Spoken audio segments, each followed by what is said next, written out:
The Clamour of Nationalism. Race and Nation in 21st Century Britain. Sivamohan valluvan. Introduction, Mapping the Nation. No event in recent British political history has produced the level of despondency, exhilaration, and chaotic scramble such as that which accompanied the result of the 2016 EU referendum. Brexit, in the course of generating a historically unique standard of socio-political uncertainty and constitutional intrigue, tore apart the two-party compact that had defined the parameters of political contestation for much of 20th century Britain. The allure of nationalist assertion in the form of exiting Europe seemed to cross and confound the distinctions of class, geography, and ideology that had underpinned so much of recent British and, truth be told, Western European politics writ large. Cutting through the already too narrowly defined divide of Labour and Conservative, the Brexit vote represented the formal consolidation of a new electoral coalition, middle-income Conservatives dotted across the green shires and provincial towns of England hitched to huge swathes of previously Labour-voting working-class Britain. Copious ink has been subsequently spilled trying to account for the different motivations and socio-economic circumstances that aligned to produce this new political pivot, where Middle England meets the Left Behind, a political reconstitution that has emphatically put paid to the two-party system definitive of post-war European politics. Amid the all-pervasive public commentary, disagreement prevails about whether the underlying cause of such politics is economic, cultural, or actually the result of a much wider technologically mediated collapse of trust in a liberal establishment. But regardless of how commentators contest the underpinning causal factors, the one consensus is that Brexit, and other comparable trends elsewhere, has been principally framed, in its overt sense, by issues of immigration, race, and difference. Point 1. This consensus becomes most starkly apparent in how those wrong-footed by the rise of the new right are now scrambling to parrot much of its politics. This scenario is encapsulated in Hillary Clinton's painfully tautological nostrum that the only way to repel the rise of nationalist populism in Europe is in fact to concede to its key ambitions, that is, to erect the barricades vis-a-vis immigration. Point 2. Various critics skewered with relish the hollowness of this distinctly centrist brand of non-politics. As Jan Werner Muller observed, Clinton's underlying idea appears to be that one can defeat one's political adversaries only by imitating them. 3. Or as Atassa Abrahamian drolly noted, Clinton evidently came out of her 2016 deplorables 4 gaffe with the wrong lesson. Instead of pinning populist discontent to a range of easily identifiable social and economic ills, her takeaway was to start speaking like the deplorables. 5. Such mocking of the centrist guard's spluttering is certainly warranted. Capitulation on immigration and complementary race-coded anxieties is not, however, solely a trait of the now panic-stricken centre. With regard to the ostensibly left-wing iteration of this same surrender, left realists such as Slava Heek, Angela Nagel and Wolfgang Streeck have been eager to reinterpret anti-capitalism so that it may more fluently dovetail with the communitarian and bordering principles so prized by the new nationalists. The premise that is accordingly shared by many across the political spectrum is that recent political events represent, in their most fundamental sense, a desire for a reconsolidation of the nation vis-a-vis immigration, multiculturalism, and broader understandings of community. Of course, amid all such talk of curtailing immigration, restoring the border, white shifts and returning dignity to the left-behind working class, it is important not to discount the various other themes that surfaced during the Brexit campaign and its aftermath. Issues pertaining to unaccountable bureaucracies, democratic deficits, the crisis tendency of the euro, the steady drive towards centralized EU federalism, and even, admittedly from fairly fringe leftist factions, the EU as an unapologetically neoliberal single-market body that undermines the possibility of locally progressive politics. Yet in spite of these no doubt significant themes, it is not conjecture to observe that an assortment of more overtly xenophobic, race-baiting issues was what won the referendum, issues relating to immigration, refugees, Muslims, the spectre of Turkey, the Roma, and the tyranny of political correctness, a tyranny allegedly magnified by the ECHR-sanctioned human rights restrictions that supposedly impugn and castrate the British character. The fact that populist firebrands across Europe, not least Marine Le Pen, perhaps the archetypal populist politician of our era, received the result with a flurry of enthusiasm is no mere footnote to the Brexit episode. It was instead an exemplary expression of the very political reality that has come to define contemporary Europe. Similarly well documented, of course, are the transatlantic dimensions of this new political stage, best embodied in Nigel Farage, the former leader of UKIP and charismatic linchpin of the Brexit cause, decamping to the United States in order to bolster Donald Trump's own nationalist assertion. This affinity was mirrored in Prime Minister Theresa May's happy normalization of Trump while also enthusiastically ventriloquizing Farage in her own electioneering, repeatedly asserting that Brexit, in terms of what remains non-negotiable about it, must represent the end of free movement. 6. It ought be noted in this context that the much celebrated recent collapse of UKIP is mostly Pyrrhic. It is not the case that UKIP was defeated, it had simply been successfully absorbed into the fold of the mainstream Conservative Party. The initial consolidation of UKIP's political prominence, culminating in the Brexit outcome, certainly constituted one of the more overt instances of the new nationalist trend within the UK context. 7 Brexit represents, however, only one, albeit spectacular, milepost of this trend. Indeed, the issues constitutive of new nationalism, and the demagoguery intrinsic to it, only seem to have intensified in the wake of the referendum result, having worked themselves deep into the contemporary political mainstream. Issues such as the purported refugee crisis and immigration concerns more generally, the war on terror and related anxieties regarding the integration of British-born Muslims, the more diffuse disenchantment with any multicultural commitment and associated fears about cultural integrity, liberal values, and white space, and the sudden but perhaps not entirely insincere outpouring of nativist concern regarding the plight of a disenfranchised white working class. All of these are themes that intertwine to produce a densely knotted pivot of concerns conducive to nationalist solutions, solutions that escape any neat sense of party political divides and constituencies. Defining nationalism. Many arguments have been advanced in an attempt to develop an analytic schema that can account for this nationalist consolidation, a consolidation that consigns both the social democratic and liberal left to the ignobly hapless position of bystander, a mere observer of history dramatically unfolding. This opening chapter adds to that body of writing, advancing an argument that trades on two claims: the first, diagnostic, the second, political. Nationalism's long historical arc in Europe has, by my reckoning, been punctuated by two bouts of intensity. First, the era of Romantic Expressionism and the major nationalist yearnings it sponsored, culminating perhaps in the mid-19th century Spring of Nations, when various revolutionary movements of 1848 coalesced around the popular desire for the formalization of respective European nation-states. 2nd, the early 20th century era of protectionist mercantilism as tied to fading imperial influence and economic instability which suffused two global wars, fascism, and the subsequent not unrelated crafting of the welfare state contract. 10 This book argues that the West is in the midst of a third such nationalist moment. It is clear that the idea of nation has recovered today the luster that had momentarily subsided, a hiatus during the late 20th century that fed much hubristic speculation about the end of history and the teleological triumph of liberal, post-ethnic democracy. 12 This hubris has proven spectacularly misplaced in light of today's nationalist resurgences, leading to hurried if equally hapless repudiations by Fukuyama and company of their original confidence. 13 The nationalist politics of today has not gone entirely unchallenged, as was evidenced in the 2017 electoral success delivered by Labour's rehabilitation of a social democracy cum urban liberalism pivot.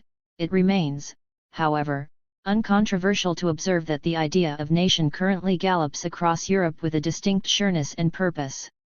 But what actually renders any such recourse to nationalism? Nationalism can, of course, be read through any number of postulations. Such a significant feature of modernity, perhaps even modernity's most enduring program, will always have many dimensions: culture and unity, territoriality and borders, sovereignty and democracy, the popular and the vernacular, alongside the invention of tradition and monumentalist elite history. In short, nationalism pertains to the manner in which modernity frames the entire aspiration for peoplehood, community, and the attendant expression of political sovereignty. But if one basic principle about what constitutes Western nationalism is to be advanced, one simple premise from which all else follows, it is the relationship between political discourse, ideology, and nation that is the most helpful. Namely, nationalism might be initially understood here as the set of framings by which primary culpability for significant socio-political problems, whether real or imagined, depending on one's political leanings, is attributed to various alien ethno-racial communities. Put differently, Western nationalism can be read as the formation by which a self-appointed normative community attributes its putative socio-political, cultural, and security concerns to the excessive presence, influence and allowances made to those understood as not belonging. Those who comprise the relevant field of non-belonging include the variously constituted insider minorities, but also various foreign peoples and/or international forces, some of which intertwine with and reinforce the pathologies attributed to internal, generally non-white groups. For instance, the intensification in anti-EU sentiment in the run-up to Brexit made extended reference to how the refugees massing in Calais and elsewhere in Europe threatened to replenish the already vilified internal minority groups with whom the potential refugees share an ostensible commonality via Islam, skin color, or country of origin. The contemporary certainly constitutes one such moment where much political discourse projects a significant nationalist orientation. Increasingly shrill populist debates traffic in a number of core anxieties that hinge on certain iconic figures of non-belonging. Anxieties written upon the figure of the migrant, a figure who is articulated via multiple guises as the labor migrant, as refugee, as asylum seeker and, less frequently, as rapacious, uncouth foreign capitalist. Anxieties associated with the nihilist materialism of the black inner city, and the young black male in particular. Anxieties stemming from the purported vulgar incivility of Eastern Europeans, with the Roma becoming a particularly visceral signifier of this, stemming from their unsolicited arrival in the towns of provincial Britain as well the labour threat they pose to the white working class.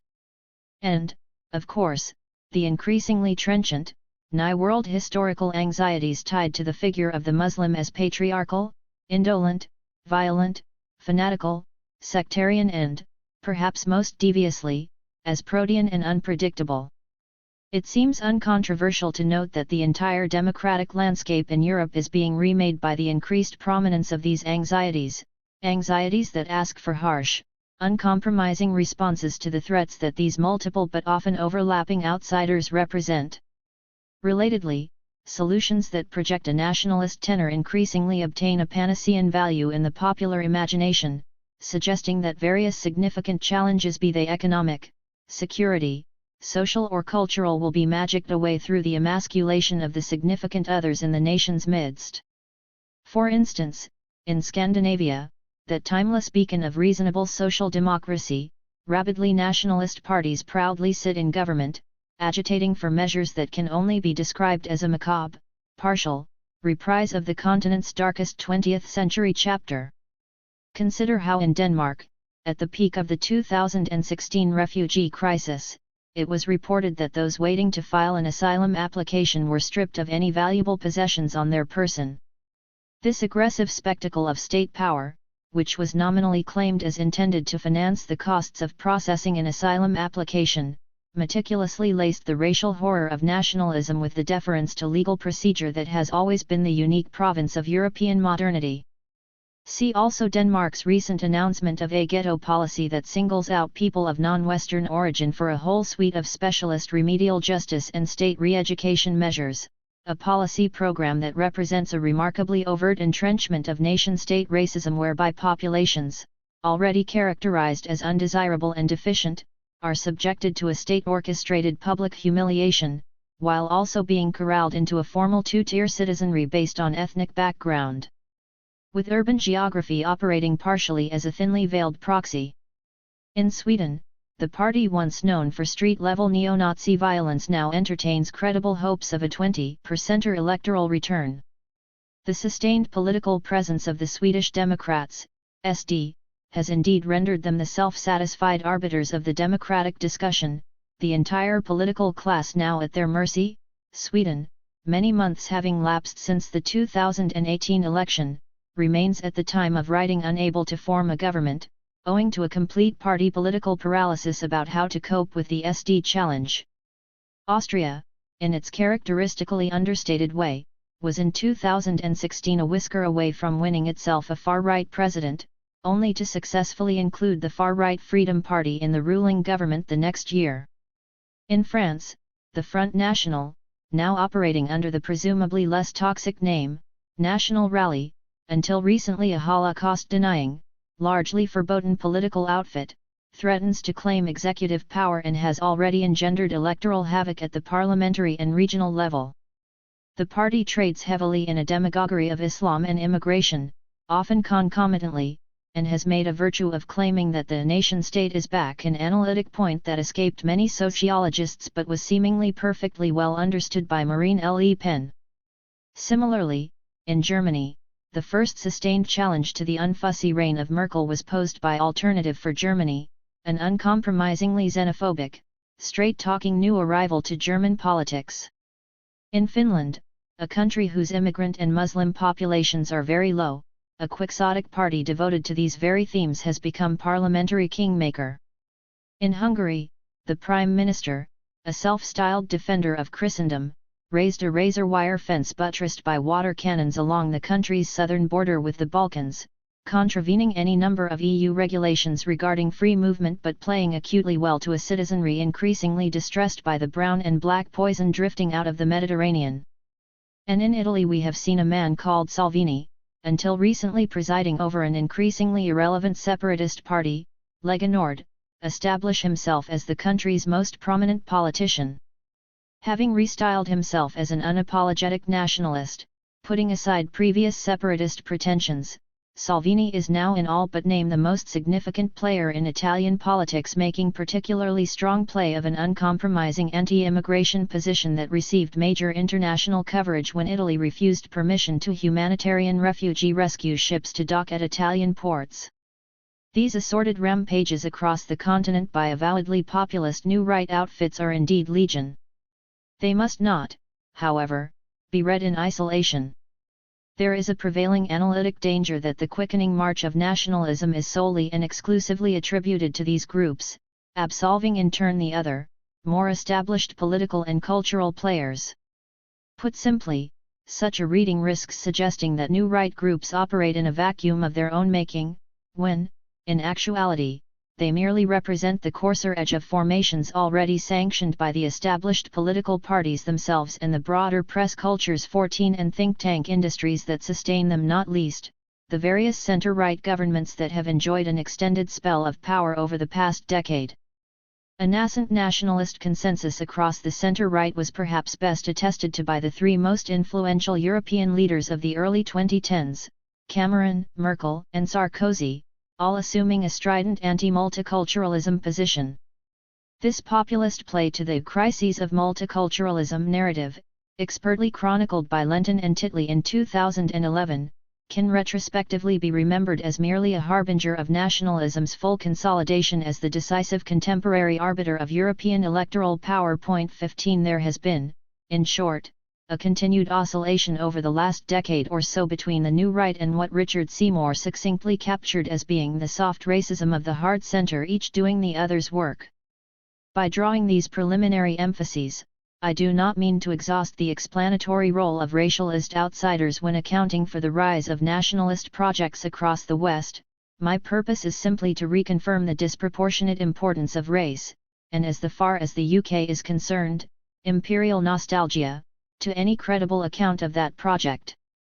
As this book will periodically argue, complementary analyses, in explaining the rise of nationalism, would include an account of the prevailing post-welfare, Austerian neoliberal consensus that provides the socio-economic context against which to situate the enhanced appeal of nationalist assertion. 16 They would include an account of the party political centrist compact alongside the increased tendency of the EU towards opaque technocratic governance that jointly engineered substantial democratic deficits and attendant feelings of entrenched political exclusion. they would include a speculative attempt to map the emergent circuits of social media political communication that have allowed various, more rapidly populist nationalist information campaigns to obtain a heightened historical intensity. And they would include an account of the broader fatigue with supposed liberal social equality commitments as propagated by outlets such as Spiked and the plethora of online men's rights activists, MRA, inspired material that has nurtured a sense of pronounced victimhood and grievance, particularly among allegedly disaffected men. 17 But, significant themes as these no doubt are, a meaningful analysis would also certainly recognize the central role of racialist anti-minority assertions in anchoring contemporary European nationalisms. From the brief scan of the European political moment just offered, we can slowly begin to glimpse the importance of nationalism in shaping the contemporary, an electoral power that was, of course, realized in particularly profound ways during the 2016 U.S. election. To quote The New Yorker, in the context of Trump's seemingly carte blanche and largely improvised political program, voters are willing to tolerate various seemingly unpopular personality details and political measures in exchange for the rest of Trump's ethno-nationalist ideological agenda. 18 Indeed, in the wake of Brexit and Trump, it seems banal to assert the contemporary importance of nationalism. Even The Economist pithily entitled its November 19, 2017 issue, "The New Nationalism." This assertion does, however, remain necessary only because nationalism has not been afforded the social science attention that it warrants. Left to the already isolated field of race and racism sociology, mainstream social science, including its nominally critical theory traditions, has had until now impressively little regard for the nationalist ructions that are remaking the society it is putatively tasked with studying. Even more egregiously, when critical attention is given to the rising nationalist mood, sociologists and seasoned pundits alike tend towards a lazy economic reductionism. These accounts ascribe to nationalism some basic illusory properties that merely deflect or manage economic struggle, uncertainty, and inequality. This frustratingly thin thesis seems to understand the fundamental allure of the nation as only being applicable to momentary crisis resolution and as temporarily deflecting more pressing questions about economic stagnation. 19 Accordingly, nationalism is not entertained as being a force of modernity that exerts its own momentum, needs, desires, fears and anxieties which cannot be contained or understood solely through reference to material determinants. Beyond economistic explanations, economic factors are certainly integral to the emergence of this new nationalism, given that they undeniably cultivate certain nationalist desires. Hostility towards national governments transfers to the European Union or through international aid, claims over the financial largesse extended to refugees and comparably recalcitrant others, or competition for the diminished and seemingly diminishing resources that insecure and low-skilled labor affords, all operate as grist to the nationalist mill. The fact that nationalism has been emboldened at the very moment when economic inequalities are widening across advanced industrial nations and as economic deregulation and recession have engendered deeper senses of insecurity which, if not directly experienced, is widely felt, cannot be a coincidence. Indeed, as Schatz argued in relation to the 2016 U.S. presidential election, Trump is inconceivable without the 2008 financial crisis. 20 Inconceivable, that is, without the wider economic hardships and uncertainty resulting from deindustrialization, outsourcing, rising living costs, the casualization of labor and the depletion of public services and social security provisions. However, I argue with Schatz that such economistic explanations only get us so far, and that in fact to see nationalism simply as epiphenomenal of economic factors misses the way in which nationalist appeals find resonance through both busts and booms and across stark economic divides. It may not be that the economic organizes nationalism, but that ideas of nation itself shape how material forces are comprehended and responded to. There are in turn three brief observations I would like to make here that help situate the economic in a manner that avoids attributing to it an exhaustive, reckless, or misrepresented causality.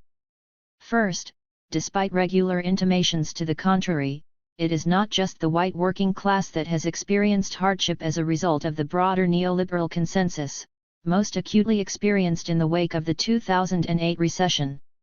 In Britain, as elsewhere, minority ethnic groups remain disproportionately worse off across a range of indicators in the areas of employment, housing, health, and poverty, and have been severely impacted by both the recession and subsequent state austerity.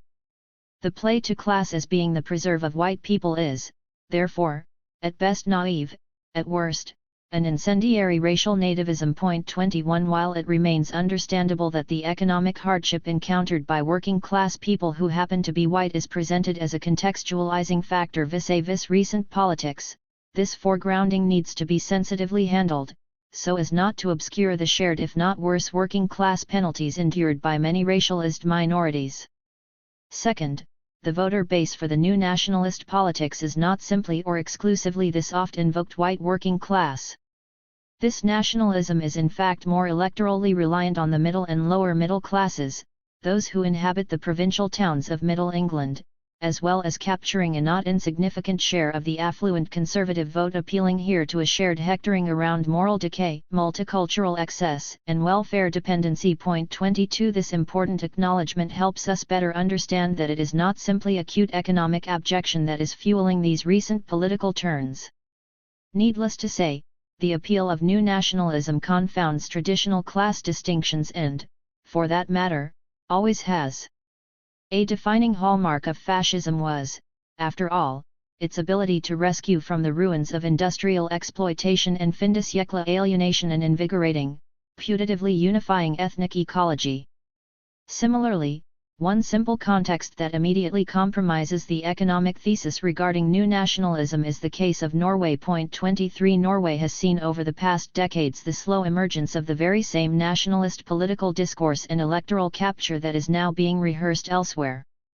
The reality that Norway famously enjoys some of the highest living standards in the world and has witnessed steady economic growth across the last 30 years, premised on its well-managed petro boom, seems to do nothing to dispel the nationalist anxieties around immigration, Muslims, and multiculturalism that are definitive of the nationalist formation. Third, some try to equate nationalist populisms with certain new left, anti-capitalist agitations, reading the nationalist rise as a misrecognized and/or deformed critique of contemporary neoliberalism, and constituting in turn a disjointed expression of solidarity against a global elite, a critique and yearning that is said to otherwise sit more naturally within the supposedly equally prominent left-wing agitations. If only. This willfully optimistic reading of the political spectrum bundles the newly emboldened, often youth-driven leftist movement's desire for change with the actual change and brokerage of power already exercised by nationalist factions. This is therefore not the age of populism sui generis, as is suggested by John Judas and others. 24 It is instead the age of nationalist populism. This adjectival specification is not a minor quarrel. It instead fundamentally alters how we, as analysts and critics, diagnose the present. Only one brand of politics and mobilization has successfully claimed the mantle of power: democratic, media, mainstream and digital, and otherwise. That brand is nationalism. Brexit belongs to the real, while left-wing movements such as Occupy and Momentum still remain essentially gestures of hope. The national rally belongs to the general, the Nuit Debout and Gilets jaunes protests, and Mélenchon to the particular. Mélenchon is doubly interesting here, as his subsequent attempt to obtain wider popular appeal has resulted in him pursuing at times a more explicitly nationalist position. The People's Party and the Progress Party, both long-term Nordic stalwarts of xenophobic alarmism, are in government, not merely aspirants. Podemos in Spain and Syriza in Greece represent powerful counter-examples, but remain by my reckoning exceptions that prove the rule, and are also buffeted by historical and present circumstances that render both contexts substantially different to the broader Northern European clustering, and the place of Britain in particular, that is the direct focus of this book. Closer to home, Theresa May did not try to secure her otherwise absent mandate as Premier through an appeal to the virtues of class solidarity, scrutiny of capitalist alienation, and an end to boom and bust crisis cycles.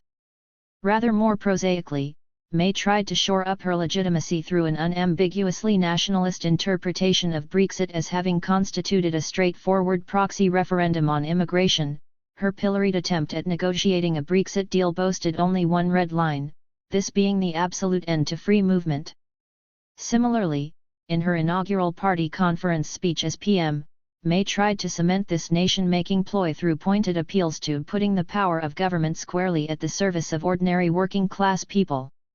In claiming this platform for herself, she proceeded to excoriate the establishment.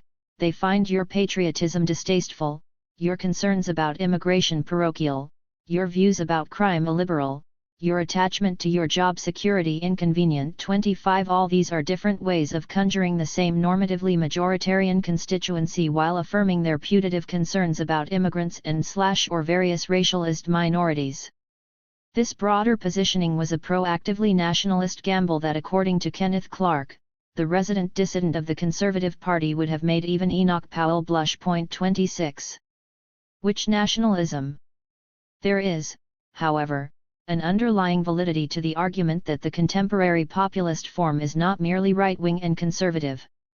Herein lies the distinctive analytic emphasis of my intervention, which accordingly constitutes the second observation upon which this opening argument turns. Namely, it is not that populisms of all different constitutions are currently competing in a largely unresolved contest for cultural ascendancy. It is rather that new nationalist populism, as the ascendant form, absorbs and re-articulates a wide variety of political constitutions that traverse, crudely put, the left-liberal-right spectrum. Put differently, much of what poses today as populism is in actuality just nationalism, but, importantly, nationalism's current appeal and vitality lies precisely in its ability to draw upon an assortment of opposing ideological traditions, meanings, and symbols. A passing glance at the historical theorization of the nation-state helps situate this important claim. As Hobsbawm and Ranger memorably clarified, nationalism hinges on the invention of tradition that establishes a polity's preferred historical bearing and its entrenching of what Anderson described as a simultaneous temporality, a conception of peoplehood that ties the present to a particular imagining of the past but also the future. 27 These narrative mechanisms culminate in engendering a profound sense of a timeless we, a deep horizontal comradeship. 28 That placates other social divisions and inculcates a continuous desire for cultural and political integrity, an ever-present but insatiable appetite for closure and wholeness. 29 The nation consequently offers modernity the fundamental lens through which it renders community, as the appeal to a shared entity of belonging beyond those whom we know and congregate with at any given moment.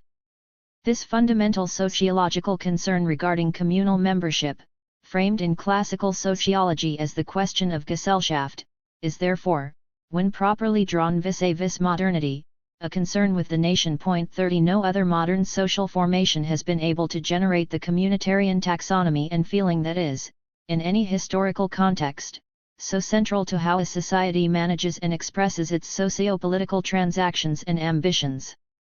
It is now certainly a truism, in the time after Anderson, Hobsbawm, and Thompson, to assert the historicity of the nation, the idea of nation finding its proper expression via the waves of romantic nationalism and the subsequent mass society, state centralization periods that succeeded it.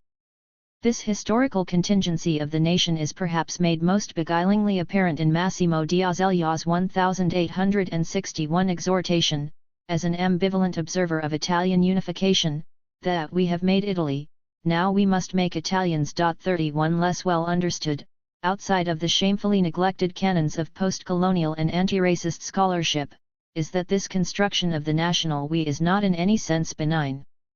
Rather, as scholars attuned to the nuances of racism's centrality to colonial modernity have observed, nation-states do not simply reflect pre-existing framings of ethno-national membership. 32 It is in fact states that actively produce and entrench ideas of nation, conceptions of the national subject, what Balibar calls fictive ethnicity. 33 That are, in turn, necessarily exclusionary. To revisit an elementary structuralist observation, in the making of the nation, definitional emphasis is placed on who is not part of that nation.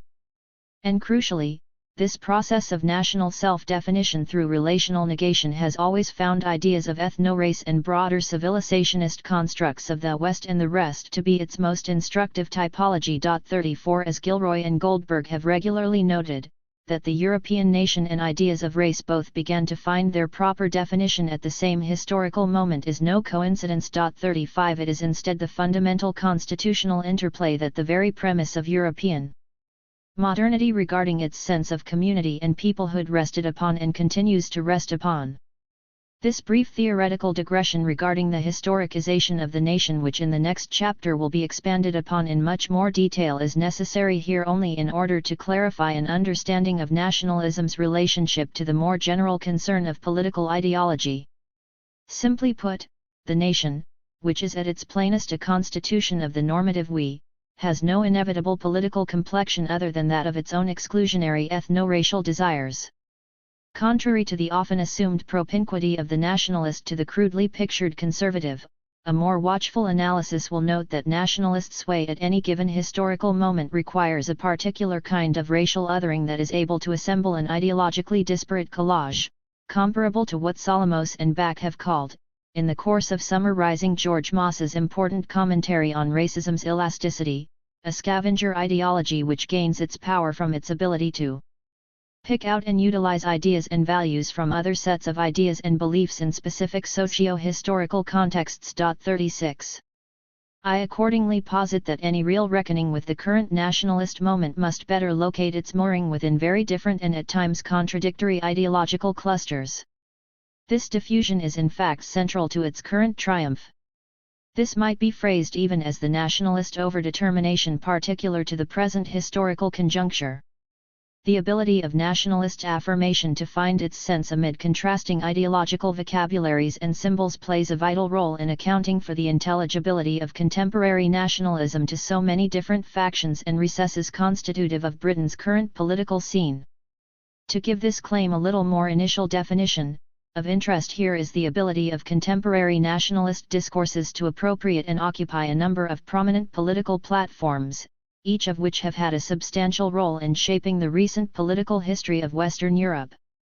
These multiple discursive heritages that have become susceptible to nationalist expression include 1. The liberal as the self-arrogated and ethnically weaponized European claim to values of tolerance, free speech, secularism, the rule of law, alongside the more indefinite sense of liberal civility and everyday etiquette. 2. The conservative as the nostalgic appeal to the moral and aesthetic clarity of the provincial, the imperial and the rustic. 3. The neoliberal as the symbolic premium placed on a moral distinction between the deserving, self-reliant and entrepreneurial capitalist self, homo economicus, on the one hand, and, accordingly, the work-shy dependency of others. 4. The communitarian left as the collective, as the welfare state, as the critique of market individualism, and as anti-capitalist and anti-globalization sentiment. Across these basic contours also lurk more finely tuned political movements and lexicons, not least the nominally feminist rhetoric of gender equality and sexual liberation, the conservationist feeling for and visualization of bucolic environmentalism, and even certain speculations about ideal urban life in terms of regeneration, leisure consumption, and habitation. It is in turn these distinctly different and often contradictory ideological traditions and the manner in which they have all been made to bend to the service of nationalist imperatives that will be the focus of the chapters that follow in this book. Labor, the left, and contesting nationalism. Recognizing this expansive ideological map accordingly prevents the all too convenient attribution of the current malaise to an allegedly vulgar, largely emotive rump of fear and bigotry. Instead, any attempt to resist nationalism must first involve properly addressing its sophisticated affinity to multiple ideological forms, some of which we mistakenly consider to be inured from such trends. Importantly, I am not simply arguing that all political repertoires are capable of racism, that is, the left too can be racist or the liberal too can be nationalist. This is already very well understood and I have no wish to rehearse such truths. Rather, I am merely positing that nationalism, in order to become ideologically overdetermined, requires all these various repertoires. And part of the resistance to this nationalist wave, as much as it involves a critique of the economic conditions that render populist nationalisms more likely, is also about clawing away at these ideological contradictions that comprise European nationalisms. This argument also constitutes a particular reminder to those with left or left-of-center leanings that nationalism cannot be opportunistically gamed for other political ends. Nationalism is itself the contemporary populist play, all else is merely marshalled in its service. Of course, as my good fellow comments, to realize a popular politics without appealing to the totems of anti-immigrant xenoracism might seem a Sisyphean task. 37 But it is the challenge that must be reckoned with, as otherwise one merely gives further succor to the nationalist call, a call that might absorb other ideological positions but is ultimately promiscuous, only committed to its own ethno-racial exclusion and nativism.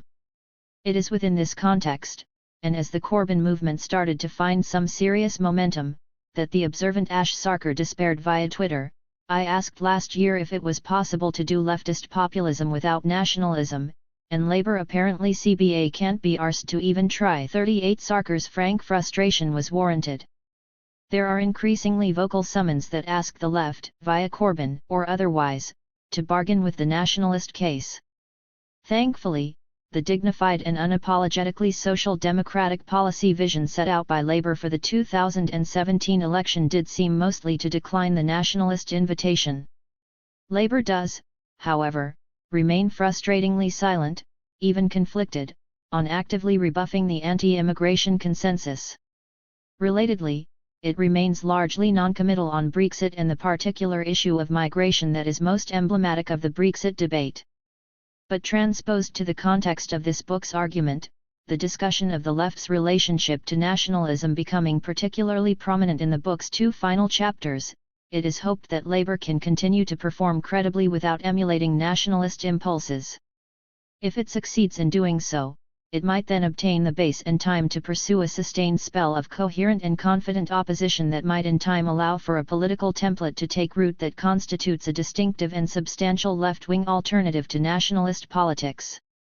Or seen inversely, it remains clear that a mangled attempt to ventriloquist nationalist motifs, as some of the current Labour Party and its commentariat are attempting, will only prove counterproductive. Doing so will only sow further confusion while still conceding relevant territory to those outfits, not least the established right, that already boast a well-defined anti-immigration and racialist law and order line. These outfits will accordingly always outman over Labour if offered these terms. Labour must then recognise that any attempt to recycle nationalism has become a fool's errand. Nationalism is not a viable vehicle towards other political ends, not least leftist collectivism. Nationalism is, in the final instance, primarily about its own exclusionary racisms. Anything else is largely a convenient bedfellow CO opted to make its appeal more likely. Or, as was put analogously by Nesreen Malik, you cannot outflank the nationalist right by adopting its promises, that way you only end up as its handmaiden. 39 This reflection is important. The deep affect of nationalism, once galvanized, is not easily reversed, diluted, or repackaged. By working to its tune, it remains hopelessly naive to assume that one can strategically opt back to a more orthodox left-wing program, should that even be the ultimate intention. Any friend of the left who wishes to realize a politics that finally escapes the demands of nation would do well to remember this. The structure of this book. The far-ranging and cacophonous ideological scope that characterizes contemporary nationalist thinking requires both recognition and the realization and understanding of how multiple major political rationalities simultaneously converge around the idea and politics of nation. Put differently, I posit in this book that a comprehensive contemporary analysis of new nationalism must acknowledge the ideological multiplicity animating it and the deeply hostile whiteness that suffuses much of this expansive terrain. Any such understanding of the wider ideological underpinnings of new nationalism also allows us to repudiate the simplistic complacencies currently prevalent among many commentators about what nationalism is. Nationalist populism is not just a base appeal to fear and hatred, lacking any broader conceptual and effective loading point. 40 This book will instead make apparent the complicity of multiple political rationalities in conceptually anchoring and symbolically sustaining the nationalist wave. Recognizing this expansive ideological map accordingly prevents the convenient attribution of the current nationalist malaise to a pool of unreconstructed racists, whose only impulse is one of base fear and parody parochialism.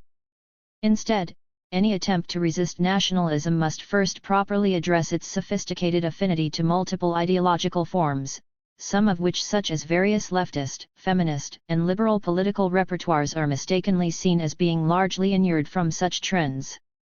Conversely, any attempt to draw out a reading of ideological multiplicity also necessitates commentary and analysis of the respective ideological platforms themselves. Hence this book, as much as it purports to constitute a reckoning with new nationalism, is also about the respective ideological threads relevant to contemporary Western life, not least, classical value liberalism, left socialism, and / social democratic ideals regarding the welfare state, neoliberalism and conservatism.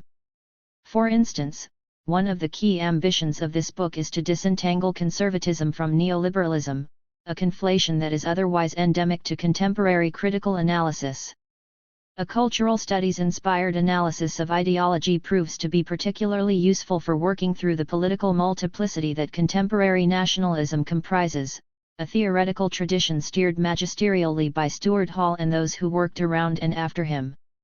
Of these later theorists, a particular interest arises for me in the analysis offered by Wendy Brown on the complex and ostensibly unlikely intertwining of neoliberalism with neoconservatism in American political culture.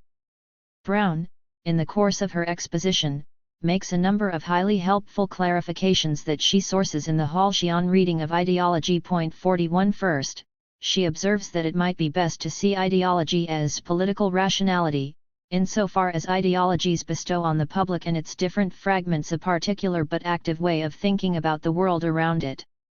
Or, as follows the oft-circulated definition of ideology offered by Hall himself: by ideology I mean the mental frameworks, the languages, the concepts, categories, imagery of thought, and the systems of representation which different classes and social groups deploy in order to make sense of, figure out and render intelligible the way society works. 42 This is a salutary insight central to my own book's argumentative emphasis.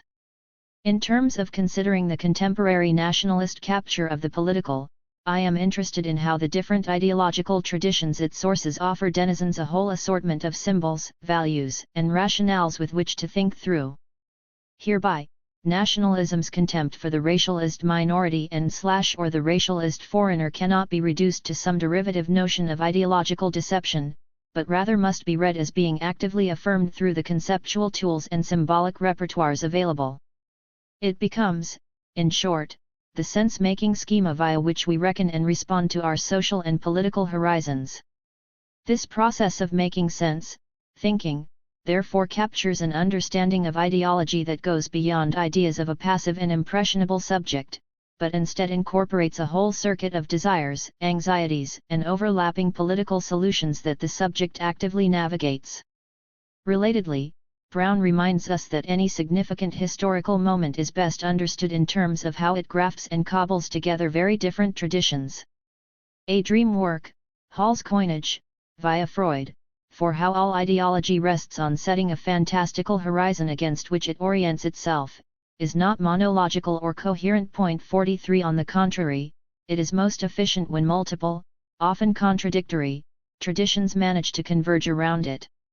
It is in this manner that a conjuncture can become overdetermined towards a particular political orientation, whereby many different political tendencies all become susceptible to the same resolution. In our case, the nationalist resolutions that aspire to stymie, defuse, obstruct, or exclude the relevant minority communities, e.g. Muslims, their foreign equivalents, e.g. Middle Eastern refugees, and / or their alleged facilitators / enablers, e.g. the liberal establishment. The rest of this book then seeks to map these multiple, contradictory traditions, interrogating the various formations through which contemporary nationalisms are advanced, specifically focusing on Britain, but also considering other European discourses, a broader regional context within which the British case is no exception. The opening chapter offers a wide-ranging picture of the different theoretical accounts relevant to addressing nationalism. I reprise here the various canonical debates over how the nation-state emerged as a concrete historical force.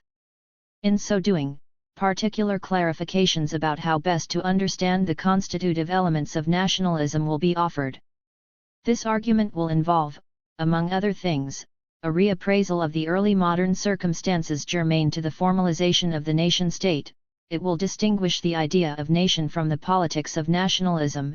It will more properly define the terms by which nationalism is to be understood by its specifically exclusionary mechanisms, and it will situate the colonial context within which the nation-state as an idea and practice became fundamentally imbued with meanings of race. Chapter 2 will briefly repudiate the increasingly common attempts to read contemporary politics through the lens of populism. It will be argued that a notion of populism, if overstated, risks analytically obscuring the racial nationalisms that in fact underlie any such populist politics.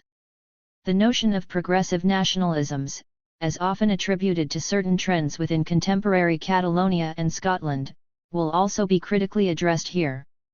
Having established these two clarifications, as regards populism and progressive nationalism, the following chapters will substantively situate contemporary nationalist discourse within the respective and contrasting political traditions that it calls upon. Chapter 3 explores the assertion of muscular liberalism and civic nationalism. A sustained trend in academic political discourse over the last 2 decades, as led by figures such as Ignatieff and Habermas, contended that a national community need not be demarcated by its ethnic origins but by its civic, liberal principles, what is sometimes called the post-ethnic nation or constitutional patriotism. That is to say, it was asserted that what determined an inclusive European polity was its adherence to liberal and democratic principles. While this did open certain interesting progressive possibilities regarding visualizations of the democratic polity, it is also apparent that an aggressively white, anti-minority nationalism has been very successful in publicly capturing this liberal position and the broader legacy of Orientalist civilizationism that sits within such affirmations. An anecdotal primer of this capture was evident in the then Prime Minister David Cameron's notorious call for a muscular liberalism in the context, and this is important, of a speech on Muslims, terrorism, and integration, signaling how many ideas of liberal virtue become ethnically coded during the course of centrist populist demagoguery. More broadly speaking, it is important to consider here the intensity with which many ethnic minorities are popularly presented as lacking the cultural disposition to assume these prized liberal virtues, virtues that are foregrounded as constitutive of the national self. The argument of Arun Kundnani and his concept of values racism is also helpful here, certainly in relation to liberal demagoguery vis-a-vis European Muslims. 44 This is the basic postulation that Muslim culture is said to be uniquely adversarial to a liberal value base, the base that defines the nation. The opportunistic recourse to certain putatively feminist themes regarding gender and sexuality in propagating an ethnically aggressive civic nationalism becomes a uniquely telling site of analysis here in terms of scoping the full, sophisticated reach of a racialized liberal nationalism, particularly in relation to the public demagoguery around European Muslims. Most pertinently, in the British context, Gargi Bhattacharya's Dangerous Brown Men constitutes a particularly generative opening deconstruction of this densely knotted political terrain. 45 Sarah Ferris's concept of feminationalism also offers a particularly helpful recent reworking of some of these themes. 46 Such faux feminist 47 positioning also becomes allied to wider understandings of a Muslim assault, under the auspices of multiculturalism's governmental hold, on consecrated liberal values, not least a particularly disingenuous weaponization of free speech and secularism. 48 The chapter will accordingly assert that what ultimately materializes here is a particular kind of self-satisfied liberalism, one that is expertly steered by the Times and other such bastions of Middle England political propriety and aggrandizing and racially marked liberal civilizationism that in turn does a great deal of work in terms of how nationalism attains a degree of popular validity, particularly in terms of its attractiveness to certain middle-class constituencies. Chapter 4 examines more traditional, conservative appeals to racialist notions of blood, territory, purity, and tradition as a means of reclaiming the nation. Popularly seen as the direct antonym of a liberal position, the conservative flank of contemporary nationalist assertion is perhaps the most obvious to parse.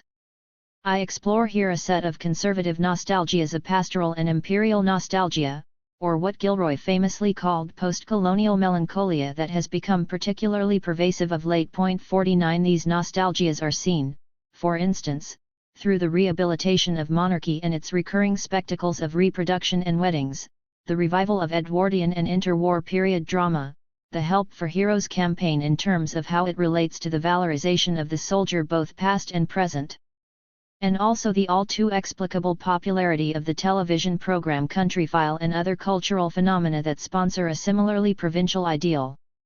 All these instances speak to a conservative cultural nostalgia and the deeply seated imperial mythology that underpins it. It is a nostalgic formation that remembers greatness and a genteel whiteness necessary for that very greatness. However, what is often elided or misunderstood in existing analysis of conservative nostalgia is that much of this commentary and cultural performance does in fact pivot off a critique of unbridled free market capitalism. This critique is often expressed via a conservationist, pastoral, Christianist and/or culturally elitist mold. It becomes necessary therefore to disentangle this particular formulation of nationalist desire from neoliberalism, a line of thought that it is often but wrongly bundled together with. Doing so helps capture another constituency and tradition, significant as it is, in the broader flurry of voices that animate the nationalist cry. Chapter 5 examines how neoliberalism, through its recourse to discourses of meritocracy, entrepreneurial self, and individual will, alongside its exaltation of a points system approach to the ills of immigration, engineers its own unique rendition of the nationalist crisis. A traditional concern of the neoliberal right posits that a market society ideal is hampered by cultures of welfare dependency and the absence of individual responsibility. This neoliberal position individualizes outcomes of success and failure, muting in turn issues of structure and access. But, again, important questions arise regarding the imperative of this neoliberal frame to also racialize conceptions of failure, dependency, and national crisis. It is imperative to understand here that neoliberalism is not only an economic or legislative program but that it is also fundamentally a cultural and moral program. So while it is on one level quite obviously about the retreat of the redistributive and interventionist state in favor of the market and its internal mechanisms, it is also a cultural category that foregrounds particular value sets and motifs, including the modeling of the ideal individual as the aspirational, responsibilist, self-reliant subject. This modeling of nation and enterprise generates a particular anxiety as regards immigration, an anxiety that can only be resolved through a particularly aggressive points system-led streamlining of how migration into the country is to be managed. It is also the case that the symbolic mediation of these ideals draws upon established racial representational frames in asserting who is not the ideal neoliberal subject, for example, the black welfare queen, the lazy, deceitful immigrant leeching on the largesse of the welfare state, or the Muslim denizen and her unproductive proclivity for family, religion, and custom. These are what we might call the racialist subjects of the neoliberal. Indeed, even when some white working-class figures are brought into the fold of a general capitalist shaming, they are often judged by their proximity to the pathology of blackness. An obvious but nonetheless telling instance was when the ubiquitous Tudor historian David Starkey claimed in the wake of the 2011 riots that the whites have become black. 50 Or simply consider the racial implications of the term white trash, or consider why the term chav is seen as the preserve of poor white people, signaling a reaffirmation of whiteness, when properly realized, as the marker of neoliberal success. Similarly, the neoliberal imperatives prizing of urban consumerism, and the remaking of cities and their inner cores as havens of experience shopping 51 also bring about a series of racialist anxieties, whereby certain bodies, languages, and tastes become antithetical to the ideal consumer space and, in turn, the ideal consumer citizen. 52 These bodies become repulsive and disruptive to pleasurable consumption, adding a further significant layer to how the neoliberal rallies a particular anxiety about the outsider, the new migrant, and the urban poor more broadly. Put bluntly, if Roma people show up on your carefully curated consumer street, it poses a challenge to neoliberal, hipster aesthetics.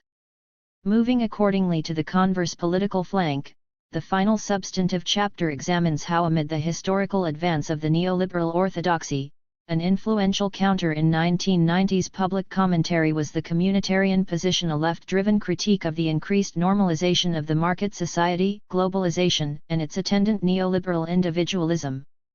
It was argued that an altruistic, progressive society that might operate beyond the terms of solipsistic self-reliance and provide meaningful solidaristic reference points for its polity requires a common community bond. Considerable emphasis was placed here on the thick affective ties, as opposed to the thin abstract altruism of humanism and/or cosmopolitanism, 53 necessary for a defense of a redistributive welfare state ideal. However, this line of argument did not merely entail that a sense of the public good was unviable without a sense of community to undergird it, but, rather, that it was only via the realization of ethno-national community that this very idea of the ethical, as being accountable to something beyond oneself, could materialize. Within this context, it is vital to observe how this communitarian critique of global capitalism's excesses is straightforwardly appropriated by nativist discourses. For instance, there is increased talk of how a defense of the welfare state is only possible if we can rekindle an idea of a unitary ethnic community. The emergence of a tendency called Blue Labour, a communitarian school within the pre-Corbyn Labour Party, and also the general ubiquity of David Goodhart's writing and political influence all speak to this ideal of ethnic homogeneity. Goodhart's famous Too Diverse paper was, I contend, particularly formative for a whole spate of nationalist left-leaning commentary.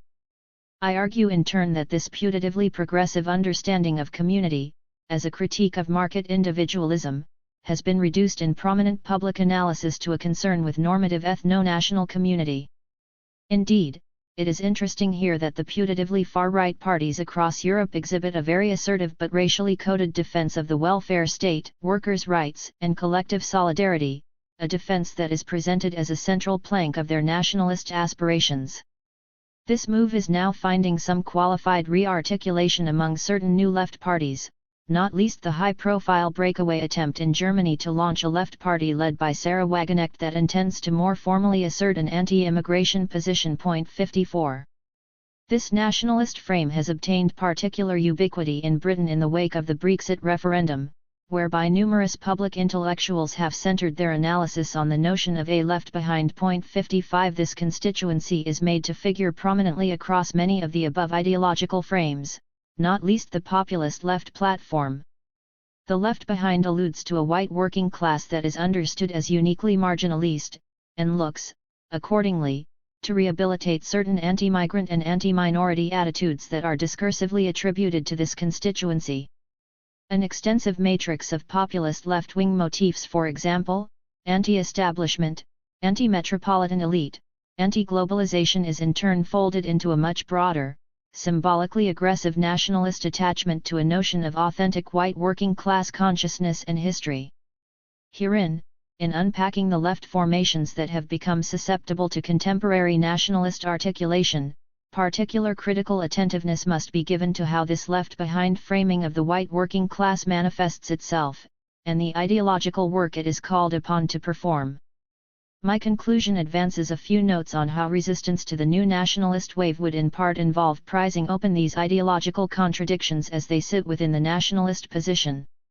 The chapter reserves its primary attention, however, for the alternative socio-cultural energies coursing through Britain that, if formally harnessed, offer a ready-made platform to check and subvert the long march of nationalism.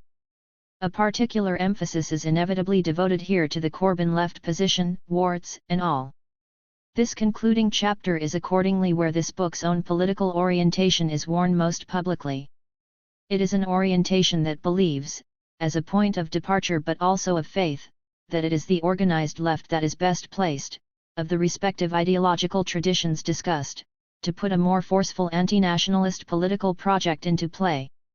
Complementary attention will be given to the theme of everyday multiculture as an important reference point, an interactive and expressive circuit that, if properly harnessed, can do much of the symbolic but also practical work relevant to the shaping of a popular but substantially anti-nationalist popular collectivism.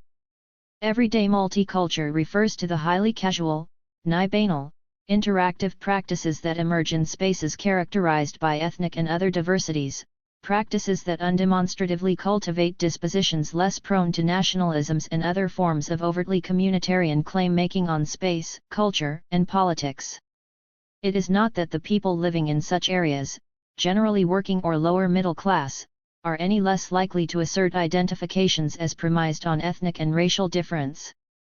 It is only that such myriad identifications alongside the complementary iterations of migration in and out of a particular space become normalized as being a given and natural feature of social life. In the habituation of such features of shared space and interaction, many people, including the many white people who call such places home, increasingly find the political appeal to nation to be summarily anachronistic, uninteresting and, frankly, wrong.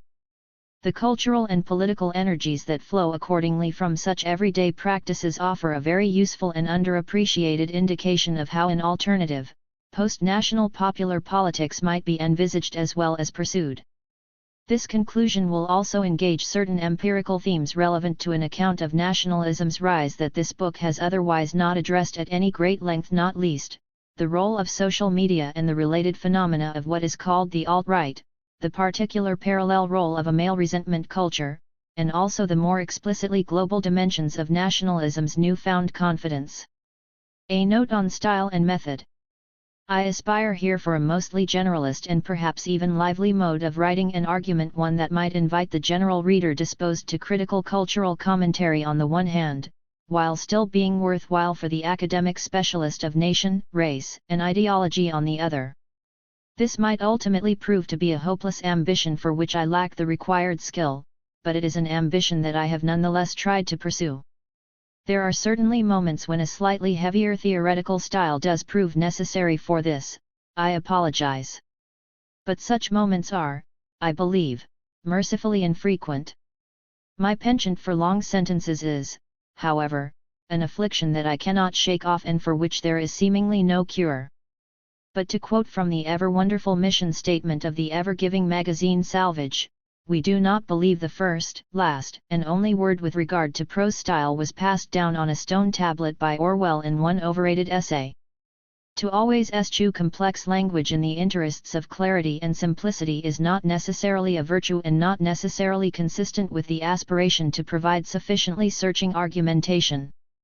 Relatedly, in order to ensure a more engaging style that might elicit enough moments of interest to the reader, because moments are all that really happen in text, I wish to position this work within a more avowedly essayistic tradition. Easier said than done, yes, but it is a tradition that I find, if done well, to be the most generative of the approaches available to an academic writer.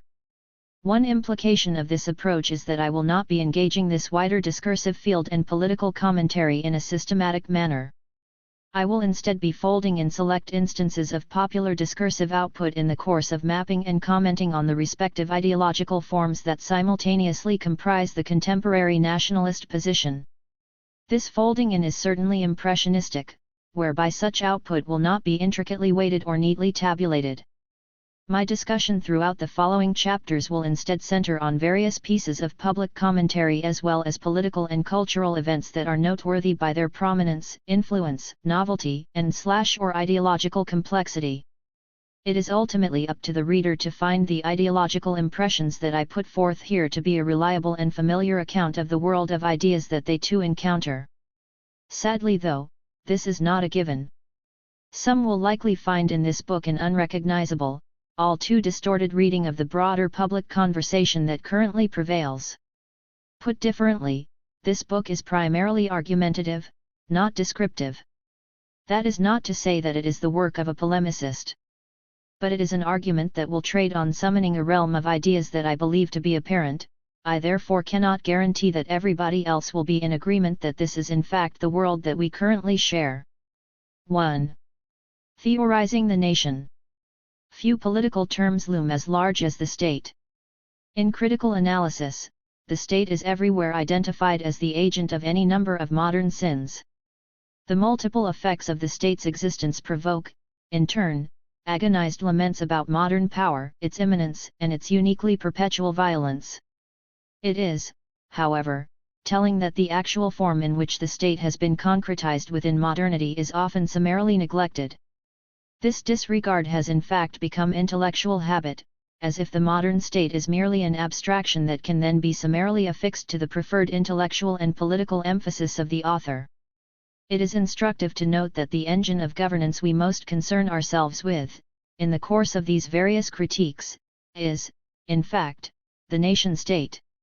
At its simplest, such a clarification amounts to the basic acknowledgement that the state in its contemporary iteration represents the political and legal framework that governs a territorially demarcated community defined as a nation. 1 The nation is hence not some gratuitous prefix optional to how the state seeks to operate or draw its legitimacy.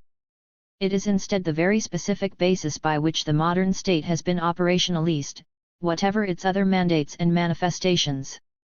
Whole swathes of cutting theoretical commentary spanning various Marxist theories of bourgeois hegemony, Foucault's understanding of the transition from power over death to power over life, various iterations of feminism's deconstruction of how womanhood and femininity are socialized and dominated have bequeathed traditions of critical thought regarding the state that can at times remain strangely oblivious to its most immediate formal presentation and cultural anchoring.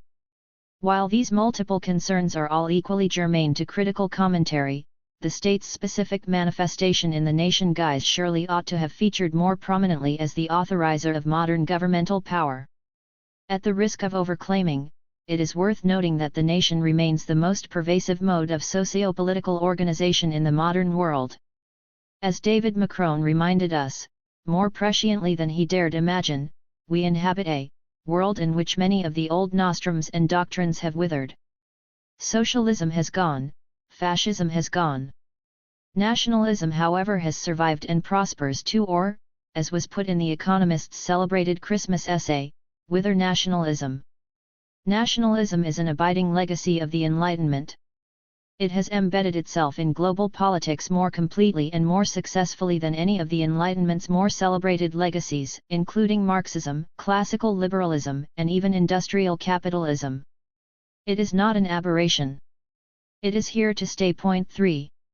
The nation remains not only the most entrenched imaginative form but also the most concrete institutional arrangement through which most moderns have been invited to consider and enact their socio-political lives. To deal with politics in the contemporary is therefore also to deal with claims to the nation, to either find further solace in its embrace or to unsettle its long reach. Beyond historicization, beyond nation as construct, the nation is still assumed in much commonplace Western intellectual and cultural production to be an automatic, timeless unit.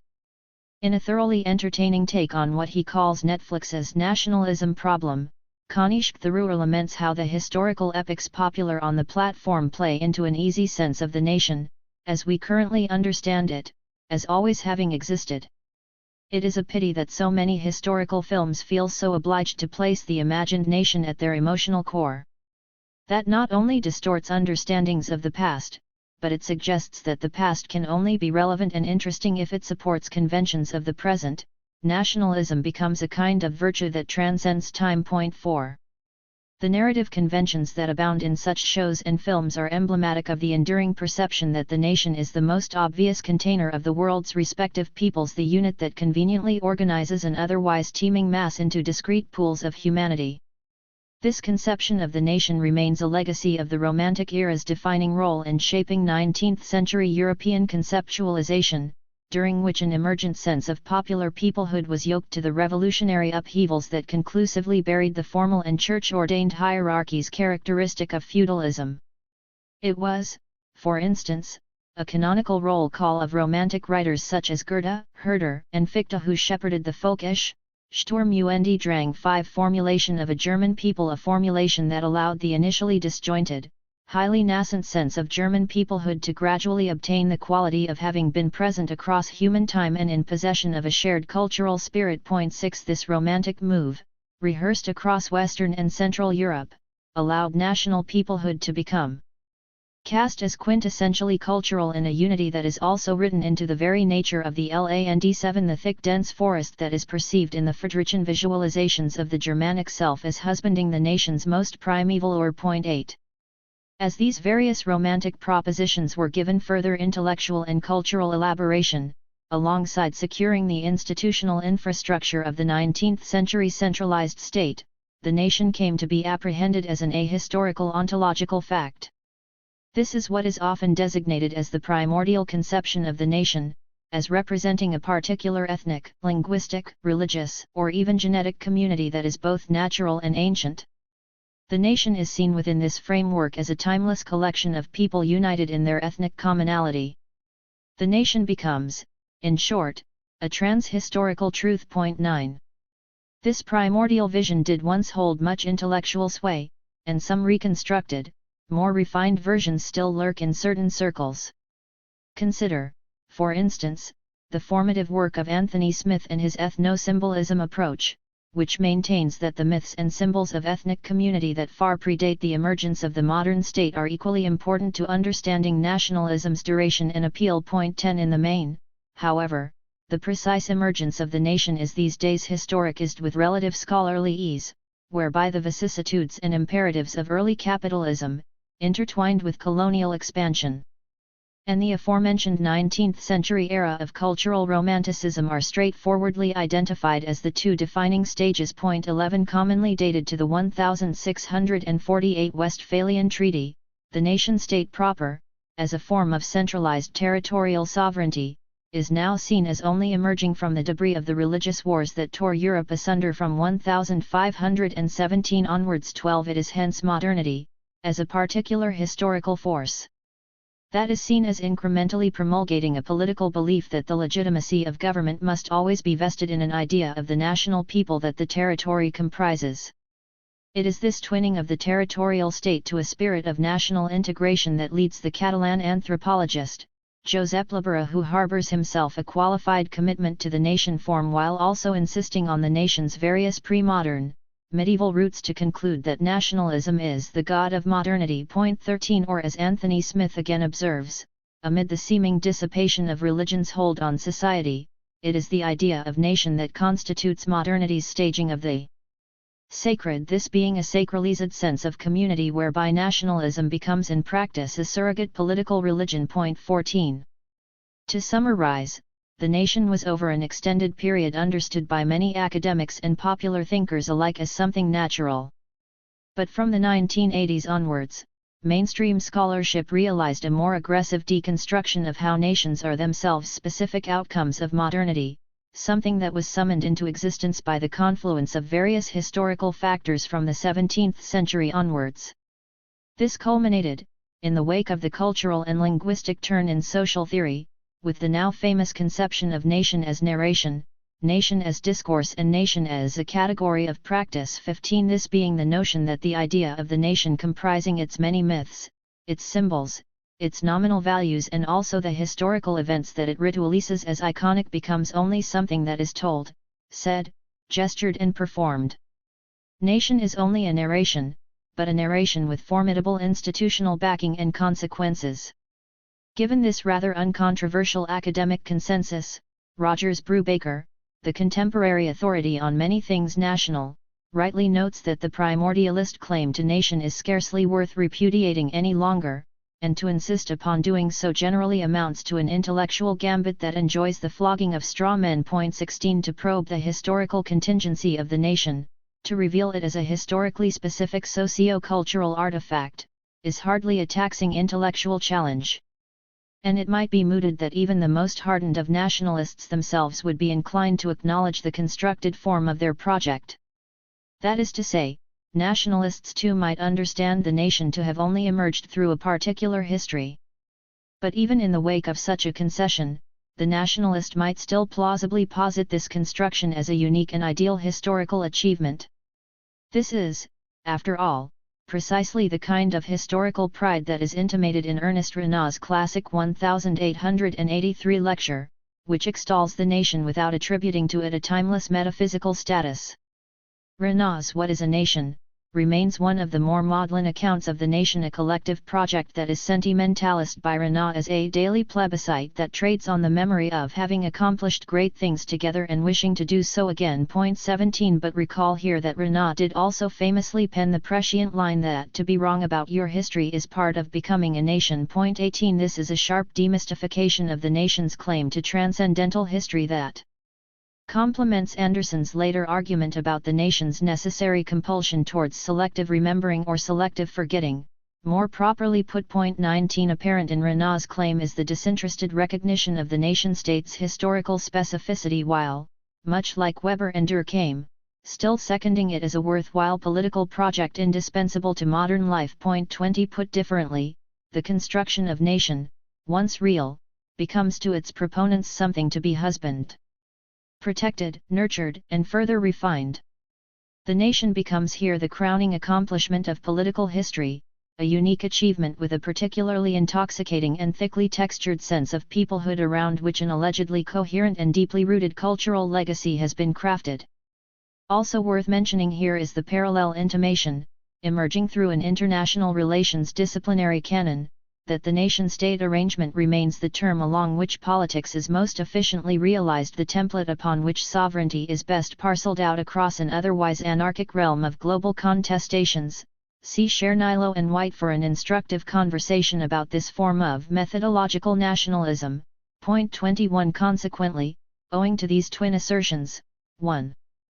Cultural and the other pragmatic, recognition of the historical contingency of various political categories, i.e. the nation, ceases to be the triumph that sociologists often presume it is.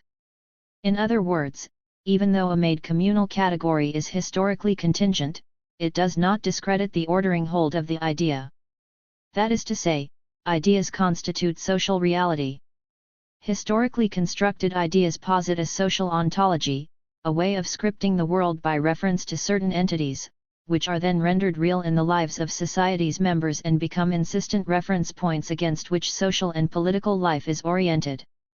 To evoke the oft-quoted Thomas theorem, if men define situations as real, they are real in their consequences.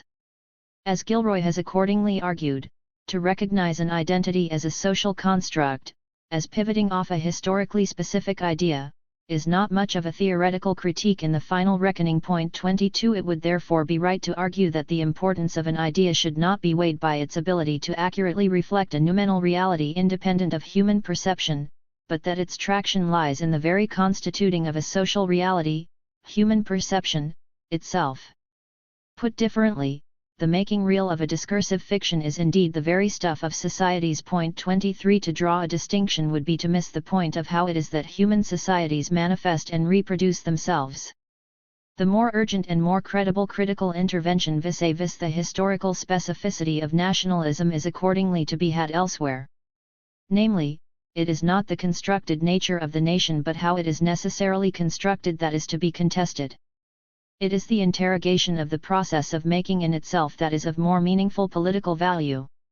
It is not whether the nation has always existed but how it is that the nation exists that renders political critique viable but also tangible. The theoretical contestation that consequently remains of interest to me concerns the manner in which the making process by which nations are realized, upheld and reproduced is, by definition, exclusive. Point 24. Defining nationalism. It might admittedly seem too obvious, too tautological, to say here that the nation is committed to a series of exclusionary distinctions. To be something particular is, after all, to preclude itself from being something else. Put less abstractly, to go to one university, let's say Yale, also means one isn't going to a different university, let's say Harvard. Furthermore, to institutionalize a set of political rights via the nation-state, be it in the form of passports 25, welfare rights 26, or voting privileges, is exclusionary against those who are not of the same nation-state. The exclusionary reality of the nation-state might in this context be said to be all too prosaically apparent in its very mechanical configuration, unworthy of any further analytic parsing. It is true that, at its simplest, the exclusivity claim only amounts to the basic postulation that those who are identified as not belonging are necessarily naturalized as outsiders. For instance, as will be apparent in an example that will be discussed shortly, to say that we are Greeks would generally also mean that we are not Macedonians. But crucially, and perhaps counterintuitively, I maintain that this exclusivity is not summarily secondary to the foundational claim to nationhood and national belonging. On the contrary, it is to be proposed in what follows that it is in fact the claim to national belonging that is epiphenomenal to the initial exclusionary assertion, that is, it is because we are not Macedonians that we are Greeks, or it is because we are not Muslims that we are Danish. It is often through asserting a strong and substantive difference from somebody else that the subsequent claim to belong to something particular becomes more apparent and tangible. Put in more forceful terms, it is the generally pathologist identification of those who do not belong that acts as the container for the remaining entity of belonging.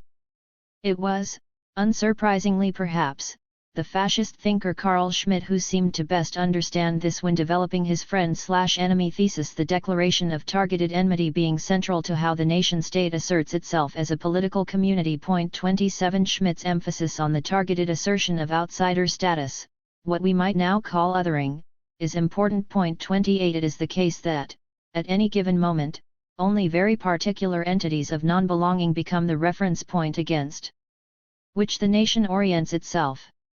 And it is the specific characteristics of that particular othering that determine to some significant degree and intensity the interior content of a nation's claim to being content as derived through specific forms of present othering that also overlay residual and/or dormant forms of othering as relevant to the nation's previous historical instances of assertion. Much of what is being said here might seem a little too abstract to be meaningful. One grounded example that is accordingly worth engaging might be Anna Triandafylides' piece on national identity and the other in the context of Greece, albeit pre-crisis. Point 29. To summarize her reading of the Greek context, it is the antagonistic repudiation of Macedonia along its inland frontier, and, we might now add, the racialized non-white migrants lapping in from the sea on the other frontier, that gives Greek national identity its particular substantive content. As she argues, it is the identification of significant others that is necessary for a nation to meaningfully acquire a sense of selfhood.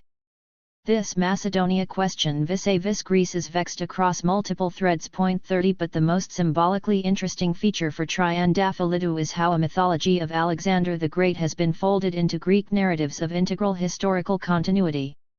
Importantly, Alexander was not considered during the early 19th century assertion of Greek independence as being party to the Greek imagination. Indeed, Alexander was generally narrated as being constitutive of a broader history of Greece's submission, stretching through to the Ottomans. But in the course of the Macedonia question becoming a significant register of Greek othering and frontier-making, upon the former becoming a nation-state after Yugoslavia's dissolution, Alexander has retrospectively become an iconic reference point for internal assertions of Greek belonging and folklore, what is described by Triandafylides as a reassertion of the Hellenicity of Alexander. 31. The example of Macedonians being the basis by which Greece acquires and asserts its national meaning is, of course, entirely peripheral to the specific remit of this book. But it remains helpful for making clearer what is ultimately a fairly simple point that is more immediately germane to my own arguments regarding contemporary Western European nationalisms. Namely, to recall a contiguous observation from the previous chapter, it is not all frontiers, migrants, and internal minorities that come to be concomitantly seen as problematic outsiders. Instead, it is specific assertions about particular, generally racialized figures that do this nation-making work.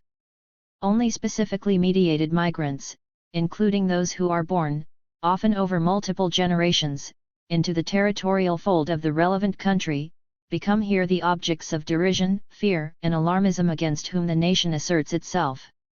Furthermore, and equally important to understanding the compositional specificity of nationalism, the exclusionary principle that the nation hinges on not only inferiorises those who are defined as not belonging but also renders the excluded other the overdetermined and outsized object of political discourse, determining in turn the character and content of putatively democratic deliberation writ large. 32 This remains, to those readers who are either by background and/or by intellectual training anti-racist in their temperament, the crucial play by which the nation becomes imbricated with politics. To be at the sharp end of a nationalist politics is to know yourself not only as an outsider, but also as an outsider who is actively and incessantly spoken of.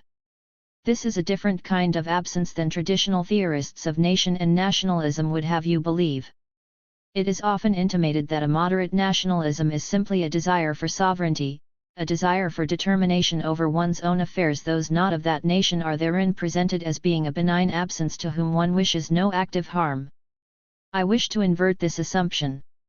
Absence is not the condition of anonymity, of being elsewhere, or, at worst, of being denied access.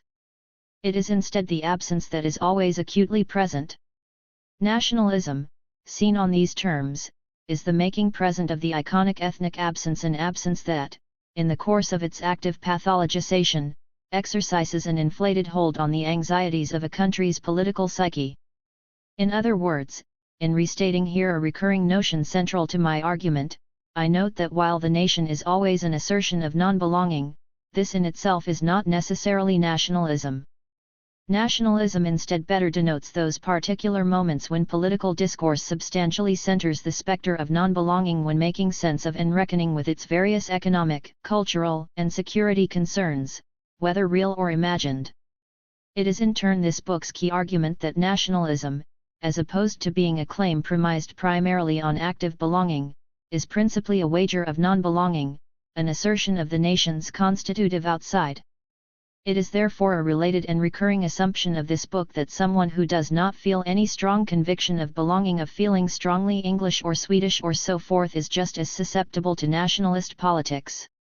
This is less a question of being moved by desires about who we are and more a question of being agitated by concerns about who we definitely are not. 33. This attunement also makes it possible to better appreciate how people who are not themselves white British, including those racialized as non-white or meaningfully off-white, can also credibly consent to certain nationalist talking points.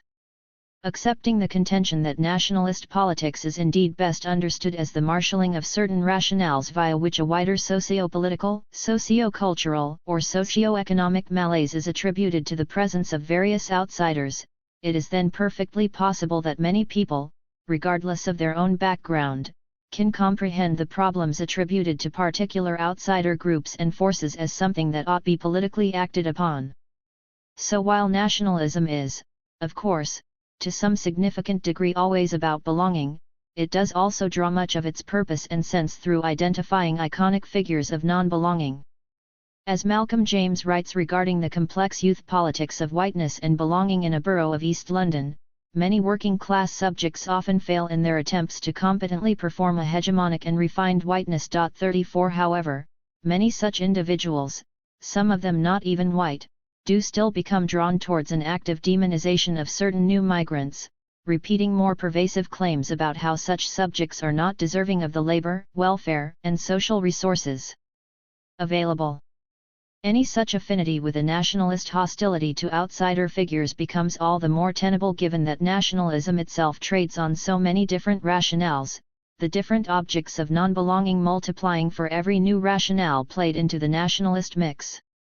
So while an individual might feel far too exposed along one particular nationalist sensibility, e.g. Islamophobia, owing to the Muslim social identity that they might have been ascribed/assumed, they might still be able to credibly entertain a different nationalist position, e.g. anti-immigration and its particular emphasis on resource strain, overcrowding, and cultural incompatibility. 35. Any such understanding allows us to move away from the often lazy slurs about self-loathing, amnesia and worse that are often directed at those non-white subjects who parrot nationalist leanings. Nationalism, when seen in the above terms, is a social current that exceeds simple subject location. It is a form of apprehending the world, of making sense of its order and disorder, of trying to reckon with its frustrations. It is a form of attributing culpability for the world's wrongs that exonerates the self, spares the powerful and blames the weak. Indeed, at its crudest, it is a glorified and institutionalized form of communitarian ressentiment. 36 A form of politics that Twitter folk call punching down, while, importantly, absolving the self, wholly and nobly.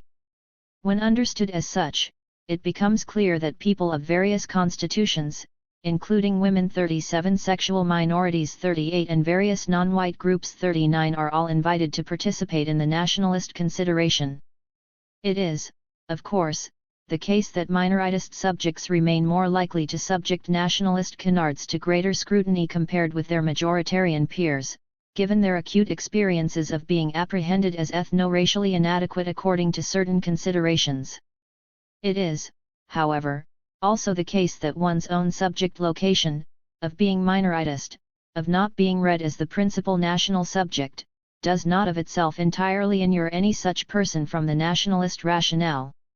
Having gestured at these various ways of thinking about exclusivity and nationalism, it is to be remembered that the oft-cited authority on the nation's historical specificity, Benedict Anderson, was himself tellingly blasé about the nation's exclusionary properties, intimating that the nation in itself is a benign entity. There are various moments in his imagined communities where it seems as if the making of the nation is simply a conduit via which to establish community, a structure of belonging that, though itself unique to modernity, is merely an iteration of a broader move central to all history, a move that attests to the comforts of fellow feeling and the realities of communal distinctiveness and even love. 40. It is in relation to this ultimately sympathetic disposition towards the nation form that it should also be recalled that the distinctive daring of Paul Gilroy's "There Ain't No Black in the Union Jack" was not simply that it successfully grounded the centrality of a nationalist racism to everyday British political culture, but, equally, that it spoke against so many implicit assumptions of the left too, including those taken for granted nostrums peddled by various stalwarts of a homely British cultural studies such as E. P. Thompson and Raymond Williams. 41.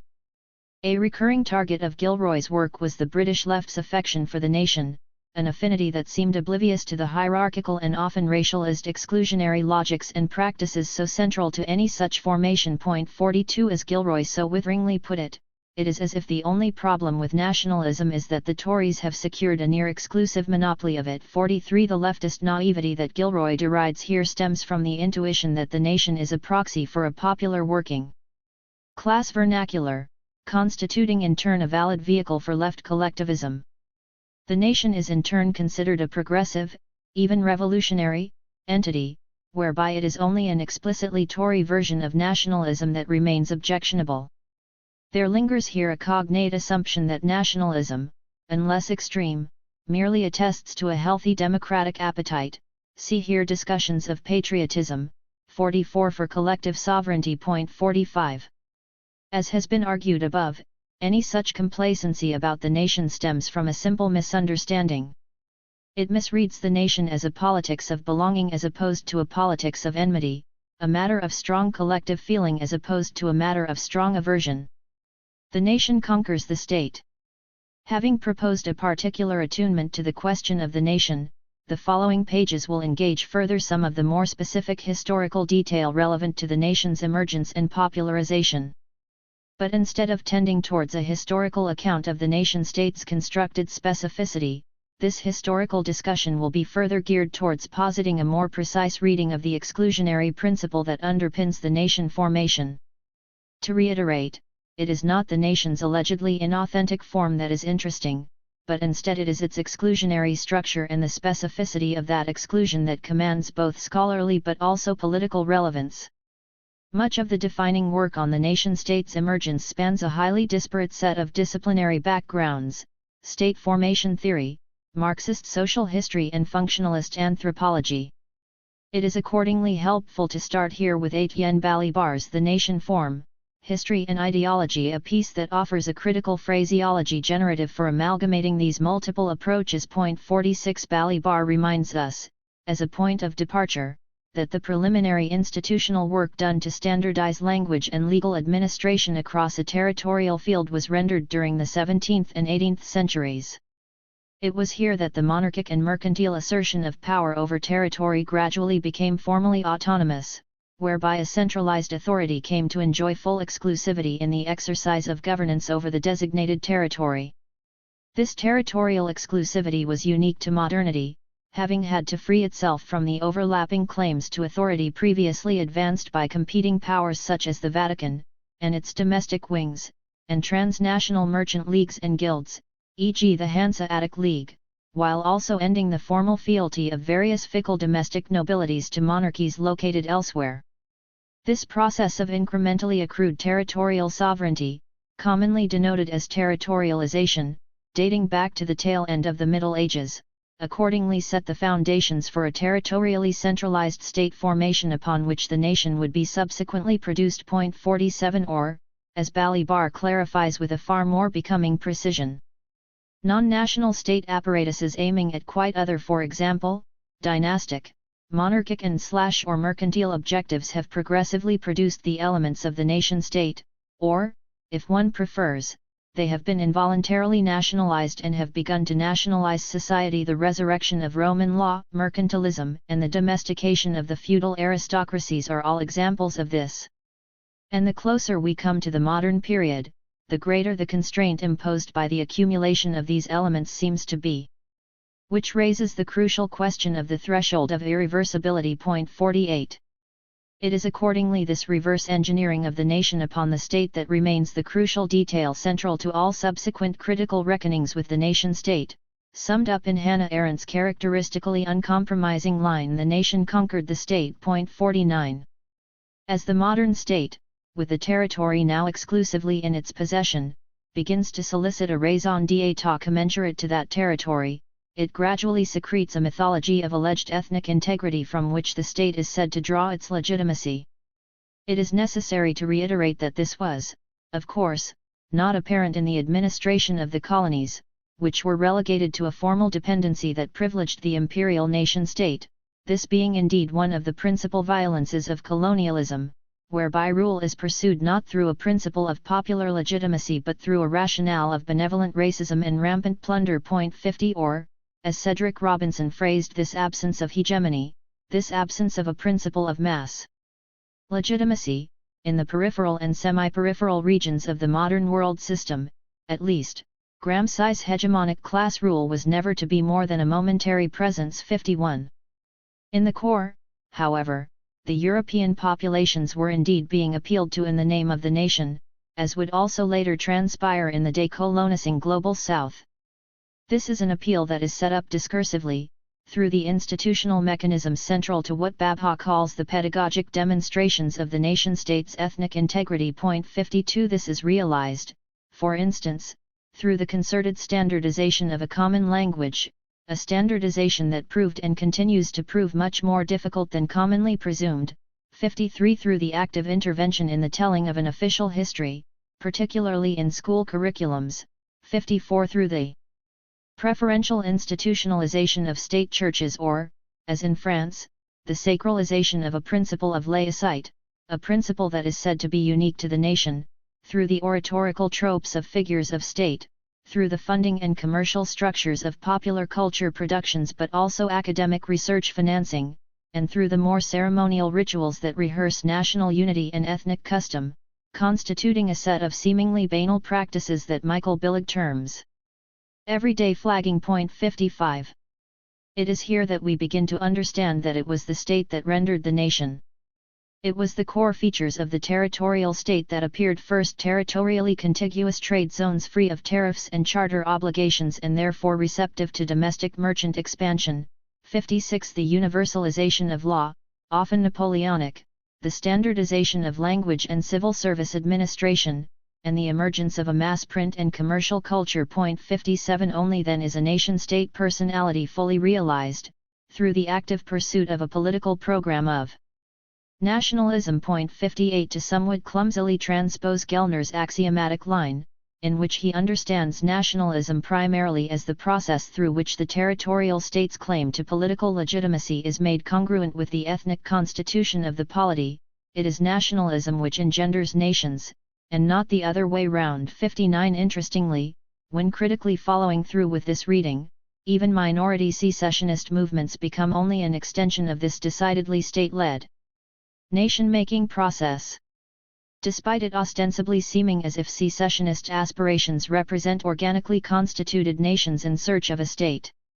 Put differently, minorities only become meaningfully designated as such once a certain normatively majoritarian conception of nation claims the existing territorial state, leaving in turn this newly formed minority to understand itself as now a nation in need of a state. We can hereupon conclude, however tentatively, that ideas of nation and nationhood are constructed and reproduced through the political, social, and cultural discourses that succeed the formalization of the territorial state. This basic observation allows us to enter in turn into the more familiar language of imagined communities. As the modern territorial and centralized state became more and more embedded as a historically unique form of sovereignty, it gradually solicited an ideological rationale upon which it secured its legitimacy, a legitimacy that can engender and cement a notion of a people coterminous with its borders. As Steve Garner asks, how can such a substantial mass, divided so acutely by wealth, class, region, ethnicity, gender, political viewpoint, religion, language, and cultural orientation, believe themselves to be part of the same community?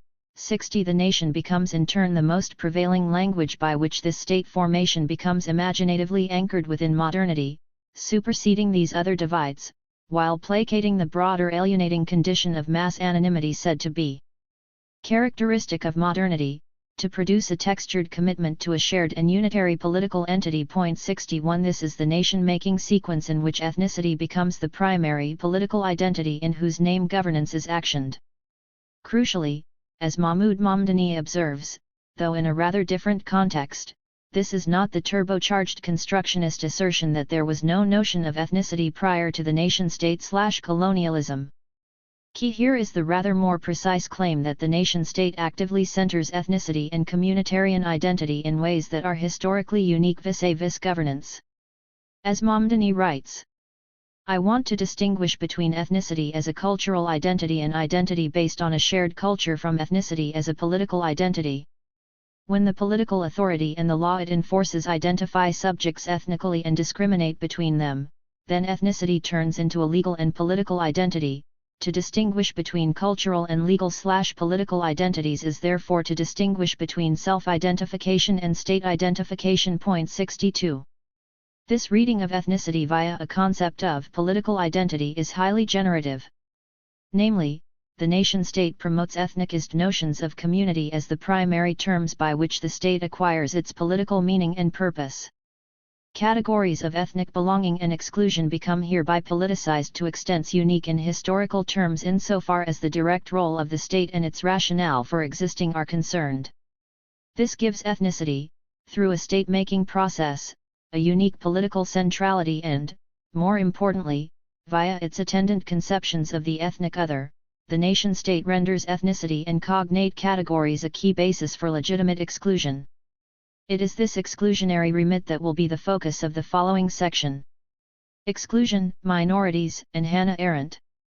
There is a passage in Origins of Totalitarianism in which Arendt executes a typically irreverent reading of the French Revolution and its many illusory promises. 63 Drawing provocatively from Edmund Burke, the decidedly conservative debunker of revolutionary hubris, Arendt observes that the European claim to peoplehood and collective liberation was in fact far more modest, far more specific and far more perfunctory. Revolution was, in short, a claim to the sovereignty of the nation, not the sovereignty of man, or, to revisit the damning indictment of Burke himself, the world found nothing sacred in the abstract nakedness of being human. 64 The revolutionary era's assertion of radical freedom was, or became, merely the freedom of the nation, and that freedom moved fundamentally, as an operational freedom, on the unfreedom of those it deemed to be constitutively different and substantively other. Akin to Césare's haunting words on the subject, though Césaire has unsurprisingly a far more comprehensive understanding of the centrality of colonial racism to the rendering of European nation-state projects, the alleged excesses of 20th-century fascism were therefore not seen by Arendt as exceptional. 65 On the contrary, they represented merely a logical continuation of the historical agreement that had already been cemented, a compact where the state exists for the nation. They thereby admitted and were quickly given the opportunity to prove it practically with the rise of stateless people that the transformation of the state from an instrument of the law into an instrument of the nation had been completed, the nation had conquered the state, national interest had priority over law long before Hitler could pronounce right is what is good for the German people. Here again the language of the mob national will was only the language of public opinion cleansed of hypocrisy and restraint. 66. It might be accordingly said that modernity, in spite of its mooted merits elsewhere, produces a particularly violent rupturing of the more humdrum and tumultuously pluralistic conceptions of peoplehood and shared space that characterized previous political eras.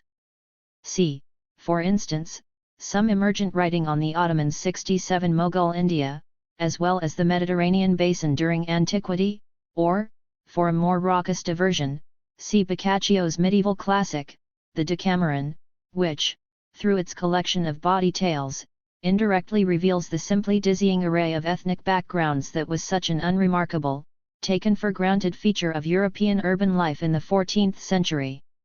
Through the nationalization of the state, a raison d'etat that hinges on the state acting only as a vehicle for the national ethnic community, it is only modernity that establishes a hierarchical and absolutist indexing of who, on the basis of their ethnic status, belongs where. Again, this is not to be read as anything so crude as flatly denying the pre-modern realities of ethnic formation and difference. Rather, any such observation seeks only to bring into relief the unique relationship between ethnicity and the centralized state that modernity engenders. Modernity might promise and/or threaten to be many other things: a socialist utopia, say, or as is seemingly more likely, a bourgeois ecstasy premised on the full socio-legal triumph of liberal individualism. It is, however, Arendt's provocative but, to my mind, correct assertion that the formal parceling of political legitimacy into discretely maintained nation-state forms renders nationalism, and its myriad complementary structures of ethnic othering, modernity's primary and most tenacious logic. After all, if we follow through with the Aristotelian contention that we are, by the final reckoning, political animals, it is then the precise form, in which we understand our distinctly political lives and possibilities that most determines our social experience. In reading some of Arendt's somewhat synoptic commentary through other more fully formed post-colonial critiques, not least Frantz Fanon and Edward Said, another contiguous line of critical thought emerges that raises some important but perhaps awkward paradoxes. Point 68, namely, the violence of European modernity was not only that it enshrined an exclusionary racialist principle at the heart of its own collective politics, but that, perversely, it also normalized this national aspiration as the only valid basis for resistance by those who were in the first instance excluded, what Arendt, with a typical understatement, calls nationally frustrated populations. The worst factor in this situation was not even that it became a matter of course for the othered minority to be disloyal to their imposed government and for the governments to exclude them as efficiently as possible, but that the nationally frustrated population was firmly convinced, as was everybody else, that true freedom, true emancipation, and true popular sovereignty could be attained only with full national emancipation, that people without their own national government were deprived of human rights. This was a conviction which could base itself on the fact that the French Revolution had combined the Declaration of the Rights of Man with national sovereignty. Point 69. Central here is the proposition that, having been rendered a minority or subject race that has to rely on the whim and munificence of the ruling national majority, the only worthwhile political goal that remains is to realize a nation-state for oneself. Point 70. The exclusionary chauvinism of nationalism was in turn rendered manifestly imminent, insofar as those who resist their marginalization were obliged ultimately to commit themselves to their own chain of nation-making essentialisms and exclusions. This is the sobering reality that has been so well attested to by much of the 20th century's post-colonial reality, the wider Zionist capture of Palestine being a particularly poignant witness, when the more specific legacy of Arendt's own intimate Jewish experience and politics is considered, to this bloody reality of endless nation-making, a bloody reality where one original suffering induces another suffering. As regards the case of Israel, we have seen how the enduring place of anti-Semitism for European nation-making projects resulted in the consolidation of dreams among many Jews for another nation-state elsewhere. And it is, of course, equally well documented that the actual pursuit and realization of that elsewhere, that promised homeland, has itself been so constitutively reliant upon a variety of radically exclusionary principles and practices. This wider realization of a confessionally Jewish state, one that trades on the erasure of the Palestinians already, THERE-71, reached its logical apogee in the recent promulgation in Israel of the nation-state law, legislation that further underscored the overt ethnic supremacism of the state's existence, explicitly clarifying that only Jews have the right of self-determination in Israel. 72. The endemic violence particular to the Zionist imperative remains well known and hotly contested. But importantly, Israel, the unique scale of its Western backing notwithstanding, is not necessarily exceptional. It is to my mind only a particularly stark and visceral instantiation of how historical exclusion at the hand of one set of nation-state logics can itself often precipitate new nation-state exclusions. Akhil Mbembe, though engaging issues that go well beyond nationalism, bravely elaborates upon this broader modernist trap regarding our contemporary political possibilities. This is the trap in which so much communitarianism seems only to beget more communitarianism, exponentially proliferating for every original exclusion. In the epilogue to his recent critique of Black Reason, Mbembe sensitively observes how so much ostensibly progressive identitarian that is racial and ethnic in form remains seductive, emboldening, and even necessary. He notes, however, that any such liberation politics is also ultimately a conservative politics that leaves intact the broader normative moral economy and ontology that precipitates the political claim to difference in the first place. As he notes, often, the desire for difference emerges precisely where people experience intense exclusion. In these conditions, the proclamation of difference is an inverted expression of the desire for recognition and inclusion. 73. Mbembe is, of course, addressing in his book the specific condition of blackness as constituting a unique mode of exploitation and humanity denied that white supremacism has delivered so steadfastly.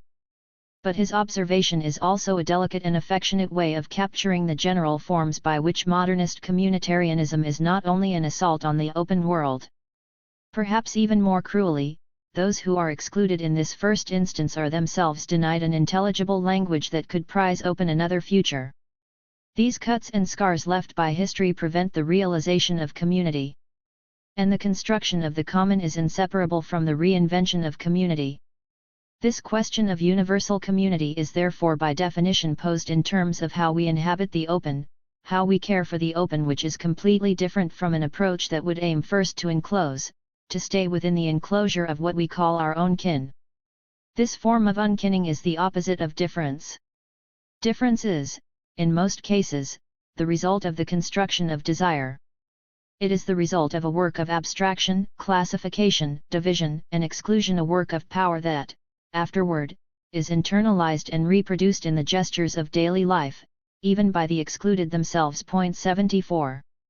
Mbembe mourns here the increasingly evident reality that when contending with exclusion from the normative political community, with all the viscerally material, bodily but also discursive charge of any such racialized governance, the excluded themselves are encouraged to settle for a political future premised on their own splendid isolation elsewhere. One accordingly senses here a complex but important note of caution against some of the more cliched lionizing of the liberation knowledges and projects said to be intuitively available to the oppressed or marginalized. There is the profound risk that such putative liberation simply upholds the wider communitarian logic of culture, politics, and space so central to colonial modernity, only that it is in certain instances presented from a position of marginality and ostensible resistance. After all, if we accept the contention that power rehearses its preferred form of resistance, then, as far as the assertion of nation-state power goes, the forceful cultural assertion of minority identitarian is precisely the type of resistance that nation-state hegemony finds logically comprehensible and ontologically satisfying. Returning to the finer specifics of contemporary Western discourse, the above reflections also get to the heart of what is ham-fistedly derided in many quarters as identity politics. Much of what gets dismissed as the allegedly divisive and self-absorbed identity politics of minority racial groups trades on a misnomer, a result of critics willfully misapprehending the present through a camera obscura. 75 Namely, such allegedly anti-identity politics voices actually end up reinforcing the underlying logic of identity that they otherwise purport to deride. In short, they take umbrage only with a caricatured reading of minority politics, happily absolving the underlying identitarian of normatively white majoritarianism. Put in stronger terms, it is worth noting that the primary identity game of real consequence in Europe is nativist white nationalism, with the various assertive, and, yes, sometimes sanctimonious, claims to minoritist identity in certain generally youth or campus circles simply a reactive attempt to recover a dignity, pride, and sensitivity denied by that self-same white nativism. It is, after all, not minority ethnic groups that summon of their own volition the banner of identity, instead, it is their constitutive estrangement from the normative, white, identity politics of nation that results in frustrated attempts to recenter their own identity on terms freed of white normativity. It is in this context fairly understandable, predictable even, that some people adopt defensive racial formations as born out of demonization at the hands of white nationalist claims. We should, however, always bear in mind, in keeping with Mbembe, that it is indeed the original assertions of national normativity that forge defensive minoritist racial categories in the first instance. Assertive claims to minority difference, as a political end in its own right, obtain thereby a somewhat futile and circular tenor. This is what Gilroy, and more recently Hayter and Olelo Koteriba, have so creatively deconstructed as being the hopeless dead end of endless identity-making. 76 or, to bring our discussion full circle, we might conclude with Arendt's own frustrated observation about the fallout that met the late 19th century formalization of nation-state logics across Europe. Since the rendering of minorities through nation-state formalization, not a single group of refugees or displaced persons has failed to develop a fierce, violent group consciousness and to clamor for rights as and only as Poles or Jews or Germans, etc. 77. Nation and race. Much argumentation along the above lines, about both nationalism's historical specificity but also its distinctive political content, has been ably rejuvenated in the wake of recent political events across the West, not least in Brubaker's widely circulated Between Nationalism and Civilizationism. The expansive argument advanced by Brubaker, emblematic of a recurring and currently popular critique, does, however, press a misleading nationalism versus civilizationism distinction, a confusion that principally stems from the need for a more precise clarification of the specific role of race proper in the charting of contemporary nationalisms. Brubaker does start with a helpful definitional emphasis on belonging and non-belonging, wherein nationalism refers specifically to the multiplying political threats that become attributed to those who escape the threshold of belonging. The opposition is between insiders and outsiders, between people like us, those who share our way of life, and those on the outside who are said to threaten our way of life. This includes internal outsiders, those living in our midst who, even when they are citizens of the state, are not seen as belonging to the nation. The outside also includes impersonal forces or institutions that are seen as threatening our way of life or our security, globalization, unfettered trade, the European Union, radical Islam, and so on. 78. This diagnosis of the contemporary nationalist moment is, of course, highly complementary to my own book's own point of departure. But Brubaker, in order to situate the broader framework of this newly confident nationalist logic, proceeds to make a distinction between national and civilizational nationalism. The national populisms of Northern and Western Europe, especially those of the Netherlands, France, Scandinavia, Belgium, Austria, and Switzerland, constitute a distinctive cluster. They are distinctive, I shall argue, in construing the opposition between self and other not in narrowly national but in broader civilizational terms. 79. In Northern and Western Europe, where the national question in its classic territorial form is not on the agenda, the civilizational overlay of nationalist rhetoric is increasingly pronounced, and the semantics of self and other are re-articulated in broadly civilizational rather than narrowly national terms. This raises the paradoxical possibility that the ostensibly and even demonstratively nationalist populisms of Northern and Western Europe may not be all that substantively national or nationalist. Talk of the nation is not disappearing, but the nation is being recharacterized in civilizational terms. 80. While much of this is again very well put, it is my hunch that it would be best to dissolve this distinction altogether, as both forms do similar, mutually dependent work. Brubaker is certainly right to note that the broader civilizational claim to secular liberalism with its attendant symbolic weaponization of free speech, gender equality, anti-Semitism, the appellation of philo-Semitism 81 used by Brubaker might be to overstate the trope, and a broader de jure deification of democracy as a symbol does assume a powerful profile in the making of contemporary nationalist harangues. 82 This is indeed central to the argument that will be put forward in Chapter 3 of this book. Two substantial issues do, however, arise with this reading. First, the nationalist form in Western Europe is not exclusively or even primarily constituted by liberal secular posturing intertwined as it is with neoliberal, social democratic, and conservative rationales. Similarly, a disjuncture between the purported claim to liberalism and the actual mechanisms of liberal governance might also be noted here insofar as the self-same demagogues of liberal civilizationism seem perfectly at ease with rolling back some of the liberal gains of the last 2 decades.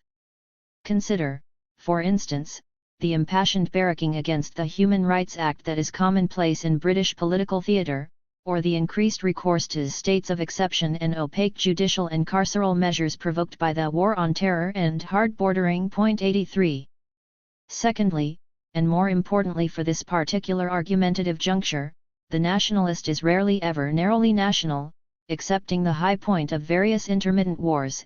Instead, nationalism has consistently assumed much more powerful pretenses of European white civilizationism in order to generate its expansive conceptual and effective reach. Hall's The West and the Rest offers perhaps the definitive statement here on how claims to national distinctiveness within the European fold manage to draw this wider civilizational differentiation, a differentiation with potent hierarchical frameworks. 84 It is the brand of racialist civilizationism that could hold together multiple different European nation-making mythologies. 85 A span of civilizationism that informed Montesquieu's assertion of Western republican rationalism contra Oriental despotism. 86 A distinction key to the later consolidation of French nationalism, Kipling's White Man's Burden, which provided the righteous moral mandate central to British imperial nationalisms. 87 And Weber's decidedly racial exhalation of German bureaucratic secularism as the triumph of history. 88. In other words, I would maintain that a structure of national othering in recent Western European memory is rarely straightforwardly territorial.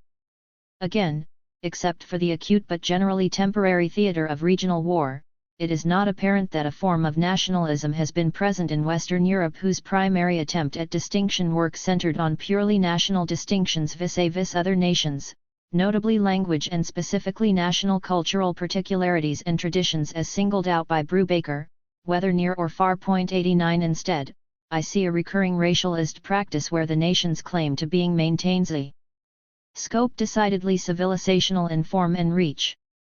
Attention to the place of internal minorities, and their frequently racial resonance, unlocks this nation-civilization node in particularly helpful ways. Internal minorities, always central to how the nation obtains its definitional content, are often ascribed forms of threat and disruption that exceed any simply national and/or territorial encroachment. Such threats represent instead an ordering of conflict or rupture that is civilizational in scope. I mean here the situation in which a relevant domestic minority becomes the most resonant local proxy for the broader civilizational divide along which the nation fumbles for definitional orientation.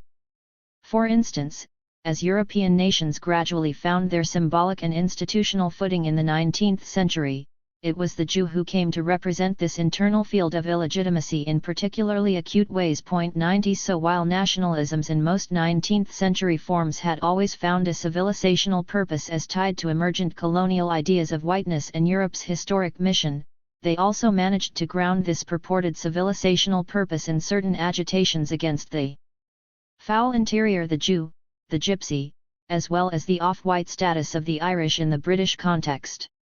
The contemporary can be seen as another radical flaring of this well-documented joint pivot, a pivot where the nation is always civilizational in its conceits, and where the primary object of derision and alarm is in fact an internal other that often obtains racial contours. While nationalism has always rumbled along relative to the vagaries of its respective countries, its most frenzied form, i.e. the early 20th century and the contemporary, does seem to assert this more racialist civilizational remit as a central operational move. It is through the threading of a whole host of domestic minorities or imminent encroachers, e.g. refugees and migrants, through broader grids of racialist meaning-making that such inflections of a nation contending with pending existential crisis and in need of a robust revival can be expressed with a scope and urgency that goes beyond mere territorialism. This revival is directed through the imperatives of cultural recovery, fortification of borders and the broader neutering of the excessive rights and resources alleged to have been provisioned to inauthentic minority denizens. This is a form of nationalist anxiety that borrows with renewed purchase from broader racial representational regimes as formalized during previous colonial-era assertions of civilizational purpose and distinction regimes that are both Orientalising and Animalizing 91 Orientalising, as in a culture clash framework where those racialized as non-white are said to be bearers of cultures of unreason irreconcilable with the West, 92 and Animalizing insofar as the racialized become weighted as vulgar, dangerously fecund, primitive, violent, boorish, noisome, temperamental and, perhaps most fatally, ungrateful. Put differently, some reference to European civilizationism seems to me the shared constant that suffuses the more explicitly national nationalisms currently unfolding across Europe, but the strand of distinctly civilizational emphasis that is drawn becomes specific to the forms of race-making and immigration scaremongering applicable to the different national histories and contexts, the Christendom lore of Hungary and Poland, the secular militancy of France, the imperial nostalgia of Britain. The Germanic mourning of a fast-fading social democratic post-war golden age, alongside the frontier conception of civilizational invasion characteristic of certain Mediterranean countries' attempts at nationalist alarm vis-a-vis immigration across the sea. Let us be more precise here. The claim to nation trades on a number of assertions about the outsider, but this outsider is already located within the confines of the territorial jurisdiction in question. Indeed, it seems to me that the nation's primary impulse is to take issue with an internal presence that is understood as having already penetrated the confines of the territory. What accordingly constitutes the difference between nation as nationalism in itself and nation as racialist nationalism is this civilizational insinuation that is necessarily Janus-faced. Racialist nationalism anxiously scans the border and the exterior only because it already takes issue with the interior and the many problematic minorities that are in some form already deemed excessive in the sense that they are simply too many, have been given too much allowance, wield too much power, or threaten to wield too much power if not preemptively stymied.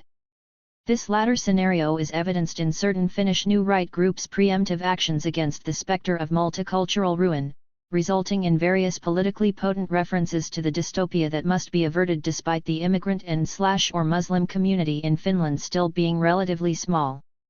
The exterior is therefore rendered a threat partly because it is seen as replenishing, enhancing, or emboldening the already problematic interior. Such an anxiety about the exterior even extends to certain seemingly impersonal international forces.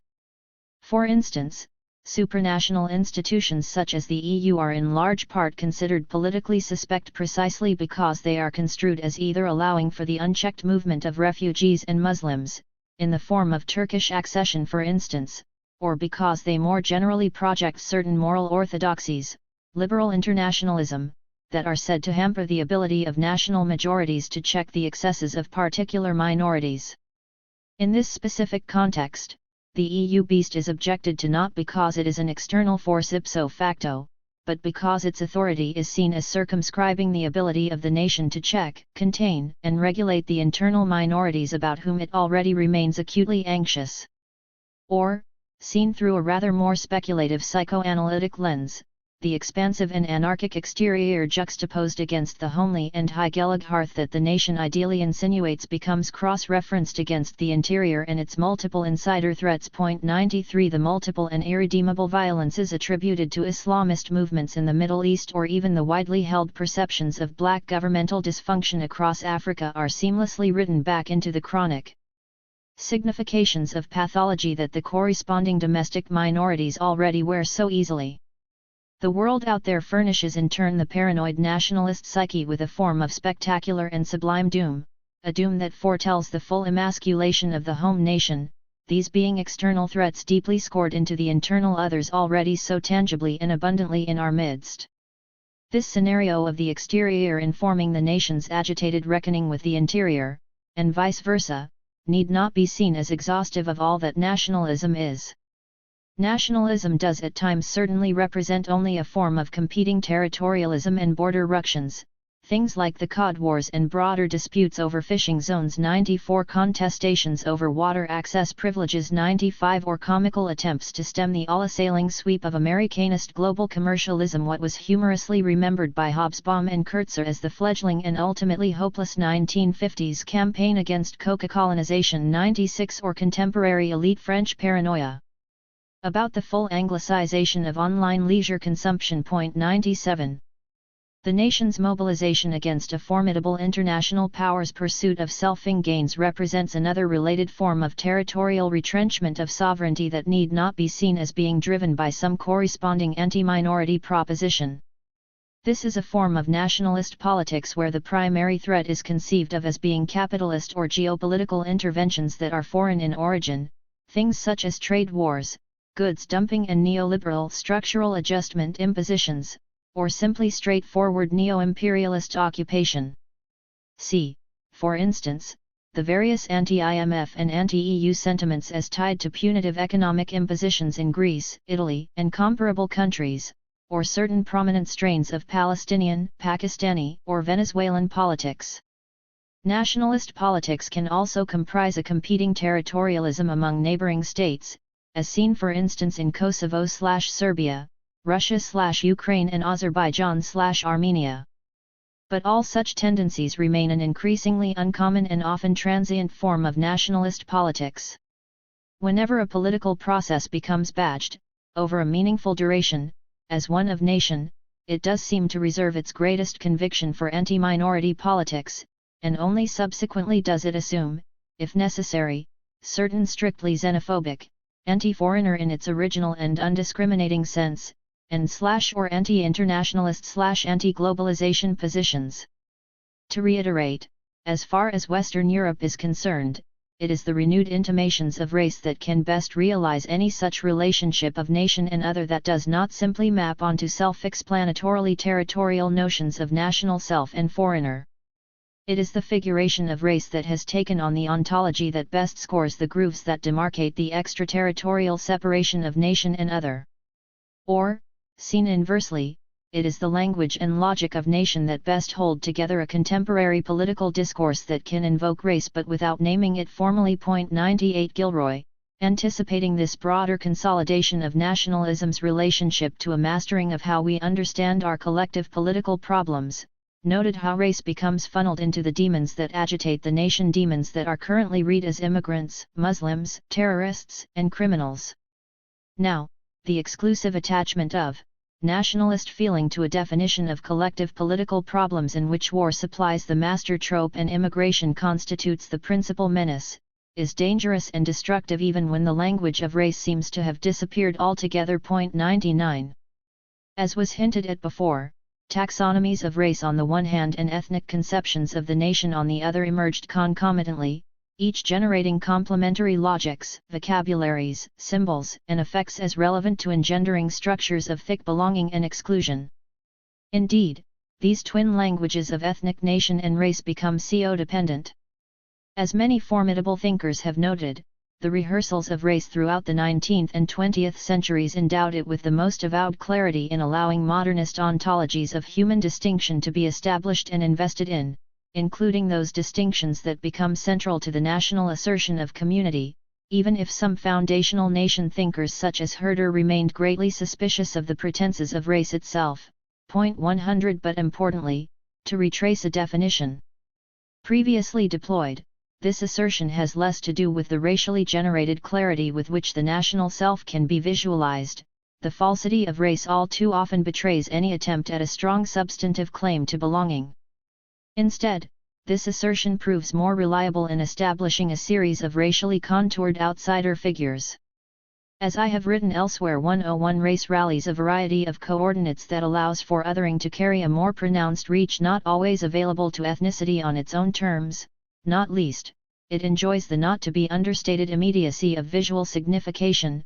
It marries with but also thickens the otherwise ethnically framed attributions of irreducibly different cultures, whereby differently grouped members are said to be bearers of absolutely different cultural repertoires, it is also able to generate a more visceral index of affective repulsion, tied to registers of hygiene, dirt, etiquette, noise, alongside the many titillations and excesses that are sexualized in form, and crucially, as has been the principal emphasis of this section, race is able to buttress, however spuriously, much more aggrandizing historical distinctions regarding a heavily worn civilization divide as regards the West and the rest. In sum, with these multiple figurations of race in mind, we might conclude that, while nation does not, ipso facto, need race to engender a comprehensive othering program, the particular legacies, determinations, and expediencies relevant to Western nation-making projects render race an inevitable and indispensable presence that is continually remade. 102.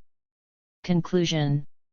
This chapter has engaged with the question of nation through a range of openings, an examination of its history, a reckoning with its conceptual specificity, but most importantly, a reading of race's wider place in governing European nation-state politics. The story of nation in Western Europe, and certainly Britain, has always been one of race. The two are intricately wedded, and that remains the case today, a contemporary situation where Europe has been yet again convulsed by the appeal of nation and the racial demons that such appeals necessarily turn on. To contend anew with the spectre of nationalism without a deep attentiveness to race is to remain tone-deaf to this region's wider political history and memory. It is therefore also to misunderstand the present. Nationalism can also be many other things. Nationalism includes in many instances an attempt to assert, e.g. national liberation campaigns, or reassert domestic sovereignty. This is partly evident in some of the anti-EU movements in Greece, Spain, and perhaps the UK too.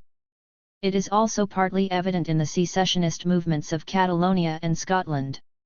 Nationalism might also include, at times, the desperate attempt to stem the unchecked play of global capitalism, through attempts to reintroduce tariffs or checks on capital flight, as seen in Malaysia's prompt action during the 1997 crisis, or simply through attempts to resurrect tax burdens that global corporations have otherwise become so adept at escaping.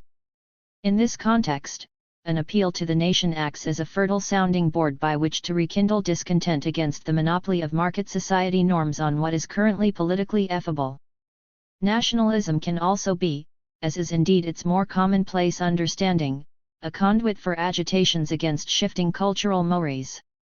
Seemingly radical advances in particular social justice causes regarding gender equality and sexuality in particular can orient the nation as the primary means by which suburban conservatives can rail against these advances and the bien-pensant politics that they are claimed to represent. After all, as has been so systematically unpicked by the voluminous analysis of Spivak and others, conservative renditions of nation are intrinsically invested in the policing of feminine virtue, propriety, chastity, and the imperatives of reproduction, unleashing in turn untold violence on its own women in the name of national culture and integrity. 103. But nationalism, I think, carries a much more likely tendency, particularly when the nation being appealed to already has a strong constitutive affinity to the state. Put simply, when the nation being appealed to already has normative sanction via the state and white majoritarianism alike, its political thrust is of a different racialized political order that outweighs these above possibilities. Its primary definitional orientation, as has been suggested in this chapter ad nauseam, is to move against the other as a set of flesh and blood peoples against whom state institutions but also the body politic more generally are exhorted to move. It is this exhortation that Western Europe is currently being asked to reckon with. Once again. 2. Notes on two red herrings, progressive nationalism and populism. The previous chapter set out what was an unavoidably dense engagement with the wider body of nation and nationalism, the realization that any book of this sort is obliged to address. Out of gratitude to the reader for having waded through this dense chain of claims, now would be the opportune moment to engage more tangibly with the distinctly contemporary character of Western nationalism, a tangibility that will be parsed in this book through the different ideological registers by which contemporary nationalism is born. There are two clarifications that I would first like to address. To those readers eager to move on, this relatively short third chapter can be passed over without it proving costly for their broader understanding of the different arguments that the rest of this book turns on. Should, however, the reader prove tolerant of these tangents, I provide the added solace that these clarifications are by no means extensive, authoritative, or even particularly academic.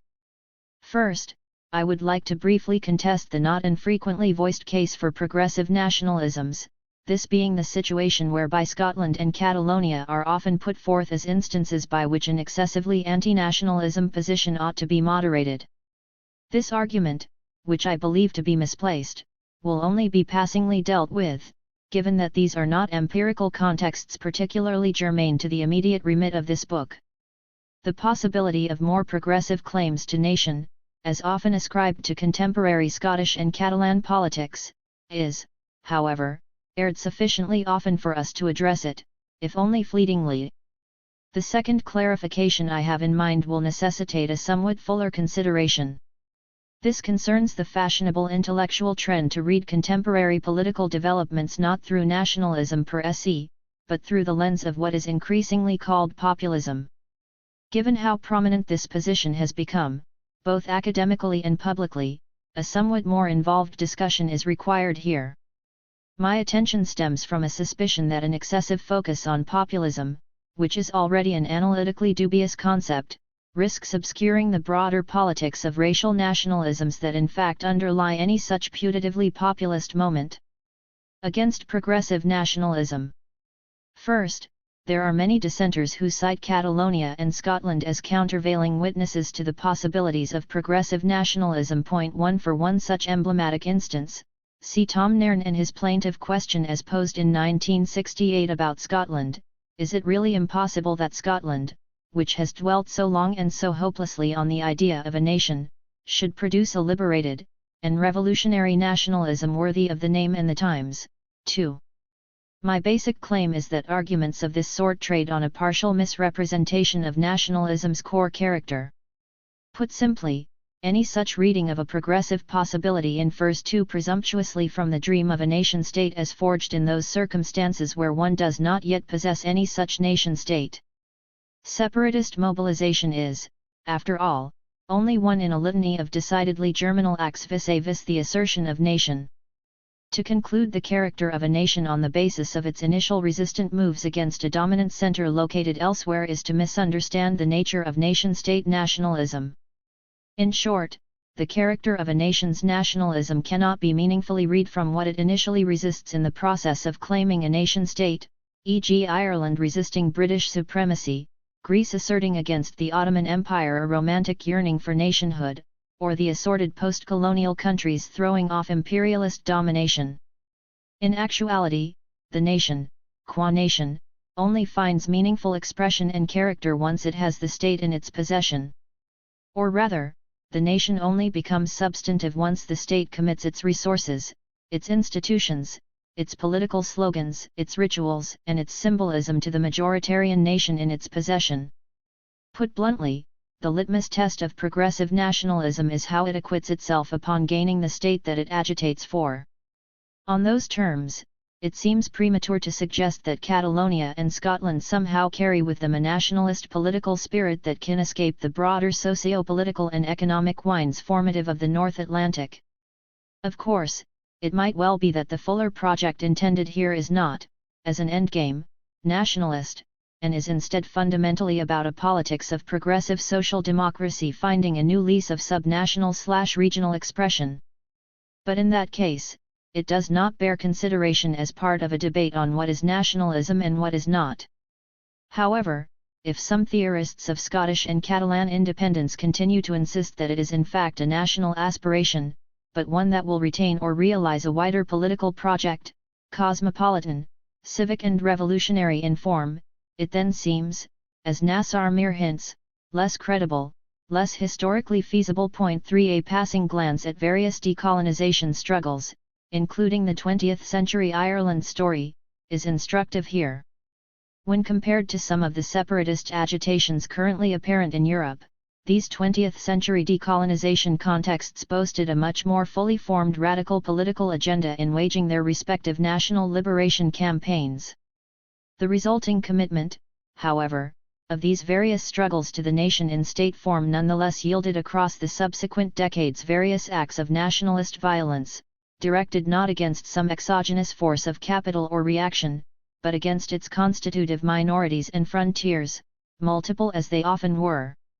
For instance, as many post-colonial theorists have explored in the South Asian context, one of European colonialism's most enduring legacies might in fact be this complex channeling of much global South politics through the nation-state form. Point 4 As Goldie Augery intriguingly comments, contemporary colonialisms and imperialisms may be best diagnosed through the lens of identifying forms of sovereignty as comprising, in part, nation-state logics rather than relying on the geopolitical framework of West/non-West recognizable in the conceptual vocabulary of post-colonial theory. 5 And though Augery's ultimate call is for a theorization of the post-colonial nation-state as engaging in its own expansionary colonial project, her general thesis also has a bold and probing relevance for my own querying of how to read nation and nationalism. Point 6 In India, and thereby what is now Pakistan and Bangladesh as well, but also, say, Sri Lanka, an independence consciousness was formalized in a manner that became, to some significant degree, wedded to a call for its own sense of nationhood, as a people, history, and culture.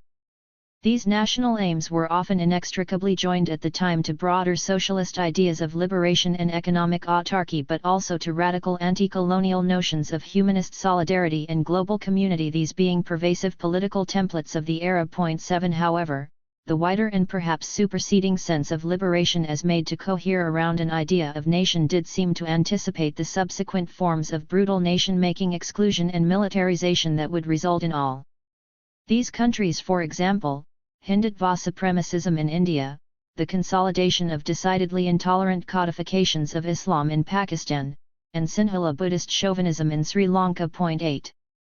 These South Asian examples, though only impressionistically addressed, do bear witness to a salutary truth.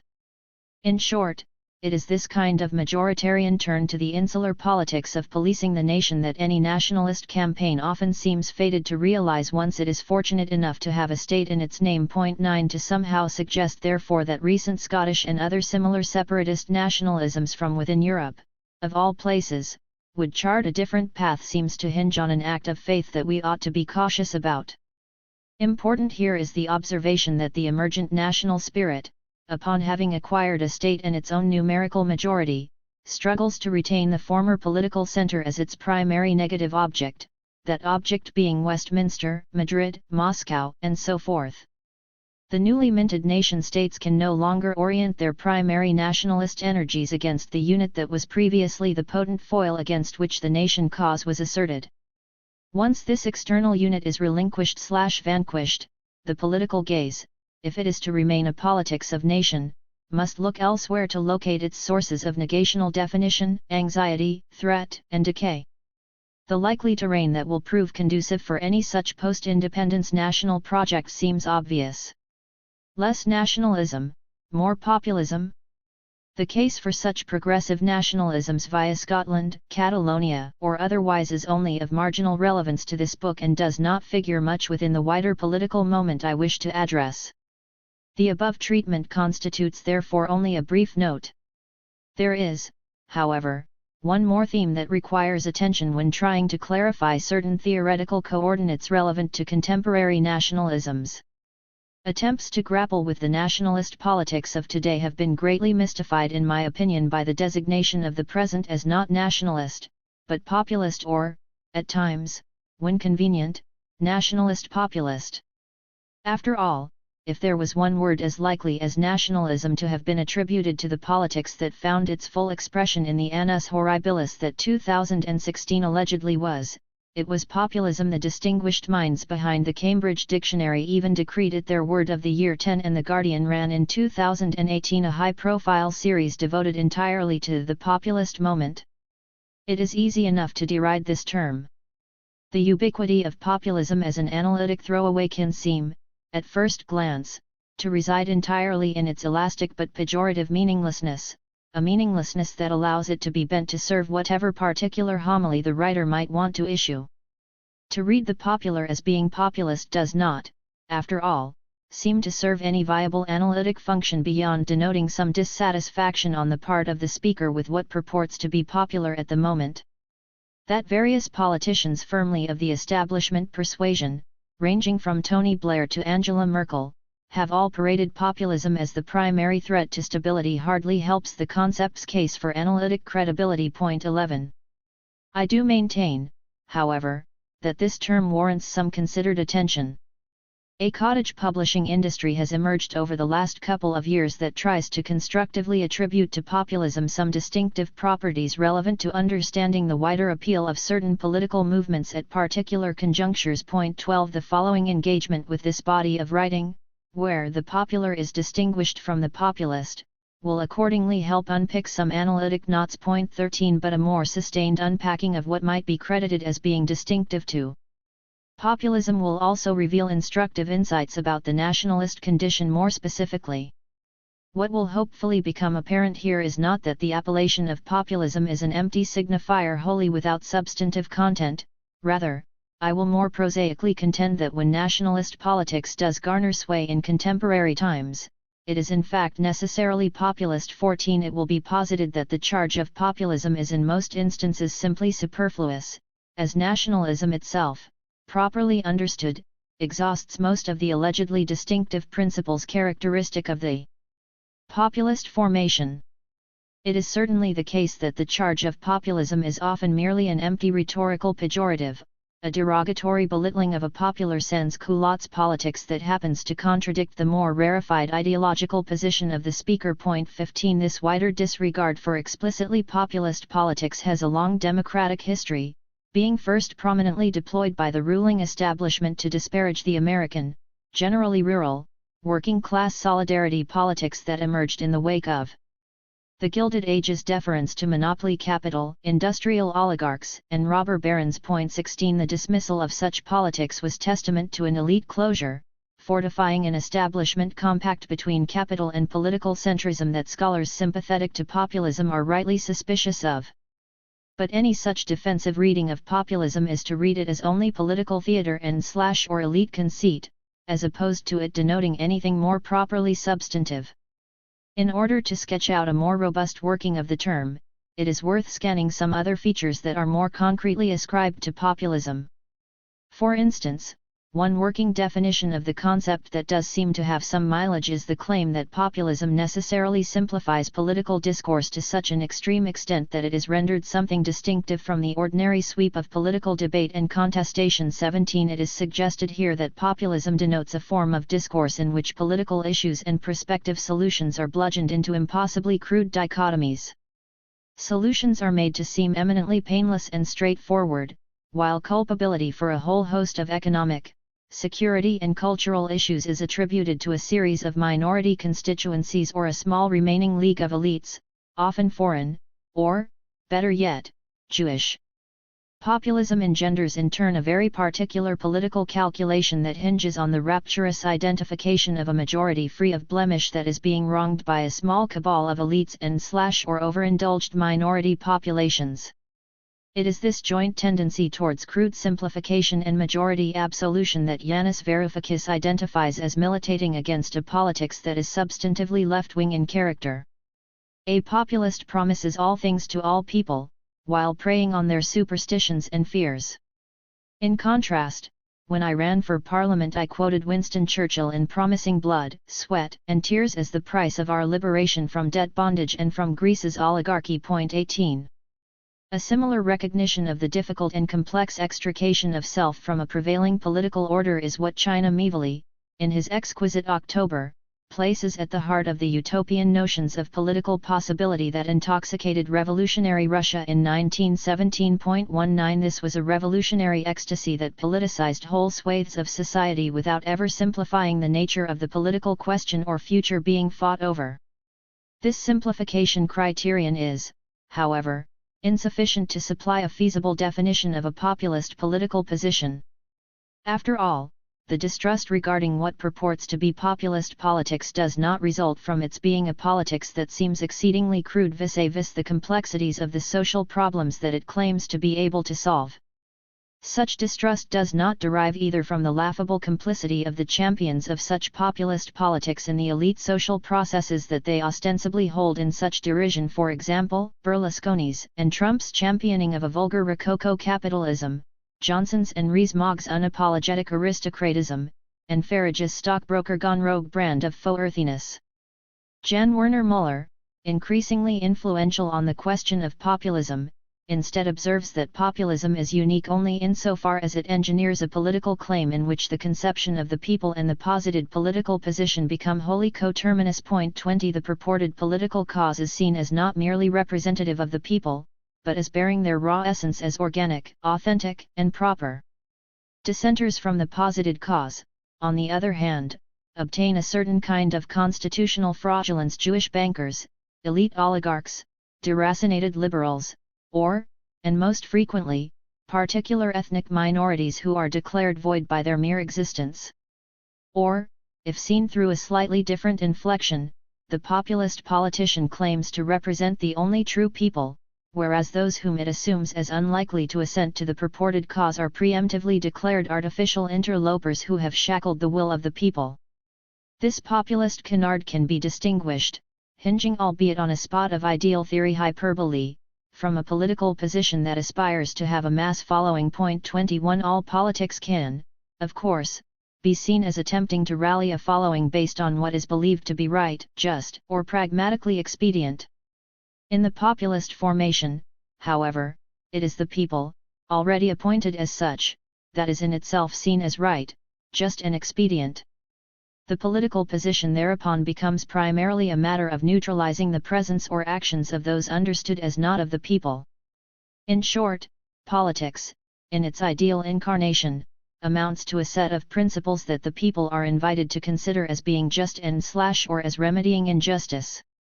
The populist position, on the other hand, amounts simply to the people itself, as already constituted. This critical reading of the populist form is somewhat analogous to what Gilroy has derided elsewhere as pre-political uniformity. 22 A politics that is only about rehearsing, defending, and weaponizing the form of particularized normative peoplehood that one has already been ascribed, i.e. the nation. Such a reading of populism as anti-politics also marries with what Kierkegaard ridiculed, long ago, as the difference between deep political purpose, ethics, and the mere superficial symbolic routine, aesthetics, that he equates with the politics of community that polite petit bourgeois society so conscientiously observes. 23 Mocking his fellow Copenhageners, as a proxy for the Hegelian philosophy that so chafed Kierkegaard, who seemed to think that a performance of the prevalent Danish national identity rendered them, by default, Christian in their virtue. Kierkegaard rails against the decorum of community. He sardonically observes how the attachment to community, which often poses as a self-explanatory mark of goodness and right, prevents the lived realization of any actual ethical project that takes the decidedly radical example of Christ seriously. Irrespective of what 1840s Denmark might tell us about contemporary challenges, there is in my opinion a salutary note here about the populist condition more broadly. Namely, within the sweep of populist posturing, the political seems only to traffic in notions of the real and authentic people, who are in turn exhorted to take up a war position vis-a-vis the excesses of the outsiders in their midst. Think here of the ordinary people of Middle England so fated by the Daily Mail or Nixon's appeal to the silent majority, an invocation that is now a staple feature in many a politician's rhetorical repertoire. 24 Populism enacts, in short, a curious sleight of hand, insofar as a particular kind of qualified population becomes a metonym for the people in general. As Müller again notes, the crucial difference is that populists deny, or wish away, the pluralism of contemporary societies. When they say equality, they mean sameness, which is to say, conforming to some ideal of Middle America, Little England, or whatever a symbolic representation of real peoplehood comes down to for them. 25.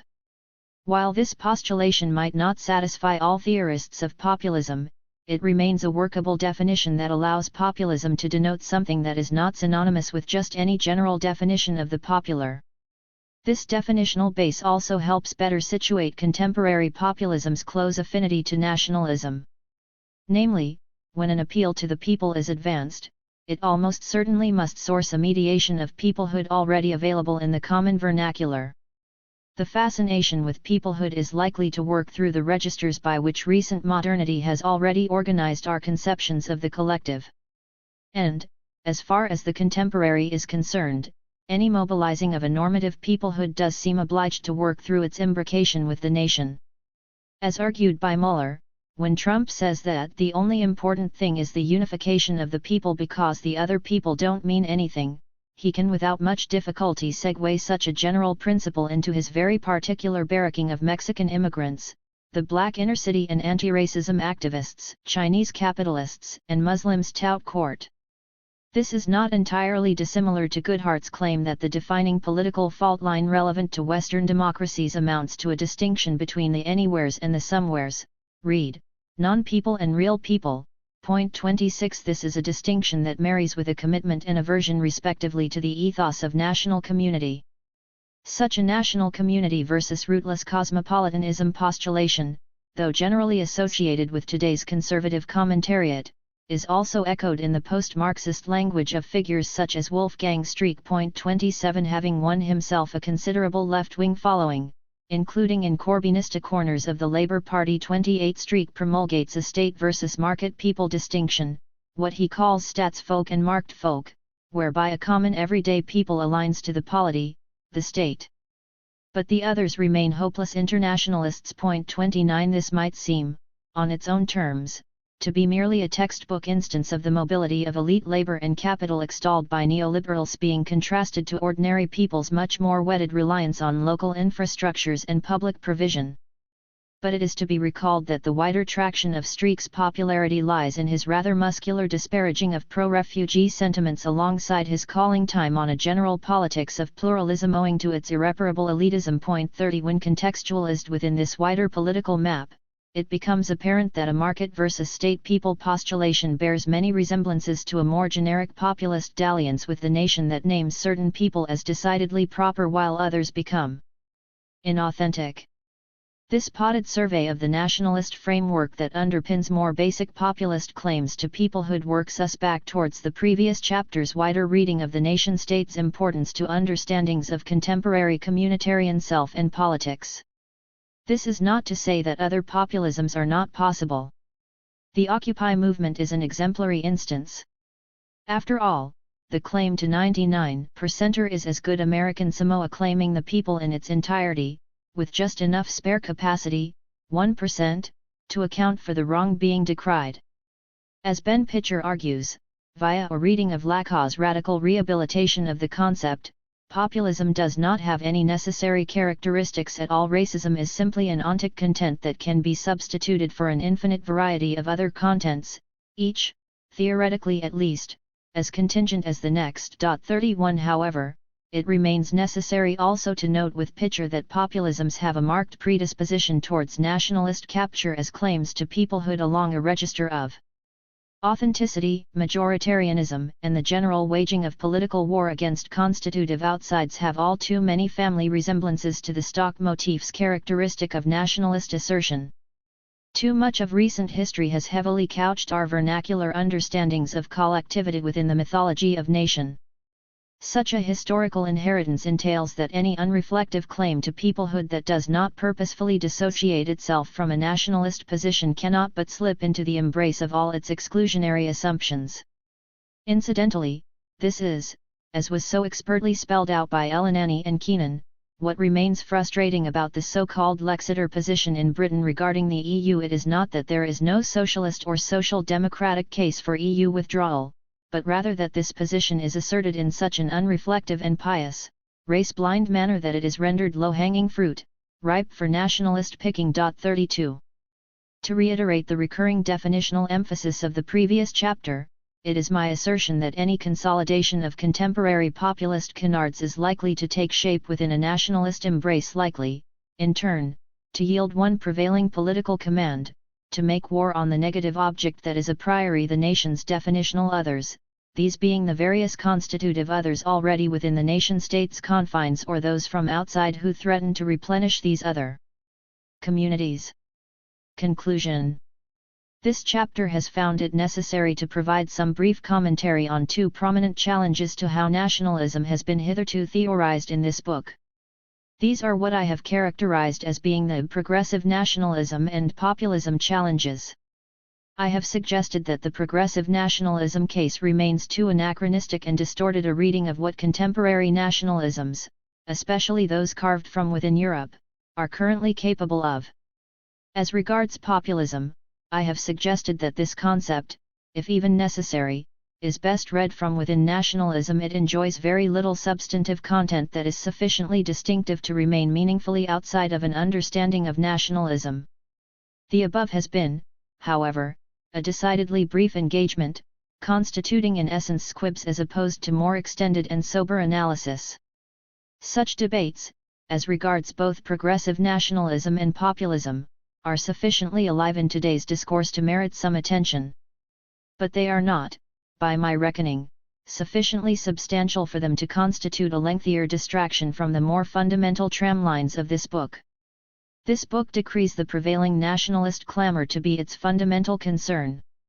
Having already established what I consider to be nationalism and its wider history as regards Western Europe, the overarching focus of this book is how nationalist ways of thinking multiply all around us. The key for me, put differently, is to understand how nationalist sensibilities have managed to land and entrench themselves across a variety of often conflicting and contradictory political languages. It is this multiplicity, this crisscrossing and shrill ideological clamor, that constitutes a vital node of analysis as regards a reckoning with the contemporary political moment, a moment when liberal, neoliberal, conservative, and left-wing rationales, idioms and effects are all made to dance to the nationalist song. It is these respective ideological registers, each granted a birth of its own, that will be unpacked in the following chapters. 3. Valuing the nation, liberalism, Muslims, and nation-state values. A special brand of not uninviting hubris swept through political theory in the 1990s and early 2000s. Much has already been said elsewhere about the more general end of history thesis and its claims about the triumph of liberal market democracies. But a less noted parallel current was a similarly confident claim about the nature of democratic nationalism. This was the claim regarding a historical shift towards a civic nationalism, wherein a liberal value base respectful of difference would set the broader conceptual parameters of what defines the nation and its citizenry. This turn to civic nationalism was tempting insofar as it broke from more ethnically construed conceptions of the polity. This marked a welcome departure from the privileging of ethnic coherence as the precondition for collective citizenship. Ever since 19th-century Romanticism gave nationhood its initial contours, an emphasis on ethnic coherence had remained preeminent, this being the assorted metaphysical pretenses of national belonging as rooted in the primordial and culturalist guises of ethnicism. 1. The mooted turn to the civic was finally putting such pretenses under stress. Time was seemingly being called on the conception of the nation that had hitherto traded on a poetics of a people that always were, and will forever be. This civic values turn was, of course, tempting to anybody wanting to render democratic citizenship more inclusive, a conception of political citizenship that would finally reflect the always diverse populations that the borders of the nation-state contain, as opposed to a conception of nation that traffics only in a majoritarian fantasy where the nation-state acts primarily as an institutional and symbolic expression of the authentic majority's right to priority. The intellectual genealogy of the civic nationalism turn is a broad one. Some even trace it back to Renaud's defining commentary in What is a Nation, while also finding a particularly substantive anchoring in Friedrich Meinecke's turn-of-the-century distinction between the state-nation, read political, and the cultural nation, read ethnic.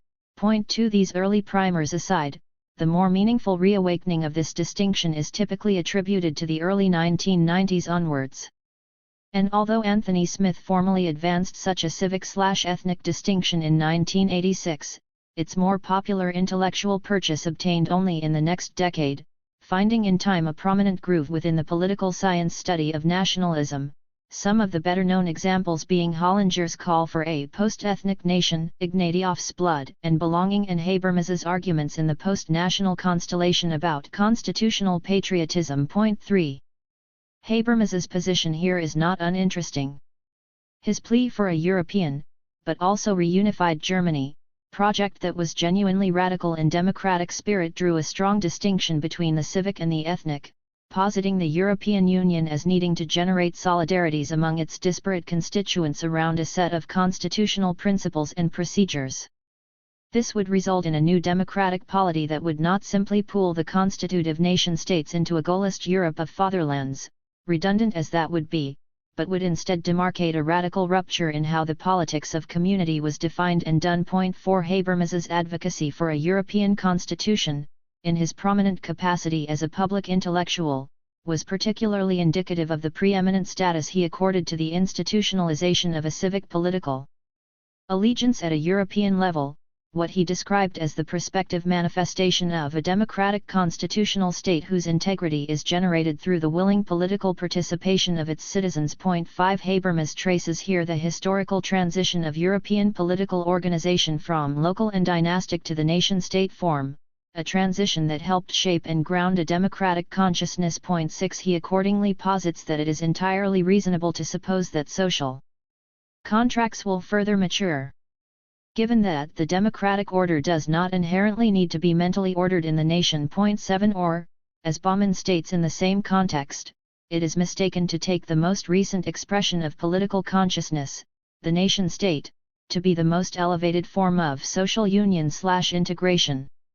The European Union will not be and cannot be an enlarged copy of a nation-state, just as nation-states were not and could not be bigger versions of estates or parishes. 8 It must instead reveal a qualitative shift. To be fair, what Habermas and Bauman were hinting at here is a generally amorphous but still radical hope of simply something else, a future something else that is in part liberal but also exceeds liberalism, for Habermas, a renewed democratic framework that is radically deliberative in form, for Bauman, a rejection of the acquisitive individualism that modern political culture rests upon. It is, however, also clear that such a positioning becomes decidedly more normatively loaded when Western countries were described in some readings as being already post-ethnic. This reading into the present of such a post-ethnic ideal, as an already tangible reality, in turn did something altogether different to what Habermas and Bauman were pointing to. This claim is much less about a critical political direction for the future, and much more about self-satisfied ethnic triumph as regards the present. 9 Though now better known for a hapless tenure as leader of Canada's Liberals, Michael Ignatieff suggested in his Defining Blood and Belonging that France and the United States already demonstrate this civic nationalist ideal, a community of equals, rights-bearing citizens, united in a patriotic attachment to a shared set of political practices and values. 10 Elsewhere, Will Kimlicka suggested that in post-war Western democracies there was an ongoing shift towards a post-ethnic and thus civic form of nationalism. 11 Again, if being charitable, we might want to say that such comments are best read as fairly gestural and essentially hopeful statements, warts and all. But these are nevertheless slips that start to make more proximate the Eurocentric terms by which a civic claim to the nation starts to do a decidedly different discursive and ideological work. 12 This is less about an ideal that is more inclusive in its sense of democratic polity, and instead starts to rehearse an already established form of ethnic superiority as appropriate for a decidedly liberal sensibility. It is a form of nationalism that might not pass muster in the trenches of far-right nativism, but enjoys the ostensibly reasonable and polite air that appeals to cabinet offices, the corridors of think tanks and publishers, and becomes the generic stuff of suburban dinner-table conversation. 13 We should not forget that it is precisely this ethnically coded distinction that does so much heavy lifting for contemporary new nationalist alarmism, and in particular for contemporary populists and their penchant for liberal pontification vis-a-vis the spectre of Islam. Put frankly, the very act of claiming such a civic mandate for the nation is an important discursive instrument through which an ethnic community is able to confirm for itself a civilizational mastery of liberal objectivity, a mastery that is in turn tied to the political object that they remain most wedded to, the nation. In other words, it engineers a narration of ethnic telos that confers upon the normative citizen an innate quality of neutrality and objective political reason. Or, as is put succinctly by Jason Reed, paraphrasing Balibar's unflinching interrogation of civic nationalism, the very idea that one's own nation has transcended ethnic nationalism is itself a kind of ethnic nationalism. Point 14. Liberal nationalism and integration. Let us put this more precisely. Those racialist denizens who fall outside the parameters of a pre-given, automated body politic, i.e. the white ethnic majority seen as constitutive of the nation, are said to encounter liberal democracy from a position of want or lack, a liberal deficit that becomes particularly acute when mobilized vis-a-vis the problem that the contemporary Muslim poses to the civic state. In other words, racialist minorities are intuitively represented as having to learn and adopt these liberal principles that are definitive of the nation. The presupposed white citizen is instilled, by default, with the civic, universalist ethos, while the racialist citizen, first generation and otherwise, acquires these qualities. This partly explains why and how the concept of integration does so much work in today's nationalist repertoire.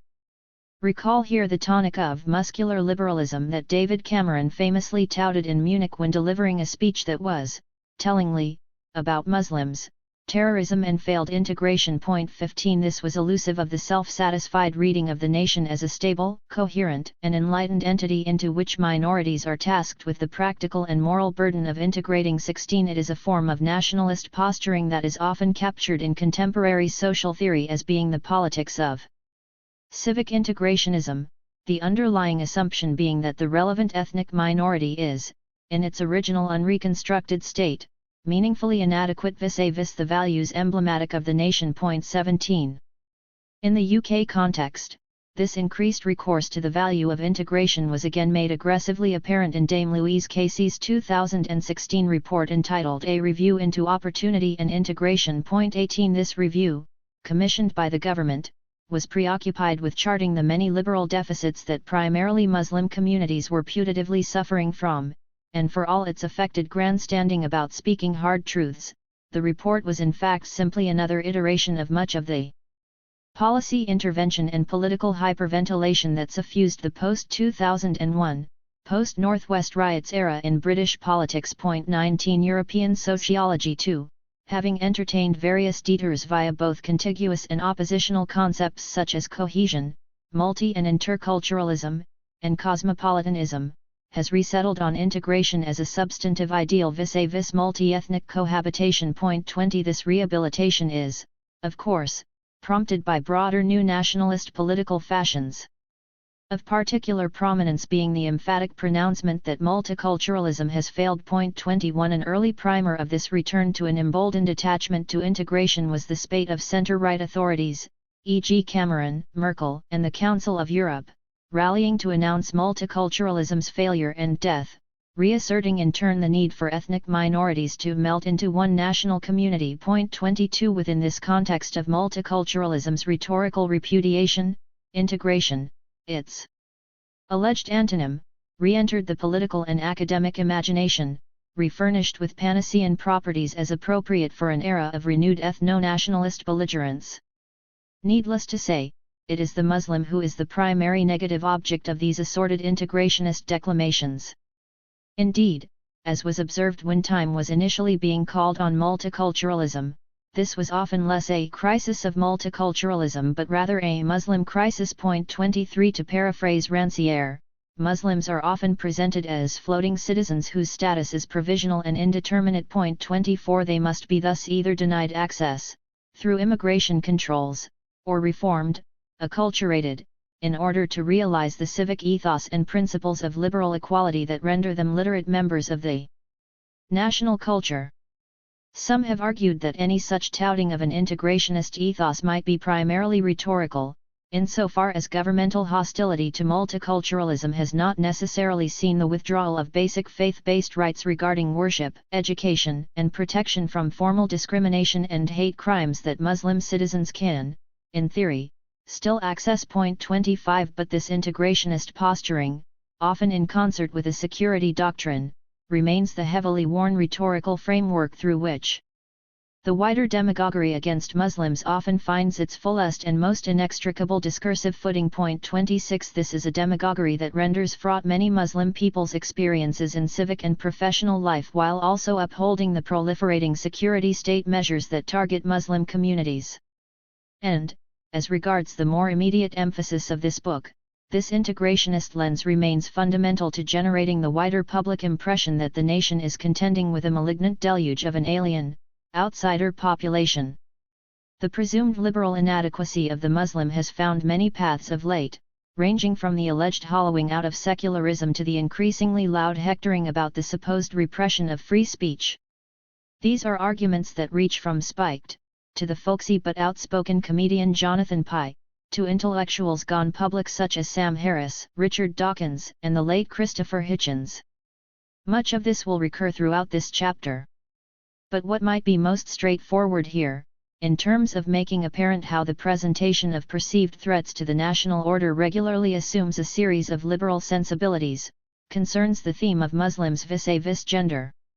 The purported problem of integration 27 so central to contemporary European narrations of nation has increasingly utilized the Muslim woman as the victim in whose name it wages liberal warfare. 28 Particularly important here are the news cycles that periodically foreground issues such as the burqa and/or hijab, FGM, forced marriages, so-called honor killings, gender segregation in schools, handshake etiquette, and various other excesses that Muslim men/culture are documented as being perpetrators of.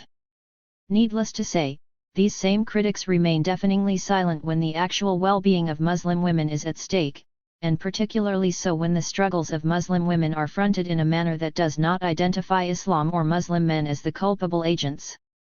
The force of the threat that the Muslim man poses becomes all the more fetid when the imagined female victim is white. Such a dynamic was particularly apparent in the wake of the grooming gangs revelations in the UK, and also in how the 2015/16 New Year's Eve Cologne incident swept the news waves. 29 And yet again, a marked insincerity manifests here in terms of an actual politics of care vis-a-vis the female victims, even when white.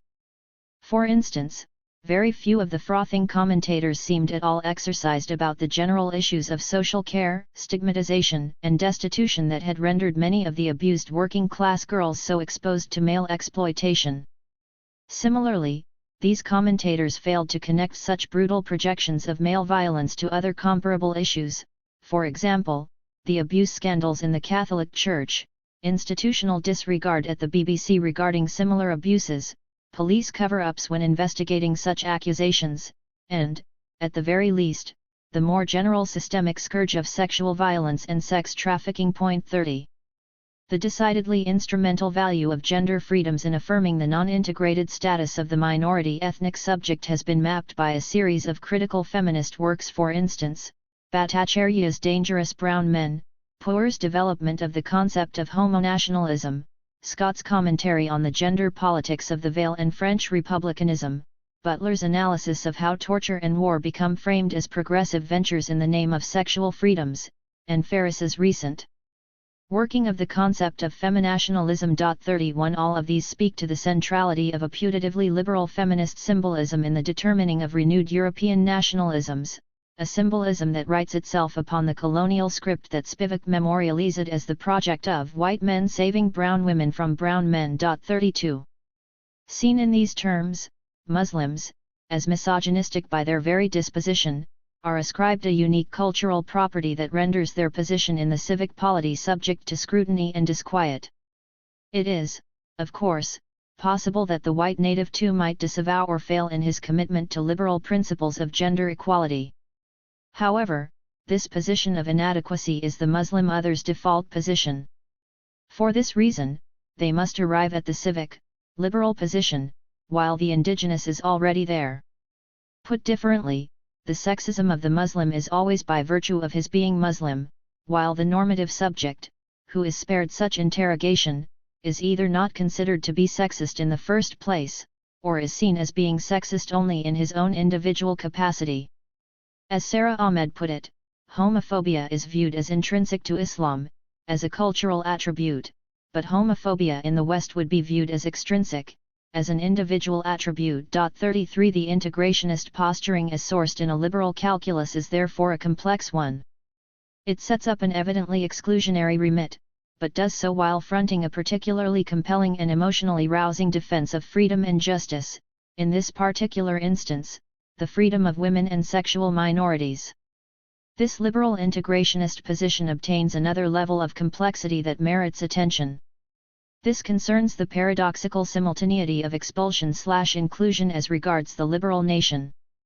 Deepa Kumar's theorization of liberal Islamophobia grapples well with this particular mechanism, an argument that bears a productive affinity with the wider critical literature on the post-race conceit. 34 Kumar observes how this liberal form of exclusion draws particular normative energy from its ability to extol individual minorities. In a manner analogous to Mamdani's good Muslim bad Muslim argument. 35 Kumar observes how the complexity of liberal exclusion trades on a particular form of selective accommodation that plays heavily on various intertwining tropes, for example, the model minority, the good immigrant and, of course, the moderate Muslim.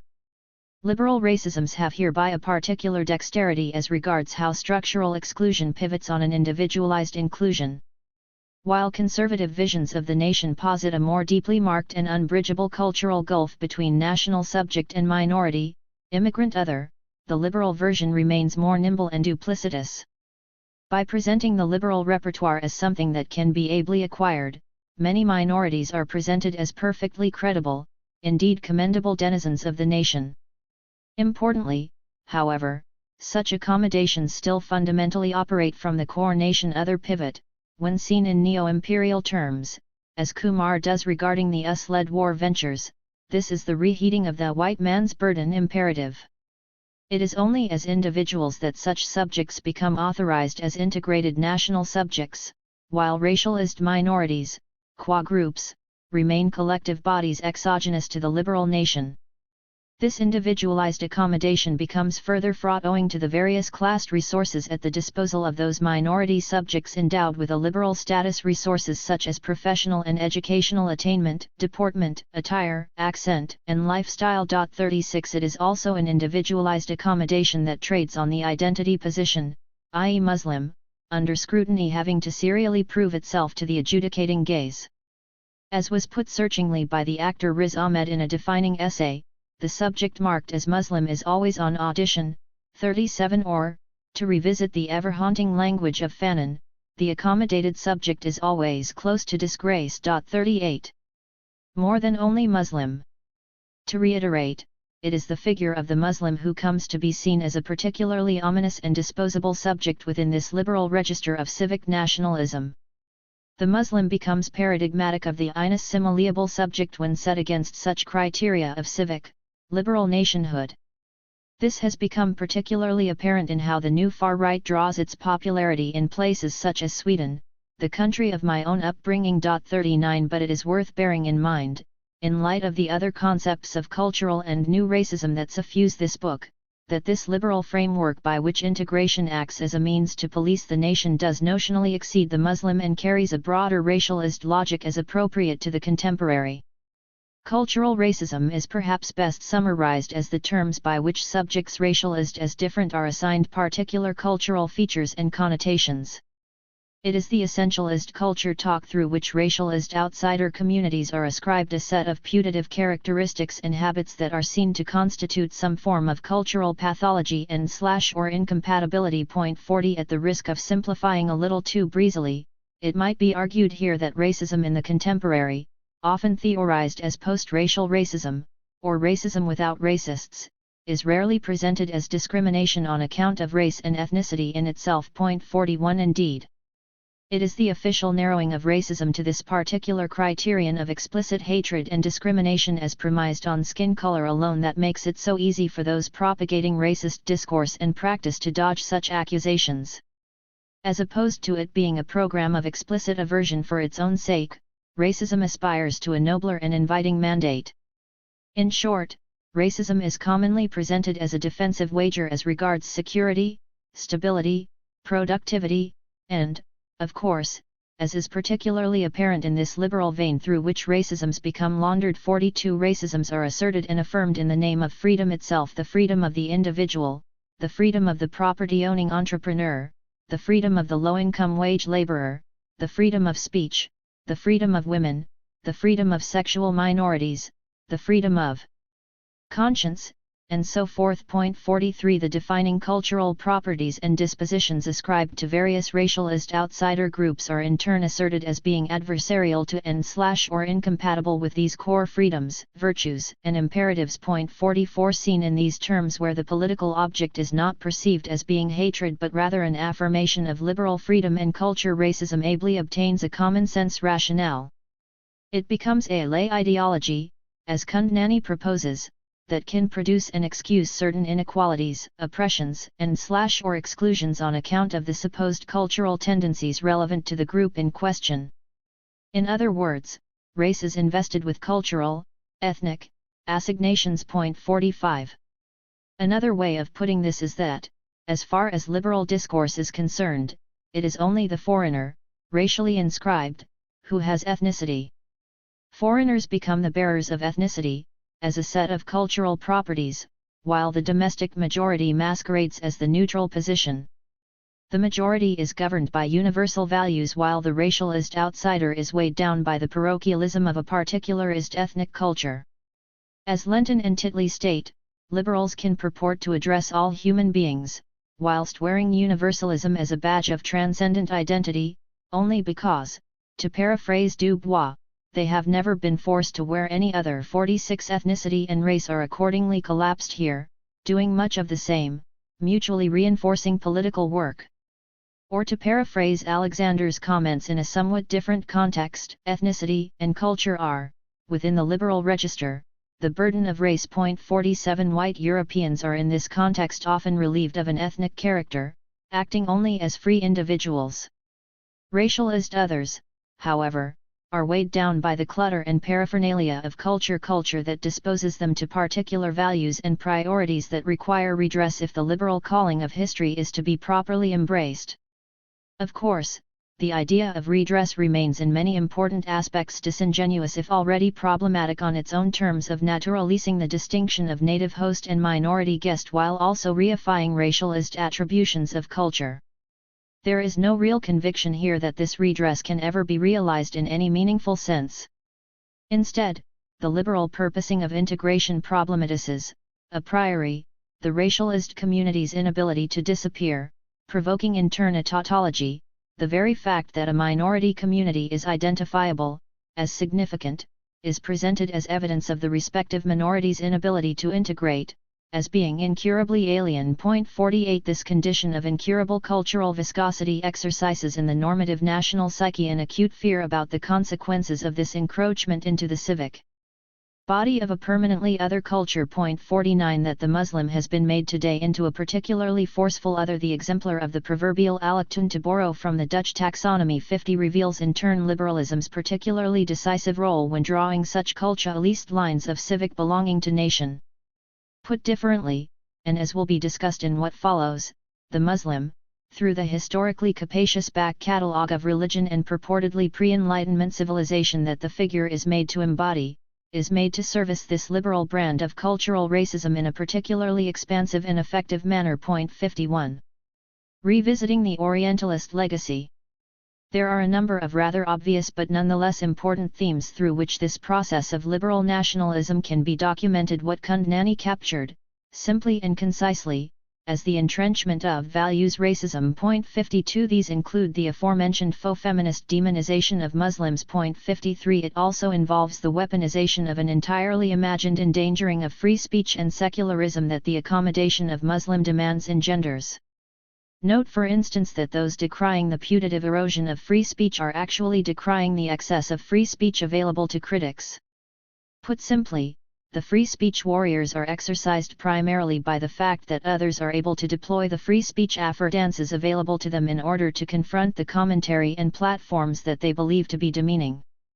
Equally, a reflection on liberal nationalism would also take note of how a strong defensive assertion of liberalism precipitates a raft of ostensibly illiberal programs, the extreme version of this being a suite of coerced integration injunctions alongside draconian counter-security programs whose entire remit rests on Muslims, once rendered a suspect community, being stripped of certain liberal protections, not least the right to citizenship. Point 54.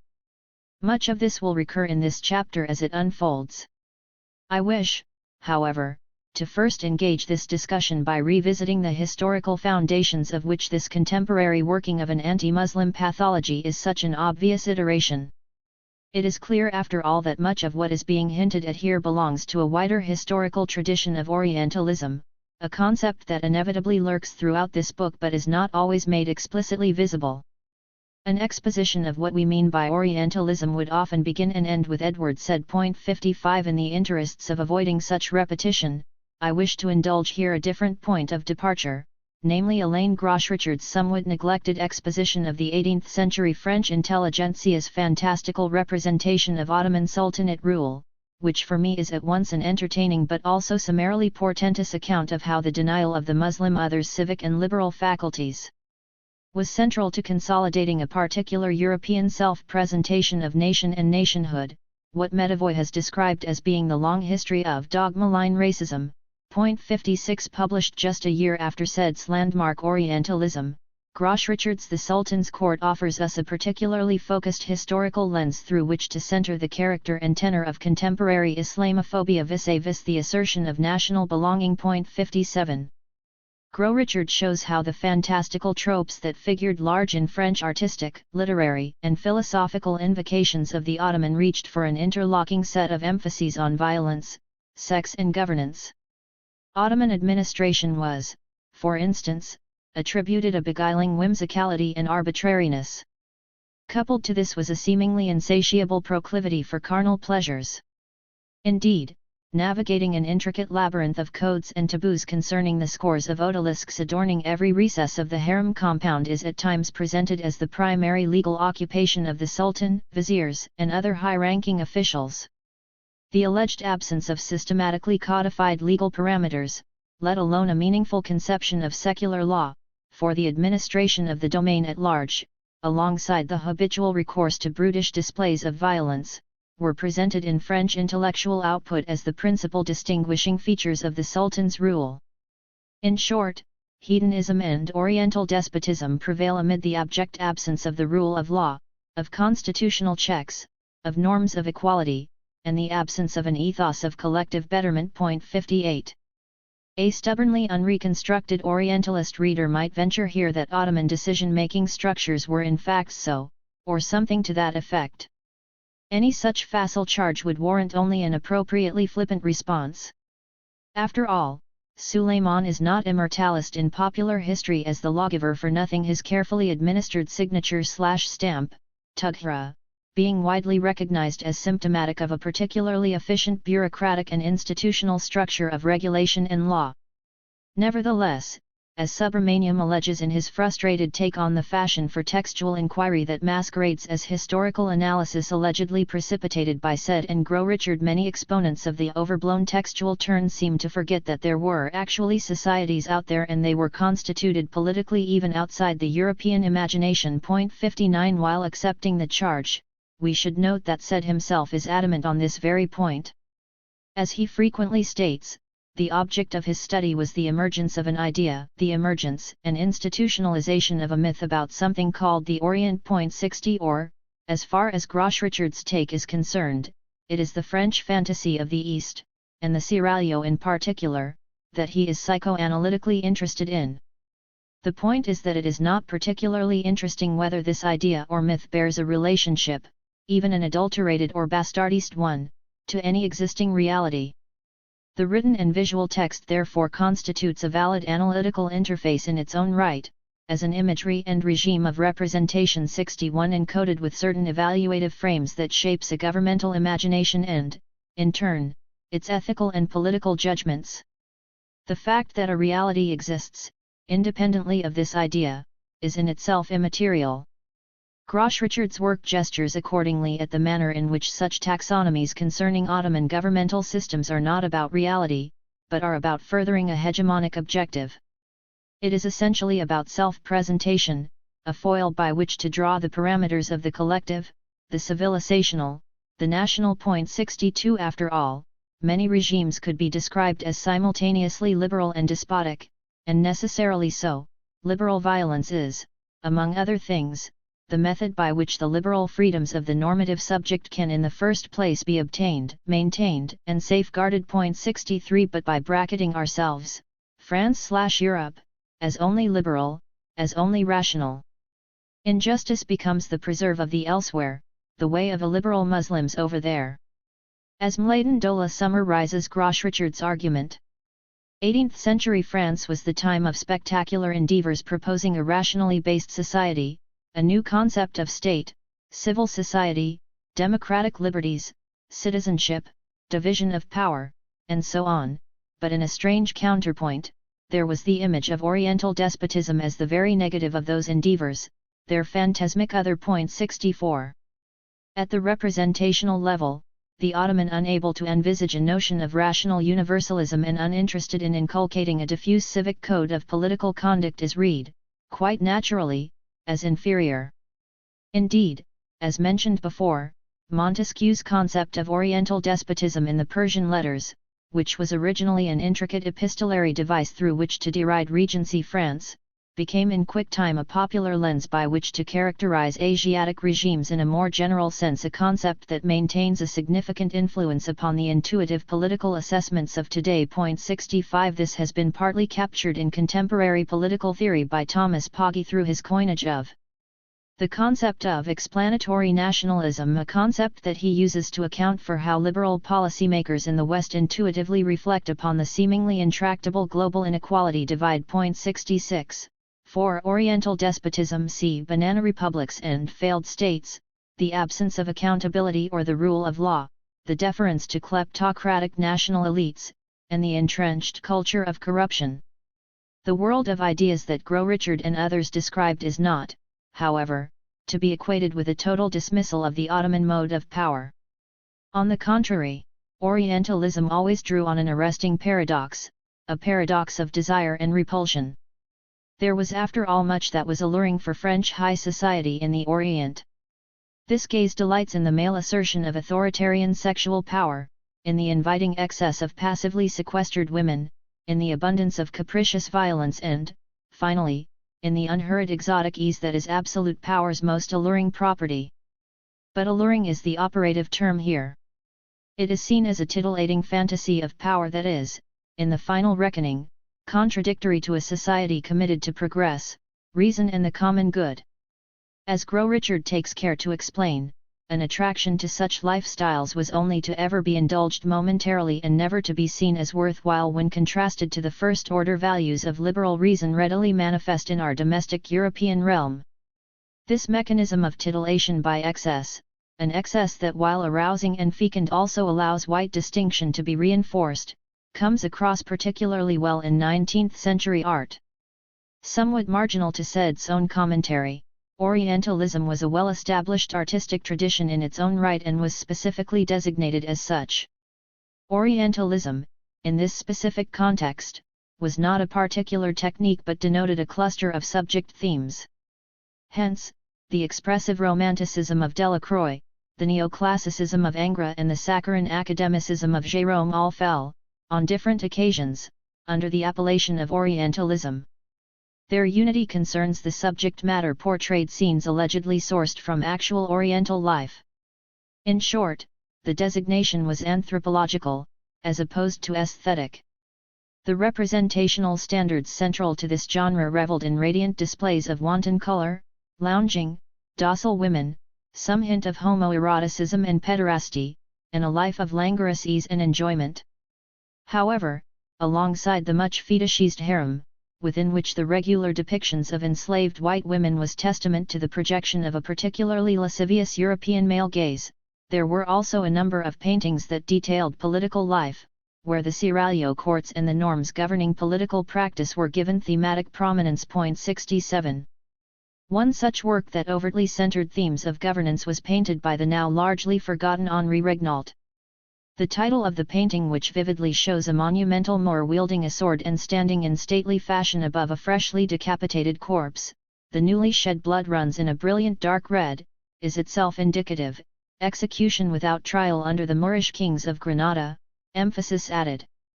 Interesting here is the infatuation with the prevalent practice of extrajudicial summary killing seen as customary to the Orient, whereby 19th century eyes would feast on this intimation of violent melodrama that contrasted so starkly with the civilized ideals of liberal political practice they had arrogated for themselves.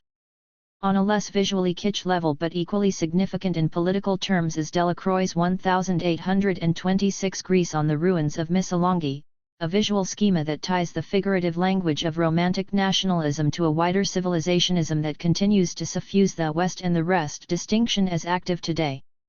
The bloody campaign in the early 19th century for Greek self-determination, which is allegorically rendered in the painting, had stirred much support among the European left, the struggle being read as one for liberty and being popularly ascribed an incipient republican spirit denied to the Greeks by Ottoman authoritarianism. In the painting, we see the female personification of Greece standing atop the debris resulting from the latest Ottoman massacre, gesturing plaintively as their noble aspiration is yet again thwarted, while a steely dark-skinned Ottoman soldier clutching his standard is glimpsed triumphant in the background. Not incidentally, I believe, the female model for Greece is likely the very same as she who embodies the revived spirit of egalitarian republicanism in Delacroix's fabled homage to the failed French Revolution of 1830, Liberty leading the people. 68. Delacroix accordingly projects upon the Greek cause the nascent traces of a universalist political undertaking, while the Ottoman figure represents the grim alternative of tyrannical despotism. 69. This is not to say that his sympathies were misplaced. Indeed, it was in many ways a dignified struggle for national self-determination typical of the Romantic spirit. 70. But the wider political identification with the Greek cause also traded on a representational standard that was indicative of the wider Orientalist ontology that was by then taking a more full-bodied shape. As Febrero and Schwetsch state, Europe's intellectuals and artists and patriots, all of them supported the Hellenic cause, considered a people's struggle for freedom against the Turks, who were equated with cruel and inhuman barbarity. 71. The sympathizers with the Greek struggle comprised here a combination of constitutionalists, republicans, nationalists, proto-anarchists, and proto-socialists, notable supporters being Lord Byron, Santor de Santa Rosa and the Vicomte de Chateaubriand. Byron eventually died in Greece, having journeyed down like many others to assist in the heroic campaign, a death that occasioned a nigh unprecedented round of public mourning back in Britain. Notwithstanding Greece, what is important for the more immediate purposes of this chapter is that such art was indicative of a wider representational field where the allegedly Oriental political order was denied any conception of justice remotely approximate to the nascent expression of liberal republicanism that was seen as the teleological preserve of Europe. But Orientalism also resonated particularly well because it staged a complex temporal split regarding the European conceptions of nationhood.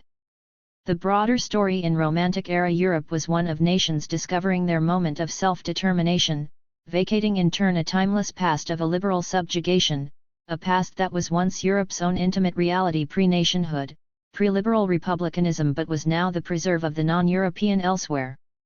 To again call upon the lessons of art history, it is interesting that Gérôme, at the time the most celebrated of the painters formally designated as Orientalists, alternated his oeuvre with dramatically cliched scenes from a Roman past, these often constituting gory tales featuring sensationalist examples of violence as staged in the Colosseum. This twinning of the Orientalist with the dramatic violence of Rome is interesting. The imaging of a different time, once ours, now only elsewhere, exercised, I believe, a distinctive claim on the European 19th century gaze, a claim that was able to draw an intimate familiarity with our own historic kin echoing from a lost past, but a past that was declared void and irrational and was now the preserve of Muslims over there. Put more theoretically, the visual scheme active in the Orientalist register exploited a picturing of the irrational brutality of the Muslim East, whose politics of the past affirms the calling of a progressive civic present and future, a civic order around which the European nation coheres. The circulation of such visual repertoires made it reasonable to consider certain other figures as inferior subject races. 72 Such depictions served and reproduced in turn a distinct ideological function. They staged a distinctly colonial framework through which the self-described liberal nation could deliver its own requisite exclusionary and extractive violence. 73. The contemporary. The Ottoman, which I have employed here as a proxy for the wider sense of the Muslim other, though we should not take the two as being wholly coterminous, was presented as being ill-disposed to cultivate those civic virtues constitutive of an enlightened liberal order. The contemporary exclusion, subjugation, demonization, and/or call to a civilizing reconstitution, see integration discourses or the doctrine of humanitarian intervention as targeted against the Middle East/North Africa, rest on a historical replay of this rationale. When the contemporary assertion of nation calls upon the ennobling coordinates of liberalism, it becomes logical to intuitively resent the presence of those figures who are made to appear constitutionally averse to those very values. But, as was customary to the broader Orientalist play, this denigration of Muslim illiberalism is itself coupled to a certain phantasmic and effective regard for Muslim illiberalism. This is a regard that often sublimates into an arresting and shameful sense of sexual frisson and violence, but, elsewhere, sublimates into something more akin to a nostalgic longing, a form of regard that is sourced in the titillating attribution of an exploitative misogyny 74, in the attribution of a brutal but cunning and disciplined call to religious violence, and perhaps most invitingly, in the attribution of a thickly textured sense of community, faith, and cultural cohesiveness.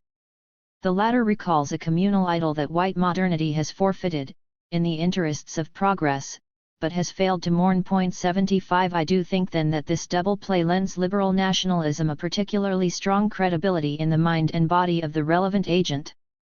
Namely, in repressing this form of guilty misidentification, the theatre of steadfastly upholding liberal values takes on an added political heroism. The white European is endowed with a strange impression of being historically obliged to champion the preeminence of the liberal project, in spite of the other, more base and tempting callings characteristic of the human condition that the Muslim is made to embody. The commitment to liberal individualism becomes here a heroic, transcendent, and stoic form of self-abnegation. In short, the historical project that the liberal purports to bear takes on an ennobling air of civilizing sacrifice. The nation-state is hereby not being fortified in the interest of racist assertion for its own violent sake. It is instead the mobilization of a liberal common sense rooted in European imperialism that sees the transcendent value order constitutive of the nation being gravely endangered by the excess of typically Muslim outsiders who call the country home but are not of the nation. This then becomes an entirely sanctioned, eminently reasonable form of nation-state othering that exercises a particular strong draw for those often middle-class types who style themselves as polite, moderate, and worldly types who are instinctively averse to the classed vulgarity of far-right activism and similarly unreconstructed claims to the overt logics of racial hierarchy and inferiority. We have seen a bona fide intellectual industry emerge that is singularly devoted to chronicling the incompatibility of Muslims with what constitutes a liberal future: the Muslim threat to secularism, the Muslim threat to women, the Muslim threat to gay rights, the Muslim threat to young girls, the Muslim threat to free speech, and the Muslim threat to even the rights of animals, the allowances made for halal meat production having become of late a particularly disingenuous front through which the illiberalism of Muslims can obtain one more invidious layer. Alma Awad recently noted that everyone is a feminist when it comes to Muslims. 76 We might now add that everyone risks becoming an animal lover as well when it comes to Muslims. As Russell Brand the comedian sarcastically observed, if you want to avoid halal meat, become a vegetarian, not a racist. 77. But it is perhaps secularism that has become the most effective and pronounced liberal theme in upholding the "I am not racist but Muslims are complete as necessary" genre of political discourse. A long list of esteemed Anglophone secularists, Sam Harris, Bill Maher, Richard Dawkins, and the late Christopher Hitchens, making intellectual war on Islam has become a particularly well-worn and rating-friendly feature of evening panel show debate. Some might think people such as Hitchens and Dawkins undeserving of being bracketed in such a manner. It has, however, long been apparent that the so-called new atheism that Hitchens, Dawkins, and friends aggressively championed became, wittingly or unwittingly, simply an attempt to lend further credibility to the wider stereotyping of Muslims and Islam, as was partly evident in Dawkins's juvenile ranking of religions in order of vileness, an endeavor that unsurprisingly saw Islam being crowned the world's most evil religion. 78 This was fully confirmed, I think, in a recent tweet that, delighted in the soundscapes of church bells, which Dawkins contrasted to the din caused by the Muslim call to prayer. 79 The muscular home of laic anti-Muslim posturing is still perhaps France. The wider Muslim imperiling of the republican spirit formative of the nation having become a particular speciality of French publishing. 80 But this form of political positioning certainly enjoys a wider Western muscle, including a pronounced Anglophone version. Marr, whose cultural output has a strong transatlantic purchase, is particularly interesting here owing to the ideological foundations that he often lets slip in his more bombastic moments. New atheists of his ilk certainly purport to be against all religion, this being presumably an interesting political position. But what reveals the conceit here is the different logics through which different religions are brought to reproach. The claims about Christianity, Judaism, etc., are given a fairly fine specificity.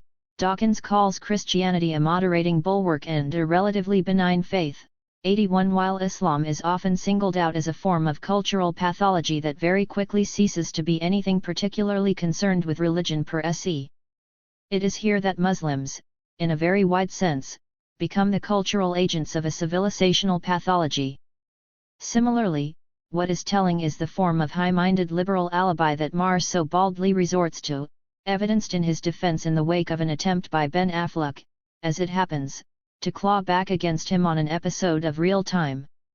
Marr responded, "We're liberals. We're liberals. We are not bigoted people. On the contrary. We're trying to stand up for the principles of liberalism." 82 This is a very naked ideological recourse. As will be discussed in the concluding chapter, it is interesting that much anti-Muslim radicalization ultimately trades on the very simple interrobang, do they not know what being a real liberal is? 83. All this might be familiar, with a long list of distinguished critics making clear the liberal conceit and or commitment that nourishes contemporary Islamophobia. This form of purported national emasculation found its literary apogee in Michel Houellebecq's novel Submission, a strange and elusive novel that describes a set of circumstances that sees an Islamist elected as French president. 84 The novel accordingly binds two key tropes, the gathering forces of an Islamist program within France alongside the broader impressionable passivity of a white French majority.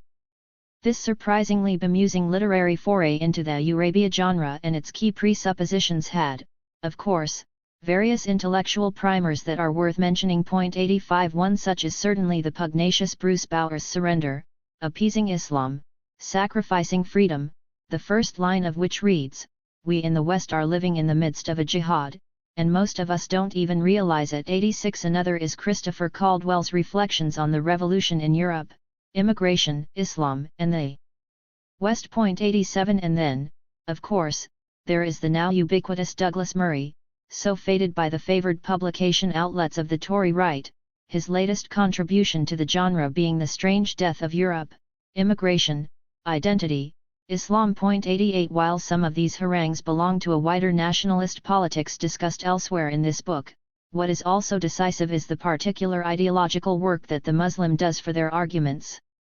Add to this the various weekly screeds of columnists in the Times, the Daily Mail and the Telegraph, or magazines such as Standpoint, which once devoted an entire issue to the dark side of Islam. 89 And one is left with a comprehensive field of anti-Muslim postulation that calls upon the rationales of a liberal identity under threat, even if the same writers do not consistently associate themselves with a formally liberal tradition or politics. This is in turn a field of discursive prejudice that demonstrably affects the wider British public's views about Muslims and Islam. 90. Conclusion. What is interesting, when seen along a wider historical sweep, is that this racialist weaponization of the liberal nation is increasingly all that remains of liberalism in our current political conjuncture.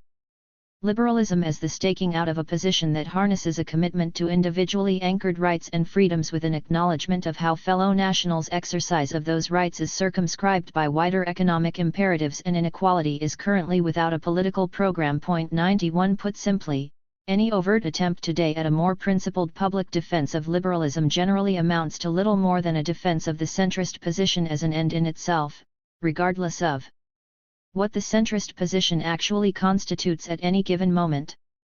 This is what Muller has described as being merely a self-conscious espousal of moderation, regardless of what one might be moderating between. Point 92 That liberalism has found itself in this hollow position is not surprising, its meaning having been steadily eroded over an extended period. First, by having gradually conceded its terrain to a more formal doctrine of neoliberal economics, and secondly, by becoming sullied by the ascriptions of lifestyle elitism commonly associated with the self-satisfied professional and/or cultural classes.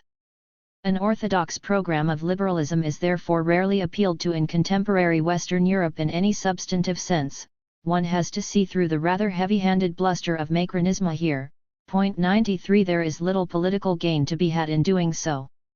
To pick from the idioms typical of contemporary politics, the increased use of liberal as a euphemism for elitist, by both left and right alike, begins to hint at some of this vacated authority, though their respective characterizations of the term are, of course, amusingly contradictory. Instead, the claim to a tradition of liberalism seems only to survive, in terms of constituting an assertive program with vernacular confidence, as a vehicle to repudiate racialized immigrants and Muslims.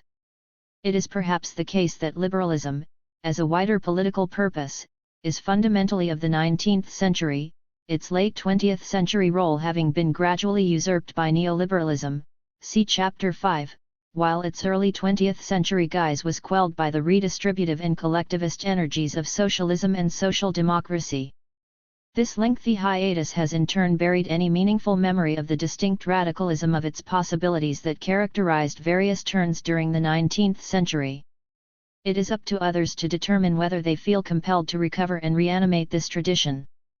But what remains important is that when this task is left to self-declared liberals, they seem rather too acquiescent and, sometimes, even actively willing abettors of the concerted weaponization of liberalism by nationalists not properly discerning such weaponization for the racism that it is.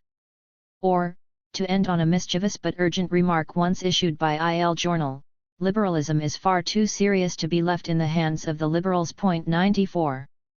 4. Conservatism and mourning the nation.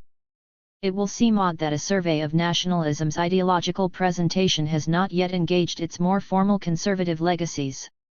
After all, contemporary nationalism is commonly reduced in popular analysis to being merely an unreconstructed conservatism, one that is nestled in the crusty recesses of boorish, right-wing politics. As has hopefully been made apparent in the preceding chapters, the reality is very different. Nationalism necessarily sources the entire political spectrum when assembling its ideological language, a spectrum within which conservatism is only one significant strand. Similarly, it might seem surprising to disentangle neoliberalism from conservatism, given that many of those who champion neoliberal resolutions also seem to hold basic conservative talking points. Point 1 This too, however, is partly a misnomer. Many politicians of the right do indeed routinely press both platforms, but they do so for political gain and/or to navigate the vagaries of party politics. In actuality, the dominant strains of right politics cleave towards one of the two directions. One flank propagates aggressive neoliberal measures designed to further bolster market society competitiveness, while the other makes a more impassioned moral defense of traditionalism. Point 2. Such a distinction is, of course, too convenient, too neatly bifurcated, to be entirely accurate. However, as a blunt heuristic device, to maintain a conservatism contra neoliberalism distinction does, I think, move us closer to the working reality of what constitutes the contemporary nationalist right. Put differently, a more variegated feel for nationalist expression is facilitated through analytically edifying conservatism with a birth specific to it. This becomes all the more necessary given that so many of the core impulses of contemporary conservatism do not flatly acquiesce to the broader competitive market ideals of neoliberalism. This is an important if oft ignored reality to acknowledge. There remain a multitude of conservative themes via which appeals to cultural meaning and national identity are popularly recalled independently of a neoliberal cost-benefit analysis that is economistic in type. This chapter will accordingly map how these various modalities, through which a distinctively conservative political vision is articulated, culminate in the thickly textured and nostalgically recalled veneration of provincial Englishness, empire, and whiteness more broadly. A conservatism beyond neoliberalism. To begin, the distinctive character of many conservative attachments is better understood when seen in terms of their partial estrangement from neoliberal orthodoxies. It is helpful to understand how some key conservative attachments act autonomously of a wider neoliberal project, and, at times, in partial hostility to such neoliberal commitments. The first section of this chapter will accordingly scan, as a simple tuning endeavor, some indicative instances of such disjointedness, ranging from NIMBY3 protectionism to cultural elitism. Importantly, the specific question of nation and nationalism will be postponed during these initial sketches, as it is preferable to first allow conservatism, both culturally and philosophically, its own definitional remit and texture. Consider, as an opening exercise, the home counties conservatives and their deep idealization of a green and pleasant undulating England. To build further housing in the vicinity, to raise wind farms against its scenic backdrop, to allow new railway lines to cut through its hills, to allow new flight paths to trace some of its suburbs, all meet a nearly blanket opposition. This in itself is perhaps welcome, as there are many reasons to commend this brand of obstinacy, whatever the limitations of NIMBY activism. But important here is also the simple recognition that a commitment to reforms designed to aid, via speed and infrastructure, the competitiveness of British capitalism meets its limits when it threatens some of the other entitlements, privileges, and comforts that dispose the rich towards conservatism. Think here of how Zach Goldsmith, as Conservative MP for the affluent Richmond Park, could parade himself as a principled critic of Heathrow's expansion plans. 4 Better yet, simply listen to Simon Jenkins, then chairman of the National Trust, and his excoriation of Cameron and Osborne's lack of feel for the countryside. I enjoyed Private Eye's spoof of them and their friends travelling to Manchester the other week by train and gazing bemused out of the window. Why were all these hills and fields and trees just lying about doing nothing, when they could be subsidised wind farms, Tesco warehouses, and Toytown estates? 5. Importantly, Jenkins's cutting anti-development sentiments were part of a broader lament in The Spectator, that bastion of well-heeled conservatism against wind turbines and their desecration of the nation's best views.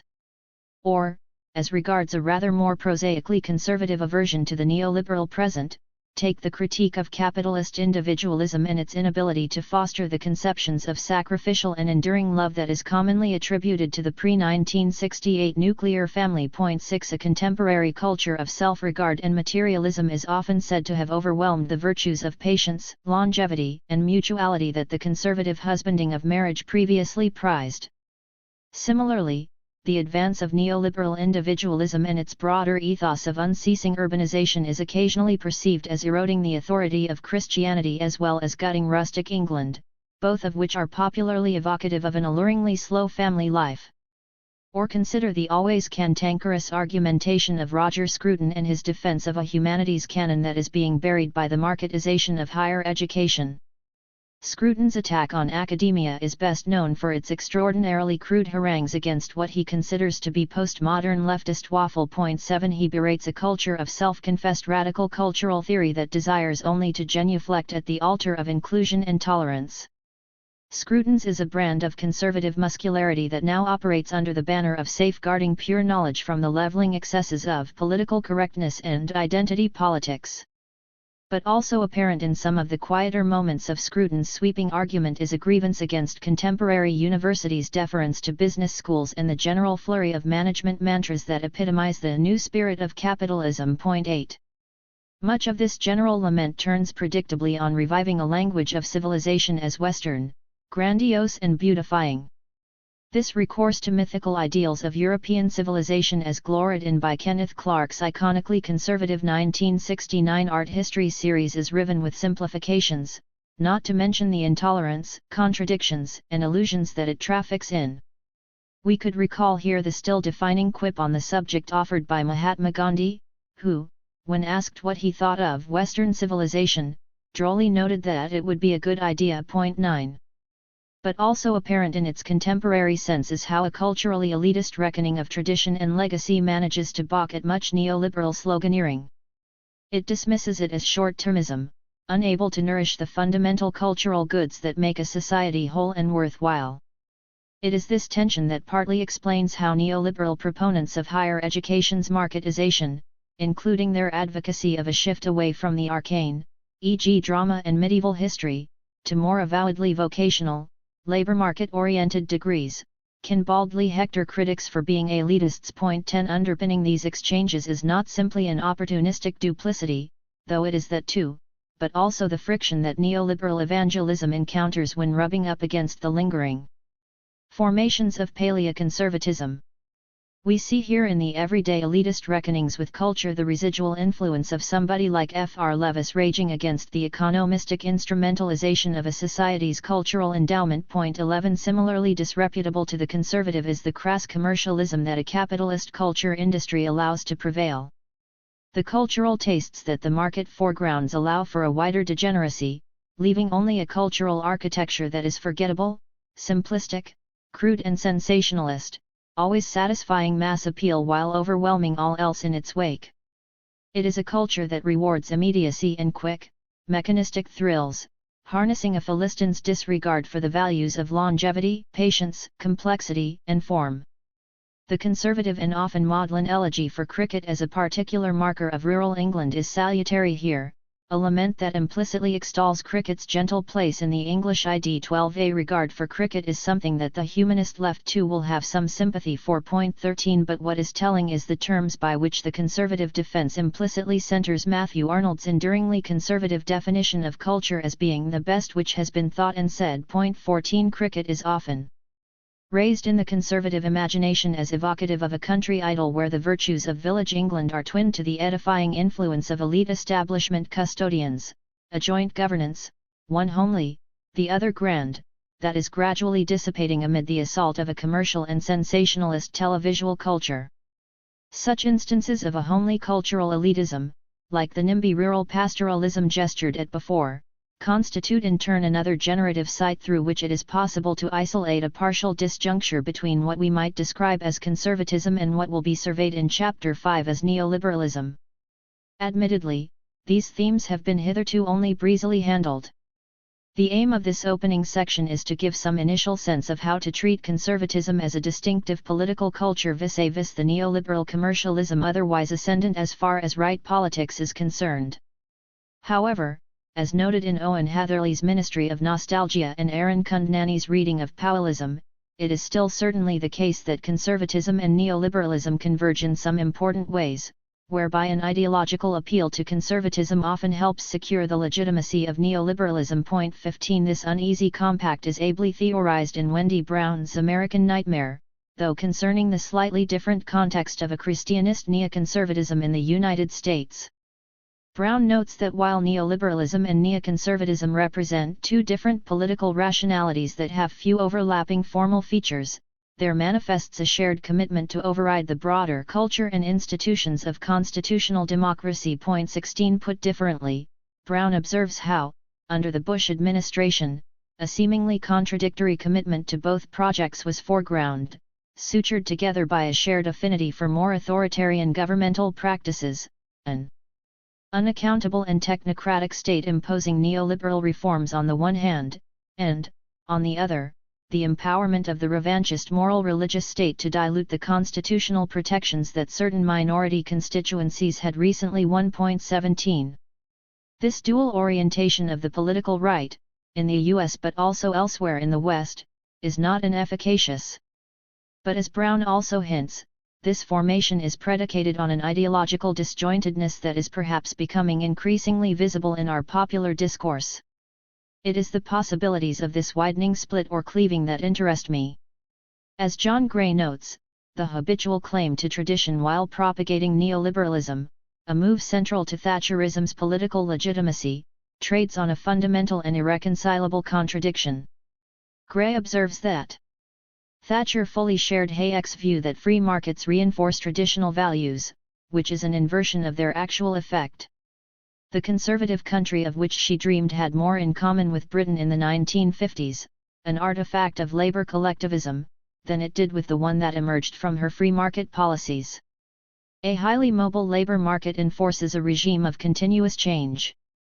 The type of personality that thrives in these conditions is the opposite of the stolid, Dutiful bourgeois Thatcher envisioned. Point 18. This paradox is very well observed.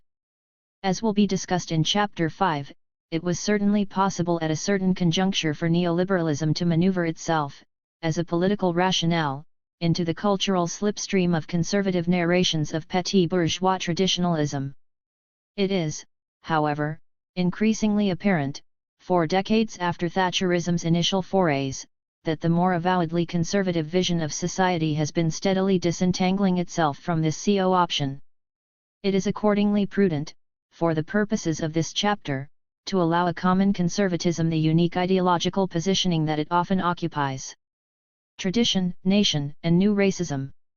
Disentangling conservatism from neoliberalism, it becomes possible to realize an analysis of the multiple terms by which an everyday conservative common sense rallies the nation. Conservative idioms remain after all a central anchor for popular nationalist expression. A critical handle on conservatism will also help underscore the unique emotional range that it provides nationalism. Namely, while neoliberalism is brash in its advocacy of competitive individualism and its unflinching belief in the efficiency of market reforms, it will become apparent that conservatism provides nationalism with a different, more intimate emotional cipher, unlocking a rich field of loss, mourning, remembrance and melancholy. That conservatism can do this is centrally connected to the ways in which the popular understanding of what constitutes a British and/or English tradition becomes framed. As will be the focus of much of this chapter's analysis, it is the manner in which such notions of lost tradition become suffused by a thick sense of whiteness that constitutes conservatism's distinctive play on the wider nationalist consolidation. This is the putative unity, stability, and public morality ascribed to pre-war national whiteness, but also an imperial greatness surrendered, that a popular conservatism routinely mourns. It is, however, the general place of tradition vis-a-vis conservative politics where closer conceptual clarification is first required. Conservatism does cleave at its simplest to a faith in tradition. A particularly celebrated and ideologically formative commendation of tradition is Edmund Burke's anti-French Revolution treatise, a defining account that valorizes the moderating stability of tradition. Point 19. The Burkean position recoils at radical change, arguing that attempts at the revolutionary and progressive leap result only in a radically anarchic turbulence. Such leaps into the unknown fatally upset the small textures of community life that are hard to quantify but are the very bedrock of a society that is functioning, a society that offers meaning to its inhabitants, a society that safeguards the freedom of its citizens. The criticisms that might be leveled at such a valorization of tradition are plenty, not least the many hierarchies, exclusions, and unfreedoms intrinsic to the already existing customs and governmental practices at any given time. But perhaps more important here as a critical insight is not the exclusionary structure of tradition itself, but rather the very mediation of what comes to be understood as tradition. This is important, as otherwise what is claimed as being tradition in the first place is simply presumed as being a given, ignoring in turn the specific circumstances by which something gets marked out as emblematic of tradition.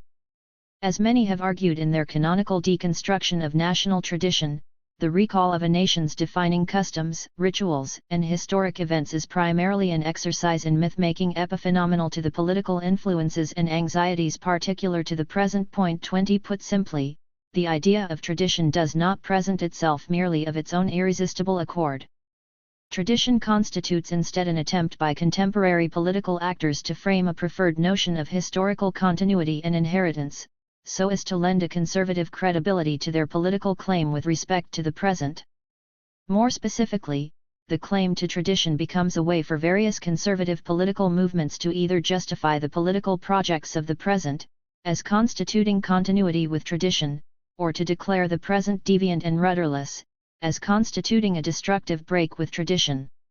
Within the latter, which is the more usual strain through which tradition is summoned, radical change does in fact become a viable prospect on the basis that what is popularly classed as tradition is understood as having been unloved, neglected by a deracinated ruling class, not least the cosmopolitan, the metropolitan liberal and the self-loathing, left-wing academic. Point 21. It is this tension regarding tradition that allows conservatism to break with its more literal sense, insofar as it is About recalling, rescuing, and reviving as opposed to preserving or being perennially cautious.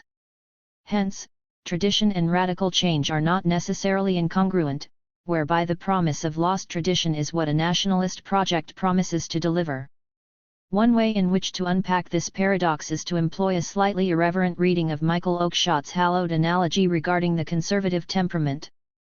Oakeshott's oft-circulated postulation recommends that the entire object of politics, navigating the always stormy circumstances of the present, is to treat tradition as a stabilizing lodestar. In political activity, men sail a boundless and bottomless sea, there is neither harbor for shelter nor floor for anchorage, neither starting place nor appointed destination. The enterprise is to keep afloat on an even keel, the sea is both friend and enemy, and the seamanship consists in using the resources of a traditional manner of behavior in order to make a friend of every hostile occasion. 22. This might, at first glance, seem straightforwardly consistent with the reading of conservatism as simply the defense of that which already prevails. It is a stay on the temptation to pursue radical transformation based on abstract principles of ideal equality, freedom, and culture.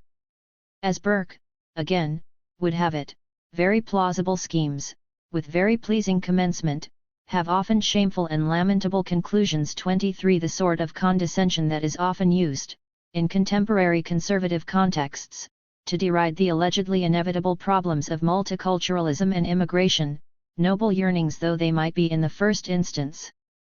The unsaid implication, however, of such a disposition is that certain mediations of what is narrated as tradition can deem the ship as society to have already keeled over. In such a case, the national project, when conservative in form, expends much of its political energies in attempting to restore these lost beacons of national guidance. It behooves a jobbing sociologist to note in passing that tradition, however remembered, is itself impossible to revive, insofar as it is simply impossible to neatly isolate what in fact preceded us without this narration being heavily distorted and restated in terms determined by concepts and values particular to the present. This point is sometimes forgotten even by those steeped in post-colonial theory, who fail to understand that it is this suspicion of tradition and history, however construed, that was so fundamental to Spivak's era defining "Can the Subaltern Speak?" 24. Similarly, it is not possible to transpose tradition, even supposing that a past practice has somehow been remembered with perfect verisimilitude, given that other significant surrounding circumstances of the present have themselves shifted. A bygone value or custom thereby assumes, inevitably, a different resonance when hauled out into the present. For instance, to use a commonplace example, the proscription on sex before marriage becomes particularly absurd and self-frustrating when remade labor market structures and shifts in the life course more generally have rendered the prospect of marriage less certain and the likely age of marriage considerably later. Given these practical limits, the political fixation with tradition is more meaningfully accounted for by looking elsewhere. As opposed to a political program that is substantive in what it asserts, the particular valence of tradition is better seen as stemming from the processes by which certain symbolic markers and ceremonies become identified with a sense of shared national history.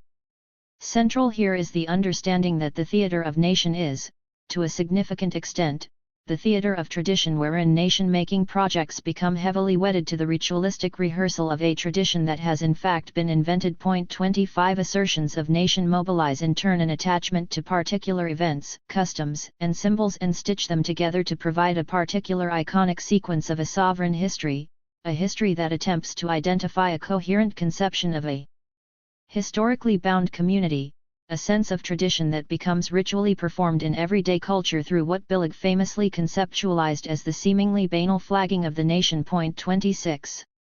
The powerful centrality of gender to this marking out of nation via tradition, particularly the masculinist, martial call to protective action, helps clarify an important temporal feature of this dynamic. 27. Put bluntly, the politicization of tradition is rarely about a quiet and understated continuity, but is in fact often about the anxiously violent call for recovery. It is frequently noted that owing to tradition's emphasis on family, religion, and public etiquette, women become the overdetermined and culturally overpoliced objects that symbolically carry the nation. Various restrictions regarding national propriety are accordingly vested in the policing of female presentation and sexuality. The male figure obtains for his part the status of martial actor, the one who will actively oversee and protect women from these threats to nation. The recurring conservative paranoia about the lapsing of tradition, though formally configured as an ethnic ontology, does obtain hereby a particularly rousing urgency because of this gendered resonance, whereby the lapsing of tradition comes to represent a status quo where the man has been rendered passive, vis-a-vis a role of valiant action, and the woman has transgressed or has been transgressed. This brief consideration of a gendered dynamic helps in turn to open up a broader contradiction characteristic of contemporary conservative nationalism, namely, how is it that new nationalist politics can seem so receptive to radical lurches into the seemingly unfamiliar, the seemingly unknown?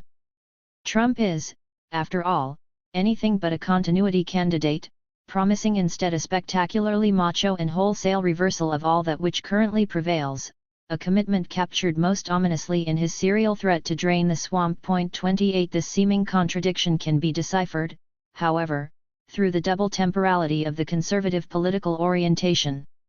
It looks into the past for the promise of the future, the intervening present being narrated, in turn, as one of loss, stagnation, or degeneracy.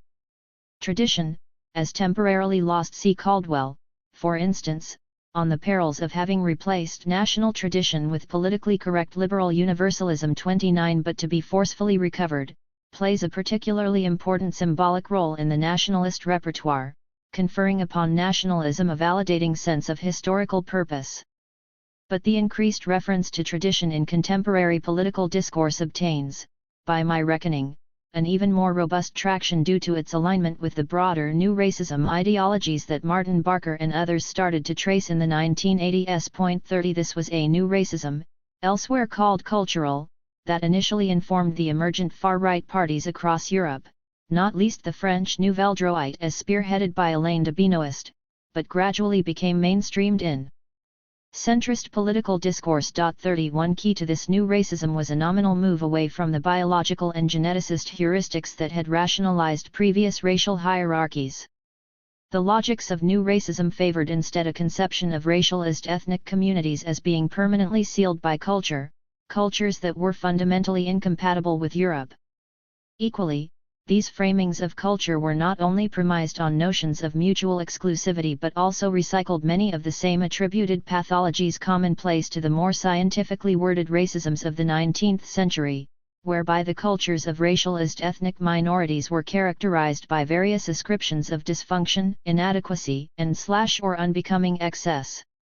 This conceptual distinction between new and scientific racism has been rightly criticized in some scholarly circles for overstating the role of geneticism in 19th century and early 20th century racism, underplaying in turn the core culturalist distinctions that were hierarchically indexed along categories of nation and race. 32 The analytic sweep of said's Orientalism is after all about systematically theorizing the binary cultural distinctions that were being operationalized across the 19th century by a colonial knowledge, a repertoire of knowledge to which the natural sciences were able to contribute, but about which they were not the only authoritative experts.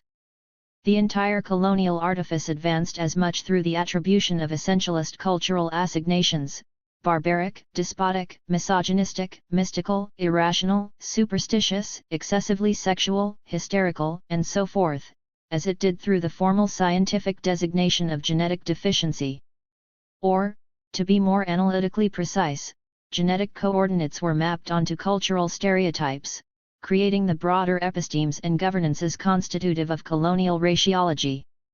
Nonetheless, in spite of the too simplistic nature of a distinction between scientific and contemporary racisms, a conceptual vocabulary of new and cultural racism has been constructive for understanding the logics of exclusion central to recent political discourses, whereby categories of race and ethnicity are not primarily understood as carrying genetically derived characteristics, but rather, as corresponding with hermetically defined cultures unique to the respective groups. Culture is made permanent here, a repertoire of behavioral and value properties that are indexed along ethno-national taxonomies and their complementary geographies.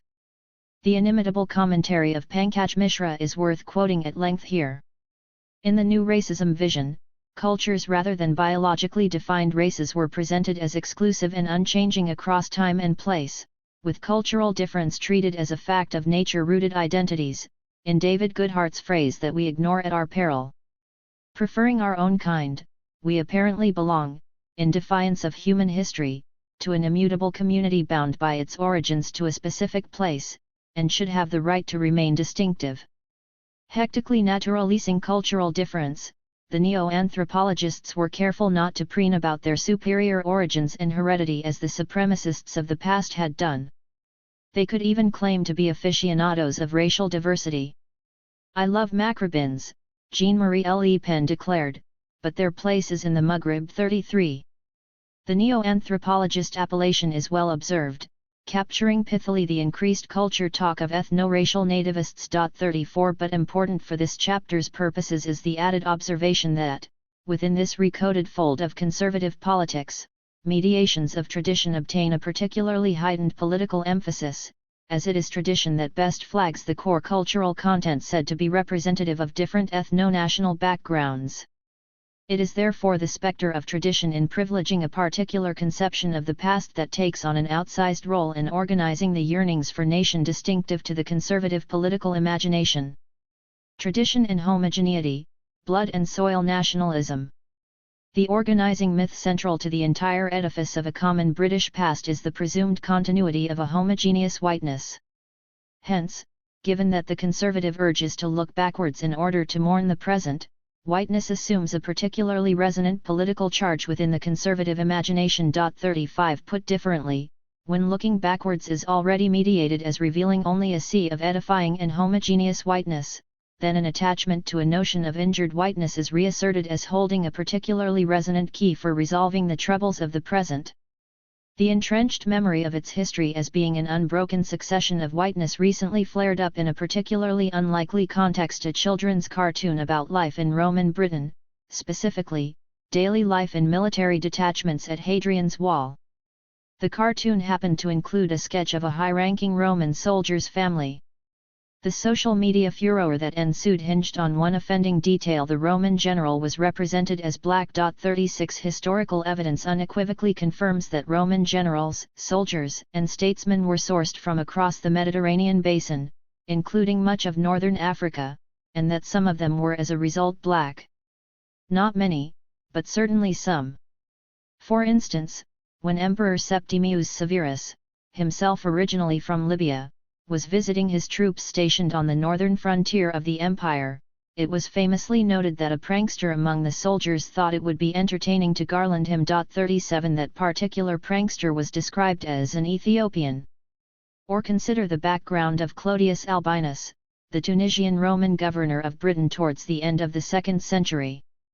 And even supposing that this history were not the case, it is fascinating that a BBC cartoon meant to invite curiosity in children about ancient history could have met with such indignation. That it did tells us more about contemporary conservative desiderata than it does about any actual desire to scrutinize history desiderata that stem from a founding belief in a permanent chain of historical whiteness that has only been undone, rashly, through recent rounds of post-war mass migration. It would be remiss not to problematize here the conception of homogeneity that colors this historical gaze, even if these critiques are likely to be familiar to many readers. The presence of various non-white peoples in the life of the British Isles offers a corrective to those who remember Britain as permanently white. These non-white peoples included the generals, troops, and merchants who arrived via the advance of Roman imperialism. They included the sailors from across the British colonies who gradually settled in various seaports, e.g. Cardiff, Liverpool, London, 38, and they included the various people, via the slave trade and British colonial rule, who found their way to Britain, ranging from the offspring of mixed relationships to members of the colonized nobilities or the emergent Anglophone middle class looking to advance their prospects by coming to Britain. The arch-conservatives' customary riposte in this context would amount to the claim that, while some of the above might be true, it hardly constitutes a significant concentration of non-white people. This riposte requires further attention. We must recall that pre-colonial society itself did not rally any workable conception of whiteness. Instead, communal distinctions tracked other conceptions of difference, whether religious, linguistic or proto-racial. These manifest pre-racial differences resulted not only from the various Roman, Anglo-Saxon, Viking, and Norman rounds of settlement but also from the presence of Jewish communities, though subject to an expulsion order by Edward I that was only lifted during the English Commonwealth under Cromwell, as well as various concentrations of Huguenot refugees fleeing the religious wars in France and the Low Countries. 39. The latter relates indeed to what was a particularly substantial fault line as regards the British history of community and difference, this being the era-defining distinction during the Reformation between Protestant and Catholic, leading to various nonconformist dissenting communities but also the broader repression of Catholics in Britain across the 17th, 18th, and 19th centuries.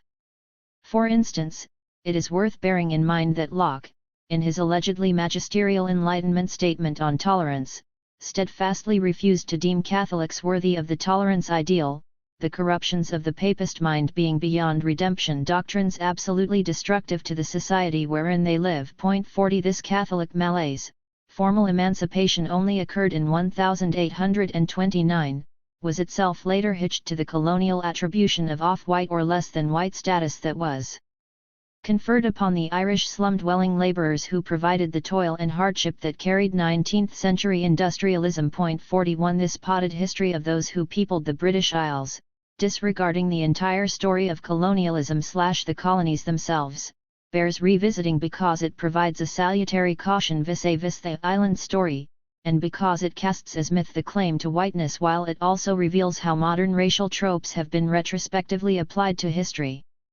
This troubling of the homogeneity thesis is far from original, surfacing fairly regularly in popular commentary, and yet the pervasive understanding of an unblemished British continuity remains largely unmoved. In short, the national myth does not reel in defeat when presented with the corrected historical record. Historical myth is, after all, just that, myth. It is not a claim upon the past that is indifferent to the present, but instead it is a claim upon the present that merely manipulates the past.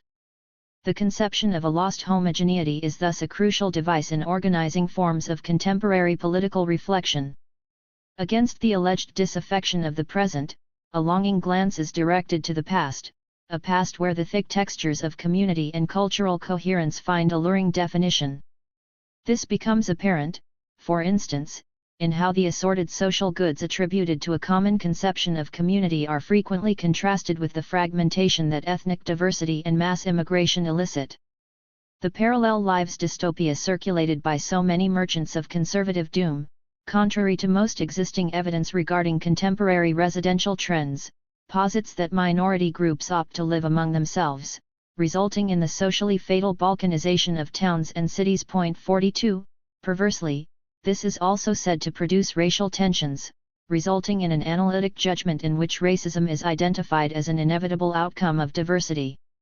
Similarly, a past homogeneity is regularly contrasted with the many insuperable problems of communication that the multiplication of languages, faiths, and taste is said to engender. 43 Multiculturalism, derided as a philosophy that promotes multi-ethnic diversity, is said to rupture the textures of neighborhood and familiarity that offer meaning beyond the more mechanical drives of individual desire and subsistence. 44 In sum, amid the burgeoning ills of anti-social boorishness, gang crime, sex grooming rings, terrorist cells and, most significantly, the dissipation of neighborliness as a general form, ethnic diversity becomes a significant causal reference. 45 Against this, a melancholic visualization of public morality, unity, and stability becomes attributed to an era of pre-war white homogeneity.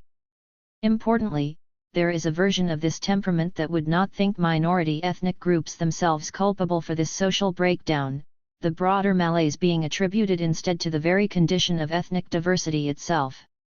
That is the logic of the new right xenologies, a logic that asserts a political cartography of ethno-cultural wholes, nation-states, regions, etc., each thriving on their own terms. 46 For new right xenologies, it is the condition of diversity itself that jeopardizes the ability of any society to furnish its inhabitants with meaningful cultural and interpersonal bonds.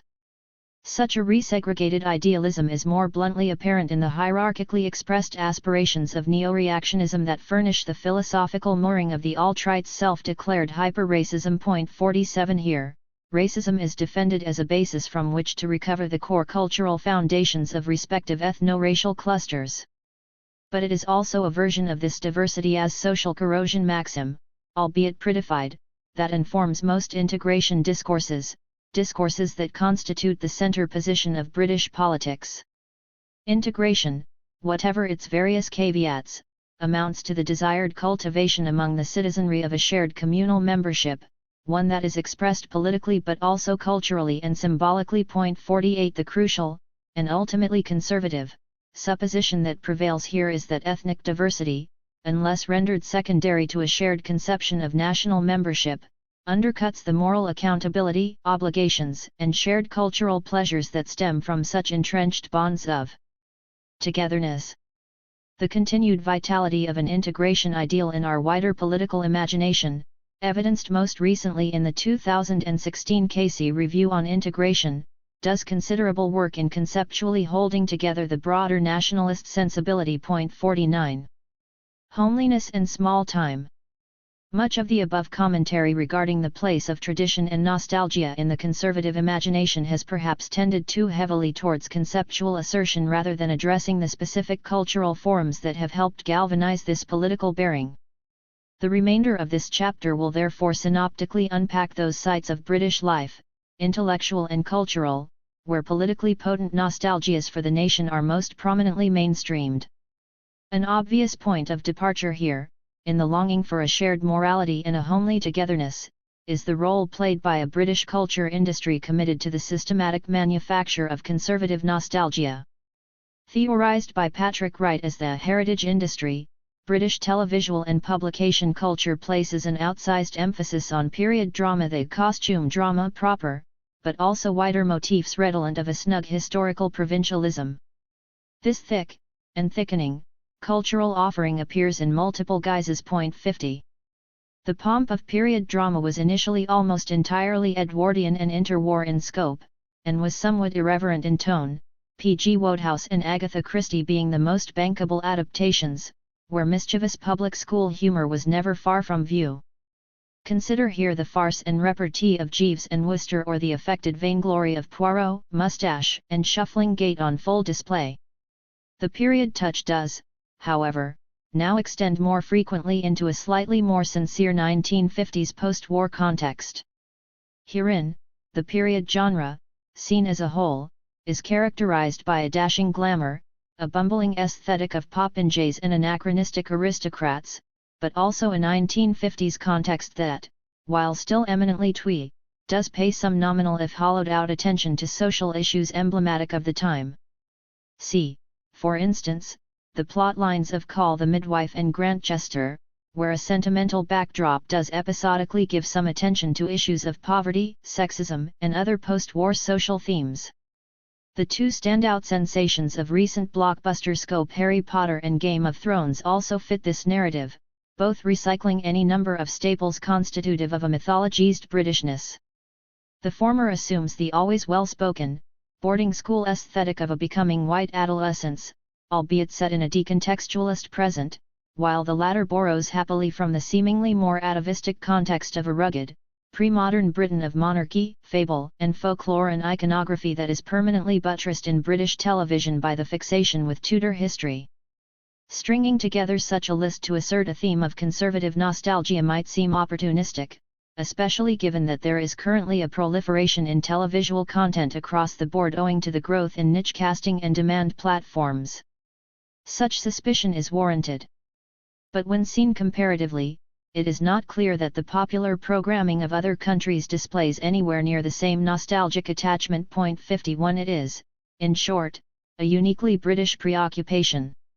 Part of the burden that Britishness is hampered by here is that it is this very imagery that appeals to a worldwide commercial gaze, one of heritage and timeless gentility. As is sometimes noted by more candid international investors, Britain, notwithstanding its city's bloated property market, is attractive for only two things: heritage tourism and education, both of which are exported though profitable marketing apparatuses. This foreign curating of a British ideal, which also obtains strong purchase via the recent rehabilitation of the monarchy and its cast of personalities, is thereupon replayed into Britain's own conception of its former self. 52 This pastoral visioning of Britain, and perhaps England in particular, supplies the national imagination with its primary vistas. Against the neoliberal rehabilitation of the city and its aesthetics of speed, mobility, and the built consumer environment, the conservative idiom of nation returns to the small comforts of landscape and the provincial. This becomes in turn an important node through which ideal whiteness is symbolically spatialized, allowing for the erasure of multi-ethnic multiculture as characteristic of the present. This is a symbolic space where the scruffy urban multiculture of the present is contrasted against a cleaner and smoother white space of the past. 53. I certainly do not want to suggest that the content of these shows is always serene, though the quaintness quotient is certainly disproportionate to other prominent genres. It is rather that the broader backdrop is nearly always one of a white and genteel community that has been lost. Various tropes evocative of England as it was, could or ought to be find gentle manifestation here, a gentleness that does the work of a nationalist sense of decline far more effectively than those more bawdy and insistent versions of nationalist recall ordinarily deployed by the formal far right. 54. Christianism. A minor key within this wider conservative nostalgia is the perceived demise of Christianity's place in organizing community life. While formal Christian practice and worship are in actuality likely to have been revived or re-energized through recent migrations to the UK and the various diaspora cultures that have emerged over the last couple of decades, including the Catholicism of some Eastern Europeans alongside the various Christian traditions particular to West African communities, there pervades in some circles, the ubiquitous Peter Hitchens being a notable figurehead here. 55 A resentment of the alleged marginality of Church of England Christianity to British life, presumably evidenced in declining attendances at Anglican churches and reduced services in certain areas. Christians themselves are not necessarily the primary authors of this lament. Indeed, it is not sufficiently noted that, for all the frantic spluttering of certain Christians against advances in the rights of women and sexual minorities, Christianity's more pointed presence in public discourse has been of late a more urgently progressive one. So while Jacob Rees-Mogg, the ostentatiously upper-class conservative MP doted on by the press, can righteously cite his sacrosanct Catholic conscience as the basis on which he would deny women, including victims of rape, and sexual minorities the most basic of rights, to abortion and marriage, respectively, it is also the case that self-identifying Christians have routinely been at the forefront of campaigns against the neoliberal and conservative politics of the last decade. 56 It was after all the clergy, through its oft-rebuked presence in the House of Lords but also through Church of England commissioned research on welfare cuts and food banks, that sustained some of the most efficient defences of welfare and refugees alike, at a time when both were being maligned in particularly merciless ways. 57. Incidentally, in the wake of the extraordinary recent political developments in Italy, it was the mayors of Palermo and other prominent southern Italian cities alongside priests such as Frg and Franco Formentin of Spoleto who were the boldest in their public defiance, a defiance that provoked the wrath of the gathering fascists. 58 It is evidently the case here that the wider theology of sanctuary, generosity and humility is not always only rhetorical and civilizationist, but also manages to exercise a meaningful claim on the consciences and practices of more than a few Christians. What remains of interest, in terms of the nationalist play that Christian conservatism energizes, is how an appeal to Christianity falls within a wider crisis narrative vis-a-vis ethnic minorities and multiculture. A perceived history of Christianity becomes a reference through which those who consider themselves moral conservatives can ennoble with a wider historical purchase their more base ethnic framings of national decline. Here, the maligning of an excessive racial minority presence is contrasted to the cohesive properties of a shared and morally edifying European Christianity. This reading of a Christian legacy reaches its logical conclusion in the more fetid and violent, blood and soil conservatism of far-right militancy, owing partly to European fascism's increased reliance on anti-Muslim positions. Iconic imagery that traverses the Crusaders, the Cross of St. George and the Gates of Vienna, much fetishized by far-right online culture, allows these entrenched anti-Muslim positions to be written back into a grander historical clash of civilizations thesis. Telling also is the claim to a Judeo-Christian past that is routinely bandied about, despite most of its proponents not being meaningfully Christian, and certainly not Jewish. It is in turn not the Church but the wider claim to racial conservatism commonly funneled into an idea of Christianity, in both its everyday and far-right renditions, that furnishes nationalism with another distinctive rationale. The claim to a Christian tradition projects enduring textures of mourning, reaching specifically for a memory of a moral order and/or civilizational anchor that has been prematurely forfeited. This is also a form of lost morality that claims for conservative nationalisms a vital sense of victimhood. Indeed, through contriving a narrative of recent history as one of a multiculturalism that has enjoyed unmitigated state patronage, it is alleged that minority religions, not least Islam, have been favored at the expense of Christianity, which, on the contrary, has been proactively suppressed. The string of news scandals that offer this narrative can appear comically cliched, but that does not mitigate their mainstream purchase. Thus there are routine alarms about crosses being banned, about celebrations of Christmas being proscribed, and even about Christian foster children being coerced into the care of burqa-wearing, Arabic-speaking, Muslim families, as notoriously, and inaccurately, reported in the Times by Andrew Norfolk. 59.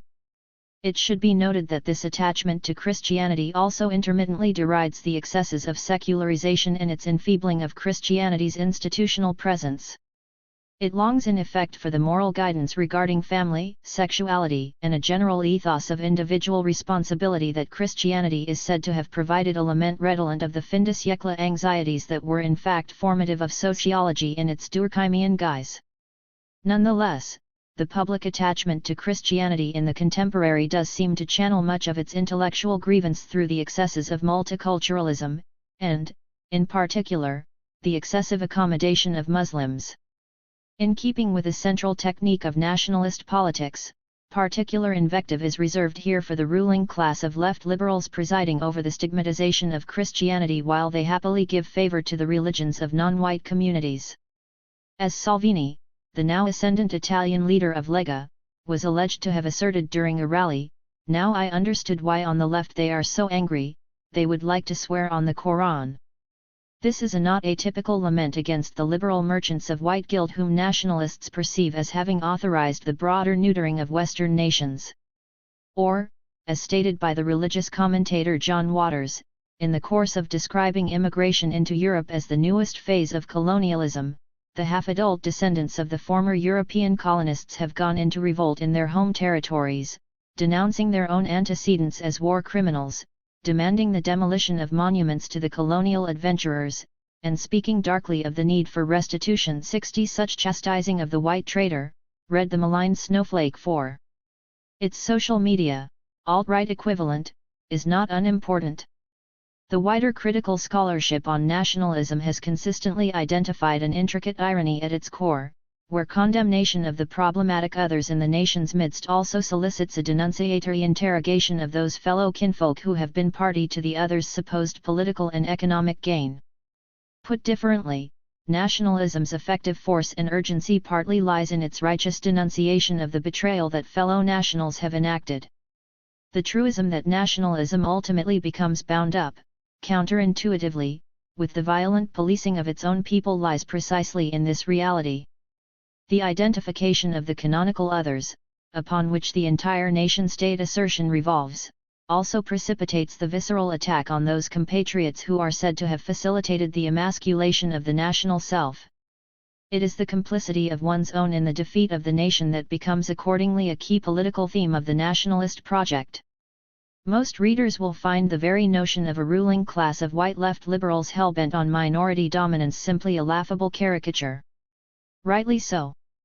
But I maintain that the very fact that such multiculturalism via immigration was perceived by many to be the ruling culture is what matters here, a perception validated by an array of figures from across the political spectrum, from Slava Hik summarily declaring multiculturalism hegemonic to Lionel Shriver suggesting that the arrival of immigrants is a colonial project comparable to the aspirations of Nazi expansionism. 61 As Mishra comments on Shriver, Writing in the Financial Times in 2006, Lionel Shriver confessed to feeling pushed out by Guatemalan immigrants who had colonized a recreation area in New York's Riverside Park.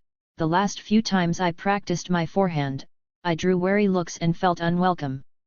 Asserting that the full-scale invasion of the First World by the Third has begun, Shriver anticipated the Brexiteers' comparison of immigration to Nazism. "Britain," she wrote, "memorializes its natives' brave fight against the Nazis in the Second World War. But the arrival of foreign populations can begin to duplicate the experience of military occupation. Your nation is no longer your home." 62. It would seem difficult to outdo Shriver for bombast and hyperbole. But in my opinion, the most remarkable of recent contributions to this blossoming genre was the above-mentioned piece by Waters, which pulls off the extraordinary feat of reading Fanon, of all people, to claim that immigration to Europe is best read as a form of reverse colonialism. 63 In this context, the more preponderant conservative readings of the multicultural assault, in contrast to the multiculturalism gone awry liberal version, consider Christianity to have been actively coerced into a managed decline. Such a sense of siege provides another register by which the conservative comes to mourn the present. But this manner of mourning, as well as being about the loss of Christianity's gentle guidance as regards provincial community life, also excites a toxic resentment against the eminently unfair patronage offered to the religions of ethnic minorities, religions already dubious in both their moral proclamations and lack of civilizational achievements. Empire and greatness. It is not, however, only the loss of public morality and homely togetherness that actualizes a melancholic condemnation of excessive ethnic diversity. Britishness and/or Englishness, like so many other nationalisms the world over, routinely summons an era of greatness against which the present is necessarily found to be wanting.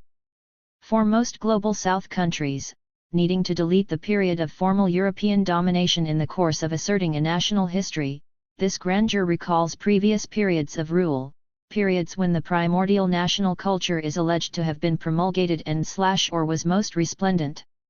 See, for instance, nationalist claims about the past flourishing of an unsullied and pristine Buddhism, Hinduism, and Islam respective to the confessional positions of different South Asian countries, i.e. Sri Lanka, India, and Pakistan. In Germanic liberal democracies, the moment of national pride is often yoked to the much more recent period of social democratic corporatism and the joint triumph of liberal norms and socio-economic stability commonly associated with it. In Russia, it is the periods of a Greater Russia pan-Slavism and orientation that allows for a present hagiography of Peter the Great and Stalin, but not, tellingly, Lenin, as he is perceived as being too overtly committed to an unbecoming internationalism. 64. In Britain, this anchoring of greatness looks unsurprisingly to a history of empire as its most fertile source. Such an observation is hardly controversial. The continued inability of our popular culture to work through the corrosive legacies of British imperialism, as domination, extraction, and political skullduggery, has become a commonplace theme of critical commentary, the definitive treatise on the subject being Gilroy's After Empire, with its poetic unpicking of the post-colonial melancholia that continues to shape so much of this country's political sensibility. 65 While some in the 1990s had sensed that a more sober and reflective reconsideration of empire was finally taking shape, Gilroy's 2004 statement paid witness to how the Rule Britannia version of empire continued to assert itself at the center of our national political culture. 66. This public regard for empire is evidenced in two recent attitudinal surveys. A 2016 YouGov poll found that only 19% of the British public considered the empire to be a bad thing, contrasted to 43% deeming it a good thing and 25% opting for an ambivalent neither. 67 The same poll also revealed a majority agreeing that the nation should be proud of Britain's colonial history, with only 21% suggesting that it should be regretted and another non-committal 23% again opting for neither. In 2015, the same polling agency found that half of Britain believed that former colonies are now better off for it, 49%, rather than worse off for it, 15%. This poll also revealed that a frankly alarming 34% would still like Britain to have an empire.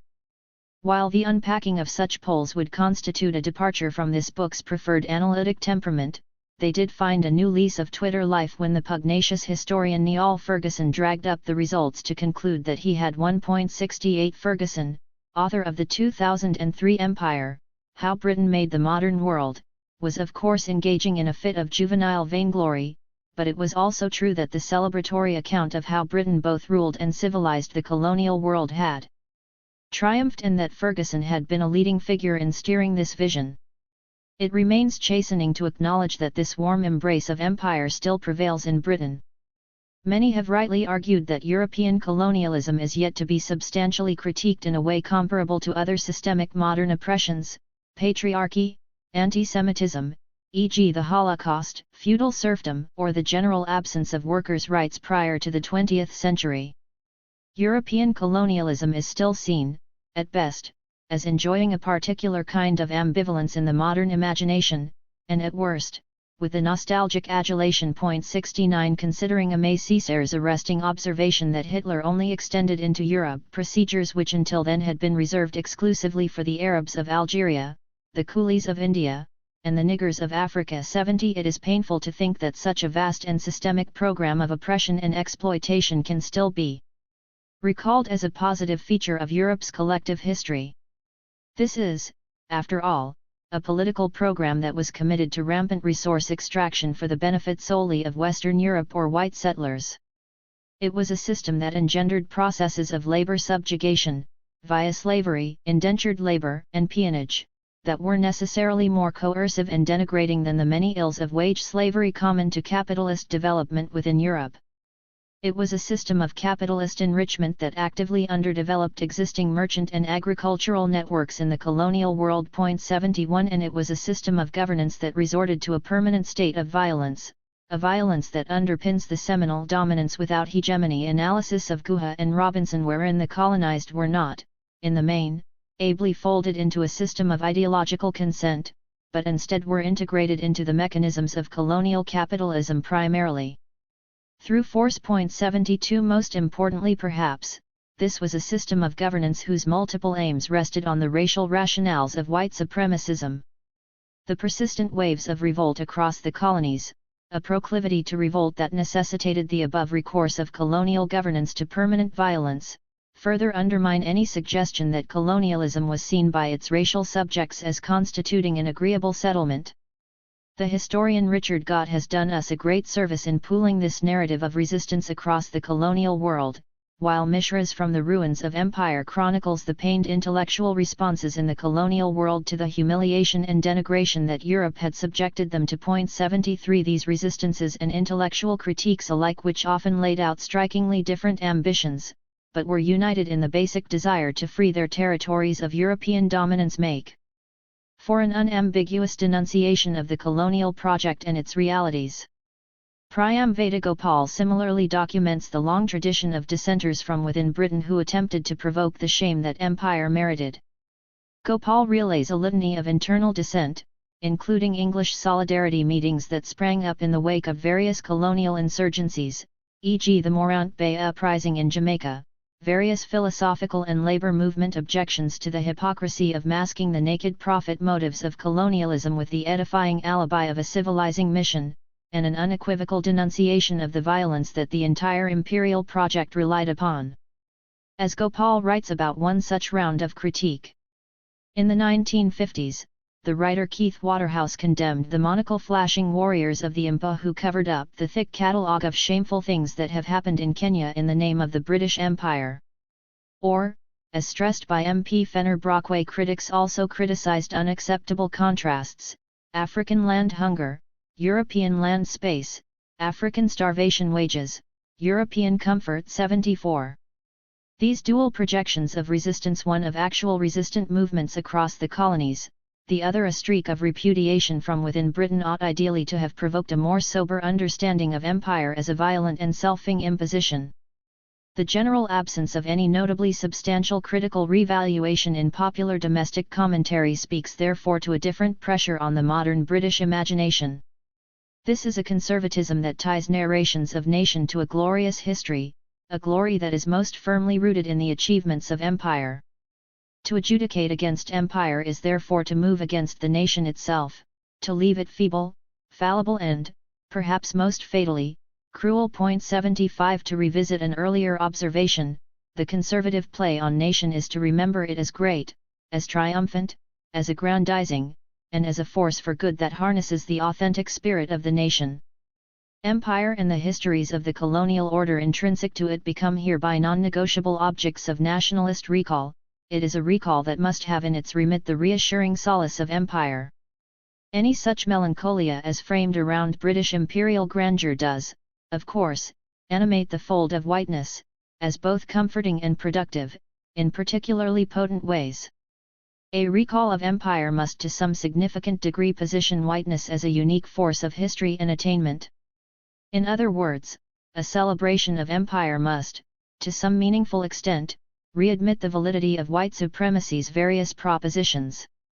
These supremacist positions can certainly tolerate the presence of minority individuals who might successfully assume a congenial presentation of self. Those minorities who are able to engineer a valid presentation of self, often contingent on accessing the cultural and monetary resources appropriate to the relevant interactive space, might be spared negative judgment. 76 But again, this is necessarily an exceptional position. The wider effects of imperial nostalgia are to see many ethnic minorities, qua groups, as representatives of an inferior cultural form, an inferior scope of possibilities and achievement. Put differently, the contemporary allowance that the imperial conservative gaze might afford to minorities is always specific to select individuals, and when considered as racialized minority groups, with putative group cultures, the conservative longing for empire is more prone to seeing the excessive presence of minorities as only hindering greatness. 77. The Second World War and Churchillism. This above narrative of an empire warmly recalled is, however, too conveniently linear, if one crucial intervening maneuver of British conservative nostalgia goes unaddressed. Namely, it is necessary to unpack here the particular vitality of the Second World War in narratives of British history. Put more specifically, it is instructive to interrogate how a pivot towards the Second World War circumvents the ghosts of colonial brutality that otherwise threaten to haunt Britain's past. The centrality of the Second World War to contemporary British history becomes constitutive of a broader brand of nationalist politics that Anthony Barnett has identified as Churchillism.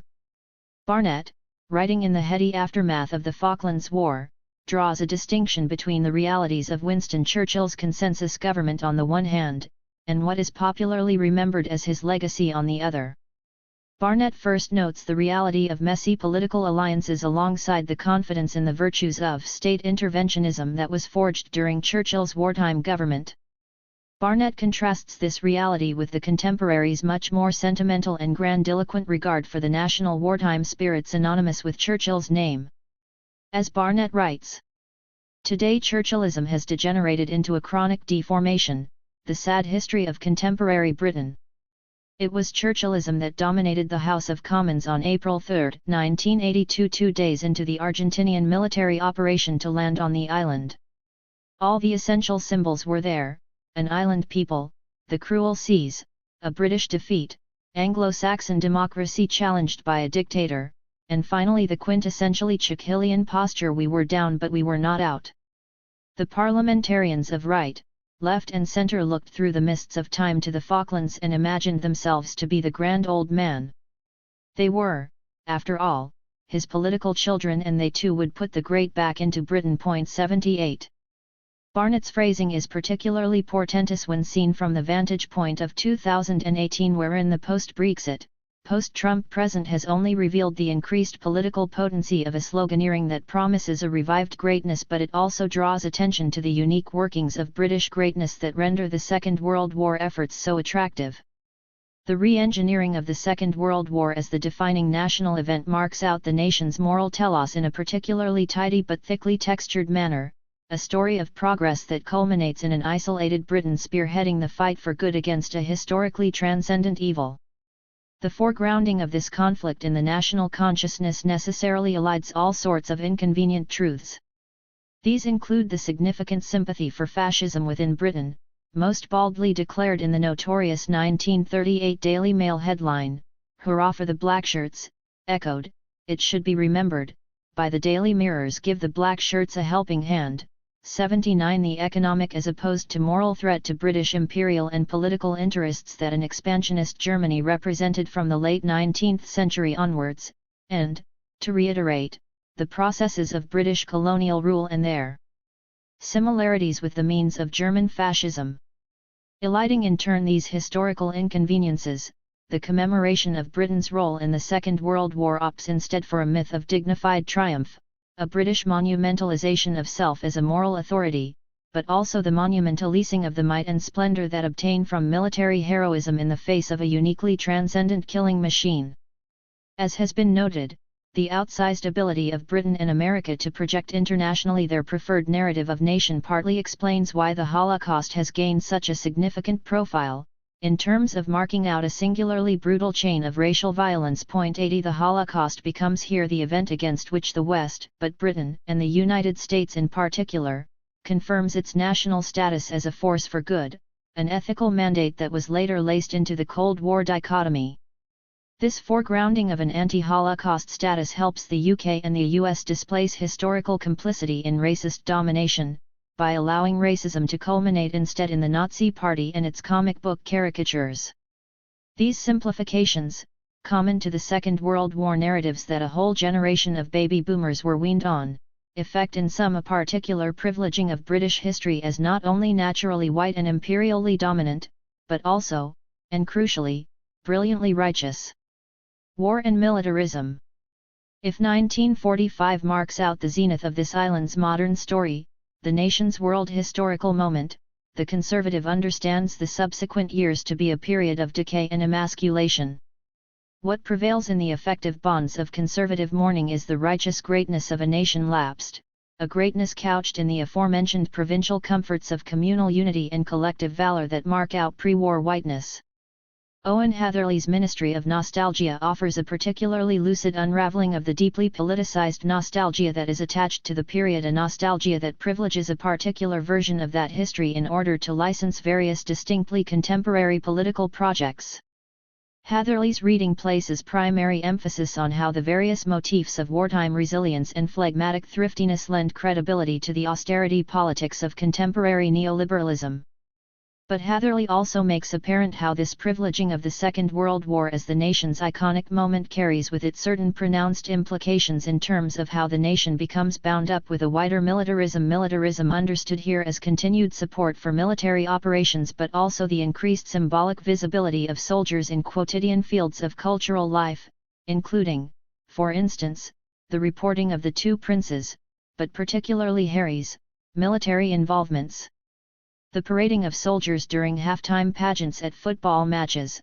81 The advent of the international sporting event the Invictus Games, launched by Prince Harry, whose participants are exclusively armed services personnel who have suffered injuries in the course of service, the survivalist television genre spearheaded by the former SAS trooper Bear Grylls that exalts the elite ability of British soldiers.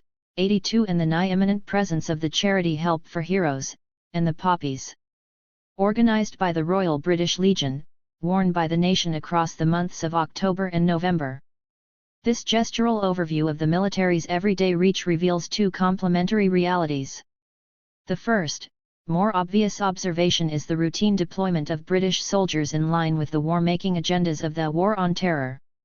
Hereby, soldiers have become commonplace features of Britain's political reckoning. The second, more ideological observation, however, is the manner in which such a war position reheats conservative nationalism in line with a broader understanding of the nation as a war state. Central to that conservative embrace of bellicosity is a well-worn affinity to the figure of the soldier. 83 It is, after all, not incidental that so much of the definitive theoretical work on nationalism has marked out the war condition as an elementary force 84 from Schmidt, who affirmatively identifies the violent assertion of a friend/enemy distinction as the community's foundational assertion of political sovereignty, to Billig, who speaks of banal everyday flagging as a peacetime precursor or rehearsal of the nation's war-making exigencies. While all of the aforementioned sites of militaristic commemoration could be meaningfully unpacked here, it is the success of the Royal British Legion's Poppy Appeal and the charity Help for Heroes that offers a particularly instructive cipher for understanding the militaristic performance of conservative nationalism. 85 First, it is to be noted that the ubiquity of the poppy, generally as a paper or plastic representation of the red flower worn on the lapels of outer garments, is a contemporary form of everyday flagging.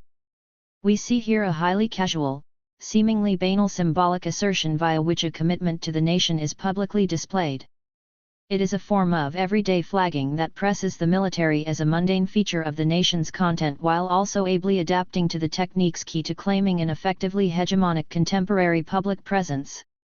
As opposed to the ritual raising of the flag, the singing of anthems, or other comparable mid-20th century nation-making practices, public presence is in this instance directed towards the charity drives on high streets and in transport hubs that are such key sites of early 21st century interaction, not to mention the wider circuit of plastic armbands and lapel badges that render vast pools of the public mere semiotic vessels for the nation. 86. It would be churlish to summarily dismiss such charitable efforts, which are intended to provide support for former soldiers struggling with economic challenges and/or physical and psychological injuries incurred through war.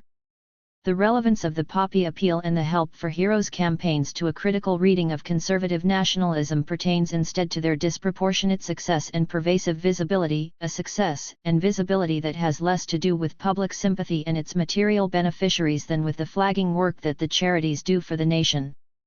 The assorted paraphernalia of these charities have become after all a staple feature of public space, with the autumn presence of the poppy in particular obtaining an intensity and scope largely unmatched by any other organization, enjoying a particularly prominent presence in railway stations and high streets across our cities and towns. 87. What is indelible about the Poppy Appeal is its function beyond the terrain of charity. It acts as a shibboleth for a grander nationalist wager about who consents and who dissents, who is and who isn't the nation. It is clear that, during the months of October and November, the professional classes in Britain become subject to something akin to what Marcuse famously described as repressive tolerance. 88 While the red poppy formally simply marks a volitional act of philanthropy, to fail to sport it in public is to fall foul of the unspoken understanding that the poppy invitation is in fact an injunction, is in fact mandatory. 89 The eloquent statements issued by the national newsreaders Charlene White and John Snow, feeling increasingly uncomfortable about the public tyranny regarding the poppy, draws momentary attention to this wider truth. 90. The poppy, having won for itself this broader resonance, ceases to be a charitable gesture but in actuality instantiates a mass ritual of military and soldier worship. The poppy is integrated into an assertion regarding what is, in fact, the defining public culture of the nation. It acts, in the final reckoning, as a proxy for the nation. It is about asserting, claiming, or proving membership. To quote the young Muslim woman Tabinda Khazar Ishaq, who designed a poppy-themed hijab, much to the Sun's and Telegraph's delight, the aim of her design was to demonstrate pithy allegiance, an allegiance that is otherwise routinely questioned, denied, or deemed impossible. I thought it was a really simple and clean way of saying that I'm very proud of being British and Muslim without it being in anyone's face. 91. Of interest here is how a nation-making ritual becomes staged via such close affinity with the soldier, an affinity that is rooted in the centrality of Second World War mythology to British nostalgia. 92 Mass sport, famously denounced by Orwell as war minus the shooting, can no longer, if it ever did, carry such burdens for the nation. 93 It is too multi-ethnic, too demotic, too commercial, and too weighted in favor of the more treacherous allegiances of club and personality that render it such an interesting location for contemporary play, subversion, and internationalism. The British soldier's heightened symbolic role reveals in contrast a more tenable conservative modelling of where the nation might be best located. The soldier represents namely a body, purpose, and mentality in which the idea of nation can be proudly invested. What also manifests here is a disturbing ability to silence anti-war critique, insofar as the soldier becomes an object only of virtue and praise. 94 War, via the soldier, is authorized here even if the relevant engagement itself is seen as being foolhardy and without substantial support. The strange penchant for soldiers manning charity stalls to don fancy dress, often as Star Wars characters or lovable cuddly toys evocative of a child's impulsive understanding of play, is particularly arresting here. In short, it seems to execute an erasure of the very thing that the soldier most obviously represents: an agent of violence, destruction, and torture, but also a receptacle of pain, trauma, and gore. The juxtaposition of violence, soldier with gun, and childish naivety, soldier as teddy bear, is revealing, however, when the national work being done here is recognized. Namely, this is not about war itself. Instead, as Camus and Gregory have pointed out, the normalization of involvements in war elsewhere relies on stealth, depersonalization and political obfuscation.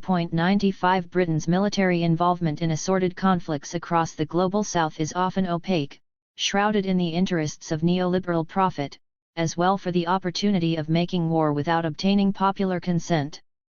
These are the wars that are not announced, wars in which British private security contractors assume a primary role, wars to which arms deals central to the British armaments industry are pivotal yet are conveniently ignored, wars in which increased automation through drone strikes or solely aerial support render the soldier proper a rather peripheral agent.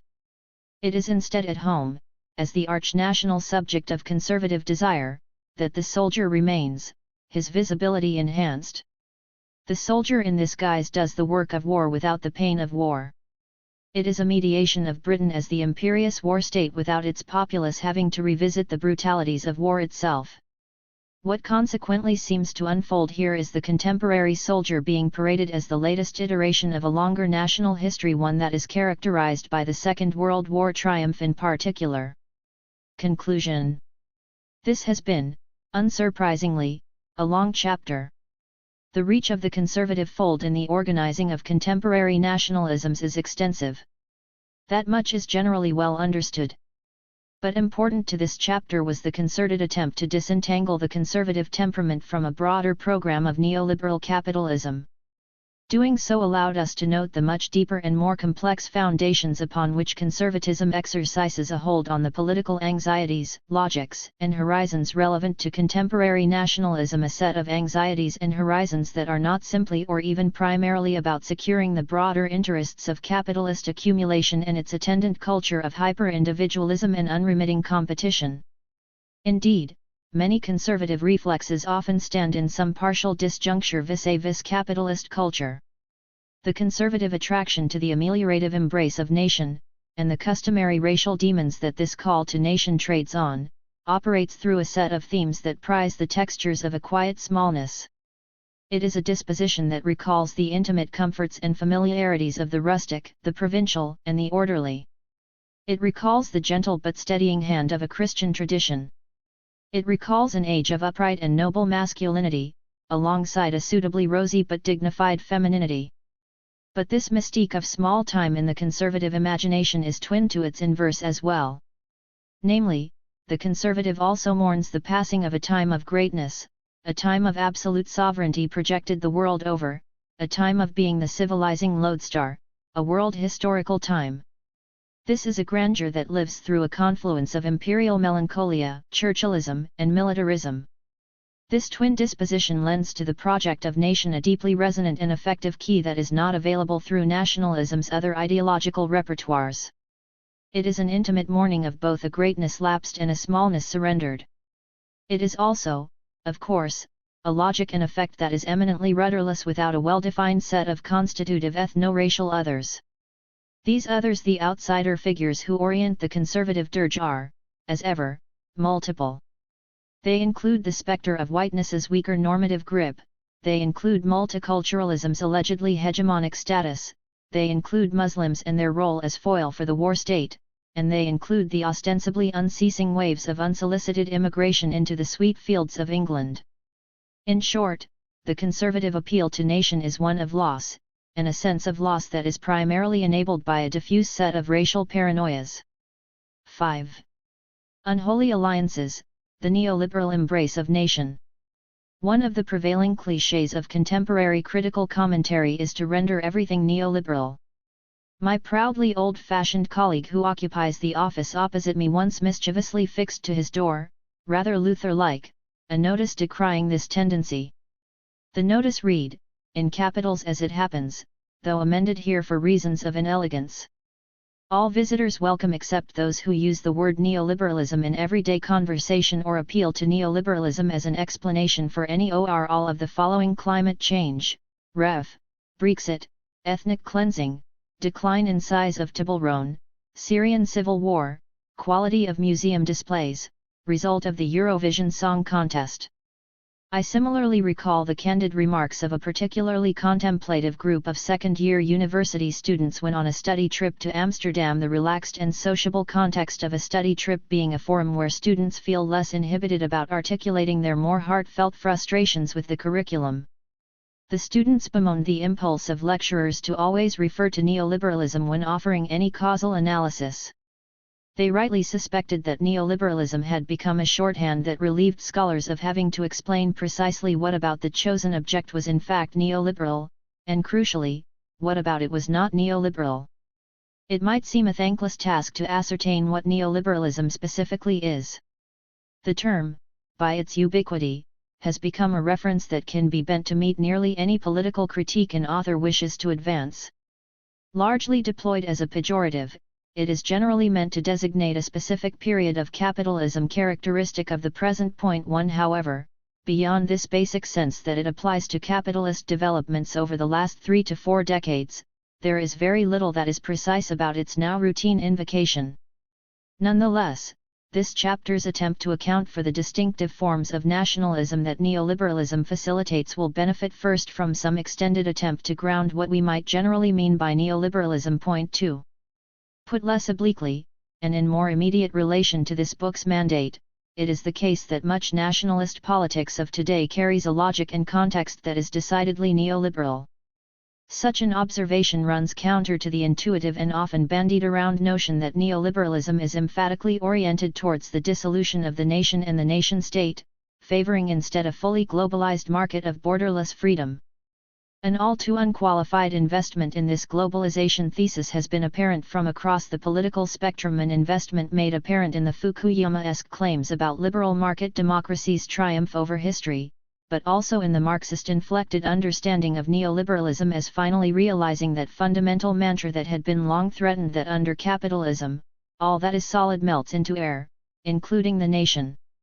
This overreading of globalization misses in turn the multiple recourses to nation and nationalism that a neoliberal agenda relies upon. It misses how immigration is rendered problematic on explicitly economistic terms, how an invocation of empire is what allows, implicitly or explicitly, certain pro-business evangelicals to champion Britain as a glorious, all-conquering nation of trade and enterprise, how various racialized minority groups are pathologized as lacking, in their own distinctive ways, a neoliberal spirit, and, perhaps less obviously, how shifts in our economy towards a consumerist, service sector economy privilege particular racialized aesthetics characteristic of the ideal commercial experience. These respective and related themes will accordingly be the focal point of this chapter. But to get even a working handle on these requires 2 preliminary clarifications. First, we need to discern the other decidedly non-neoliberal currents that permeate the nationalist platform. This is, of course, the matter of this book's other chapters. Secondly, we need to better streamline what is meant by neoliberalism. This is what I will address below. There have arisen 2 complementary traditions through which neoliberalism, as a program of market supremacy, has been critically addressed, the first, institutional, the second, cultural. In the first, neoliberalism is seen as a phase of capitalism that was steered by an alliance of visionary politicians, cavalier think tanks, and uncompromising supranational institutions committed to unleashing the civilizing power of the multinational corporation and deregulated finance capital. This version of the neoliberal triumph privileges a familiar roll call of organizations and characters. Particular attention is reserved here for the role played by the Mont Pelerin Society, the Rand Corporation, the Institute for Economic Affairs and the Chicago School, where neoliberal mantras were given their most salient intellectual foundations. Point 3. This style of analysis also foregrounds the broader institutionalization of this order via the Washington Consensus, yielding particular neoliberal mandates for the International Monetary Fund, the World Bank and the orthodoxies of leading central banks more broadly. As regards particular individuals, Thatcher and Reagan have been commonly identified as the Western figureheads of neoliberal evangelism, but the reformist agendas of those who ushered formerly antagonistic systems and contexts into agreement with the market society have also been identified as playing central roles, for example Augusto Pinochet, Deng Xiaoping, and Lee Kuan Yew. 4.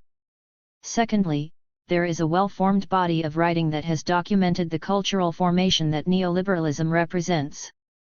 So while neoliberalism denotes a direction of governance committed to the marketization of all social life and provisioning, it is also, as Hall put it, a cultural program deeply lodged in the body politic. 5 Hall was one of the most prescient observers of this everyday or common-sense neoliberalism.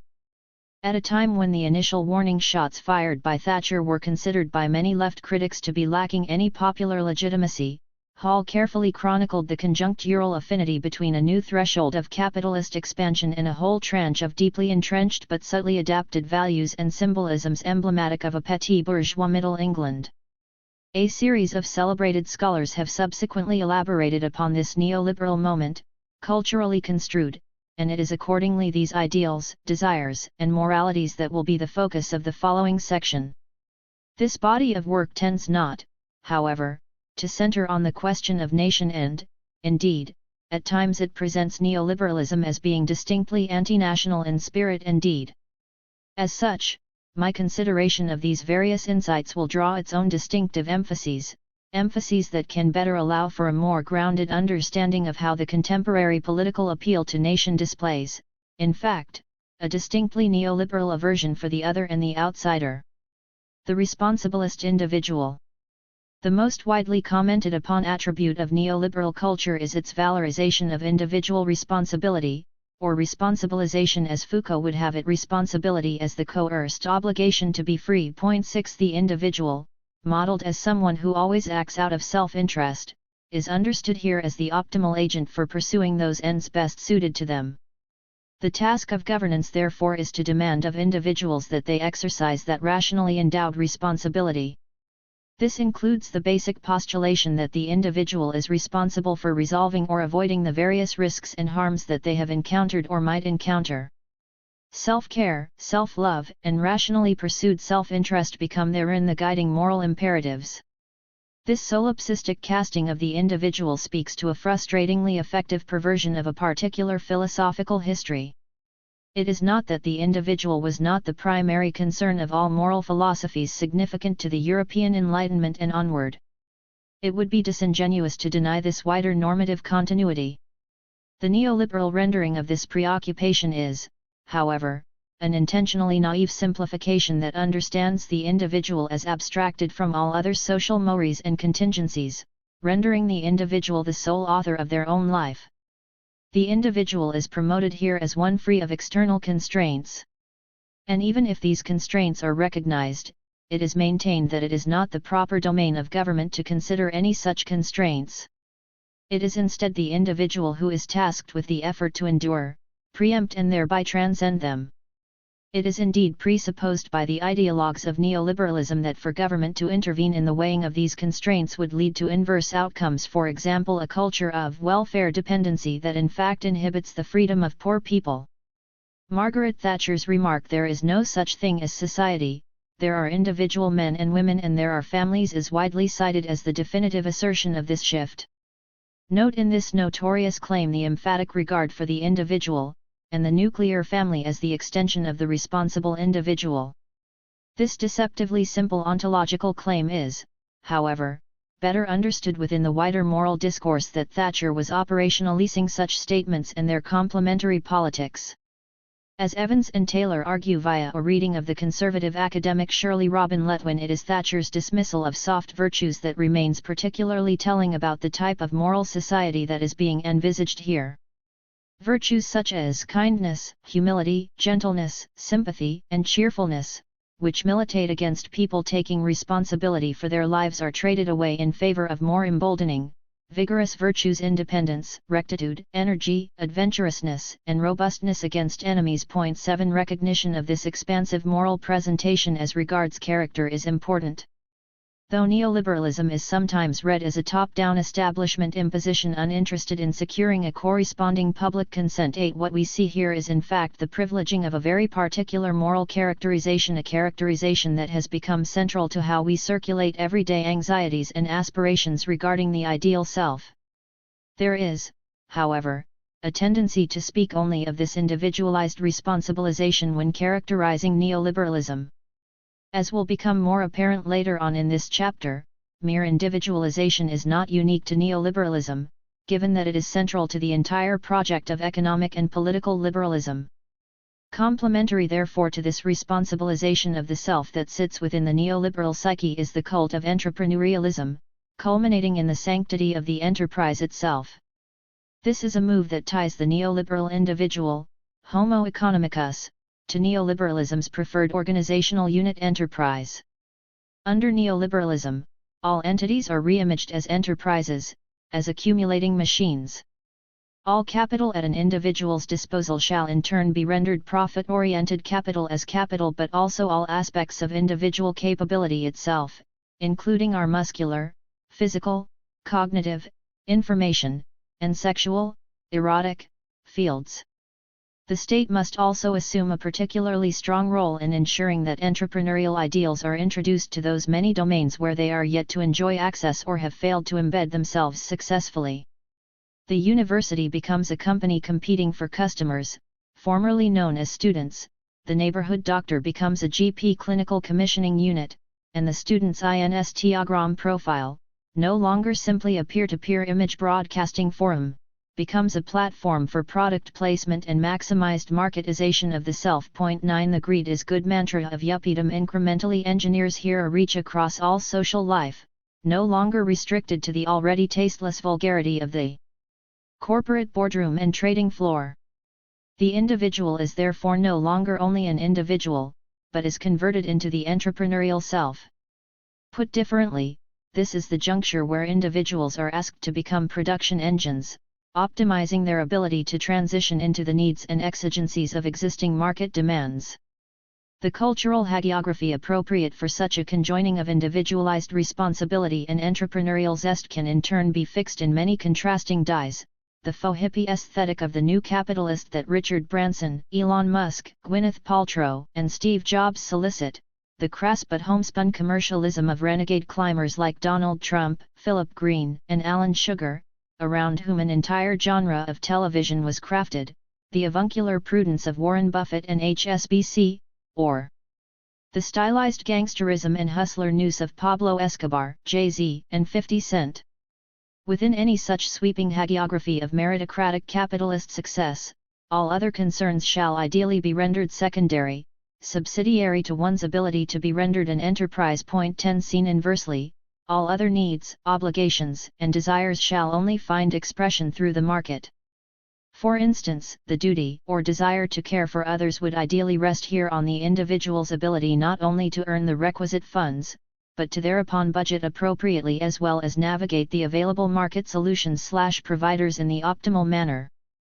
Extending this example, it could be noted that care itself is gradually understood as ensuring that those in our intimate environment, partners, children, and dependents in a professional capacity, pupils, students, patients, are inculcated with the proper entrepreneurial drive, whereby their decisions, ambitions, and lifestyles are made to accord with a wider ability to optimize their market utility and literacy. 11 This is, for instance, realized through the increasingly punitive moralism directed at working-class parents or in the very mechanisms of state governance itself, through, say, the recasting of welfare as workfare, where the access of the unemployed or underemployed to subsistence resources is tied to their ability to successfully communicate the requisite self-betterment drive.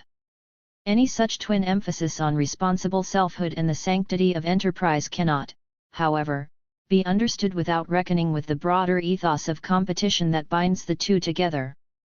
As Will Davies has argued, the moral economic logic of neoliberalism makes competition the basic normative principle of society and competitiveness the ultimate individual and collective virtue. 12 It is, of course, the case that it remains difficult to ably demarcate clear distinctions between the responsibilist individual on the one hand and the injunction to be entrepreneurial on the other. They fold into each other, each reinforcing the rationalization of the other. But competition might be understood nonetheless as the broader organizing principle that binds these two units. The responsible self who aspires to realize a form of enterprise accordingly recognizes competition as the baseline principle that produces, organizes and provisions goods and deserts in the most bountiful but also most just form. In short, it is my contention here that competition is the spirit that carries the two relevant units prioritized by the neoliberal: the self-loving individual and the enterprise. Beyond individualism, neoliberalism and the state. There lingers a recurring confusion here as to why much of the above is not simply understood as capitalist, as opposed to denoting a particular period of the present. Clarification of neoliberalism's socio-historical distinctiveness can be facilitated by briefly distinguishing it from previous regimes of political and economic liberalism. Doing so allows the rejuvenation of the state's role to be acknowledged, lest neoliberalism be mischaracterized as denoting the wholesale retreat of the state. Point 13. Indeed, a better understanding of the state's reconfigured but intensified role within neoliberalism is decisive in grasping the ways in which the racialized nation figures prominently within neoliberal rationality. Political liberalism is understood as the framing of individuals as rights-bearing citizens. It is the individual who obtains a variety of inviolable rights, whether negative or positive, whether passive or active. Point 14. This formal privileging of the individual as the preferred political object signals a nascent affinity with market ideals constitutive of capitalism. But what properly secures the partial imbrication of political liberalism with economic liberalism is the admittance of property as a foundational individual right. It is through rendering property individual in type, and sacrosanct in nature, that political liberalism dovetails substantially with the imperatives of economic liberalism. Economic liberalism, for its part, primarily amounts to the belief that there should be certain areas where only market activity will determine how a good is produced and circulated. This imaging of economic liberalism is often understood to have initially found a particularly expansive expression during the laissez-faire era of the 1830 July monarchy, as presided over by Louis Philippe, lionized alternately as the citizen king and the bourgeois monarch, while for Poligny, laissez-faire peaked in England with the introduction in 1834 of the New Poor Law, a punitive welfare system influenced by utilitarian ideas of efficiency and Malthus's theories of population control. Point 15. Importantly, within this framework of economic liberalism, the state should not be present in the direct production of economic goods. The caveat, of course, is that the state will thereupon reserve various domains for itself, as being within its own jurisdiction, for example, healthcare, education, national industries, defense, policing, prisons, public transport and, say, postal services. Point 16. Neoliberalism dissolves this distinction between private and public goods in a more aggressive fashion. Neoliberalism fundamentally retains and bolsters the state, but only to oversee, underwrite, or galvanize the ability of capitalist market activity to access all fields of social exchange and distribution. Similarly, in idealized economic liberalism, workers taking collective action would be seen as a perfectly legitimate feature of labor, freely associating as it sees fit, while in neoliberalism, the state is actively summoned to discourage and even render impossible such actions.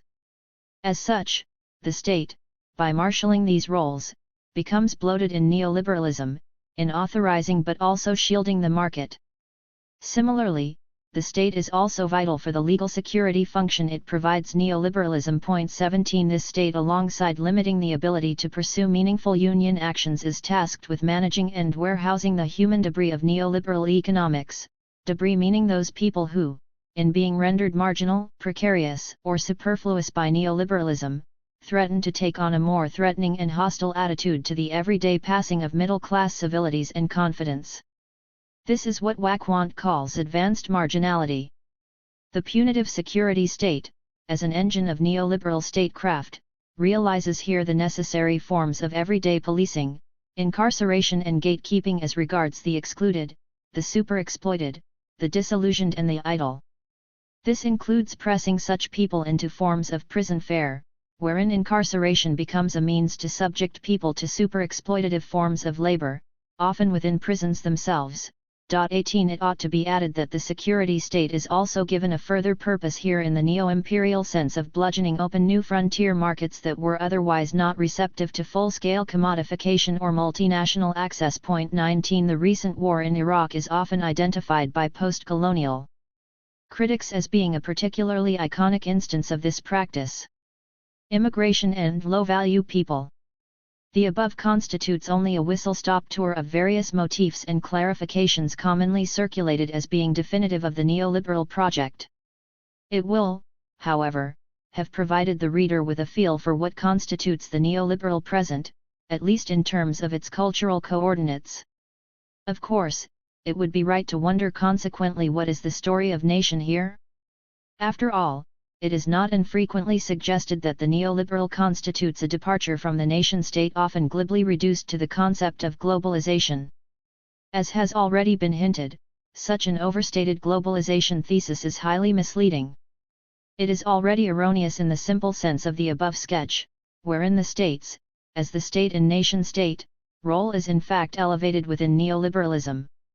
But it is also erroneous in the obvious sense that we do not have anything resembling the free movement of capital, goods, and labor. As has been widely documented, the movement of capital and goods is subject to conditions that routinely privilege the more politically powerful states. 20. And as regards labor, it is resoundingly the case that such a principle of free movement does not prevail anywhere. Even within the EU, certain mobility, employment, and welfare controls are occasionally implemented. Restrictions on how work can be applied for, how welfare can be accessed, and how free movement can be delayed upon a new country's accession to the Union. Herein, though this is only one synoptic attempt to problematize the generic reading of neoliberalism as being the untethering of capitalism from the nation-state, we already sense a more complex and contrary understanding, one where nationalism is always in play, and where the outsider and the border are as relevant as they have ever been. It is in turn a fuller exploration of this remade attachment to nation as induced by neoliberalism that will be the focus of the following section. Returning to the core definition that permeates this book, nationalism is the recourse to understanding a society's perceived problems through extensive negative reference to the presence of those who do not belong, outsiders who are often construed according to their many ethno-racial guises. Hence, when considering neoliberal nationalism, the objective is to understand how neoliberal rationalities induce particular logics and characterizations by which the outsider is rendered undesirable, ominous, and a problem. There are two principal aspects to this. The first involves already established non-white communities being further pathologized, falling short when appraised against the moral economic logic unique to a neoliberal temperament. These are the stereotypes that routinely represent certain minority groups as work-shy, prone to welfare dependency, susceptible to nihilistically destructive lifestyles, or as groups that remain excessively attached to traditional values that do not accord with the neoliberal call to freedom. It is, however, the second principle, concerning the wider anxieties regarding immigration as a specific political issue, where we ought to start as regards the neoliberal reworking of nationalism. One might expect champions of neoliberalism to back freedom of movement, with their supposed focus on the free exchange of market goods and labor power in a dynamic, muscular system. But the way in which neoliberal ideologues propose that immigration ought to be handled runs counter to some key intuitive understandings of the neoliberal program. Neoliberalism is not, contrary to popular understandings, pro-immigration. Any permissiveness that it allows for regarding immigration is instead filtered through a moral appraisal respective to its guiding virtues of competition, entrepreneurialism, and the responsibilist self, an imperative to filter ideal migrants that was gestured at by Bauman in his inventive Vagabond versus Tourist heuristic. 21. The real-world example that best reveals this perhaps abstract assertion is the increased contemporary embrace of the Australian-styled points system. The acquiescence to such a technocratic ideal of metric power, by for instance Nigel Farage or in the Tory government's 2018 immigration policy announcements, is of course itself a neoliberal triumph. 22 Questions of obligation or even compassion as might be sourced from other competing ethical repertoires, for instance, a remade legacy of church teachings regarding refuge and sanctuary, are forfeited in favor of the overriding interests of economic utility. The political right, nationalism, and neoliberalism become, in this simple move, one and the same thing. Davies has offered a typically generative commentary on why the work permit-driven points system appears so attractive to so many merchants of anti-immigration alarmism. Davies notes how a points system agenda wishes to clarify and simplify the terms by which immigration is realized. The points system is to calculate different human capabilities according to the economistic metaphor of human capital. 23 This is the imperative to appraise the prospective migrant solely in terms of value-added instrumentalism. And inevitably, this appeal to economistic technocracy, while formally deferring to the decision-making powers of a market-responsive state bureaucracy, necessarily relies for a more embedded traction on much more everyday discursive ascriptions regarding who is, in fact, the viable/ideal economic migrant. Again, as Bauman developed in his vagabond and tourist distinction, skilled and desirable continue to be principally configured along associations of white, Western provenance. The first obvious casualty of any such points system is that the very notion of the asylum seeker, and associated protections such as the right to family, are happily reneged upon. Such 20th-century considerations as located within a more avowedly liberal political tradition were always inadequate, always narrowly selective about who was considered worthy of asylum. 24 But such considerations, whatever their limitations, become decidedly redundant when a points system rationale begins to monopolize the terms by which immigration is weighed in public political discourse. Simply put, such extra economistic formalities no longer bear consideration. It is here that we can begin to grasp how neoliberals can mobilize a particularly candid, matter-of-fact dehumanization when considering refugees, or even immigrants in general. Consider here Ian Duncan Smith's remark, in the context of a 2017 Newsnight interview about Brexit and immigration, that we have had a huge number of very low-value, low-skilled people coming through the EU. 25, he went on to explain that exiting the European Union would allow for a more purpose-built filtering of who would be given entry to the United Kingdom. Or consider how Farage, the stockbroker champion of neoliberal economics, can proudly front a campaign poster that assigns to a line of refugees all the associations of lumpen decay and pestilence. 26 It was, after all, a poster that could just as well be reimaged as insects, as pests, as grotesques. David Theo Goldberg's recent insistence on recalling a schema of animalization as being central to racism's unique capacity for visceral indifference and violence alike is particularly apposite here. 27 When seen in terms of optimal economic citizenry, those who are able to realize the ideals of independence, enterprise, and premium skills, dark-skinned refugees constitute a semiotic antithesis. It is for precisely this reason that migrants' rights groups are reluctant to press an economistic argument about the contribution of immigrants, regarding fiscal gains, surpluses, and the like, given that such interventions leave very much intact the longer history of a human/infrahuman distinction that the racialization of economic utility writes itself upon. It remains, however, understandable and indeed welcome that the economistic case is still often advanced for pragmatic reasons, the regular debunking offered by Jonathan Portes being particularly effective. 28. A closer reading of the prominent intellectual arguments authored by figurehead neoliberals becomes instructive here, the arguments of people such as Douglas Carswell and Daniel Hannan, but perhaps also the multi-authored effort by 5 conservative MPs, Britannia Unchained. 29 These are muscular, action-oriented manifestos that call for the nation to be streamlined, noting how immigration, while itself permissible, must be subject to vital neoliberal checks. Who is in fact being given entry, what they do once here, and what the upper limit should be. For instance, even though the more frenzied right railed against Carswell for being pro-immigration, 30 what he was routinely advocating was precisely this surgically neoliberal resolution to the ills of immigration. Britain needs a point-based immigration system, similar to that in Australia. An Eviziter visa scheme would make it easy for legitimate visitors and tourists to enter the UK. Parliament would annually agree on a quota of those that would be allowed to permanently settle and in time acquire citizenship. Places would be allocated on the basis of the skills that those first-generation Britons would bring with them. 31. This is scarcely a pro-immigration position.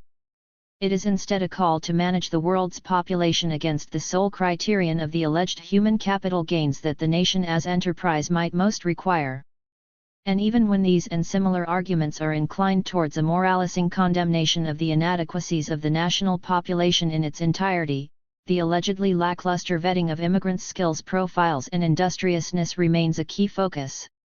Similarly, it is to be noted that the global trade utopians who champion Brexit, Liam Fox, Ian Duncan Smith, Michael Gove, Nigel Farage, and Boris Johnson all speak, albeit in somewhat different tones, about the need to render the nation an optimal engine of accumulation. Central to that aspiration, even if mostly implicit, is the management and restructuring of its core stock, i.e. the nation's people. Needless to say, the Eritreans, Pakistanis and Arabs who have braved the unforgiving seas hardly elicit confidence when seen from this particular vantage point of shiny capitalist success. Of course, this new neoliberal politics of the nation does make certain symbolic exceptions to reflect contemporary shifts in concentrations of global capital, not least a recoding that recognizes the rise of China and East Asia more broadly alongside a carefully calibrated reading of, say, India's economic possibilities. These places are no longer homogeneously painted as a hive of menacing foreign perils, but in more complicated terms as also a wellspring of future growth and trade. It is for instance interesting that Carswell, in the course of his anti-EU, pro-points system vision for immigration, made explicit rhetorical mention of India and Singapore. Since 400 million EU citizens have a right to come, lowering immigration numbers means making it harder for non-EU people to enter the UK. Thus do we prioritize a EU citizen with a criminal record over someone with a doctorate from India or Singapore? It makes no sense. 32.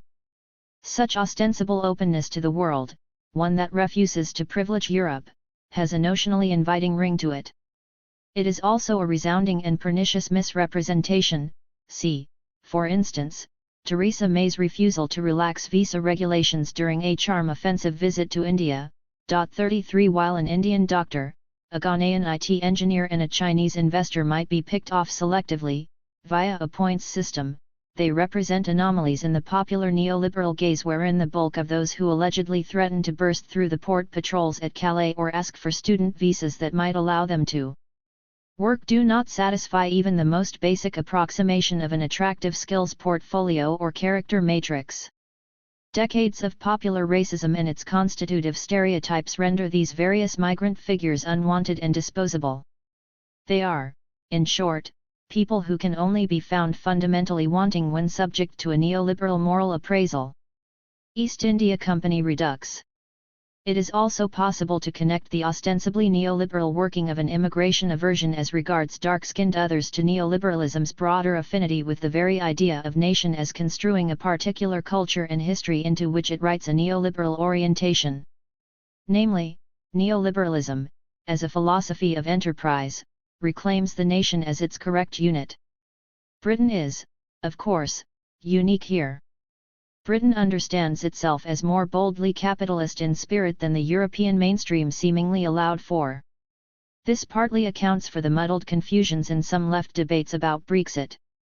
While the EU is, of course, a supranational entity formally committed to capitalist ideals, its fondness for market society reforms lags behind what the neoliberals of Britain have long threatened to do and have long understood Britain as having done in the hallowed past. 34 Similarly, Britain has played a key role in pushing the free market aspects of the EU, but its resistance to European-level welfare and taxation is revealing about how the neoliberal right perceives its national history, and, in turn, its future.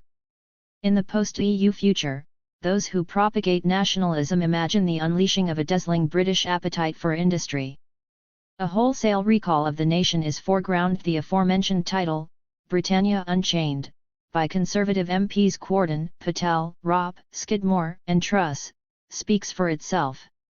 Here, all sorts of invigorating market idioms are revisited through the selective narration of national histories: the plucky island nation, the home of the Industrial Revolution, the capitalist vigor of the Iron Lady, and, not least, Britain as commercial ruler of the world. What transpires consequently is a neoliberal common sense that summons a particular mapping of the nation's foundational events and history. It is a symbolic terrain that tries to accord to the nation and its body politic an inviolable and enduring capitalist spirit. So while the liberal narrative of British history discussed in Chapter 4 might opt for a particular teleology of liberal constitutionalism starting with the Magna Carta and culminating, say, in the Glorious Revolution, the neoliberal reaches for industrialization and, somewhat obliquely, for a memory of empire. In some ways therefore, the neoliberal nostalgic is a better student of history than the nationalist who is primarily liberal or left in constitution.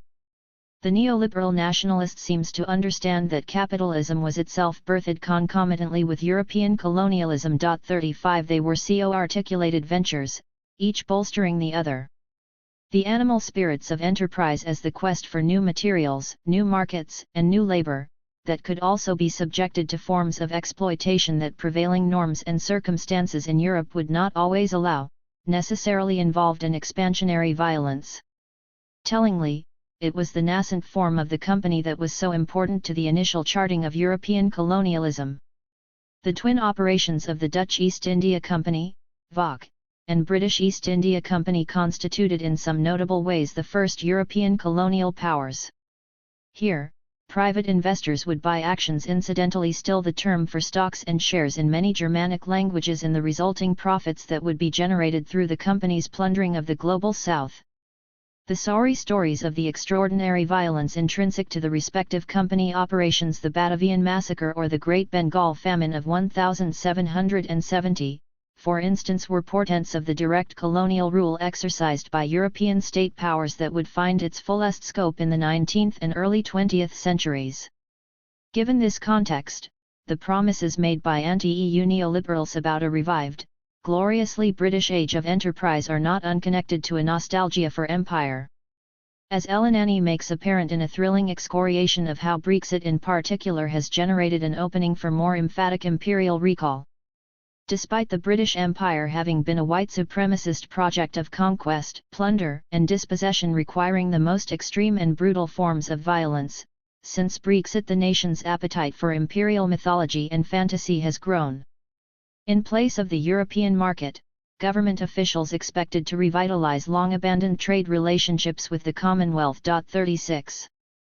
Some mischievous civil servants have helpfully retranslated this recurring reference to Commonwealth by Brexit enthusiasts as a campaign for Empire 2.0. 37 While it would be brazen to suggest that an actual replication of empire is being envisaged here, what the British neoliberals championing Brexit do warmly court is a symbolic economy rooted in an imperial history, a fantasy of the capitalist future that remembers the buccaneering spirit of Britain's imperial past. 38 This affection for a time of empire was well evidenced in the three Brexiteers' choice of office artwork, a fascinating window into the ideological souls of contemporary politicians.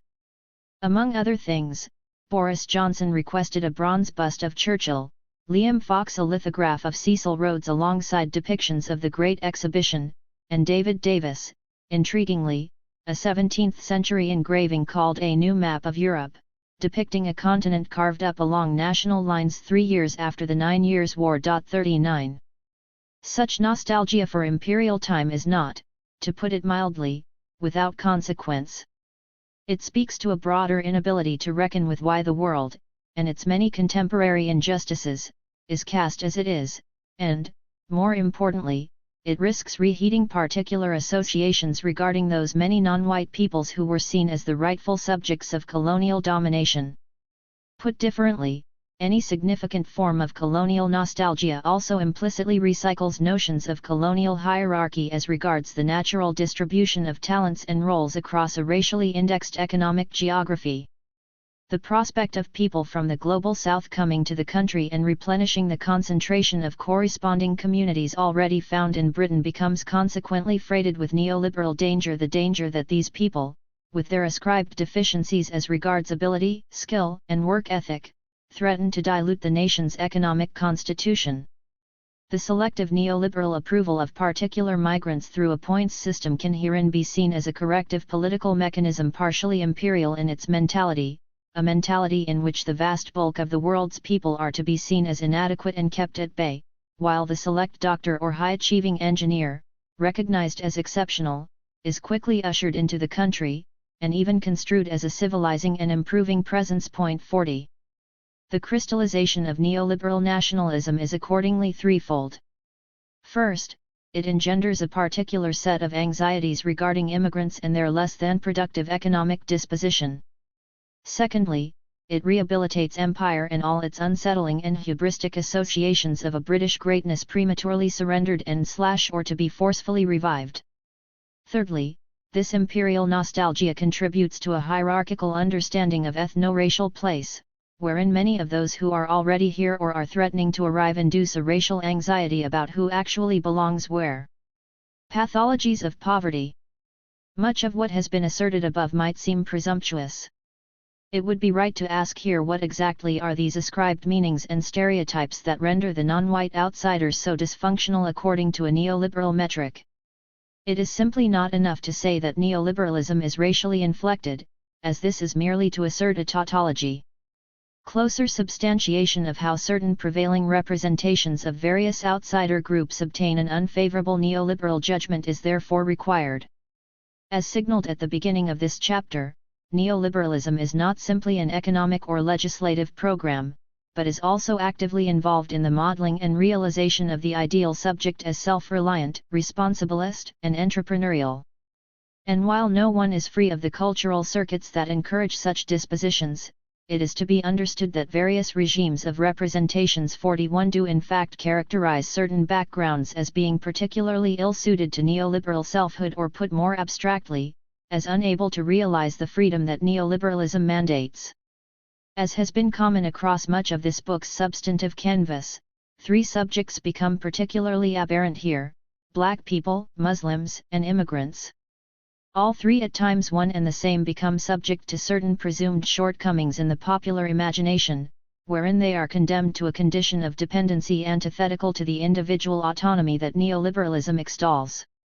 It should once again be stressed that a dependency stigma is common to all neoliberal moralising. For instance, the demonization of the working class indolence that a far too generous welfarism is alleged to have bred. 42. I contend, however, that these ascriptions are particularly resonant when given certain ethno-racial coordinates. The young black subject suffers, for instance, from two complementary renditions of neoliberal condemnation. The black male in particular, often conceived as being all body and no mind, all intuition, no culture, is ascribed a condition of wanton nihilism. 43. Seen as the vanguard for an urban decay from which all other dysfunctional street cultures stem, the black male is accordingly seen as lacking the work ethic or betterment agenda that is central to neoliberalism. This ubiquitous representation of the black male, one that also sanctions the routine over-policing of him and his peers, is made available in every new iteration of an urban crime scare. 44. The irony is, of course, that the hip-hop, grime and now drill soundscapes that are routinely submitted as evidence of criminal indolence, see, for instance, David Goodhart's essay, The Riots, the Rappers and the Anglo-Jamaican Tragedy, 45, are themselves ambivalently suffused by many of the hustler and graft mythologies held dear by neoliberalism. 46. What Gilroy calls the neoliberal thematics of uplift, self-responsibility, and self-improvement married with the hustling ethic affirmed in several generations of hip-hop. 47. Or as Mark Grief argues, the rich mythology of intense hustle and material pleasure that energizes much hip-hop is best read as a phantasmagorical revelation of the very thing that it is not, namely, the sheer destitution and material abjection that characterizes the backgrounds of the rappers and the inner-city black spaces that they often hail from. 48. On a similarly ironic plane, one not insignificant genre of contemporary neoliberal branding relies precisely on the commodification of a certain kind of iconically black, urban male, a trope that trades on a premium coolness that Naomi Klein identified as the turn by many sportswear behemoths in the 1980s to a branding strategy of broing. 49. This was a fetishistic treatment of the black male subject that, while maintaining a safe distance, seductively hints at a rebellious swagger and bodily machismo. There is therefore an ambivalent and cyclical looping here that is important. Namely, the terms by which an ostensibly black presence is won within the wider field of branded consumerist aesthetics are the very terms by which the wider pathologization of the black, urban subject is upheld/reinforced. Put differently, the basis for most even positive foregrounding of black British culture as regards the neoliberal ideological present acts in concert with the retrenchment of a wider characterization of the black subject as suffering a neoliberal character deficit. As popular music and sport still overdetermine black media visibility, this confirms, in the very course of a seemingly affirming symbolic accommodation, the broader understanding of blackness as being outside the domain of a mature economic drive and industry. Importantly, the neoliberal gaze need not necessarily see this conception of blackness as hampering the economic agility of black people alone. Indeed, as the 2011 riots, an important recent staging event for some of these chronic discursive positions so ably attested, black culture is in fact occasionally advanced to explain a malaise that scars a whole generation of urban, working-class youth. Here, the shock troops of black gang culture are seen as imperiling urban Britain writ large. 50 as Gilroy so presciently cautioned in 2004. Influential pages of publications like Prospect and the Salisbury Review were groaning under the weight of speculations about the pathological characteristics of black culture, black-on-black violence, and, worse still, the transmission of antisocial alien mentalities into the urban dregs of wretched white, working-class life. 51. In this context it is worth noting that while some have ascribed to Islamophobia a unique capacity to nurture fear and dread, given that the specter of the Muslim carries with it a looming threat of conversion, it is true that analogous fears regarding contagion have historically been smuggled into the presence of blackness too. Muslims, remembered as a historically formidable power but also in their simple grouping as a religious community with a capacity to convert, do perhaps latently provoke in the nationalist psyche the fear of mass proselytization invoked most acutely in the still popular Eurabia genre. 52 Blackness too, however, has been periodically marked as contagious. In the culturalization of what blackness is said to be, it threatens a rabidity that might afflict many others, even those initially characterized as white. It is in this context that we can make sense of David Starkey's now well-flogged line, in the wake of the riots, that the whites have become black. The iconic ghetto, the space perceived as being where black people live, is in other words likely to claim anybody who might be born within or in intimate proximity to it. 53 Understood in these terms, the threat of blackness does provoke in some quarters a uniquely potent fear regarding neoliberal character, or the absence of it. These possibilities of a sullied whiteness as engendered through encounters with blackness speak to a wider history about the continued failure of some white working-class people to carry themselves in accordance with a more dignifying decorum. 54 Indeed, the wider play of a derogatory parlance around chavs and scallies in Britain is so arresting precisely because it mediates a pathology of blackness upon a white body. As many have observed, poor black people in urban Britain are rarely understood as chavs, primarily because that fundamental condition of an undefying, disreputable poverty is already written into wider racist understandings of blackness. 55 Whiteness remains, on the other hand, a horizon for success, neoliberal and otherwise. For instance, as Anup Nayak so carefully documented in his moving ethnography of class and race in Newcastle, the real Geordie, who represents a particular regional ideal regarding respectable working-class whiteness, is stunned into a sharp hostility when confronted by the proclivity of some white youth to channel a black American vernacular. 56 The seemingly willful engagement of blackness provokes all sorts of fears of degeneracy and broader class failure.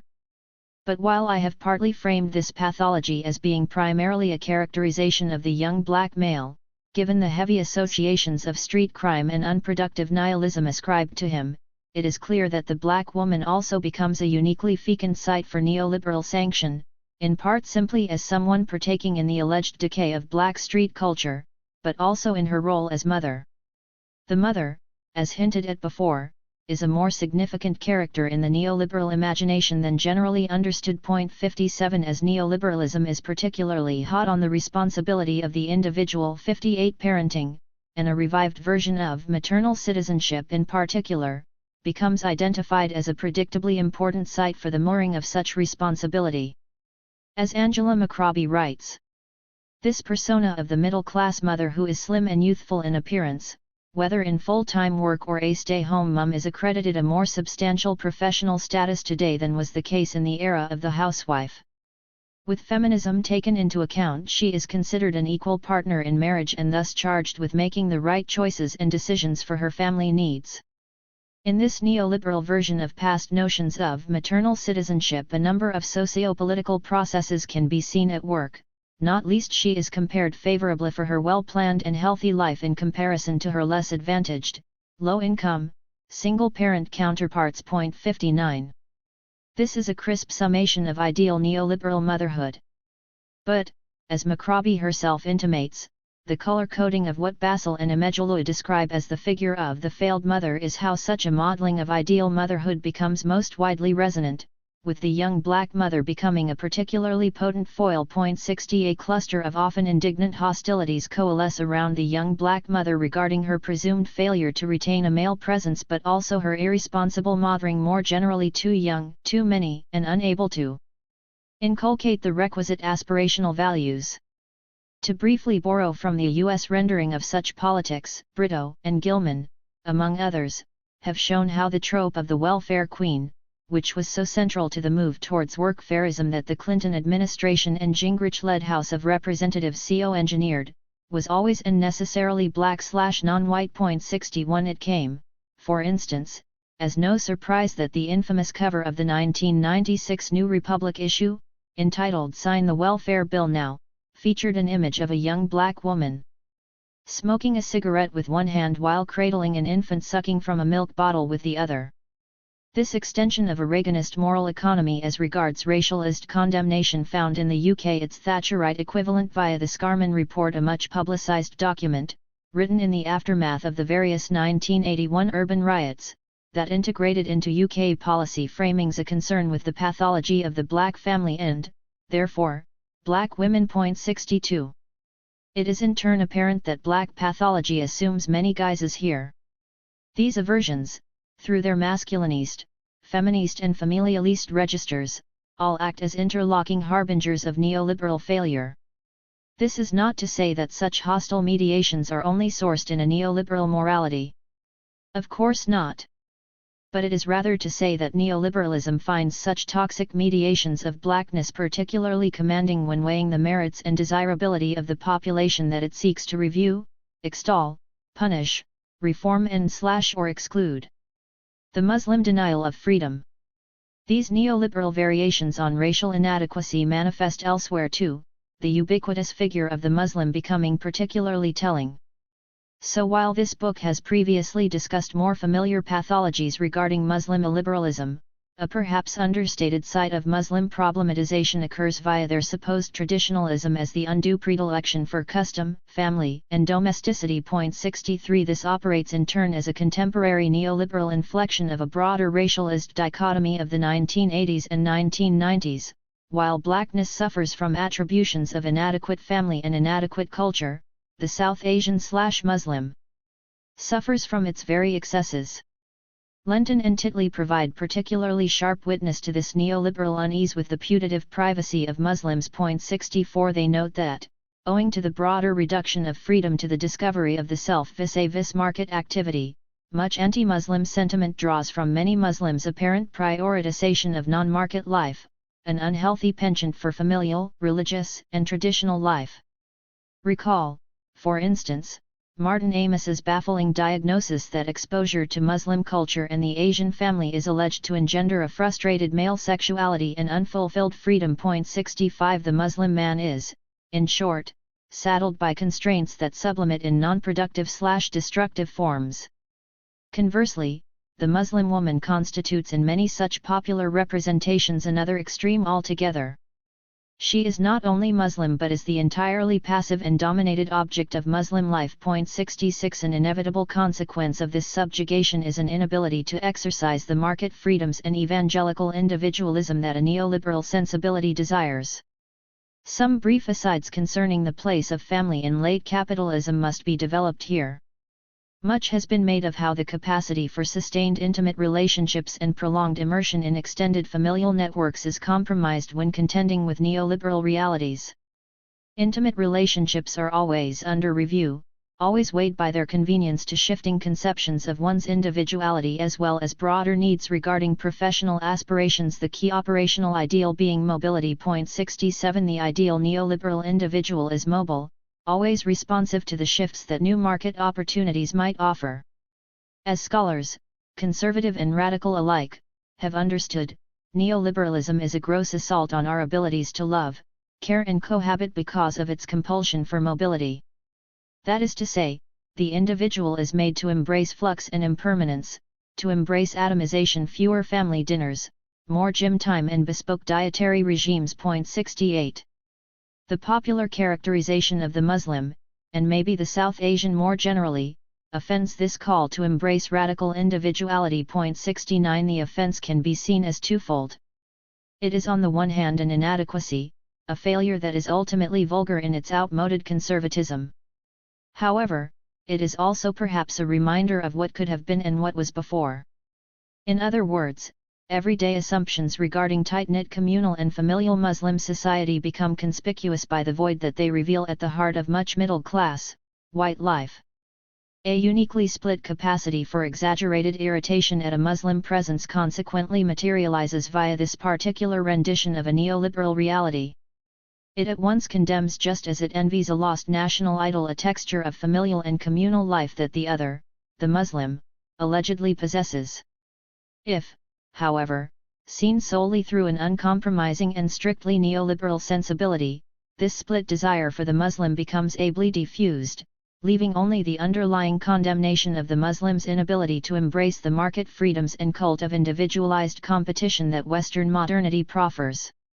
It is the Muslim's penchant for yearnings extraneous to neoliberalism that is found wanting here, a deficit that is not only obscene, by its very inability to prioritize appropriately, but that also threatens to undo the wider economic health of the neoliberal nation. The wrong migrant. The final iconic subject regarding the ability of neoliberalism to rally a deeply nationalist anxiety is the figure that this chapter first addressed, the immigrant writ large, but the racialized, non-white migrant in particular. One theme that is key to anti-immigration belligerence is the supposed work-shy opportunism of the migrant. A parallel fear is the migrant's excessive propensity to work, but the mediation of such a fear belongs to a different ideological repertoire, and is, from within neoliberalism, anything but problematic. 70 To state the obvious, our tabloid press and chattering classes alike bristle with indignation at the rampant scheming of migrants. They rail against migrants' exploitation of the European welfare state's largesse and are indignant at migrants' unashamed capacity to live on the fruit of industrious, tax-paying Europeans. This is a motif that runs across 20th-century European modernity, from Pau Negri's leafleting in 1885 about foreign paper aliens straining the coffers and rents of Bethnal Green, to the iconography of Paulism about the post-colonial migrants' ill-merited claims on the welfare state, to the more familiar jargon of benefit tourism. 71. A wider culture of welfare shaming has been pervasive across the last 2 decades, and was central to the electoral triumph of David Cameron in 2010. See the campaign motifs of Broken Britain and Cameron's reliance on a striver and skiver distinction. 72 But a politics of welfare shaming becomes particularly fetid with regard to an everyday suspicion of migrants' desire to live in the West, a situation where the alleged proclivity for accessing welfare while not belonging carries with it a particular scope for causing offense and resentment, that is, being perceived as an outsider helping oneself to another's purse. It was telling therefore that when Cameron tried, in vain, to appease 2 different wings of the Conservative Party regarding the European Union, his emphasis was on restructuring the rights of EU migrants to access certain welfare benefits. 73 Some background about Cameron's own journey is required here. He had himself previously sought to earn political capital for the Conservatives through sustained anti-EU posturing. Concomitantly, he was also front and center in moralizing about the poor in general and immigrants in particular having recourse to welfare provisions. As a self-styled arch-neoliberal, Cameron could then only revert to one possible ploy when trying to square these 2 positions in favor of an anti-Brexit/pro-Europe politics. Namely, his much-anticipated promise to secure a renegotiated relationship with the EU placed almost all its emphasis on scaling back the welfare rights that EU migrants supposedly enjoyed. Great energy was expended on celebrating the concessions that the EU subsequently granted, concessions that would neutralize the migrants' ability to game the welfare state. Little did Cameron realize that the public no longer had any faith in such bureaucratic maneuvers, as entrenched deep in the national psyche was the understanding that immigrants would always manipulate the welfare state, and that, by equal reckoning, the state, whatever its nominal rhetoric, would always give them, qua immigrants, preference. There is a particularly potent angle here that is rarely raised in critical analysis. In short, a formative moment might have been the sudden visibility of Roma people on British streets, headlines and television. The Roma, and the permanent condition of absolute exclusion that they have been subjected to, speak to a particularly deep groove of racialized oppression in Europe that is poorly understood and conveniently ignored.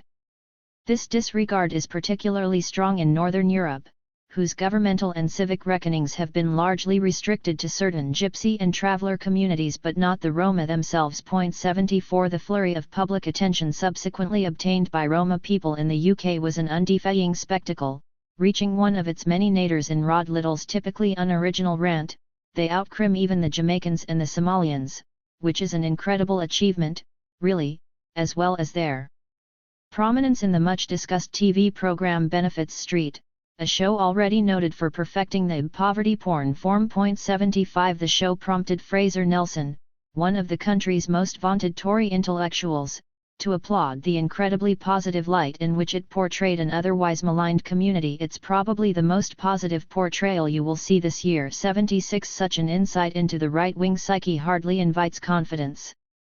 If Nelson found this to be compassion, it raises particularly unsettling fears about what indifference or, worse yet, antipathy actually look like. Important here is what Fox et al. Described as the Roma frame with regard to the recent demonization of Eastern European EU migrants. While this frame was already taking shape in the late 1990s, a frame that was both new but also stepped right into homegrown narratives about gypsies and travellers, it gradually became a master frame of sorts in the aftermath of A2, the EU accession of Bulgaria and Romania. Migration. 77 This is a scenario in which tabloid mediations of Eastern European migrants in the A2 era were increasingly funneled through this overarching Roma frame. Importantly, and this is vital to appreciate, many Eastern Europeans who would not necessarily identify themselves as Roma were also liberally subjected to this frame. In particular, Romanians, especially those supposedly involved in shadowy or criminal activities such as begging, trafficking, thievery, or prostitution, have been frequently described in tabloid accounts as simply Roma. What consequently manifests here is what Fox et al. Describe as a broader Romacizing of the migrant hordes flowing in from Eastern Europe. 78. This frame is characterized by its emphasis on the criminal, work-shy, and welfare-dependent culture attributed to the Roma, a culture of crime and welfare dependency that only a willfully toothless liberal ruling class would readily admit into the country.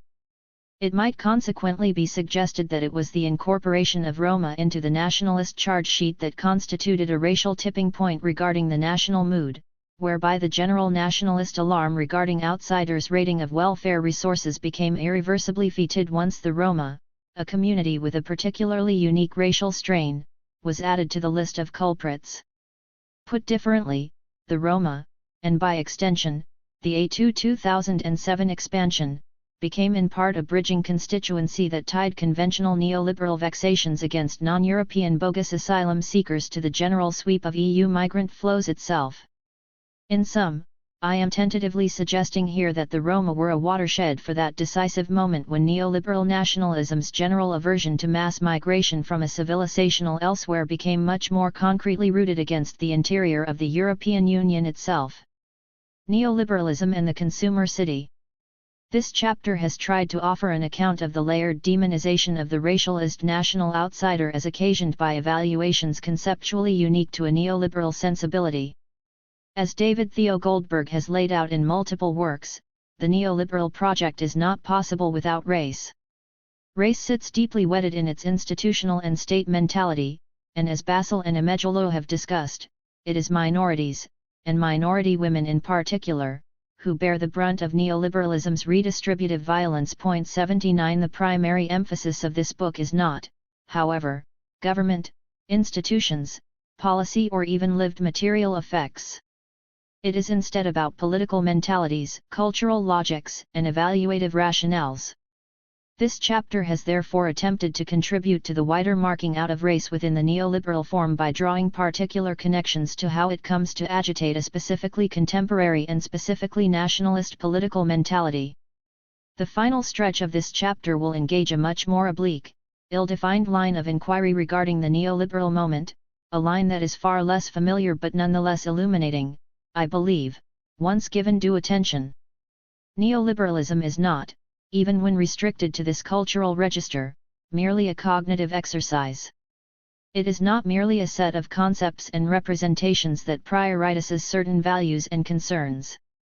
It is important therefore to reckon with its more effective and temporal qualities, allowing for consideration of how neoliberal principles govern everyday rhythms and regimentations of space and how such influences might also contribute to certain ethno-racial evaluations. One accordingly instructive way of anchoring neoliberalism here is to consider its shaping of everyday urban life. In short, in what significant ways does neoliberalism restructure the ways in which denizens inhabit and engage shared urban space?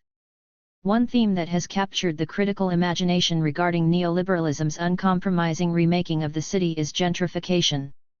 While an issue that might be considered relevant to all urban change, it is said that neoliberalism has galvanized a particularly aggressive but still surgical ability to displace people from areas previously understood as mixed income or poor. Various neoliberal policies around housing play a central role in actualizing such gentrification trends. These multiple policies include the forfeiture of existing social housing stock to the market through regeneration policies and what is called in Britain right to buy.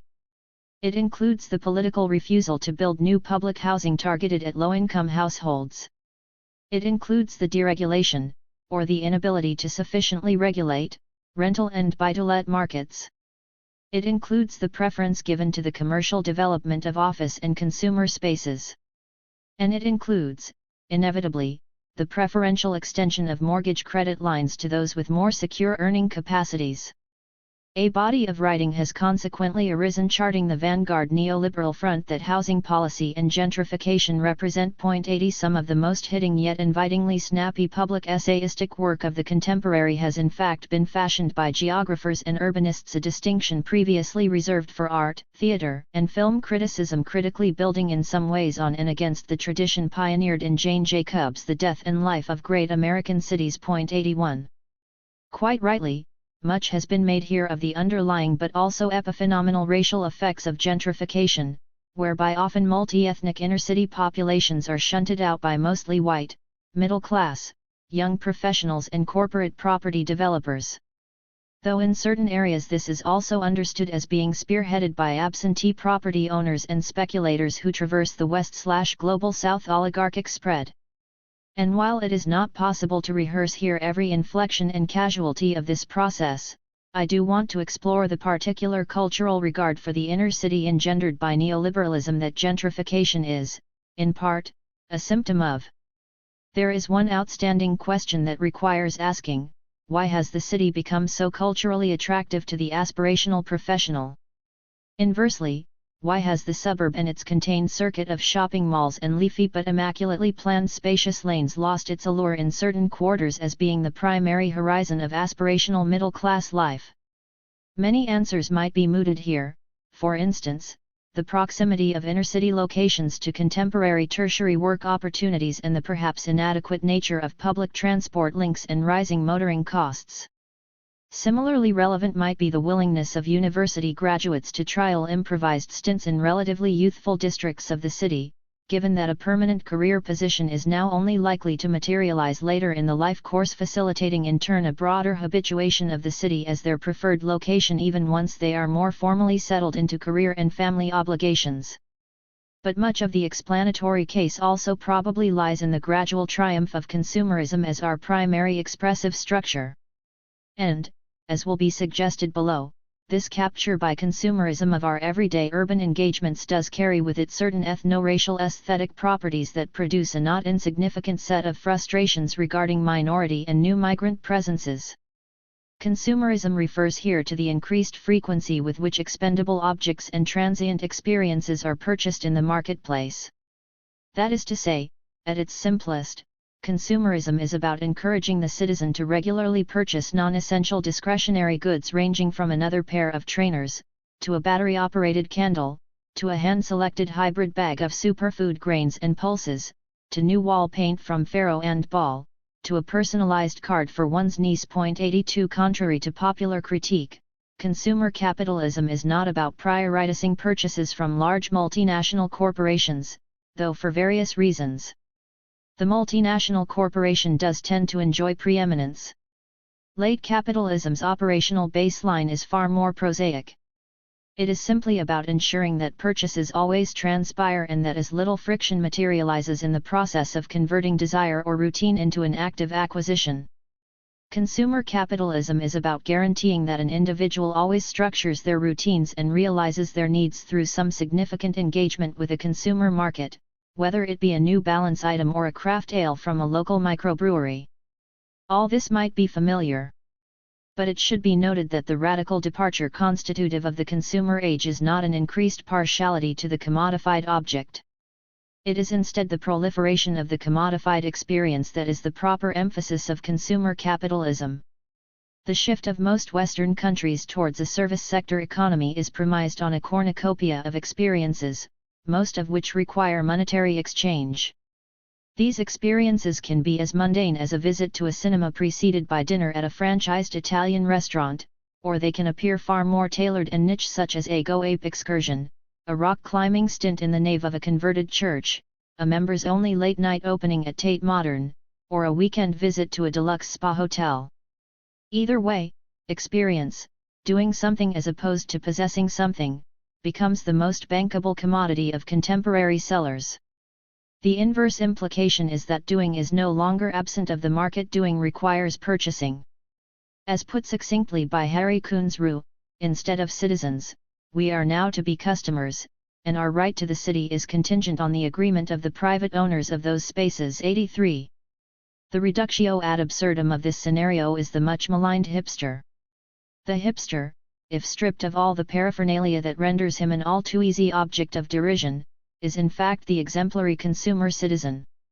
He takes the purchase to be the correct domain of individual expression, and in so doing, subjects the consumer purchase, including of an experience, to a heightened discrimination and level of micro-connoisseurship that is surprising to a previous generation, hence the incessant mockery. Put differently, if expression of self happens via the purchase, then the purchase should be the reflection of hyper-distinction, of considered education and literacy in the relevant commodity genre. The ideal consequence of this subject orientation as far as neoliberalism is concerned is that the commodity purchase is gradually rendered inevitable, given that what the individual is actually doing via the purchase is accessing an appropriate field of experience that allows them to be allowing them to communicate selfhood as well as to socialize. 84 Put more directly, what is interesting here is the ways in which a field of consumer experience becomes part of our urban background and routine, whereby the purchase is itself merely an incidental necessity for realizing contemporary sociability and social expression. This normalization engenders accordingly a distinctive relationship with the city. Consumer capitalism requires the city, whereby the grounding of experience requires spatial coordinates. Consumer capitalism guts in turn the city's center and its contiguous districts of anything that rejects the commodification of experience. It is no good for the consumer capitalist to be restricted to the suburb or the provincial town, as the sphere of bankable experiences that might be sold there is always too limited. It is the city's center and surrounding areas that becomes here the ideal location, concentrating a vast pool of footfall in order to create a dizzying sequence of consumer experience. This might seem a rather circuitous way of talking about nationalism and its attendant racial anxieties. How, after all, does this exegesis of the city as commodified experience relate to a way of problematizing the presence of non-belonging, of migrants, of ethnic minorities? The answer, in my mind, is an aesthetic one. As Sharon Zukin has argued, if the city is experience, and if experience is an immaculately curated and monetized social environment, the city gaze develops a particularly low tolerance towards those who appear commercially aimless, those people who display an unprepossessing, unironic ugliness, or what Bauman describes as flawed consumers lacking the resources to exercise their consumer citizenship. 85 In short, when the urban location becomes idealized as a site of discerning consumption and suave commercial perfection, the exclusion of poorer migrants and minorities from cities becomes an inevitable feature of this space being reclaimed. 86 Visualizations of the ideal consumer space, now strongly staked at the heart of the city, bring with them projections of the accompanying ideal subject, a subject position that is summarily ill at ease with the residual presence of unruly, multi-ethnic youths and off-color migrants who had previously laid more effective claim to the relevant city space in its pre-consumerist guise. An interesting contrast transpires here. While the conservative modeling of ideal space takes us further away into the rural idyll of English Arcadia, as a site of antediluvian refuge when contending with the migrant, multicultural deluge, the neoliberal returns us to a newly whitened city. Revisiting the treasure trove that is against everything, Grief's observations about the aforementioned hipster are particularly apposite here.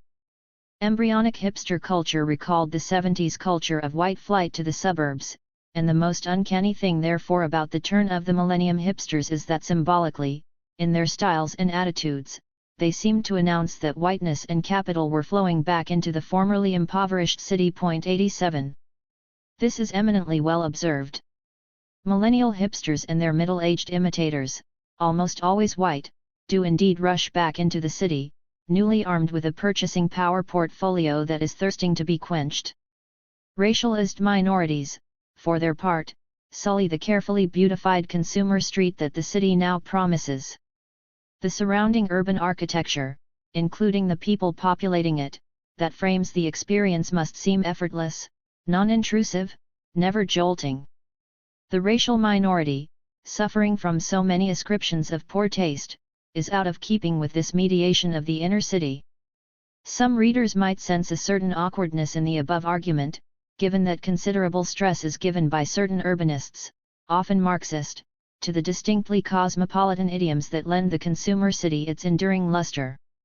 Attention is given here to how different parts of the city are often branded through certain ethnic exoticisms and how it is the wider appetite for a worldly omnivorism, an affected cosmopolitanism so to speak, that makes the confident professional classes most keen to spend their way through the city.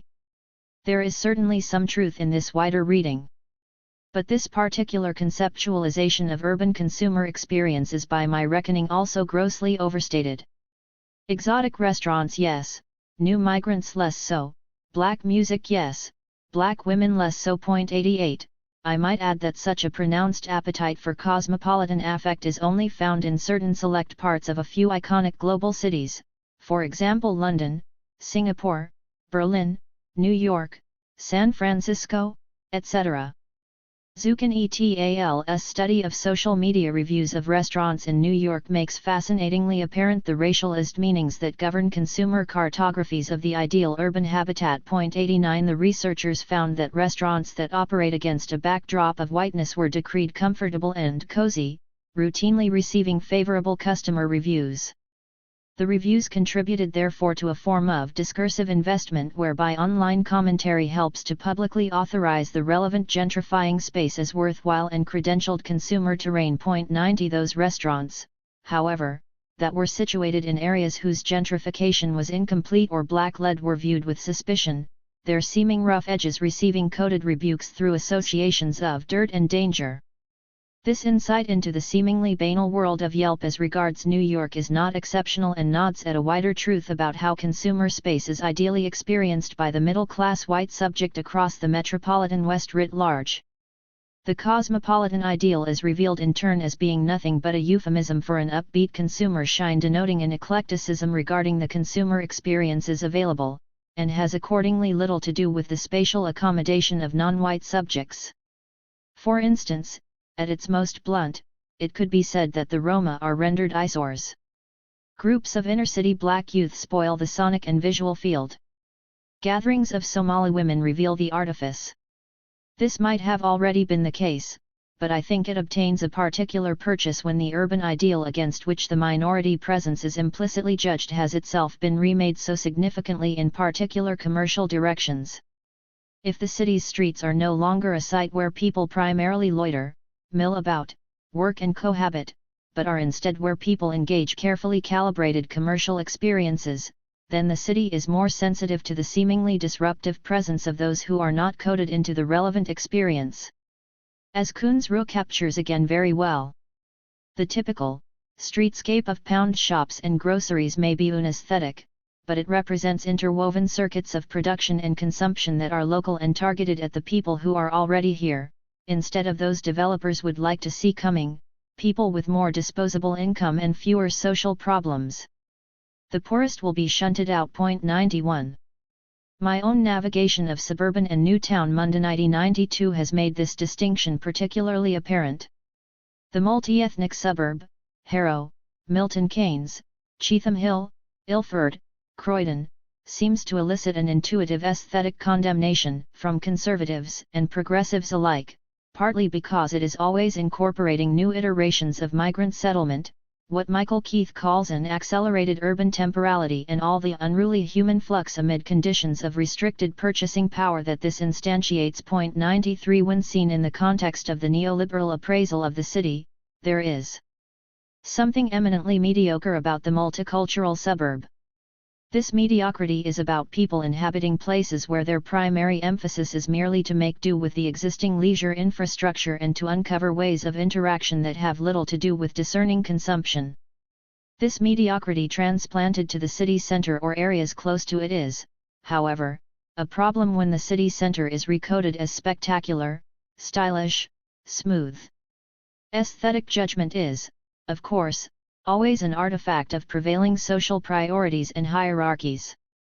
The Ottoman coastal city, the 19th-century Victorian docks and the teeming South Asian megalopolis seem therefore less likely to induce this level of dismissal regarding everyday multiculture. It is instead a neoliberal conception of the city as suffused by ideals of the consumer experience that actualizes a unique set of affective intuitions that render the migrant and minority presence less than desirable. Faltering command of the preferred language and/or accent and an inability to assume the proper sartorial code and gait converge to produce a particularly viscous mass ill-suited to signifying the correct urban ambience. Again, as is customary, much of what is said here could be understood through a class lens, but this would only explain half of what is unfolding. Yes, as argued by Bauman and followers, a general inability to adopt the appropriate consumer script is often a reflection of class penalties, and overt, unironic working class signifiers are unlikely ever to resonate well. The layering of various racial and ethnic cues does, however, intensify any such impression. Similarly, it is not necessarily the case that those ethnic minorities who people inner-city environs are summarily working class. Indeed, many of them might be instantiating some relevant aspirational indices of consumerist urban life, but their inscribed racial visibility, provided that it constitutes more than just the odd dark-skinned man or hijabed woman here and there, is unlikely to allow for straightforward incorporation into any such circuit.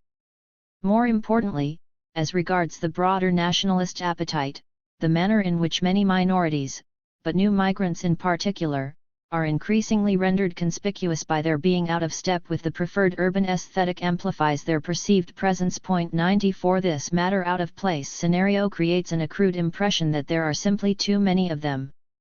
And that, after all, is the anxiety fundamental to a nationalist moment. Not that there are others, but that there are too many. Conclusion. The anxiety is that there are too many being given entry to the country without possessing the correct skills portfolio to ring the approving points system bell. That there are too many disposed to the cultures of nihilist dependency characteristic of the pathologies of blackness. That there are too many who seem to labor under anachronistic attachments to matters of Muslim culture and Asian community, attachments averse to the neoliberal call to freedom. And, as has been discussed just now, that there are too many sullying the urban environment, encumbering the city's capacity to stage an inviting culture of commercial experience. Neoliberalism is, as seen here, a very distinct reckoning with nation and othering. And by giving it such distinctiveness, by dislodging it from the conservative and/or liberal bedfellows it is wrongly conflated with, a much sharper sense of the nation's embrace of neoliberalism becomes apparent. It is a type of nationalism that disavows the motifs of blood and soil in favor of enterprise and productivity. It is a type of nationalism that disavows the gentility of lost idols in favor of consumer metropolitan shine. It is a type of nationalism that is anti-migrant while managing to seem receptive to qualified immigration. In sum, it is a nationalism that is uniquely its own. 6. Left problems, the left and welfare state nationalism. Crises abound. Crises that might be productively seized, or crises that threaten to usher in a new threshold of capitalist governance no longer tempered by the nominal equality of juridical liberalism or the egalitarian reflexes of redistributive social democracy. Whatever else Brexit, Trump, Farage, Le Pen, Sanders, Corbyn, and Five Star are, they seem to indicate crisis, a moment of rupture, a proliferation of new horizons and a center that cannot hold. On the left, the full automation now and universal basic income neo-Keynesianism of the bright young things finds affinity in the avuncular socialism of Sanders and Corbyn. 1 Elsewhere, a popular authoritarianism, committed among other things to overseeing the full ravages of climate change, butts up against alt-right neo-reaction. 2. Many of these positions found some degree of articulation in the run-up to the 2017 UK general election, an election initially intended to clear the path for Theresa May's Home Office patented authoritarianism. 3 Thankfully, Jeremy Corbyn's Labour Party won an unexpected number of seats, forcing a shift in parliamentary discourse. This shift moderated right-wing populist vehemence and, following the tragedy of Grenfell, contributed towards a renewed consideration of social welfare. However, a revanchist nationalism had already firmly consolidated itself at the centre of English politics, and, in spite of the renewed optimism of the Corbyn moment, that formation has only marginally dissipated. Much of the past decade had after all seen nationalism become the most reliable broker of electoral power. It had informed the rise of far-right populisms while also fortifying centre-right rule across the West. This nationalist revival manifested along multiple registers. At times, the emphasis is economic protectionism. Elsewhere, it rails, not without justification, against the neoliberal dictates and administrative opacity of various supranational institutions, not least the European Union. Sometimes, it amounts primarily to a rustic nostalgia for something primordial. Common, however, is a consistent compulsion to place the bulk of a society's problems at the door of racialized ethnic communities, domestic and foreign. As Western capitalism reneges on some of the key promises of the Trente Glorieuses, 1946-75, creating a new political vacuum, it is painfully frustrating that nationalism is rehabilitated as the most efficient custodian of political discourse, for it is doubly frustrating that some who advocate a left alternative also seem wedded to the nation in asserting control over migration, over defense, over security, and over how we imagine our everyday sense of community. As these frustrations multiply, it becomes timely to sketch out a more historically attuned reckoning with the relationship between the current crisis and xeno-racist nationalism, including an engagement with how taxonomies of the working class have been remediated through a fascination with whiteness. At its simplest, it is only the importance of recognizing the central role of racial nationalism in recent governance that requires attention here.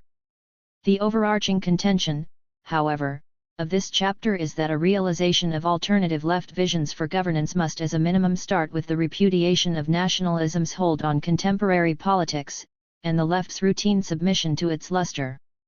That reckoning is, in a small way, necessary to appreciate the initial electoral success delivered by a Corbyn-led Labour Party. Any alternative model for mutual care and sociability will ultimately be sustained by energies outside the Labour Party, not within it. But it is nonetheless vital to note that Corbyn not only insisted on a substantial social democratic programme rare to recent centre-left agendas, he also declined the call to rally nationalist shibboleths, although he did not advocate for migrants' rights either. His partial success is then accounted for by not having bartered with key nationalist agitations. Instead of capitulating to these, he presented an anti-establishment social democracy with popular appeal. But to say this is also to note that nationalist agitations remain intact. Contrary to Paul Mason's delight when claiming that Corbyn has publicly destroyed the logic of neoliberalism and forced the ideology of xenophobic nationalist economics into retreat, it is apparent that nothing approximating the latter retreat from a nationalist politics has even remotely transpired. 5 As the dust settled on the election, nationalism returned to left politics, parliamentary and otherwise, because it never went away. 6 In parliamentary Labour, we have seen Corbyn's initial quietism on migrants' rights accumulating at times a more recognisable anti-immigration tone, observed, for instance, in his ham-fisted comments about the wholesale importation of workers which destroys conditions. We see it in the pronouncements of MPs Sarah Champion, Gloria de Piero and Graham Jones on the white working class.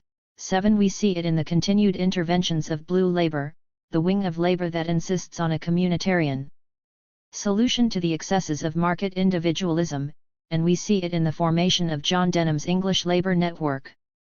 We also see it more formally in the continued inability of Labour to assume on Brexit the type of spirited and critical cogency that has coloured its other political interventions. Even at the height of the brief respite supplied by the Windrush blowback against the blanket licence otherwise given to May's hostile environment, Labour stalwarts faltered. Labour veterans such as Abbott and Lammy, so eloquent and clinical in their defence of the many Black Britons being summarily stripped of their dignity and security, were reluctant to confront wider anti-immigration sentiment. They instead continued to rehearse, implicitly and explicitly, a self-defeating distinction between deserving, noble migrants contra illegal, criminal migrants. As such, aside from a limited defeat of right-wing authoritarianism, it seems little else has changed since the 2017 election.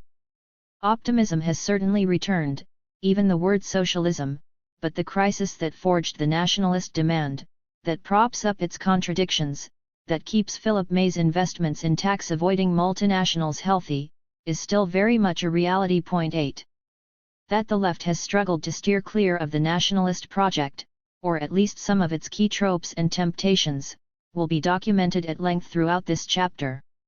It is, however, with the recurring inability of many on the left to resolutely read how nationalism relates to recent modalities of capitalist governance, both Thatcherite and Blairite, that we need to start. Thatcherism, Blairism, and the many uses of nation. Stuart Hall, unsurprisingly, is a generative point of departure here. Until recently a less remarked dimension of his thought, Hall's commentary on the crisis has been recalled. 9 The parallels between now and then are clear enough.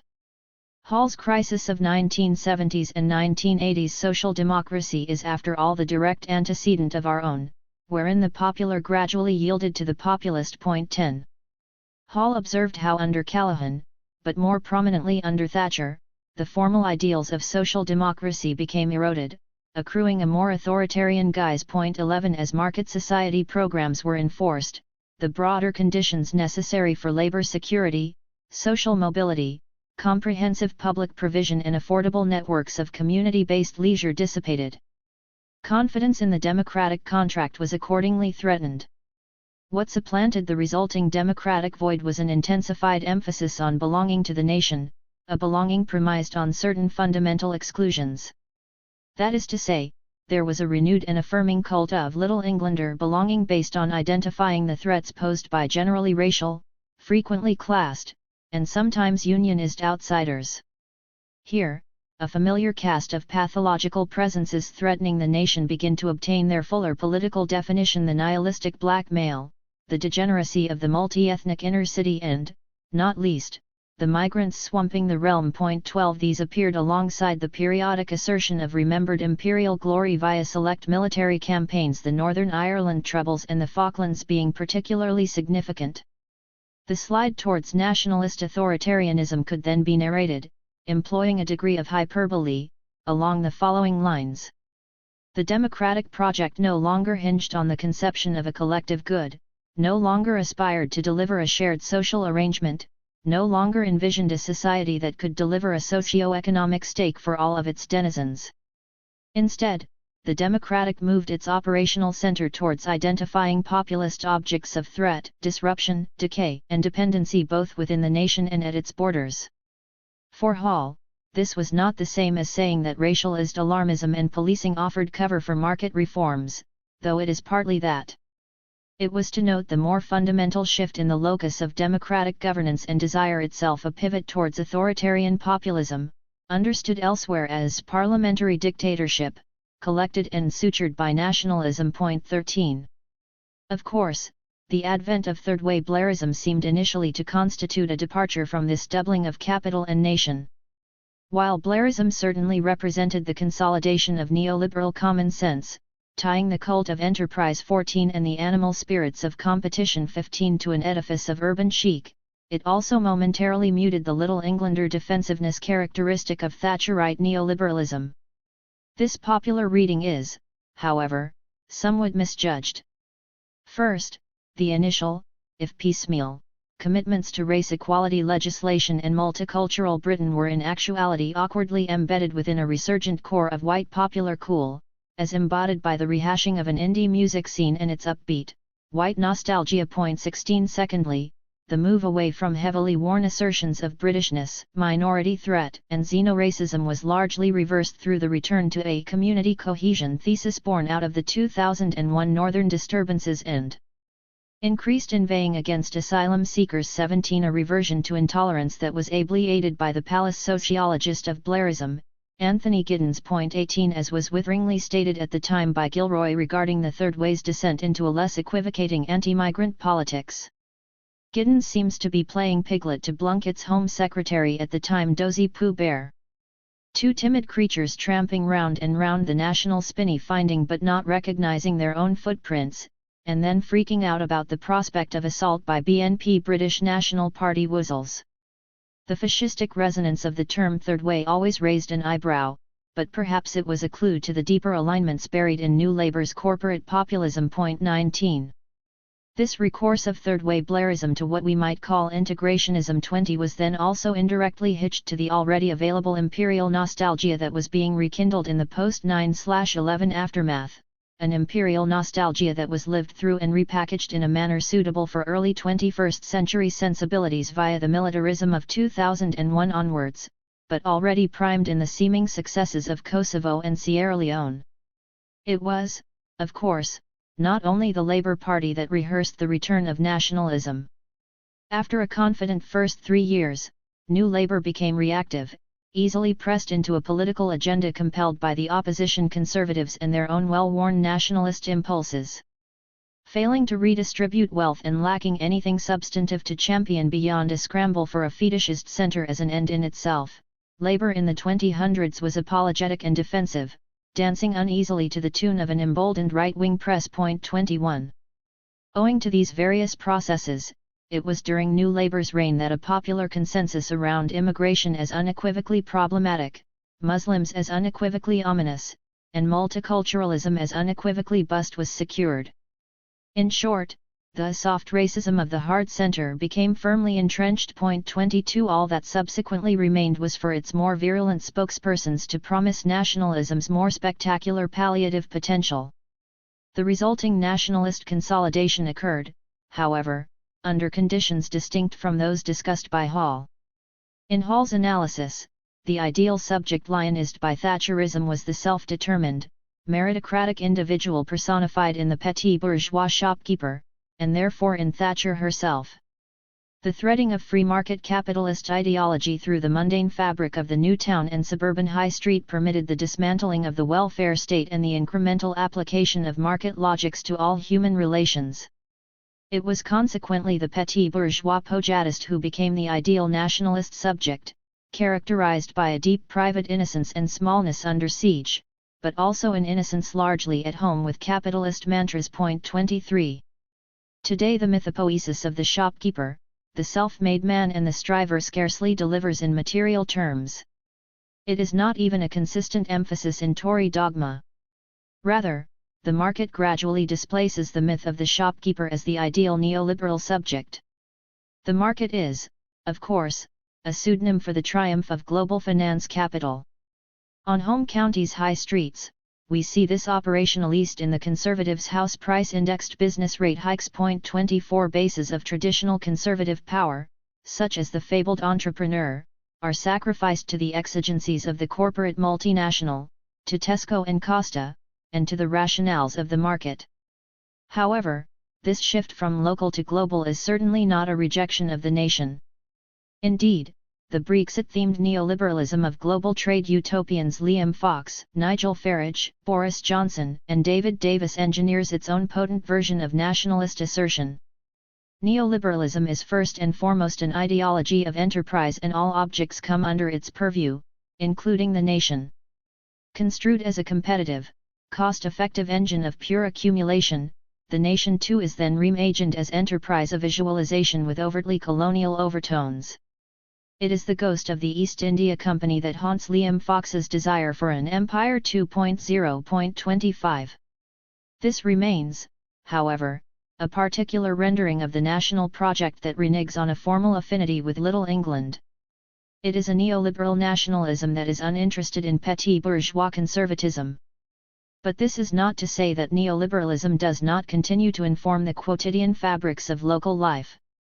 The ideology of the free market is still found in street-level anxiety about the failure to self-actualize the myth of merit, but these fixations with the optimizing self sit alongside the reality of job precarity, income stagnation, widening inequality, diminished public services, the advent of disciplinary welfare, workfarism, rising costs of living, accelerated urban restructuring, the formal end to the promise of social mobility and increased social atomization. As such, while our dominant structure of feeling may still be petit bourgeois capitalism, the truth is that its conceits of mobility and meritocracy run up too frequently against social and economic realities. The cultural investment in ideals of competition and the sanctity of enterprise does not even remotely align with the wider realities of socio-economic stagnation, austerity regimes, rising living costs, and the resultant individual struggles and hardships. Contemporary neoliberalism is global hegemonic, and as such, any promise of freedom it does contain is, for the majority, too far away. It is because of these increasingly undeniable realities that we are said to be currently witnessing the partial crumbling of the neoliberal consensus. 26 Across Europe, more confident challenges to the austerity conceit are materializing. It causes concern, however, that the potential diminution of neoliberal logic still leaves intact the emboldened chauvinistic attachments to nation and whiteness that characterized the other side of that same governmental coin. Put differently, nationalism is all that remains of the established ruling culture when, or if, the consensus around neoliberalism and its austerity politics starts to slip. As I have briefly summarized above, the appeal of nation has been made to figure in substantial ways through both the Thatcherite and Blairite shepherding of neoliberal capitalism. This was not simply a recent history of a neoliberalism unto itself, but represented two expressions of populist neoliberalism as twin to two respective conditionings of nation and nationalism. The task of a renewed left should therefore be to subject all calls to nationalist myopia and defensiveness to the same hard-won rebuke that leftists otherwise reserve for neoliberal capitalism. To soft-pedal on this task, or worse yet, to accept some core nationalist nostrums would be to succumb to the shape of governance already rehearsed over recent history. Only now, its partial untethering from former capitalist bedfellows allows for xeno and anti-Muslim racisms to obtain a greater and more pernicious autonomy. Nation and the Marxist canon. To extend further the polemical style I have hitherto deployed is tempting. There is after all plenty that could be subject to withering scrutiny. The ability of the left to map the transformations by which governance over recent decades has steadily courted nationalist attachments has been at times woeful. Indeed, some otherwise very intelligent and morally sensitive corners of the left are fond of citing the nationalisms of Trump, Brexit, and Le Pen as the result of straightforward anti-capitalist impulses. 27 This version of political analysis, endorsed occasionally by Corbyn court scribe Paul Mason 28 and often put forward by merchants of progressive contrarianism and or self-styled spokespersons of working-class authenticity, then accepts retrenchment to the nation as an anti-neoliberal move. 29. The fact that some middle-class people oppose nationalism further compounds their mistaken notion that the new nationalist cry must be anti-capitalist, or at the very least, a recognizable act of anti-elite, working-class assertion. This is bad Marxism done worse. It takes the metaphor of oppositional class interests and writes it into every streak, corner, and recess of culture and ideology. And while I cannot address every rendition of how nationalism obtains a leftist inflection, the remainder of this chapter will address a select few angles that have become particularly misleading, with an emphasis on the frantic circulation of a pseudo-class discourse that lends to nationalism a left validity that it cannot obtain elsewhere. Point 30. However, prior to any such scan of how contemporary nationalist politics recycles ideals that are putatively left-wing in character, it is worth restating in fuller terms some of the core theorizations of nation as proffered through a critical Marxist sensibility. A basic reckoning with Marxist analysis not only orients us towards many premises key to a proper theoretical account of the nation form, but it also reveals how easily a Marxist intuition can be corrupted, knowingly and unknowingly, to the service of more explicitly nationalist commands. Most familiar here is the foundational argument that the consolidation of nation and nationalism within modernity is a simple ploy to buy in the proletariat's commitment to a broader capitalist order. If class struggle is the fundamental fracture definitive of modernity, nation is then the fundamental reconciliation of that fracture. It is nation that bridges this antagonism.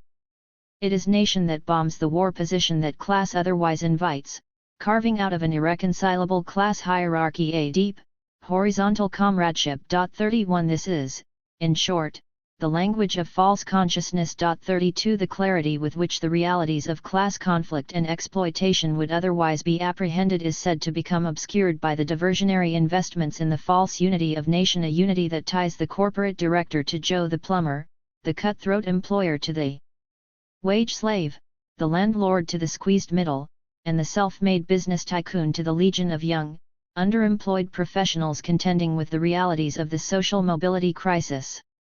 While the words of people such as Eric Hobsbawm and E. P. Thompson helped secure the core British Marxist pivots through which to situate the nation formation, it is in fact a range of stock continental cultural Marxist concepts that helped clarify this sensibility with a more expansive ideological intricacy, a clarification regarding the decisive place of a nation mythology within 20th century capitalist culture. This includes, inevitably, Gramscian notions of hegemony and Althusserian elaborations of the ideological state apparatus, but perhaps most pertinently, it also includes the Frankfurt School's culture-industry thesis. Of interest here is the prevailing emphasis of Adorno, Horkheimer, and Marcuse on how 20th century culture fully consolidates the broader project of capitalism, a project that asserts moral, aesthetic, and affective claims on the modern subject. This operates through the inculcation of key values, for example, profit is good, the individual is sacrosanct. It operates through the ritualization of certain mythologies, for example, the self-made man and the American dream, and it operates through the standardization of certain temporalities, the latter comprising, according to Adorno and Horkheimer, a popular culture that presses narrative structures that are numbing, repetitive, and interchangeable, das immer gleich, 33, and thereby conducive to the mechanist capitalist division of labor. These multiple domains press in turn an ideological program, both cognitive and embodied, that is eminently receptive to the ethos and imperatives distinct to 20th century capitalism. 34. Much of this might be so familiar by now as to have become cliché, even among many anti-system teenagers. But it should be recalled that there is also in the Frankfurt School thesis the accompanying emphasis on capitalist culture as being distraction, instantly satisfying spectacle, and illusory, pseudo-individualization. 35 The nation in particular becomes therefore a particularly resonant political cipher for generating these multiple aims, diversionary, spectacular, illusory and, ultimately, a satisfying and invigorating sense of collective and transcendent unity that is sutured together by the comforting slice of eternity that the nation promises. 36. In terms of engendering a slightly broader historical Marxist analysis, this hegemonically fashioned unity as engendered via the nation form also partly accounts for some other key 20th century processes. For instance, as regards the formalization of the welfare state, the sedimentation of the nation idea helps explain how the domestic proletariat became deserving of certain redistributive allowances in the form of welfare state protections, graduated taxation, workers' rights, and public spending programs. The very real consolidation of the nation idea does, after all, have effects that do not simply dovetail at every turn with the profit motives of the bourgeoisie. The mobilization of a collective principle at the heart of the political contract that the nation generates allows the immiserated working class, but also the vulnerable petty bourgeoisie, who are exposed to the naked cruelties of corporate capitalism, to campaign more effectively for their demands. 37 Their cry for amelioration obtains here a more credible pathos, and even their more belligerent acts of collective political disruption still obtain an intelligible moral authority and symbolism. As regards the specifics of Great Britain, Alastair Bonnet's How the British Working Class Became White captures this gradual shift particularly well. Bonnet addresses here the precise ways in which it was the formalization of British national unity vis-à-vis a wider imperial project that helped yield a more interventionist governmental attitude when contending with the ravages of laissez-faire capitalism, a 19th-century situation where the domestic British sphere was initially characterised by largely chaotic and experimental free market commitments was incrementally supplanted by the further ideological embedding of a commitment to national peoplehood, a multi-class peoplehood to whose interests imperialist capitalism must be actively bent. Put differently, Bonnet argues that imperialism, in generating extraordinary revenues for the metropole but also through establishing in the wider imagination a globally indexed, ethno-racial hierarchy, helped further a profound sense of societal obligation to safeguard as well as enable the wider flourishing of the British working class. Imperialism introduced significant non-market, state interventionist, and social consensus, most importantly, popularist nationalism, tendencies into British society. Imperialism signaled a shift within capitalism, a move away from laissez-faireism and the exclusion of the British, white working class from key national racial symbols and towards an interventionist, social consensus-oriented form of capitalism. In such a society, symbols of social status and images of the national ideal could begin to be adopted and adapted for popular usage. 38. This important historical analysis runs counter to the argument most recently put forward by the ever-truculent Vivek Chibber. 39 Chibber suggests, in his celebrated anti-post-colonial theory polemic, that the 19th and 20th century gains of working-class struggle in the West are exemplary witness to the virtues of bloc political will. And it is certainly true that these cultural and political efforts to politicize and coordinate collective working-class action cannot be understated. So many of the welfare state's accomplishments are indeed the hard-won fruits of concerted political and cultural struggle. It is, however, also essential to acknowledge that the fuller sedimentation of the nation idea is what allowed the domestic working class to more effectively rally a sense of entitlement that obtained a political traction to which the imperial bourgeoisie, in their respective national guises, had to buckle, even if only in part. This is a form of working-class consolidation, rooted through the semiotics of nation, that preserves a class hierarchy while ameliorating its coarser, more brutalizing effects. As the young Stuart Hall observed long ago, the welfare state with its three main planks, social security, income redistribution and nationalization had valid but limited objectives. It sought to redistribute wealth towards the middle, and buttress the structure of opportunity from below. It tried to redress the balance of social forces in the community but not to alter the relationship of one group to another, within the still hierarchical structure of British society. 40. Hall's insight is instructive. But at the risk of reaching for perhaps too strong a historical analogy, I believe there is also an instructive insight to be drawn here from classical theorizations of fascism. It is worth remembering that fascism, which, among other things, is nationalism reaching for its logical extreme, 41 is ultimately involved in precisely this complex but emphatic privileging of nation over class. Fascism apprehends the class divisions characteristic of capitalism as being necessary and non-negotiable. But fascism also acknowledges these class hierarchies as being chronically destabilizing. It maintains accordingly that such class cleavages should be violently and resolutely subsumed into the emoliating, ordering and empowering embrace of the nation. As was seen in Chapter 1's discussion of Arendt, fascism simply further enables the nation's gradual conquest of the centralized state, a broader tendency towards conquest that long precedes any formal decree of the fascist resolution. 42 If incorporating, however, the decidedly more Marxist lens largely rejected by Arendt, this constitutes in essence national identity's conquest of the state in a manner that, through its muscular and unremitting emphasis on nationalist causes, throws otherwise insuperable class divisions into a manageable abeyance.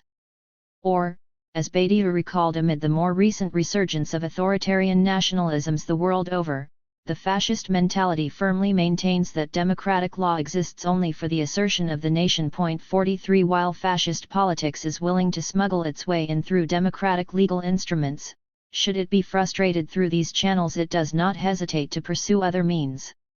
In short, fascism, by definition, is perfectly willing to pursue the extra-democratic in the course of reasserting the political primacy of the nation solution.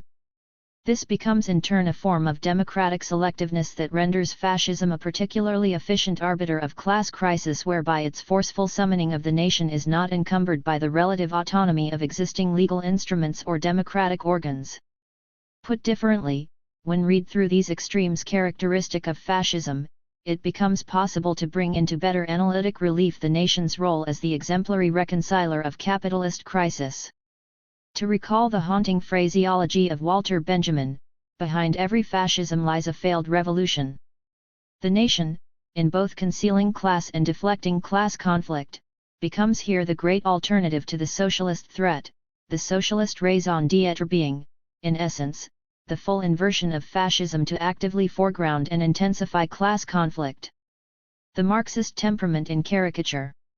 Much of the above, ranging from the nation as the deflection of class struggle to the nation as the mollifier of class struggle, i.e. the welfare state, is typical of orthodox Marxist analysis. And while it might be tempting to dismiss this analysis as too crudely deterministic, too neatly bending nation to the exigencies of capital, there is not all that much to quibble with here. As regards, for instance, the historical thrust of the Marxist argument, it remains largely undeniable that the consolidation of the nation idea as a political unit does certainly correspond to what Balibar describes as the development of the market structures and class relations specific to modern capitalism, in particular, the proletarianization of the labor force, a process which gradually extracts its members from feudal and corporatist relations and ties them instead to a territorially specific, localized national bourgeoisie. 44 And as Neil Davidson explains elsewhere, it is evident that nascent formulations of national consciousness were very much co-emergent with the advent of a capitalist mode of production across the various formative centers of the capitalist sprit, England, the United Provinces and the colonial United States. This is in partial contrast to the Jolnerian reading of national identification being harnessed only by early 19th century industrial capitalism.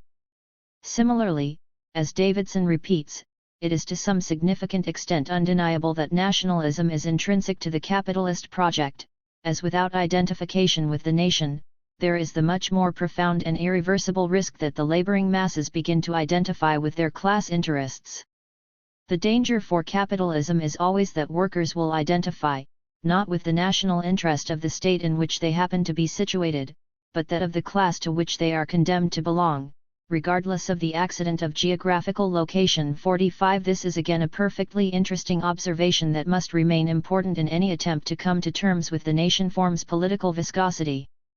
Nonetheless, it remains the case that much of what passes for Marxist analysis relies on caricatured expression, allowing for simplifications that are of a decidedly more dangerous political order, a genre of bad Marxism that allows vernacular nationalisms to absorb only hazily remembered and heavily dismembered popular socialisms. 46. Alberto Toscano's recent notes on late fascism sets up some of the problems characteristic of crude Marxist reckonings with the contemporary hard nationalist moment, wherein he identifies a litany of important slips and misdirections characteristic of much commentary that purports to do materialist analysis but only ends up doing nationalist apologia. He argues that it remains fundamentally misplaced to reduce nationalist politics to being only or even primarily concerned with resolving the contradictions of class and/or uncovering new horizons of capital accumulation when at a conjunctural impasse. As he notes, only the better of Marxist analyses were willing to recognize the contradictions between the autonomy or primacy of the political brutality asserted by fascist movements and the possibility of a reproduction of the capitalist mode of production. 47 In identifying this gap, this absence of absolute convergence between intensely nationalist politics on the one hand and capitalist imperatives on the other, Toscano re-identifies the need to think beyond reduction at every turn, a reduction where nation only does the bidding of capital. Toscano proceeds to suggest that our contemporary circumstances draw out this capital-nation gap in particularly pronounced ways, arguing that the intensely superstructural character of our present's fascistic traits seems instead to warrant looking elsewhere. 48 The elsewhere denotes here a need to look beyond an interpretation of the contemporary as being a crisis in capitalist accumulation whereby the consolidation of a discrepant nationalism is not primarily about the attempt by capital to establish or recover zones of profit when confronted by, among other things, a large-scale labor movement, the latter being, of course, entirely chimerical as far as the present is concerned. This base superstructure tension that Toscano wedges open offers in turn a generative way of phrasing the inadequacy of many pseudo-Marxist readings of the new right's electoral triumph across so much of Europe. As Toscano importantly adds, it is in fact the case that the fascist desire incubates as well as draws upon certain latent anti-capitalist spirits, but these remain spirits that are not easily married to a contemporaneous socialist program. These are the various deep histories, the multiple psychosocial desires, myths, and fears that belong to various non-synchronic periods of popular history that the strong claim to the nation re-energizes. 49 This is a point that Anson Rabin Bach, via his reading of Bloch, puts forth particularly well. For Marxism the problem is that fascist ideology is not simply an instrument of deception but for instance a fragment of an old and romantic antagonism to capitalism, derived from deprivations in contemporary life. 50. Nationalism's discrepant relationship to capitalism, one made apparent in much of the Brexit and Trump campaigning, raises therefore two significant problems for popular analyses as contoured by Marxism. It first raises the problem of nationalism not being simply a bourgeois ruse, never simply a tool of bourgeois deception employed to placate and absorb the frustrated proletariat. But secondly, and perhaps more importantly, this very acknowledgement also raises the possibility of the popular left actively misidentifying with certain variants of nationalist politics, a misidentification that results from misdiagnosing the anti-capitalist temporalities that a popular nationalism often commandeers. This observation regarding the anti-capitalist urges within nationalist politics, though not central to Toscano's own argument, does help prise open a different and decidedly more problematic tendency of popular Marxist analysis that is of more immediate interest to this book's wider argument. In short, while the preceding précis of Marxist analysis has emphasized its perhaps overzealous impulse to read nationalism as only, or primarily, a bourgeois conceit, this remains a fairly benign form of reductionist analysis. The rather more problematic tendency is in fact the inverse of this heavily worn historical determinism. The real trouble lies in those instances where nationalist politics is read as a misdirected anti-capitalist politics ripe for socialist capture. This is, in short, the widely disseminated notion that there is an anti-capitalist energy coursing through vernacular nationalist politics that is not only meritorious but also available for left-wing conversion. A working-class insurrection? Put bluntly, what I have in mind here are the concrete left-wing tropes and attachments that have embedded themselves deep into the contemporary nationalist logic, lending nationalism an integral, indeed indispensable sense of struggle, injury, and revolutionary affect. One such prominent left nationalist move regarding the contemporary crisis is the working class has spoken ploy. Here, the multiple dimensions of nationalism are reduced to a working class politics, an insurrection via the ballot box. Anti-immigration becomes a normalized sentiment of working-class populations, denying the petit bourgeois triumph that the nation actually is, at the same time as it is read as anti-capitalist politics, as opposed to the anti-minority xeno-racism that it so belligerently affirms. Point 51. Needless to say, readings of this sort distort the demographic reality of the anti-immigrant nationalism that proved decisive to Brexit and Trump's election, the two events considered exemplary in such analysis. Drawing on Danny Dorling's correctives to the common orthodoxies of political punditry, Verdi and McGeever comment that the proportion of Leave voters who were of the lowest two social classes was just 24%. Point 52. This is a sobering reminder that the much-discussed left behind were not even remotely central to delivering these political ructions. Point 53. And yet the left behind thesis still looms large in our wider political conversation, a new nationalist politics that is seen as coterminous with a working-class rebellion, a cry of defiance from an otherwise downtrodden and heroic mass, or, in the more emphatic phrasing of Mackenzie, a great, anti-establishment, two-fingered salute from the working class. Point 54.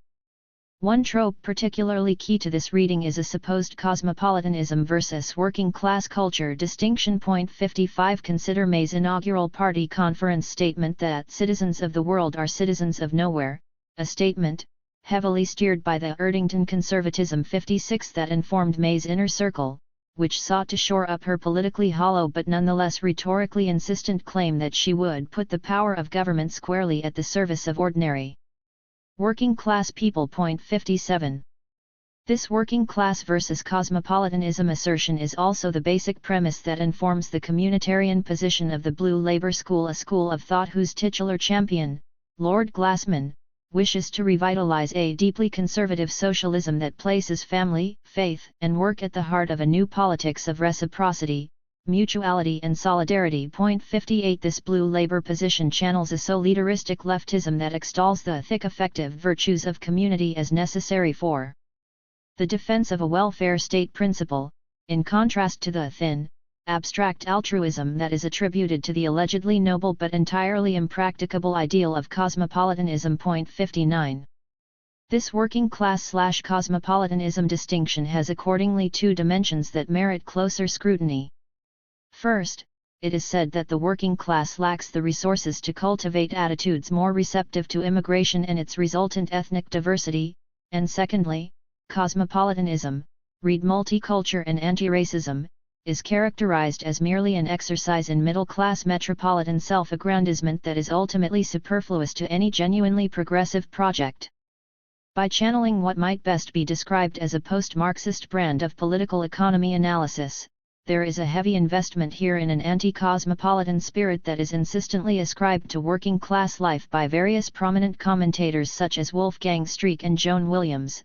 60. What Rob Ford and the ubiquitous Matthew Goodwin dubbed the latte-drinking cosmopolitanism of the metropolitan elites versus the good old provincial left behind, what Paul Collier, through resorting to a tortured neologism, calls the sans cool, described as toiling provincials who rail against a liberal class that has embraced a globalized identity and espouse multiculturalism. 61. Or what Goodhart sets up as the anywheres, metropolitan liberals, versus the somewheres, provincial nativists. Point 62. This distinction primed Goodhart's more wholesale descent into a strange brand of parody racism. Recall here his headline claim that white self-interest is not the same as racism. A title that managed to prove even more exculpatory of racism than his first claim to incendiary fame, his essay for Prospect, Too Diverse. The question mark here being entirely notional. Point 63. And while Goodhart's pugnacious crudeness does render him a rather obvious target, it is worth noting that this line of neglected working class versus effete cosmopolitanism argumentation has even seen well-recognized academics lend the English Defence League, EDL, a measure of political dignity that would just a few years ago have been considered verboten, a group that is, as far as contemporary Britain is concerned, the epitome of far-right street politics. Point 64. Whence and whither working-class multiculture? These various arguments, symptomatic of a wider political common sense, allege that a resource deficit is said to explain resentment towards migration and ethnic diversity among the working class. And, by the same token, it is argued that cosmopolitan resources are the preserve of the middle classes. Ignorance of this resource deficit is then put down to the smug arrogance of metropolitan elites. Some important truths need to be restated here. First, this conceit ignores many apparent dynamics of British cities. The unspectacular commitment to multiculture occasioned by the quotidian textures of much urban life, that is to say, a city habitus common to many black, brown and white working class people, is well documented. 65 As Jeremy Gilbert puts it, the problem with the Cruddas led blue Labour approach, as interesting as it is that it tends to argue as if neoliberal cosmopolitanism were the only form of cosmopolitanism that had ever existed or could ever be imagined. Critics of contemporary cosmopolitanism seem to struggle with taking seriously the fact that for many inhabitants of cities like London and Glasgow, including many poor and working class people, cosmopolitanism is just as real and authentic a characteristic of our identities, our histories, and our communities as localism and nativism might be for others. 66.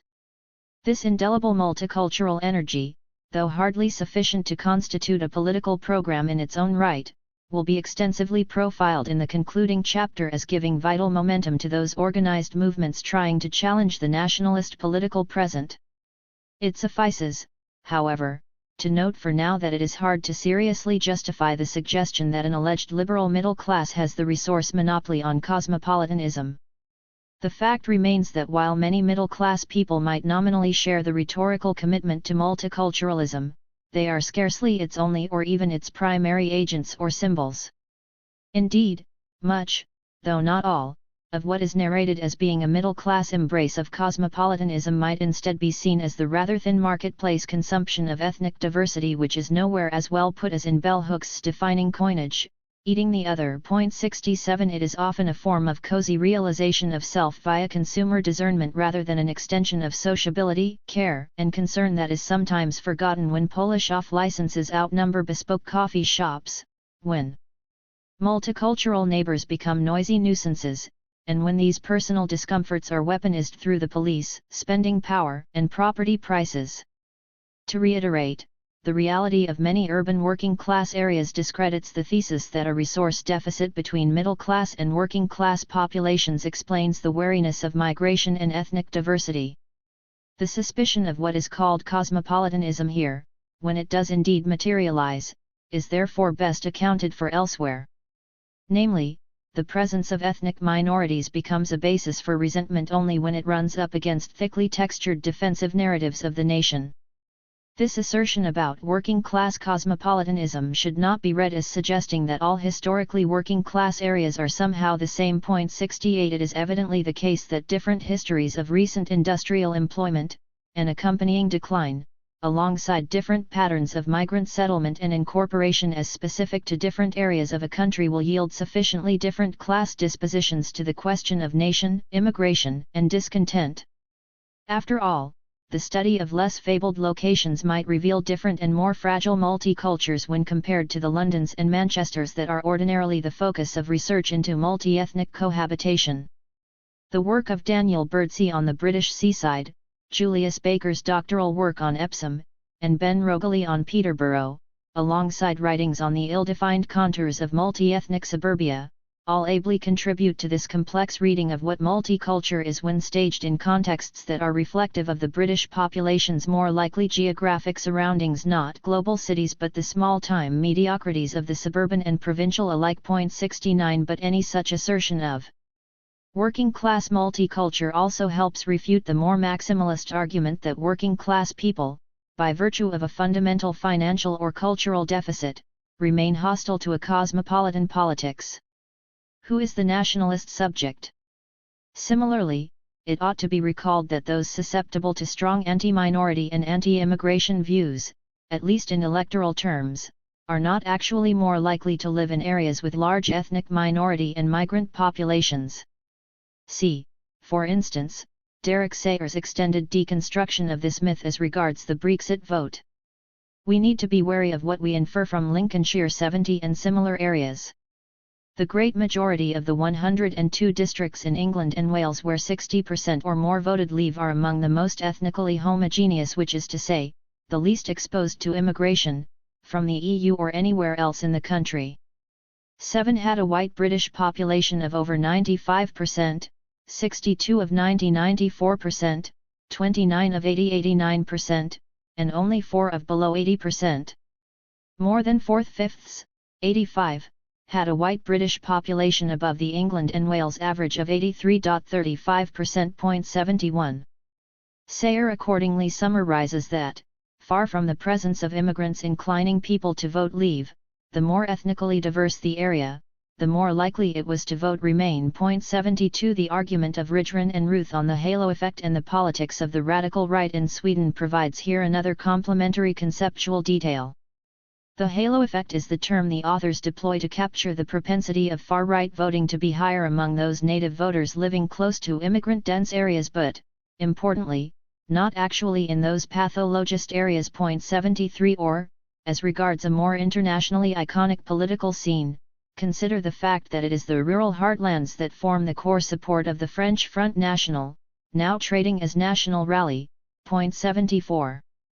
These various details, regarding Brexit, the Swedish far-right and the rehabilitation of France's Front National, are not insignificant observations, given how emphatically they run counter to the otherwise commonplace assumption that hostile attitudes to immigration and multiculturalism are driven by grounded, working-class experiences of living amid these processes. The ubiquity of this intimation that hostile sentiments are most intense in areas that have indeed been heavily affected by immigration therefore needs to be placed under even further analytic stress. It is in this context that the aforementioned Jeremy Gilbert, who otherwise qualifies his cosmopolitanism versus working-class thesis with characteristically learned nuance, issues his most awkward analysis. Gilbert, a figure who remains one of the most constructive voices in shaping a meaningfully popular labor movement, is ordinarily alert to the ways in which popular discourses are mediated through the alarmist perils of race meaning. And it is this deep literacy that makes his own susceptibility to the white working class has-spoken myth so telling, revealing the deep reach of nationalist maxims into various corners of today's political psyche. In his paper for the Stuart Hall Foundation, Gilbert rallies the metaphor of a hypothetical housing co-op not welcoming newcomers unless previously vetted, which is in turn rendered comparable to the political class's failure to consult ordinary local communities, read the white working class, about immigrant arrivals. 75. What Gilbert takes for granted here is telling. First, there is the assumption that ordinary local communities, say in Stoke or Swindon, have indeed had immigration imposed upon their specific locales, and secondly, there is the assumption that these experiences of immigration have been, on the whole, destabilizing. The metaphor becomes in turn particularly indicative of how nationalism is able to press any number of sleights of hand, whereby ordinary xenophobic racisms obtain an ennobling and defensive innocence. 76. Such a metaphor is also surprisingly unreflective about its acquiescence to Romanticism's formative invocation of nation as home, whereupon outsiders are pictured as encroachers, raiders, pollutants, occupiers or, at best, guests who must perform the correct degree of gratitude. 77. This psychosocial working of the national home, a characterization of deep homeliness through which yearnings for care and fortification alike are threaded, has been ably picked up in the recent theorizations of what is called domopolitics. 78. Gilbert also intimates in the course of his argumentation a cultural thesis on community that seems to be indexed to ethnicity, a particularly odd tenet to press when exalting the work of Stuart Hall, a celebration of Hall being the wider context in which Gilbert is speaking here. Their grievance is simply this: nobody asked them. Nobody asked these people if they wanted a significant cultural recomposition of their communities, and nobody talked to them about why it might be happening and why it might be beneficial or necessary and on what terms it might be managed so as to make it feel like less of an immediate threat. 79. It is, of course, unclear why culpability for cultural recomposition is being primarily attributed to alleged migrant arrivals. Similarly, it ought to be asked what kind of cultural coherence is actually meant to have predated this migrant-driven recomposition. If something approximating a contained cultural network and shared structure of feeling were indeed available, it is likely to have been just as much a result of other, largely non-ethnic circumstances, not least the particular availability and character of permanent local employment, the particular spatialization of complementary residential provisions, and the intervening infrastructural circuits of shared leisure and political engagement. Significant shifts in these respective domains would seem to have more bearing on the altered cultural content of an area than the ethnic constitution of its population. Ethnicity, as Alexander, Bra, Gilroy, and Hall have revealed with so much acuity, remains a highly unreliable and fallible witness to culture. 80.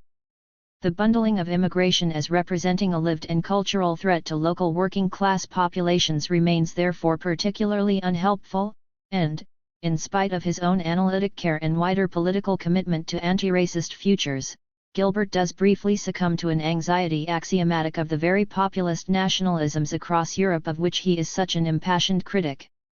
Seen more broadly, as in Eke's recent spluttering about acknowledging hard realities. 81. Any such reading of a cultural assault on working-class familiarities is one in a broader sequence of propositions central to a contemporary anti-migrant alarmism that appropriates a language of class injustice. 1. Working-class areas hostile to immigration have first-hand negative experiences of contending with immigration. 2. These working-class areas have been denied by the liberal establishment a democratic structure through which they might have been consulted about this remaking of their locales. 82. And 3. This remaking of working-class areas is in many crucial ways cultural in form. Widening the working class. That this analysis exercises such popular traction is perhaps on account of the melancholic visualization of the working class as white, and only white. Conversely, non-white working class people are denied a class status, their entire constitution and experience being read exclusively through the lens of racialist identification. Put aphoristically, class becomes to a significant extent white, and race becomes to a significant extent black/non-white. It becomes particularly important therefore to deconstruct this invocation of a white nativist monopoly on working class experience because of the sense of victimhood and injury it offers nationalism. In this assessment, the working class is invested with whiteness, and this whiteness is presented as being under threat from migration, political correctness, equalities politics, and the very idea of a multi-ethnic society itself. Left punditry has become troublingly good at recycling this canard, where either class exclusion is used to explain all other features of modernity, and/or white interviewees' testimonies on the dangers of migration are presented as unmediated social truths. Anti-immigration sentiment is read here as a transparent grievance authentically authored by the forgotten, read, white, working class. In both cases, proper analyses of culture and race go missing. These articulations occur in a wider left discursive environment that too often presumes the historic entitlement of indigenous white working class people. Weaned on soap operas, the memory of the Blitz spirit, the golden era of the welfare state and football as it used to be, many left vanguardists indulge this position by distinguishing the entitlements of the white working class against the illegitimate claims made by new migrants. This heavily whitened reading of class has become perhaps the most deafening feature of contemporary left nationalism, a nationalism in which defensive working class positions are asserted against the specter of immigration. As such, by way of concluding this chapter, a closer historical interrogation of how the notion of a national working class became suffused by whiteness is instructive, this being a historical insight that makes apparent the difficulties that the non-nationalist left must prepare for when trying to reclaim more inclusive ideas of working class identity. It is accordingly Robbie Shilliam's Race and the Undeserving Poor that proves particularly timely here, a book that carefully unpacks the colonial raciology that incrementally allowed the working class in Britain to be re-envisaged as subjects deserving of dignity and state provision. 83 Shilliam traces the broader histories of how the emergence of the British welfare state was contingent on broader colonial conceptions of a deserving white poor vis-a-vis the undesirability of the racialized non-white colonial poor. He offers in turn a genealogy of how contemporary mobilizations of the white working class as a political category speak to this long and deeply entrenched colonial lineage. It is difficult to do justice either to the breadth or the empirical precision of Shilliam's historical gaze here. In eliding, however, his more intricate attentiveness to various legislative proceedings, it is possible to sketch his general argument. Shilliam first observes that ever since the 16th century Elizabethan Poor Laws, a governmental distinction between the deserving, lame, impotent, old, or blind, and undeserving, idle and vagrant, poor has been ably pressed into popular circulation, the former receiving respite and relief, the latter a moralizing punishment. 84 But crucially, as Schilliam rightly stresses, this emergent distinction was only initially restricted to the class parameters of Britain itself, gradually coming to enjoy far more expansive colonial insinuations. As imperial capitalism further developed and so too its complementary programs of poverty relief provisioning, this broader governing frame of deserving and undeserving took on more explicitly colonial and racial associations. This was reconsolidated, according to Schilliam, with the 20th century founding of the welfare state and its notion of a national compact that traded on a conception of the white working class's natural entitlements, this being a conception that was necessarily connected to the active denial of a universal welfare to the racialized, non-white citizens of empire. 85. Schilliam argues that this more explicit working of a racialized conception of working class entitlement first hinged on eugenicist fears that the stock of white English workers, unless shielded in terms of the health, sanitation, habitation, and food deficiencies so endemic to industrial capitalist life, was at risk of degenerating into a condition unbecoming to their national calling, a condition more natural to the various armies of colonial, non-white workers. 86 This hygienist degeneration thesis is well noted. Recall, for instance, the thoroughly unflattering Renan passage dug out by Césaire when he excoriates the brutal labor hierarchies that colonial registers of racialization were able to conjure, conceptions that Césaire rightly insisted were as likely to be subscribed to by scholarly humanists like Renan as by more militant merchants of imperial civilizationism. Indeed, as Césaire asks when sardonically pondering the provenance of the following passage, Hitler? Rosenberg? No, Renan.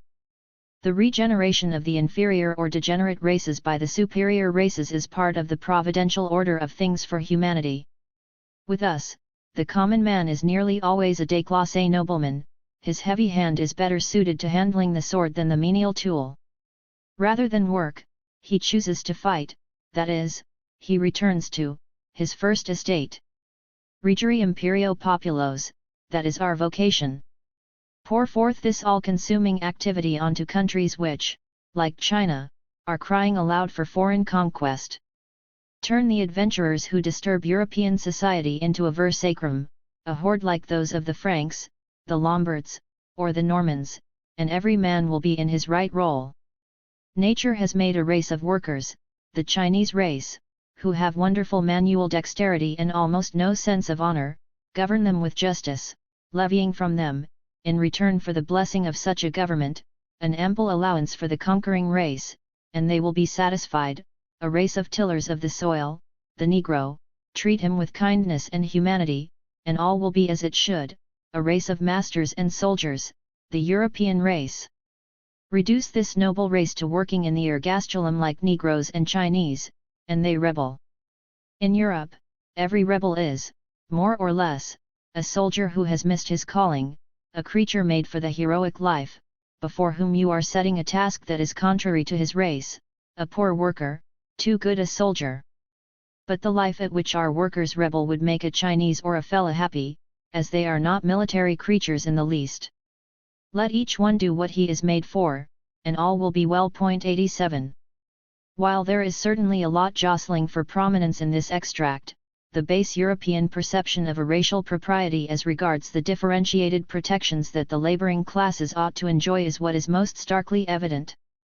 And it is precisely these broader racial coordinates that Schilliam argues helped cement in Britain, as elsewhere in Europe, a fuller public commitment to a domestic working class that was now envisaged as white.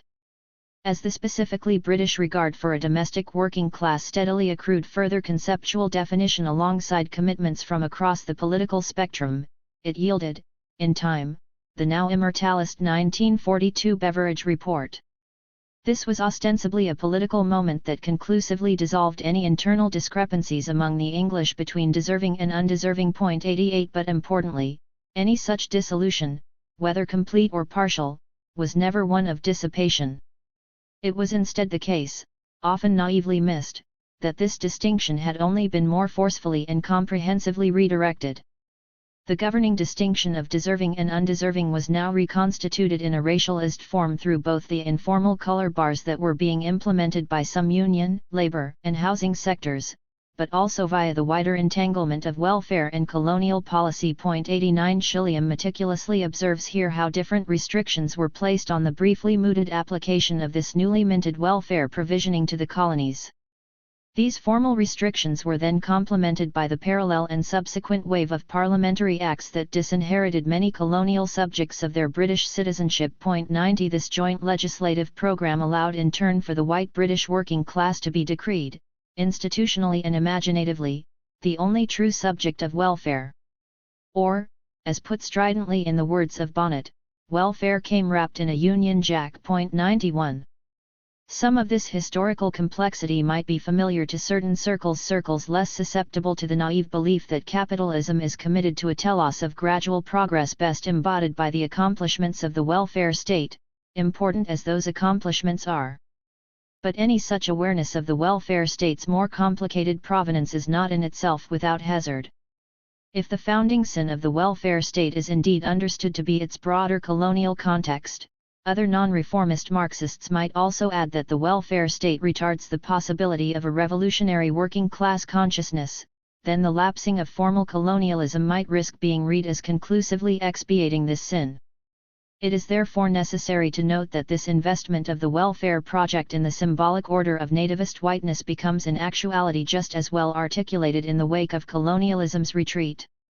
For instance, regarding Miles's canonical thesis on the migrant labor model, the racialization of migrant workers allows them to become a substratum of the proletariat, a substratum for whom welfare state obligations are less forthcoming and to whom workers' rights and security do not obtain as easily. 92 Moreover, as regards the vicissitudes of British history, once the spectre of immigration incrementally became, from Thatcherism onwards, such an outsized issue in British political discourse, the semiotics of welfare state entitlement took on an ever deeper racialized logic of bordering. 93 A discourse that Sivamohan harnessed particularly well through his concept of xenoracism. 94 This is a framework that centers migrants, in their multiple, often racialized guises, asylum seeker, labor tourist, or rapacious foreign capitalist, as the primary object of political alarm and securitist exclusion.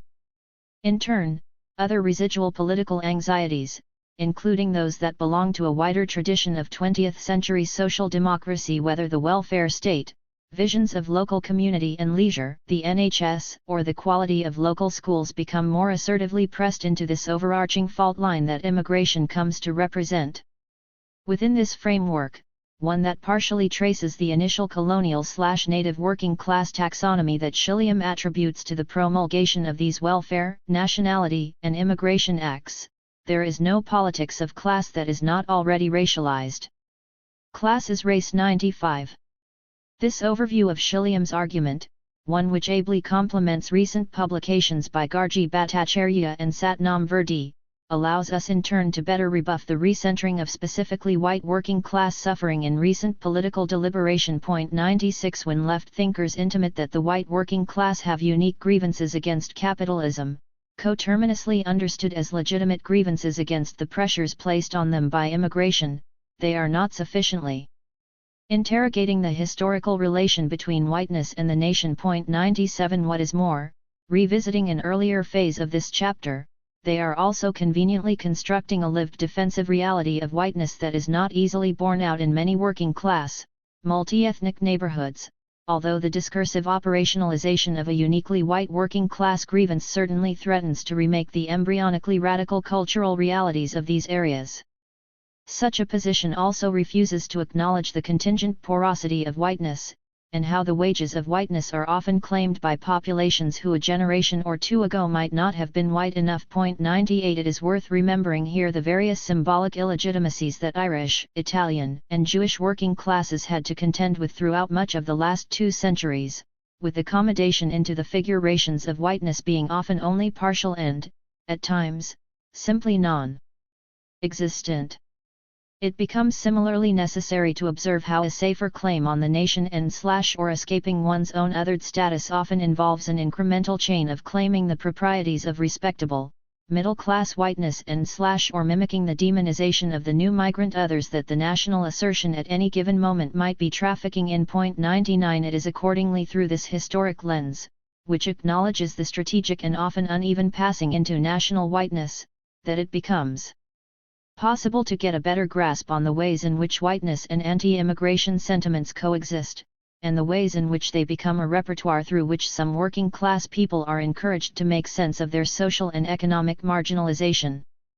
But, as argued by Malcolm James, it is also from here that the complexities of xenoracism that might characterize multi-ethnic parts of our cities can also be accounted for, where hostility to newcomers can be easily mobilized by those who claim whiteness, but related exclusions can also be adopted by some ethnic minority residents who reject white supremacy yet favor exclusionary territorial claims. I was here first.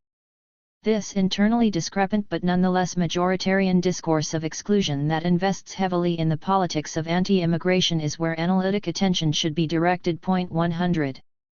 In sum, the left nationalist argument hinges on a conflation of essentialist and fetishist whiteness with working-class struggle and anti-capitalism.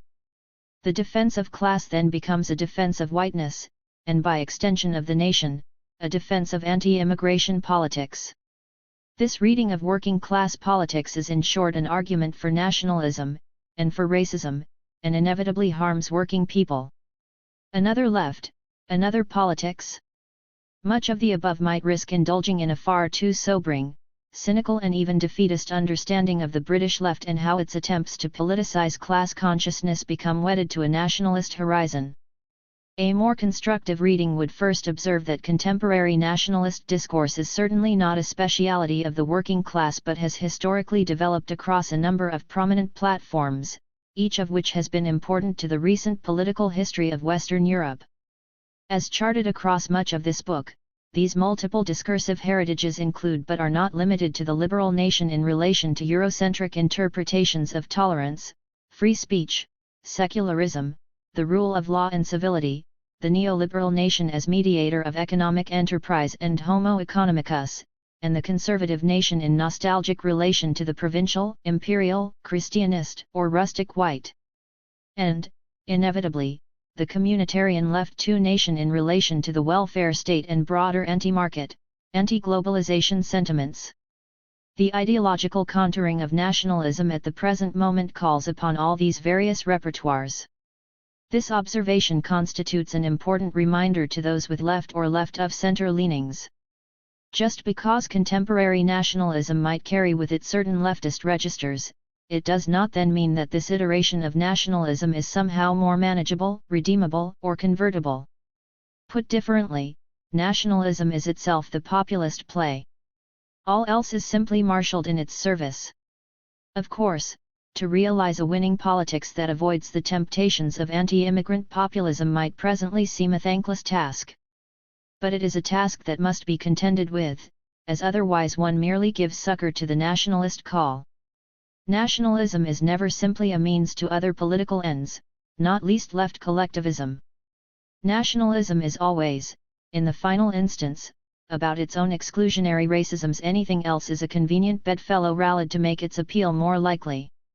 Or, to end with the challenging words of Richard Seymour, who remains one of the sharpest and most uncompromisingly constructive friends of the Corbyn left. We on the left are having a good campaign about class and economic issues right now, but to an extent we seem to want to have anti-fascist conversations without seriously addressing the centrality of race, nation, war, and the colonial legacy. The national question, which in Britain is always a racial question, has become more and not less central. We would not be facing a Tory electoral behemoth now, had Brexit not completely transformed the terrain.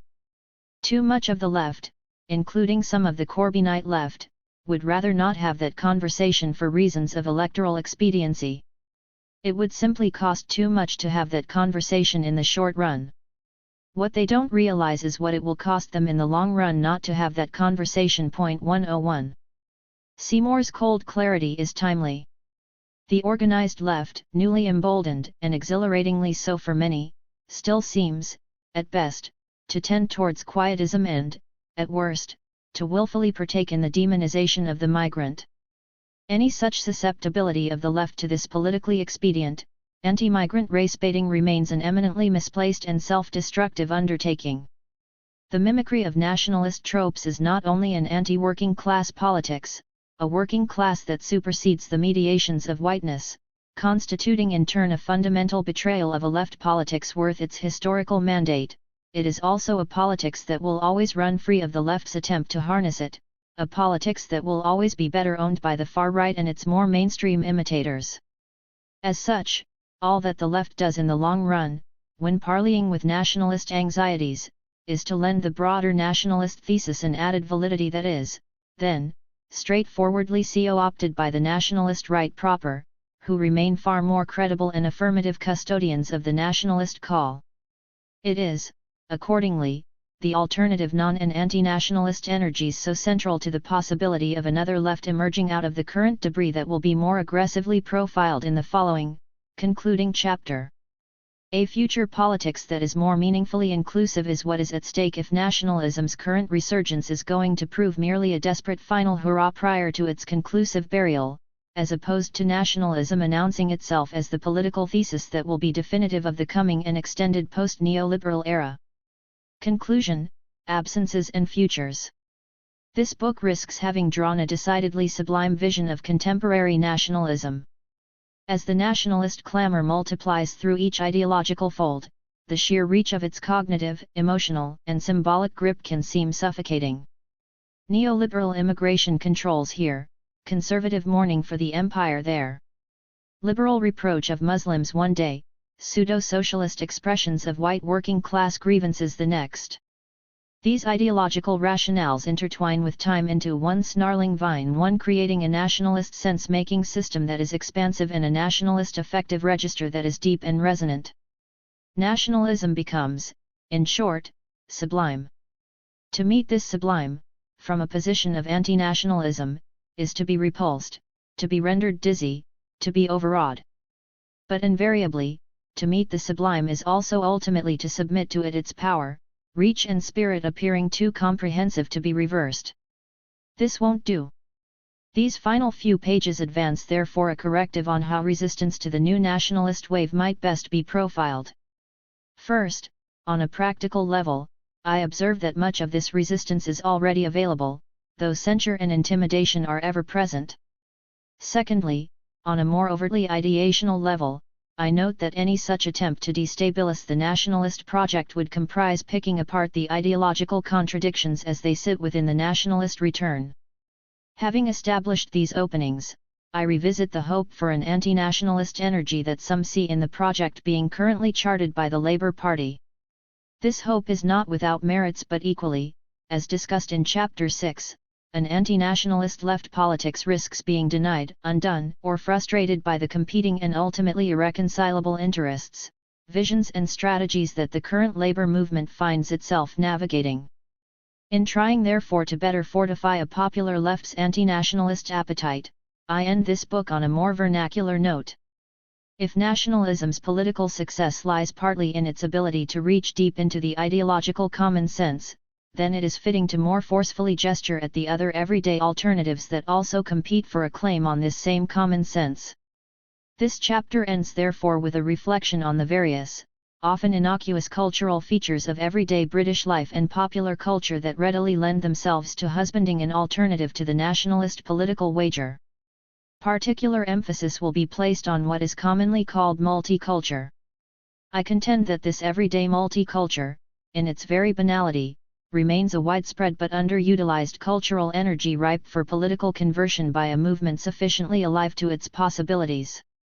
Importantly, this is not simply a passing attempt to acknowledge such possibilities, instead, it is my modest hope here to give proper political weight and appreciation to the urgent power and necessity of these alternative tendencies that will prove vital to steering a different course for the political future that awaits us.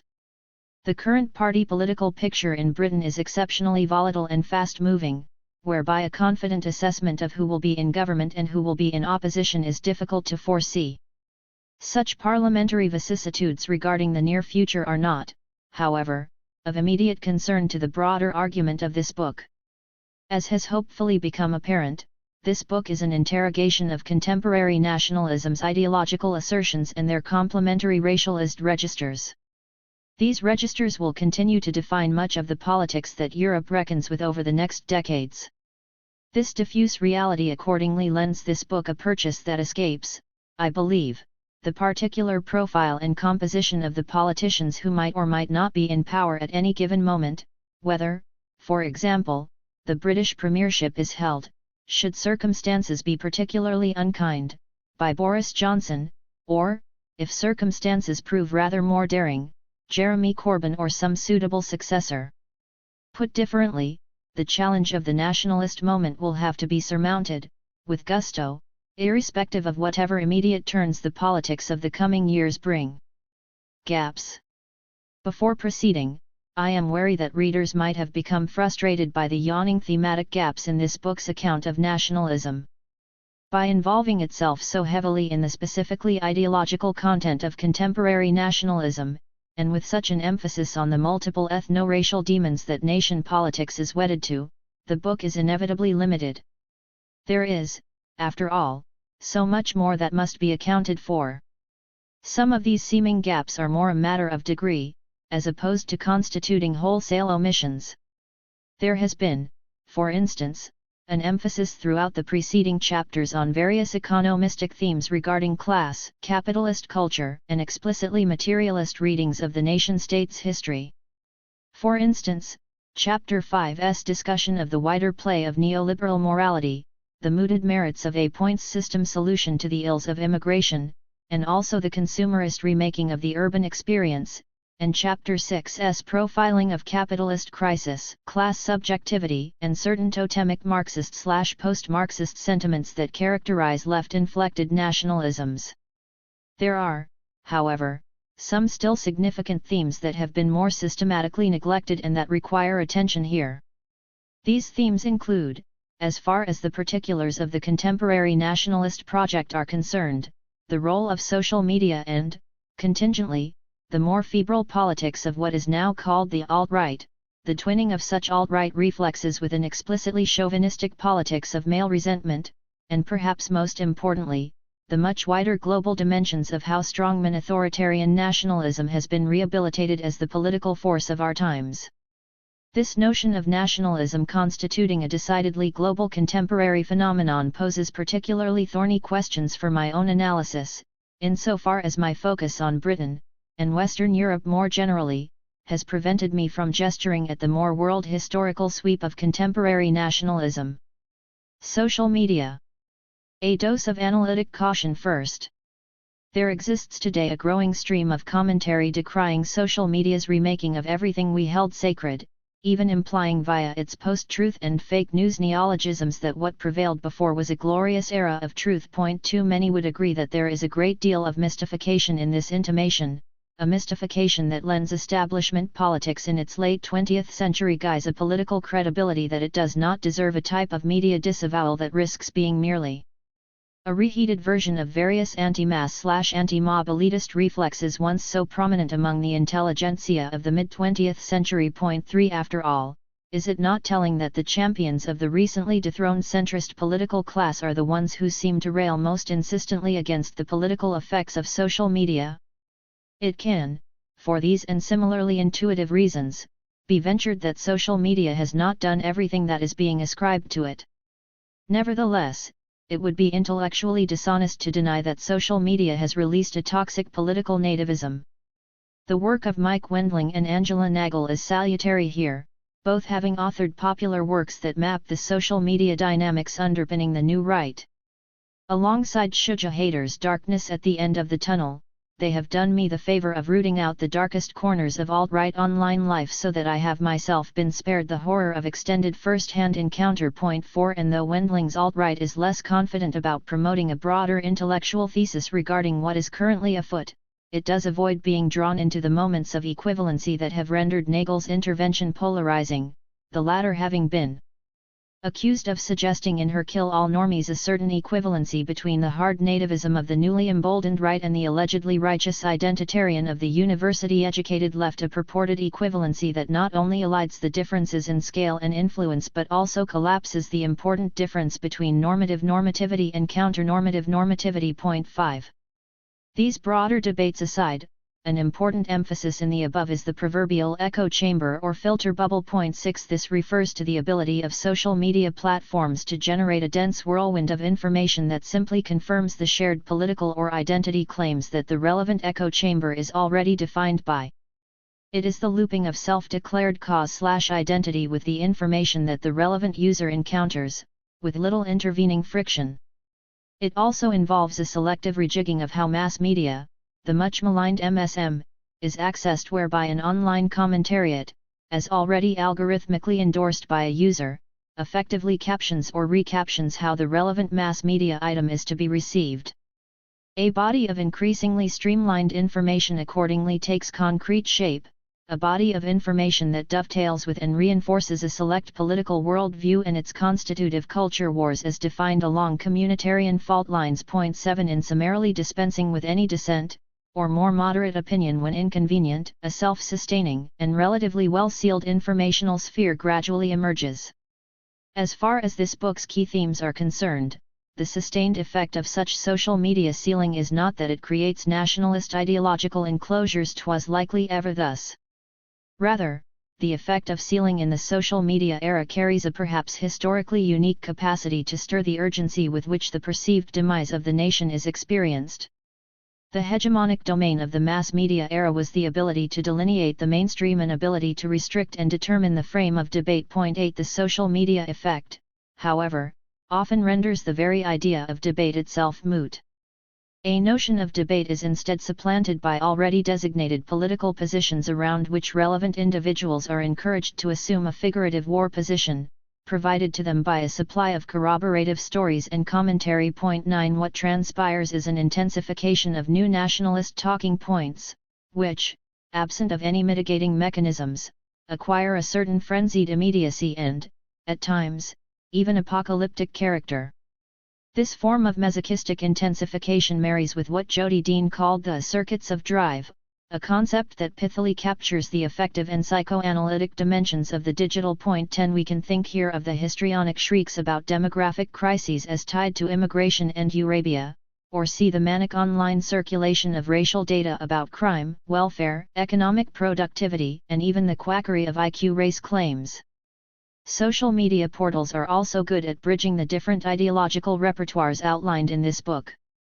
To suggest one such possibility, an online story about the imperiling of working-class dignity by migrant wage-cutting can be made to flow seamlessly from a preceding anecdote about the illiberal misogyny of Muslim culture.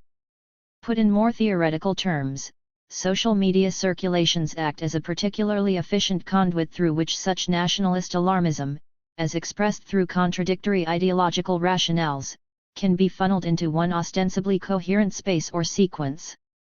The contemporary nationalist purchase of these social media effects as discursive sealing and ideological bridging needs, however, to be situated within some of the wider contexts through which they operate. First and foremost, the formalization of an online field of media consumption has generated a transnational field of nationalist politics whereby frantic nationalist arguments stitch together globally distributed sequences of hysteria concerning domestically relevant national others.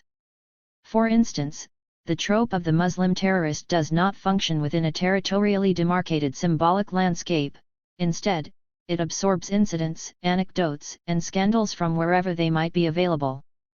As I have argued elsewhere, a rapidly thickening anti-Muslim sentiment in the UK rests on a regional and/or international parade of events, each renewing the previous Paris after Paris, Copenhagen after Toulouse, Cologne after Birmingham, Manchester after Barcelona, Brussels after Raxa. Point 11. This transnationalization of national dissolution is also visible vis-a-vis the general spectre of immigration, swarms of black and brown youths overwhelming French and Swedish cities, uncouth refugees running amok in Italy and Greece, and no-go zones where white people dare no longer venture proliferating across European cities, cities such as Malmö that are often pictured as former bastions of tranquil cohesion.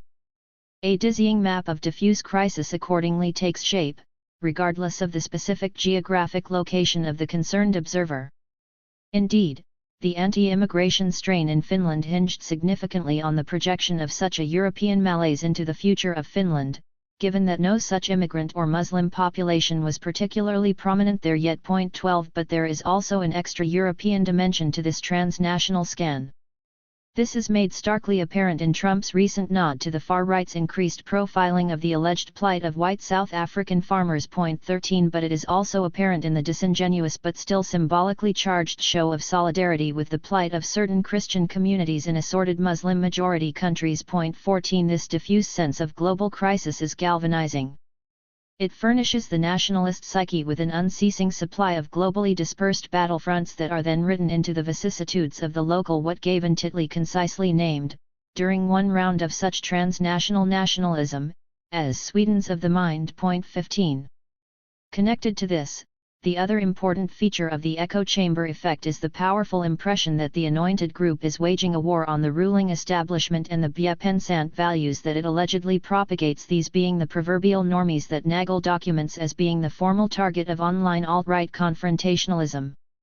The operational claim here is that the state is currently under capture by an elite class of self-satisfied liberals beholden to a shallow and hypocritical set of social equality mantras.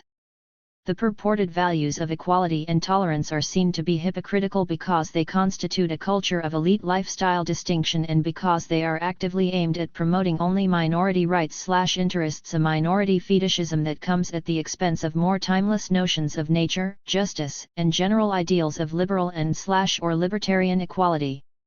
Hence the collective task for the alt-right's online brigades is not to reason but to simply transgress, to mock, ironious and scandalously jolt the entire liberal class, allegedly prone as it is to shallow performances of sensitive indignation. 16 There is obviously a particularly strong masculine demonstrativeness in this practice, which marries well with the alt-right's other great white whale, the restoration of male dominance.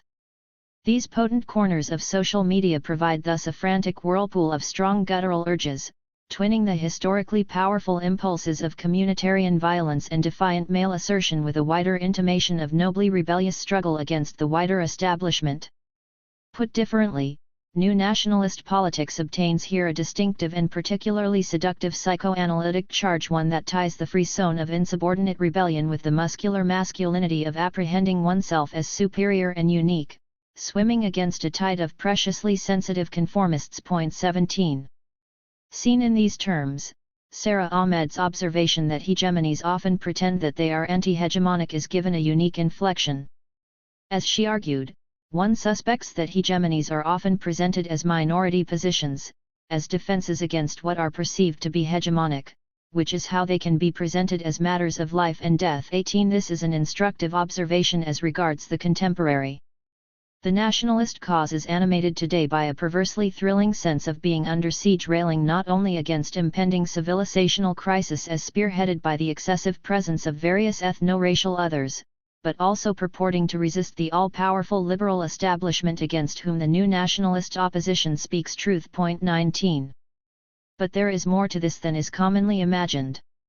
There is also the creep of such distinctly online controversialism, even conspiratorialism, into seemingly unrelated social media channels that have a more mass profile.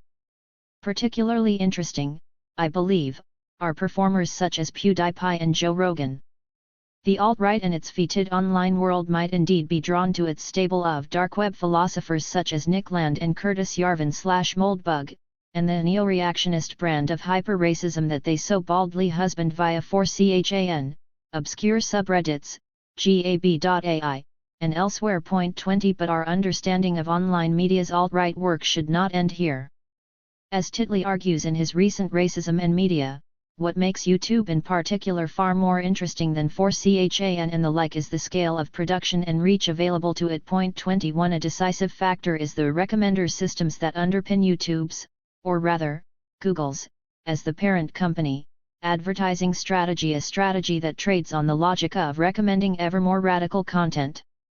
This is an algorithm that is primed to intensify engagement, an objective that is in turn understood as being coterminous with providing more radical material specific to the topic accessed. Point 22 Hereby, the sheer fact of platform reach, the bias towards more radical entrenchment and the reality of tangible commercial revenue all interact to yield a media ecosystem where major YouTube figures act as formidable nodes linking multiple recommender systems/networks sympathetic to new nationalist politics. Point 23.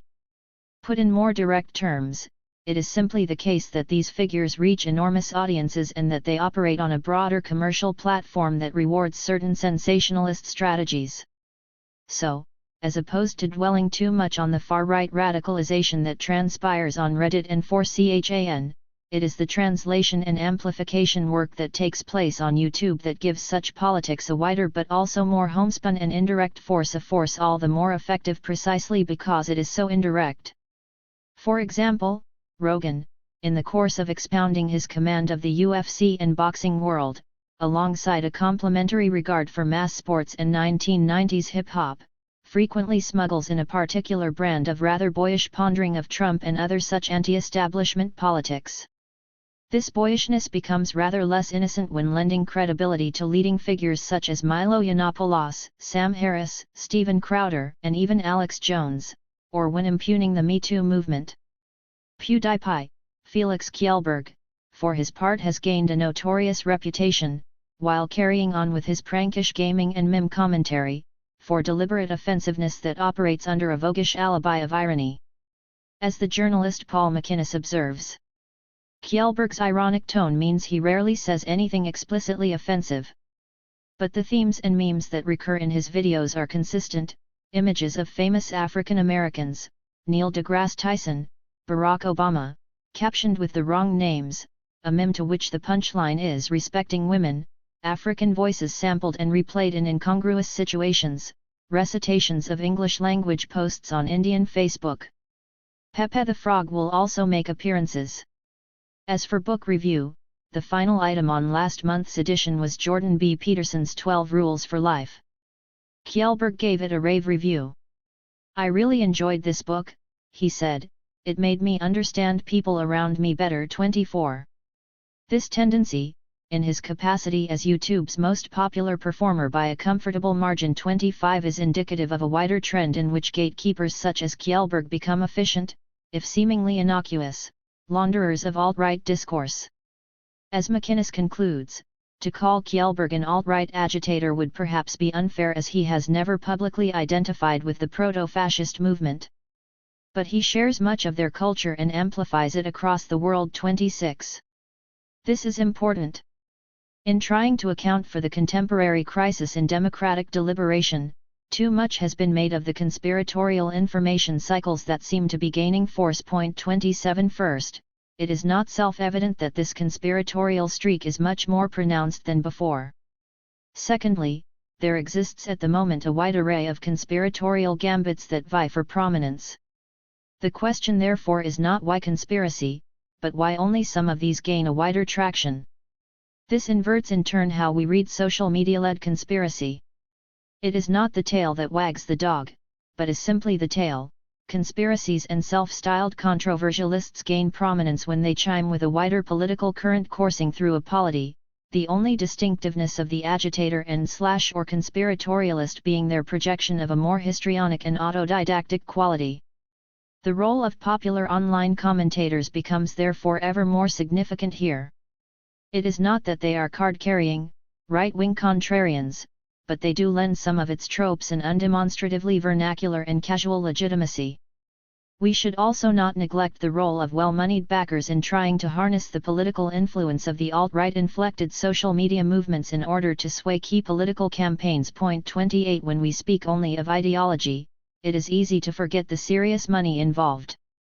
We have seen, for instance, Peter Thiel of PayPal fame play a particularly prominent public role in endorsing and funding Trump and Trumpist campaigns in the U.S. Point 29. Relatedly, Robert Mercer's very deep pockets were decisive in backing the hard right's strategies to become surgical manipulators of social media feeds during both the Trump campaign and the EU referendum. 30. For instance, efforts to better exploit emergent psychographic profiling techniques, which have finally received some Critical scrutiny in the wake of the Cambridge Analytica allegations, of which Mercer and Steve Bannon were key backers. 31 There have been allegations about the use of mass data harvesting from social media accounts. 32 Allegations about the conversion of psychographic profiling into micro-targeted political adverts, which some have likened to both voter manipulation and causing strategically targeted voter disengagement. 33 And allegations about the potential contravention of electoral laws. 34 These are also allegations that have been connected to the activities of Arron Banks, one of the key financiers of UKIP and the Leave campaign, as well as being a major backer of affiliated online politics. See his launch of Westmonster, an attempt to create a Breitbart equivalent in the UK. 35 We sense accordingly that social media's shepherding of political discourse still works through forces not untypical of the 20th century. On the one hand, the role of certain public intellectuals alongside prominent online cultural figures, such as Joe Rogan and company, who do the work in a much more incidental manner of popularizing more rabid versions of new nationalist postulations, and, on the other hand, the background role of big money bankrollers such as the Mercer family. 36 Thiel, Banks, and others such as Robert Shillman, who either by conviction or opportunism become drawn to causes that might once have seemed hopelessly fringe. 37 So while it is right to acknowledge the social media factor, some caution is, I believe, healthy when considering its causal preeminence or distinctiveness. And as regards the particulars of this book's wider argument, the nationalist radicalisms articulated via social and digital media still rely upon the disparate intellectual and symbolic vocabularies charted in the previous chapters. It is, for instance, telling, as this testimony of an unassuming man's alt-right radicalization makes apparent, that much of the Muslim baiting that takes place trades on a fairly conventional conception of liberal values vis-a-vis the misogynistic and inassimileable Muslim. This account describes a YouTube-led vortex that commenced with the gateway drug that is a Sam Harris video and ended in a dark pit of putrid anti-Muslim venom. Moving on from Harris, I unlocked the Pandora's box of "it's not racist to criticize Islam" content.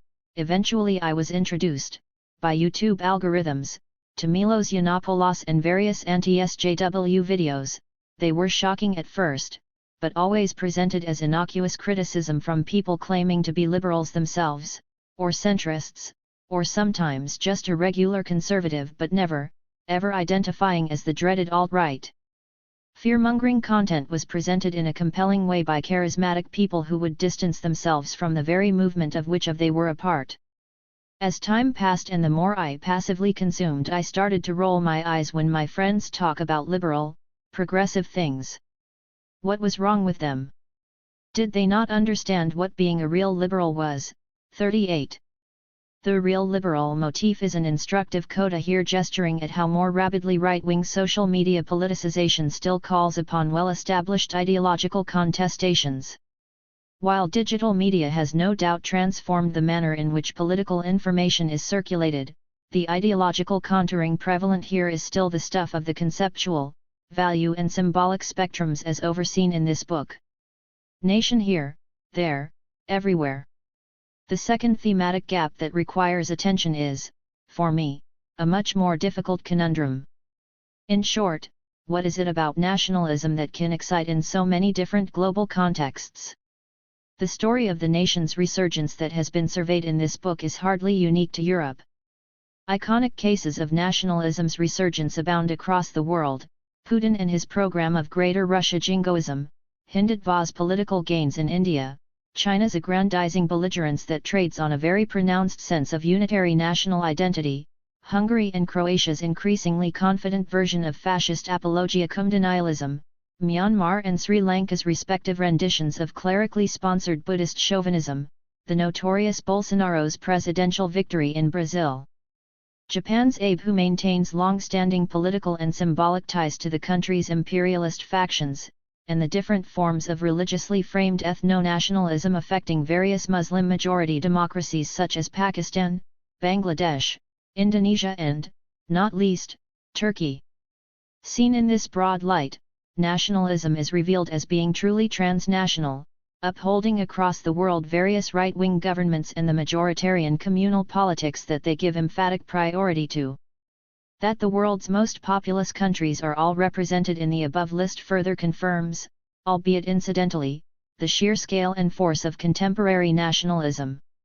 It remains in this context an oft-remarked conundrum that the nation-state has been restored at a time when the political challenges that it contends with are so qualitatively global in scope and scale. 39 The most defining of these challenges, when apprehended from a left-wing perspective, is the prospect of ecological collapse, as engendered by the Anthropocene/Capitalocene, that is already well underway. 40 But also to be reckoned with here, as far as a left perspective is concerned, is finance capital's twinkle-toed global mobility. From the inverse right-wing perspective, the most animating issues are, of course, very different: the relentless global march of mass migration, the transnational nature of Islamist violence, and the sustained rise of China's distinctly global influence, picking off roads and farmlands the world over, as well as owning the lion's share of global container port operations. 41 What binds these two contrasting political points of departure is the global scale of the respective problems that they seek to act against. That it is nevertheless the nation-state that is being rehabilitated as the preferred political unit can hence seem perplexing. Eek once gestured at this through his wider notion of parallax. 42 And while Eek's more recent brand of tedious contrarianism has diminished his reputation, there lurks here a credible psychoanalytic thesis as regards the contemporary nation-state complex. As the world's winds blow all the more violently, the certainties and stability of the local political unit are what is most desired. A myopian drive for home becomes the most psychoanalytically resonant political reflex against the indistinct but also overwhelming scale of the global. If the general threatens only danger and excess, then the particular becomes the comforting antithesis, the antithesis that returns to the political subject a satisfying sense of proportion, familiarity, continuity and, also, a deeply embalming notion of authentic, primordial origins. Any such thesis requires, however, a broader socio-historical contextualization of why it is specifically the nation-state that is restored as the contemporary's preeminent political reference. First, as discussed in Chapter 1, the nation-state is not an idle motif of modernity. As far as modern political expression is concerned, the nation-state is the territorial unit and cultural logic alike that was, in time, rendered primary. It was the nation-state that gradually managed to obtain a near monopoly on the terms by which a conception of political peoplehood in whom sovereignty was to be vested could be articulated, even if, as we know, the forces of capitalism and allied supranational bodies tightly circumscribed the practical exercise of that sovereignty, particularly in the global south. That the nation-state therefore extends its hold into the present is not unexpected. It is also not surprising that the nation-state also obtains a particularly momentous renewal at a time when capitalism seems more formally at ease with authoritarian state command, known in some circles as state capitalism, than it does with some of the inconveniences of liberal democratic procedure. However inadequate liberal democracy undoubtedly is when seen from its margins. Put differently, any appetite for authoritarian state command is likely to reach for the nationalist pose as being its most legitimating socio-cultural ally, the state's claim to assertive existence being so intimately wedded to the appeals and demarcations of nation. These reflections constitute only cursory gestures at factors that might be informing nationalism's global re-entrenchment. And while an attentiveness to the conflicting and contradictory ideological vocabularies as mapped in this book does allow for an insight into how nationalism can claim so many disparate constituencies in Western Europe, the particular constellation and constitutive symbolic emphases as regards any such ideological cacophony will, of course, be very different as we escape this analytic provincialism. Chatterjee once noted that it is one thing to say that it was a European colonial modernity that first gave expression to the nation as being the pre-given political unit, it is altogether different to suggest that this approach to nation was simply mimicked by the post-colonial countries. And as Anne McClintock decried, one of Hobsbawm's less analytically shrewd moments was his extremely coarse dismissal of post-colonial renditions of nation-state politics as being simply derivative, or worse. Nationalisms are invented, performed, and consumed in ways that do not follow a universal blueprint. At the very least, the breathtaking Eurocentricism of Hobsbawm's dismissal of Third World nationalisms warrants sustained criticism. In a gesture of sweeping condescension, Hobsbawm nominates Europe as nationalism's original home, whilst all the anti-imperial movements of any significance are unceremoniously dumped into three categories: mimicry of Europe, anti-Western xenophobia, and the natural high spirits of martial tribes. 43. Recalling this exchange is important when restating, with due contrition, the definite limitations of my own book's argument that derive from the particularities of its Western location. And though any such location is always relational, the specific anchoring of this book's empirical field needs to be carefully noted whenever any wider global or comparative inferences are made. With this important caveat duly noted, a different set of more constructive intellectual possibilities occur that I will address in the remainder of this chapter. As opposed to trying in vain to offer a globally definitive take on the shared factors that might be driving these multiple nationalist advances, it is more practicable to look further at the immediate British context for emergent challenges to the nationalist ascendancy. And in so doing, openings for a politics that is anti- or post-national in character are glimpsed in a manner that might also hint at analogous movements and energies as they surface in other international contexts. While I do not presume any such international comparisons, Britain does constitute a reasonably thrilling point of departure, insofar as the country has just witnessed the rise of a genuinely popular and genuinely progressive parliamentary movement. This is, of course, a seldom seen distinction for Britain, what Seymour has fittingly entitled the strange rebirth of radical politics. 44. But the fact that it exists, and the fact that it remains formidable, does allow a commentary on Britain to carry a more generative political salience than would ordinarily be the case. Corbyn. Recent developments in the UK electoral sphere, where a confident Labour Party is again visible, allow us to tentatively ask what kind of rebuke to nationalist populism is possible where socialist and social democratic programs are again a possibility in political discourse. And despite the extensive analysis in Chapter 6 of the left's pronounced nationalist tendencies, including continued investment in the allure and entitlements of national whiteness, this revitalized left current in Britain evinces a number of unique and productive openings that might qualitatively distinguish it from previous iterations. We see, for instance, a peppy urban enthusiasm for Corbyn's Labour, an urban context that is importantly also where the lived realities of multiculture and migration are most readily rooted. This urban orientation makes for a natural bulwark against this revived left reverting to a nationalist closure without it proving very costly. In what might be a wider portent of electoral things to come across Europe, a high-profile splinter faction of Germany's Die Linke is currently attempting to distinguish itself by taking a more hardline stance on immigration and borders.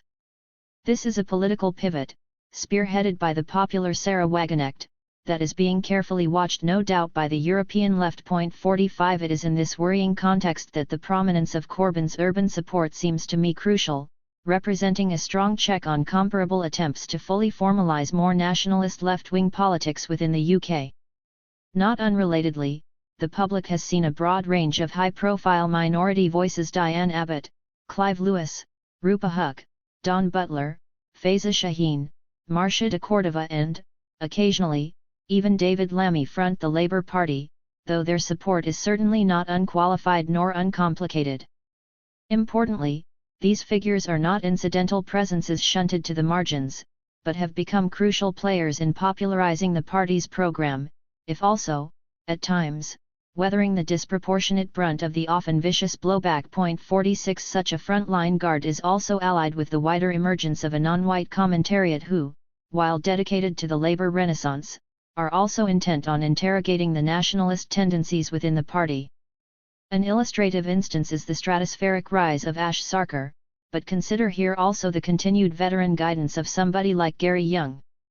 Such a vocal race-conscious backing also bolsters, and is bolstered by, the proliferation of online political platforms as well as the multiple activist networks of migrants' rights and anti-racism groups. The latter comprise more established anti-fascist organizations, but also new groups contending with the very particular challenges of the present, not least Islamophobia. Seen as a whole, all this represents an exhilarating vector cutting through the new political moment. It is a form of avowedly race-conscious participation in a mainstream left politics that was implausible during the apogee of Blairism but was also rendered marginal during previous 20th-century renditions of trade union labourism. The chances of a radically pluralistic labor-left politics acquiring long-term durability are also aided by the counterintuitive argument that the current hardening of political nativism might be understood as its misdirected death rattle, one final lung-bursting surge prior to nationalism's impending historical banishment. A few factors figure in this reading. One is the dry sociological fact of demographic shifts. European countries are becoming less white and certainly less monoethnic. This impression is particularly vivid when contemporary youth demographics are considered. Taxonomies of race and national belonging are certainly never stable, and a minority today need not remain a minority tomorrow, or at the very least, it might remain a minority but still enjoy some accommodation within the symbolism and the wider institutions of national belonging. Yet the formal rupture in Western Europe of the white population's automatic status as numerical majority is certainly not uninteresting. Any such weakening of white majoritarianism would certainly open up possibilities for a more productive political discourse, one less beholden to the strains of ethno-national belonging and entitlement. The second factor influencing the long-term viability of a labor left is an extension of the above trend. Emerging youth generations are said to be more receptive to non-nationalist social democratic politics. A recent flurry of agonized introspection by conservative scholars speaks to the generational problems that the political right might have to contend with over the coming years. 47 This youth wave is alleged not only to harbor a more pronounced hostility to neoliberalism, but is also seen as being more sincere in its sympathy for and/or identification with various liberation causes, be they anti-racist, feminist, LGBTQ and/or environmentalist. Importantly, the emergence of such a wave is not easily dismissed as constituting simply a body of effete metropolitan liberals, a disingenuous construction convenient to the authentic working class versus deracinated liberal elites dichotomy discussed in Chapter 6. On the contrary, it has very significant consequences for the putative manifestation of a new set of working class political constituencies. As Verdi put it, if one fraction of the working class has shifted towards the racist right as part of a long-term process of technical and political class decomposition, what has been striking is how another equally significant element has remained largely unmoved by such politics. Verdi summarizes this alternatively configured working class in the following manner. These working classes are to be found disproportionately in large urban centers as well as university towns. They tend to be younger, by which I mean under the age of 45, and significantly, they are both a multinational and multi-ethnic working class comprising, recent migrants from Europe and elsewhere, 2. Black and brown Britons, and of course, 3. The white British who reject such an identification being tied to racist projects. 48. This clearly put summation does ably point to an important site of hope regarding a future class-based but race-conscious politics. The promise of any such demographic shift is therefore not to be taken lightly. Fade to cynicism.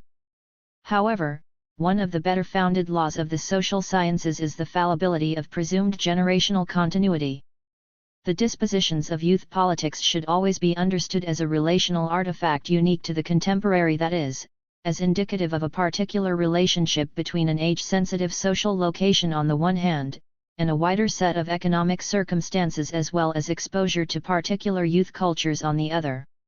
While some might claim that we are witnessing a cohort effect, this is still by no means a reliable indicator of how the same cohort is likely to orient itself in the future, owing to their own progression through the life course but also other wider shifts in the prevailing socio-economic and socio-cultural context that awaits them.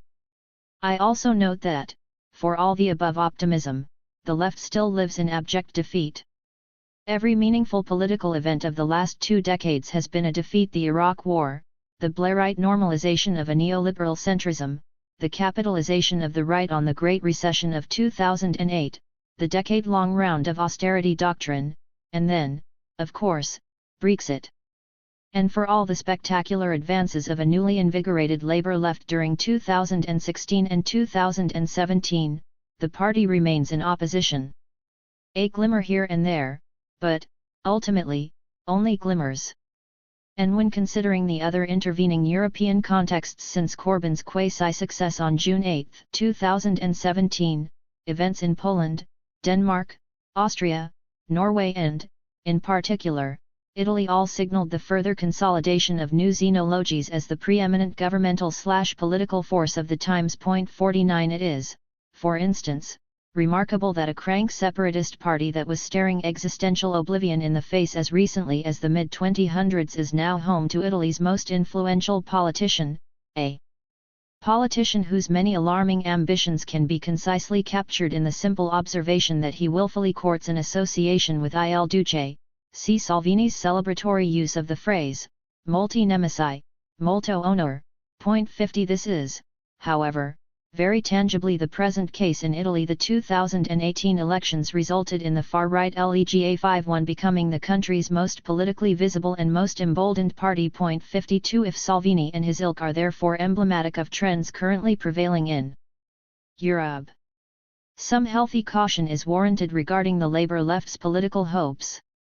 This is a sobering reality that is further compounded by the fact that a European movement comparable to Corbynism has failed to register any formal success over the interim period. It is also no minor detail that this Labour movement is contending with a conservative regime that has enjoyed 9 years of political zealotry, overseeing some of the most swingeing neoliberal, austerity, and anti-immigration, hostile environment/immigration cap, programs that a right-wing government could ever hope to institute. It is worth remembering that the ideological conviction of the Cameron government was so very deep that some began to think, understandably, that a second electoral victory was less important to the Conservatives than their commitment to overseeing a drastic material move to the right. The Cameron government of 2010 comprised after all a stable of Thatcher acolytes who were not going to let a good crisis go to waste. A recall of how emphatically doctrinaire this period of Tory rule has been should temper in turn any triumphalism about the current revival of Labour under Corbyn. To appreciate that nearly a decade of the Conservatives' shock and awe rule could still return a hard right party to government constitutes a bitter reminder of where Britain's political compass continues to point. Multiculture and vernacular post-nationalism. What can nonetheless be posited is that a left alternative does exist, an alternative that has caught a particularly popular groove in contemporary Britain. This is to be celebrated, harnessed, and elaborated upon. As just discussed, this constitutes first the promise of a different future, anti-capitalist in temperament. Whether such a critical appetite is ultimately affirmative of a social democratic or socialist bent is largely immaterial as far as the present is concerned, a present that can otherwise seem so truculently neoliberal. But, as I will now discuss, it is also a future alternative well placed to disrupt questions of nation and belonging as currently construed. I argue that equally important to charting the contradictions and gaps within the contemporary nationalist conjuncture is a more determined attentiveness to the well-worn, deeply lived-in ethnic and racial diversity that characterizes so many British people's everyday realities, a habituation that is not simply about living within amid difference, but that also generates an anti-nationalist literacy hungering to be given wider political articulation. Put more frankly, it is the realities of everyday multiculture that constitute for me a ready-made counterpoint to the nationalist capture. It is in the recesses of this multiculture that anti-nationalism might find the initial solace but also the relevant political and symbolic resources to stake a wider claim on the future. By multiculture, I mean specifically the humdrum, multi-ethnic cultural textures and interactive circuits that have become so commonplace to many low and middle-income urban areas, of which white people themselves are of course a substantial constitutive presence. Such multiculture certainly does not characterize all of Britain's cities or towns. It doesn't even characterize most of them. But it is a more fluent feel for these everyday interactive formations when and where they do emerge that remains vitally important. While this might not be the basis of any grander revolutionary politics or the like, any such attentiveness to the multicultures that dot so many urban and semi-urban areas does help furnish the broader polity with important anti-nationalist political tools, both conceptual and attritional. Put differently, the interactive and expressive circuits available in some of these areas over any meaningful duration signal to me a highly productive disengagement from the politics of communitarian demagoguery. Such multicultural circuits take the presence of difference alongside flows of migration into and out of a locale as being a pre-given, non-negotiable feature of urban life. The normalization of such ground rules creates in turn a prefigurative base for other, more far-reaching political coalitions and affinities. In other words, to bundle two somewhat different coinages of Paul Gilroy, the ludic cosmopolitan energies and the ethereal beauty of the post-colonial metropolis are where social alternatives to nationalist closure might best be had. 53. A few further clarifications are necessary here, lest all this be misunderstood as haplessly naive romanticism. Everyday multiculture does, as a minimal point of departure, refer to the highly casual, nigh-banal interactive practices that emerge in spaces characterized by ethnic diversities, practices that undemonstratively cultivate dispositions less prone to nationalisms and other derivative forms of overtly communitarian claim-making on space, culture, and politics. It is not, however, the case that the people living in such areas, generally working or lower middle class, are any less likely to assert their identifications as premised along frameworks of ethnic and racial difference. It is only that such myriad identifications alongside the complementary iterations of unceasing migration in and out of a particular space become normalized as being a pre-given, natural feature of social life. 54 In the habituation of such features of shared space and interaction, many people, including the many white people who call such places home, increasingly find the political appeal to nation to be summarily anachronistic, uninteresting and, frankly, wrong. The cultural and political energies that flow accordingly from such everyday practices offer a very useful and underappreciated indication of how an alternative, post-national popular politics might be envisaged as well as pursued. This is in contrast to what is generally meant by the political possibilities of multiculturalism, which is best read as being a governmental and/or rhetorical aspiration that is primarily about group cultural rights and formal institutional inclusion and/or recognition, as opposed to it politically purposing in a more direct manner the lived-in textures of residential, civic, and leisure-derived multi-ethnic cohabitation, and remaining unable to harness the more lofty notions of a post-communitarian sensibility that is still fluent in claims to ethnic and racial difference. A wealth of empirical sociology has helpfully emerged of late that documents the robust ordinariness of this multiculture. 55 And importantly, these more recent works have gone against the initial research that only located this multiculture in the global cities, a selectiveness to which I too have been party when conducting previous research in London and Stockholm. Much emergent research has instead successfully relocated its focus towards those semi-urban and provincial settings that are much more representative of where most of the British population is likely to be living. The breadth of this research is substantial. It includes the work of Huck, Saha, and Watson, and Jones et al. On suburbia proper. 56 Moving beyond the overstudied and perhaps even fetishist fixation with the inner city, a fetishism that runs unsettlingly close to the consumerist frisson for all things inner city. As put in the punchy prose of Rhys Taylor. As part of the city's post-industrial invasion by an middle-class consumer class, something important is happening to its erstwhile suburban spaces. Thereon, amidst the landscapes of cul-de-sacs, secondary shopping malls and franchise cafes, a number of recent studies have found convivial multiculture alive and well. Apparently, under the cloak of mirrors, tiles, and Fordist sensations, cultural differences and individual auras are not entirely stultified.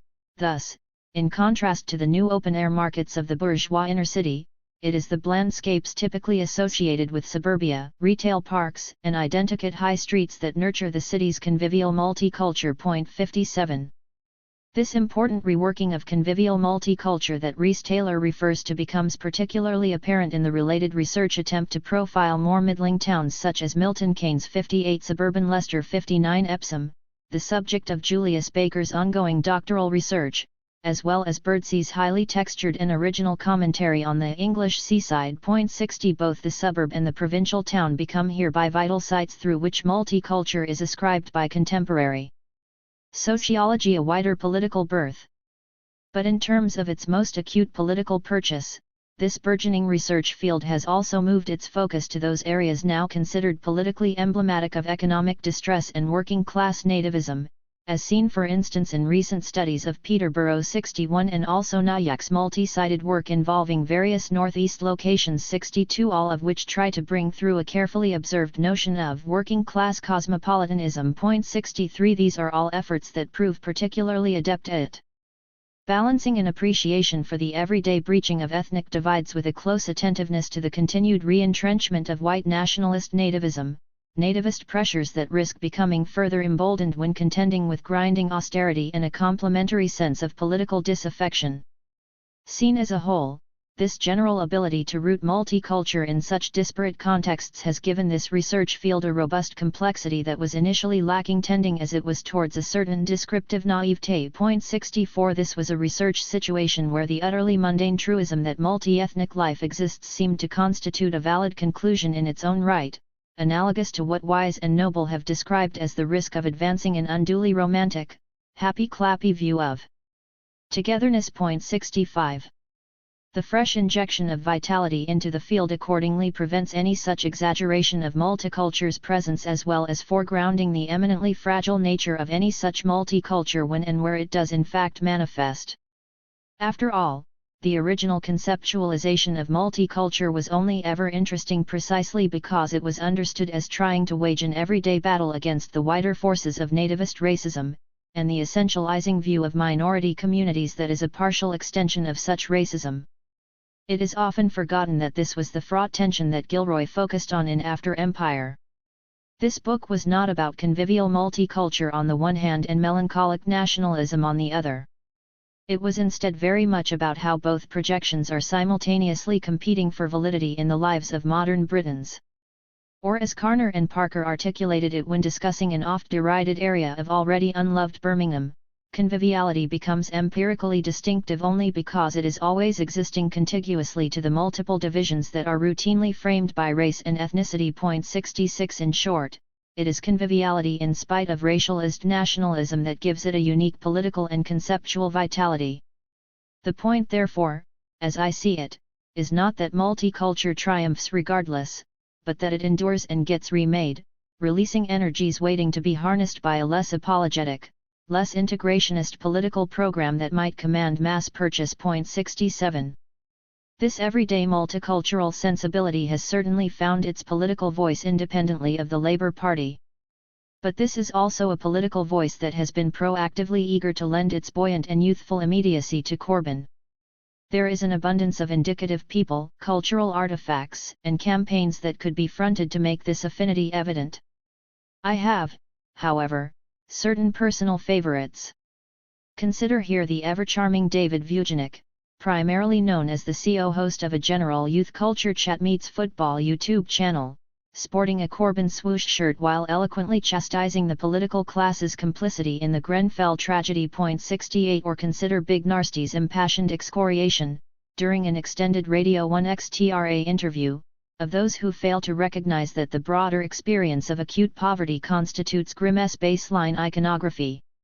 Hear what I am trying to say. Sitting in the passenger seat of the car and seeing things happen and being first-hand, knowing that it's your life that is going to be real, is a different thing.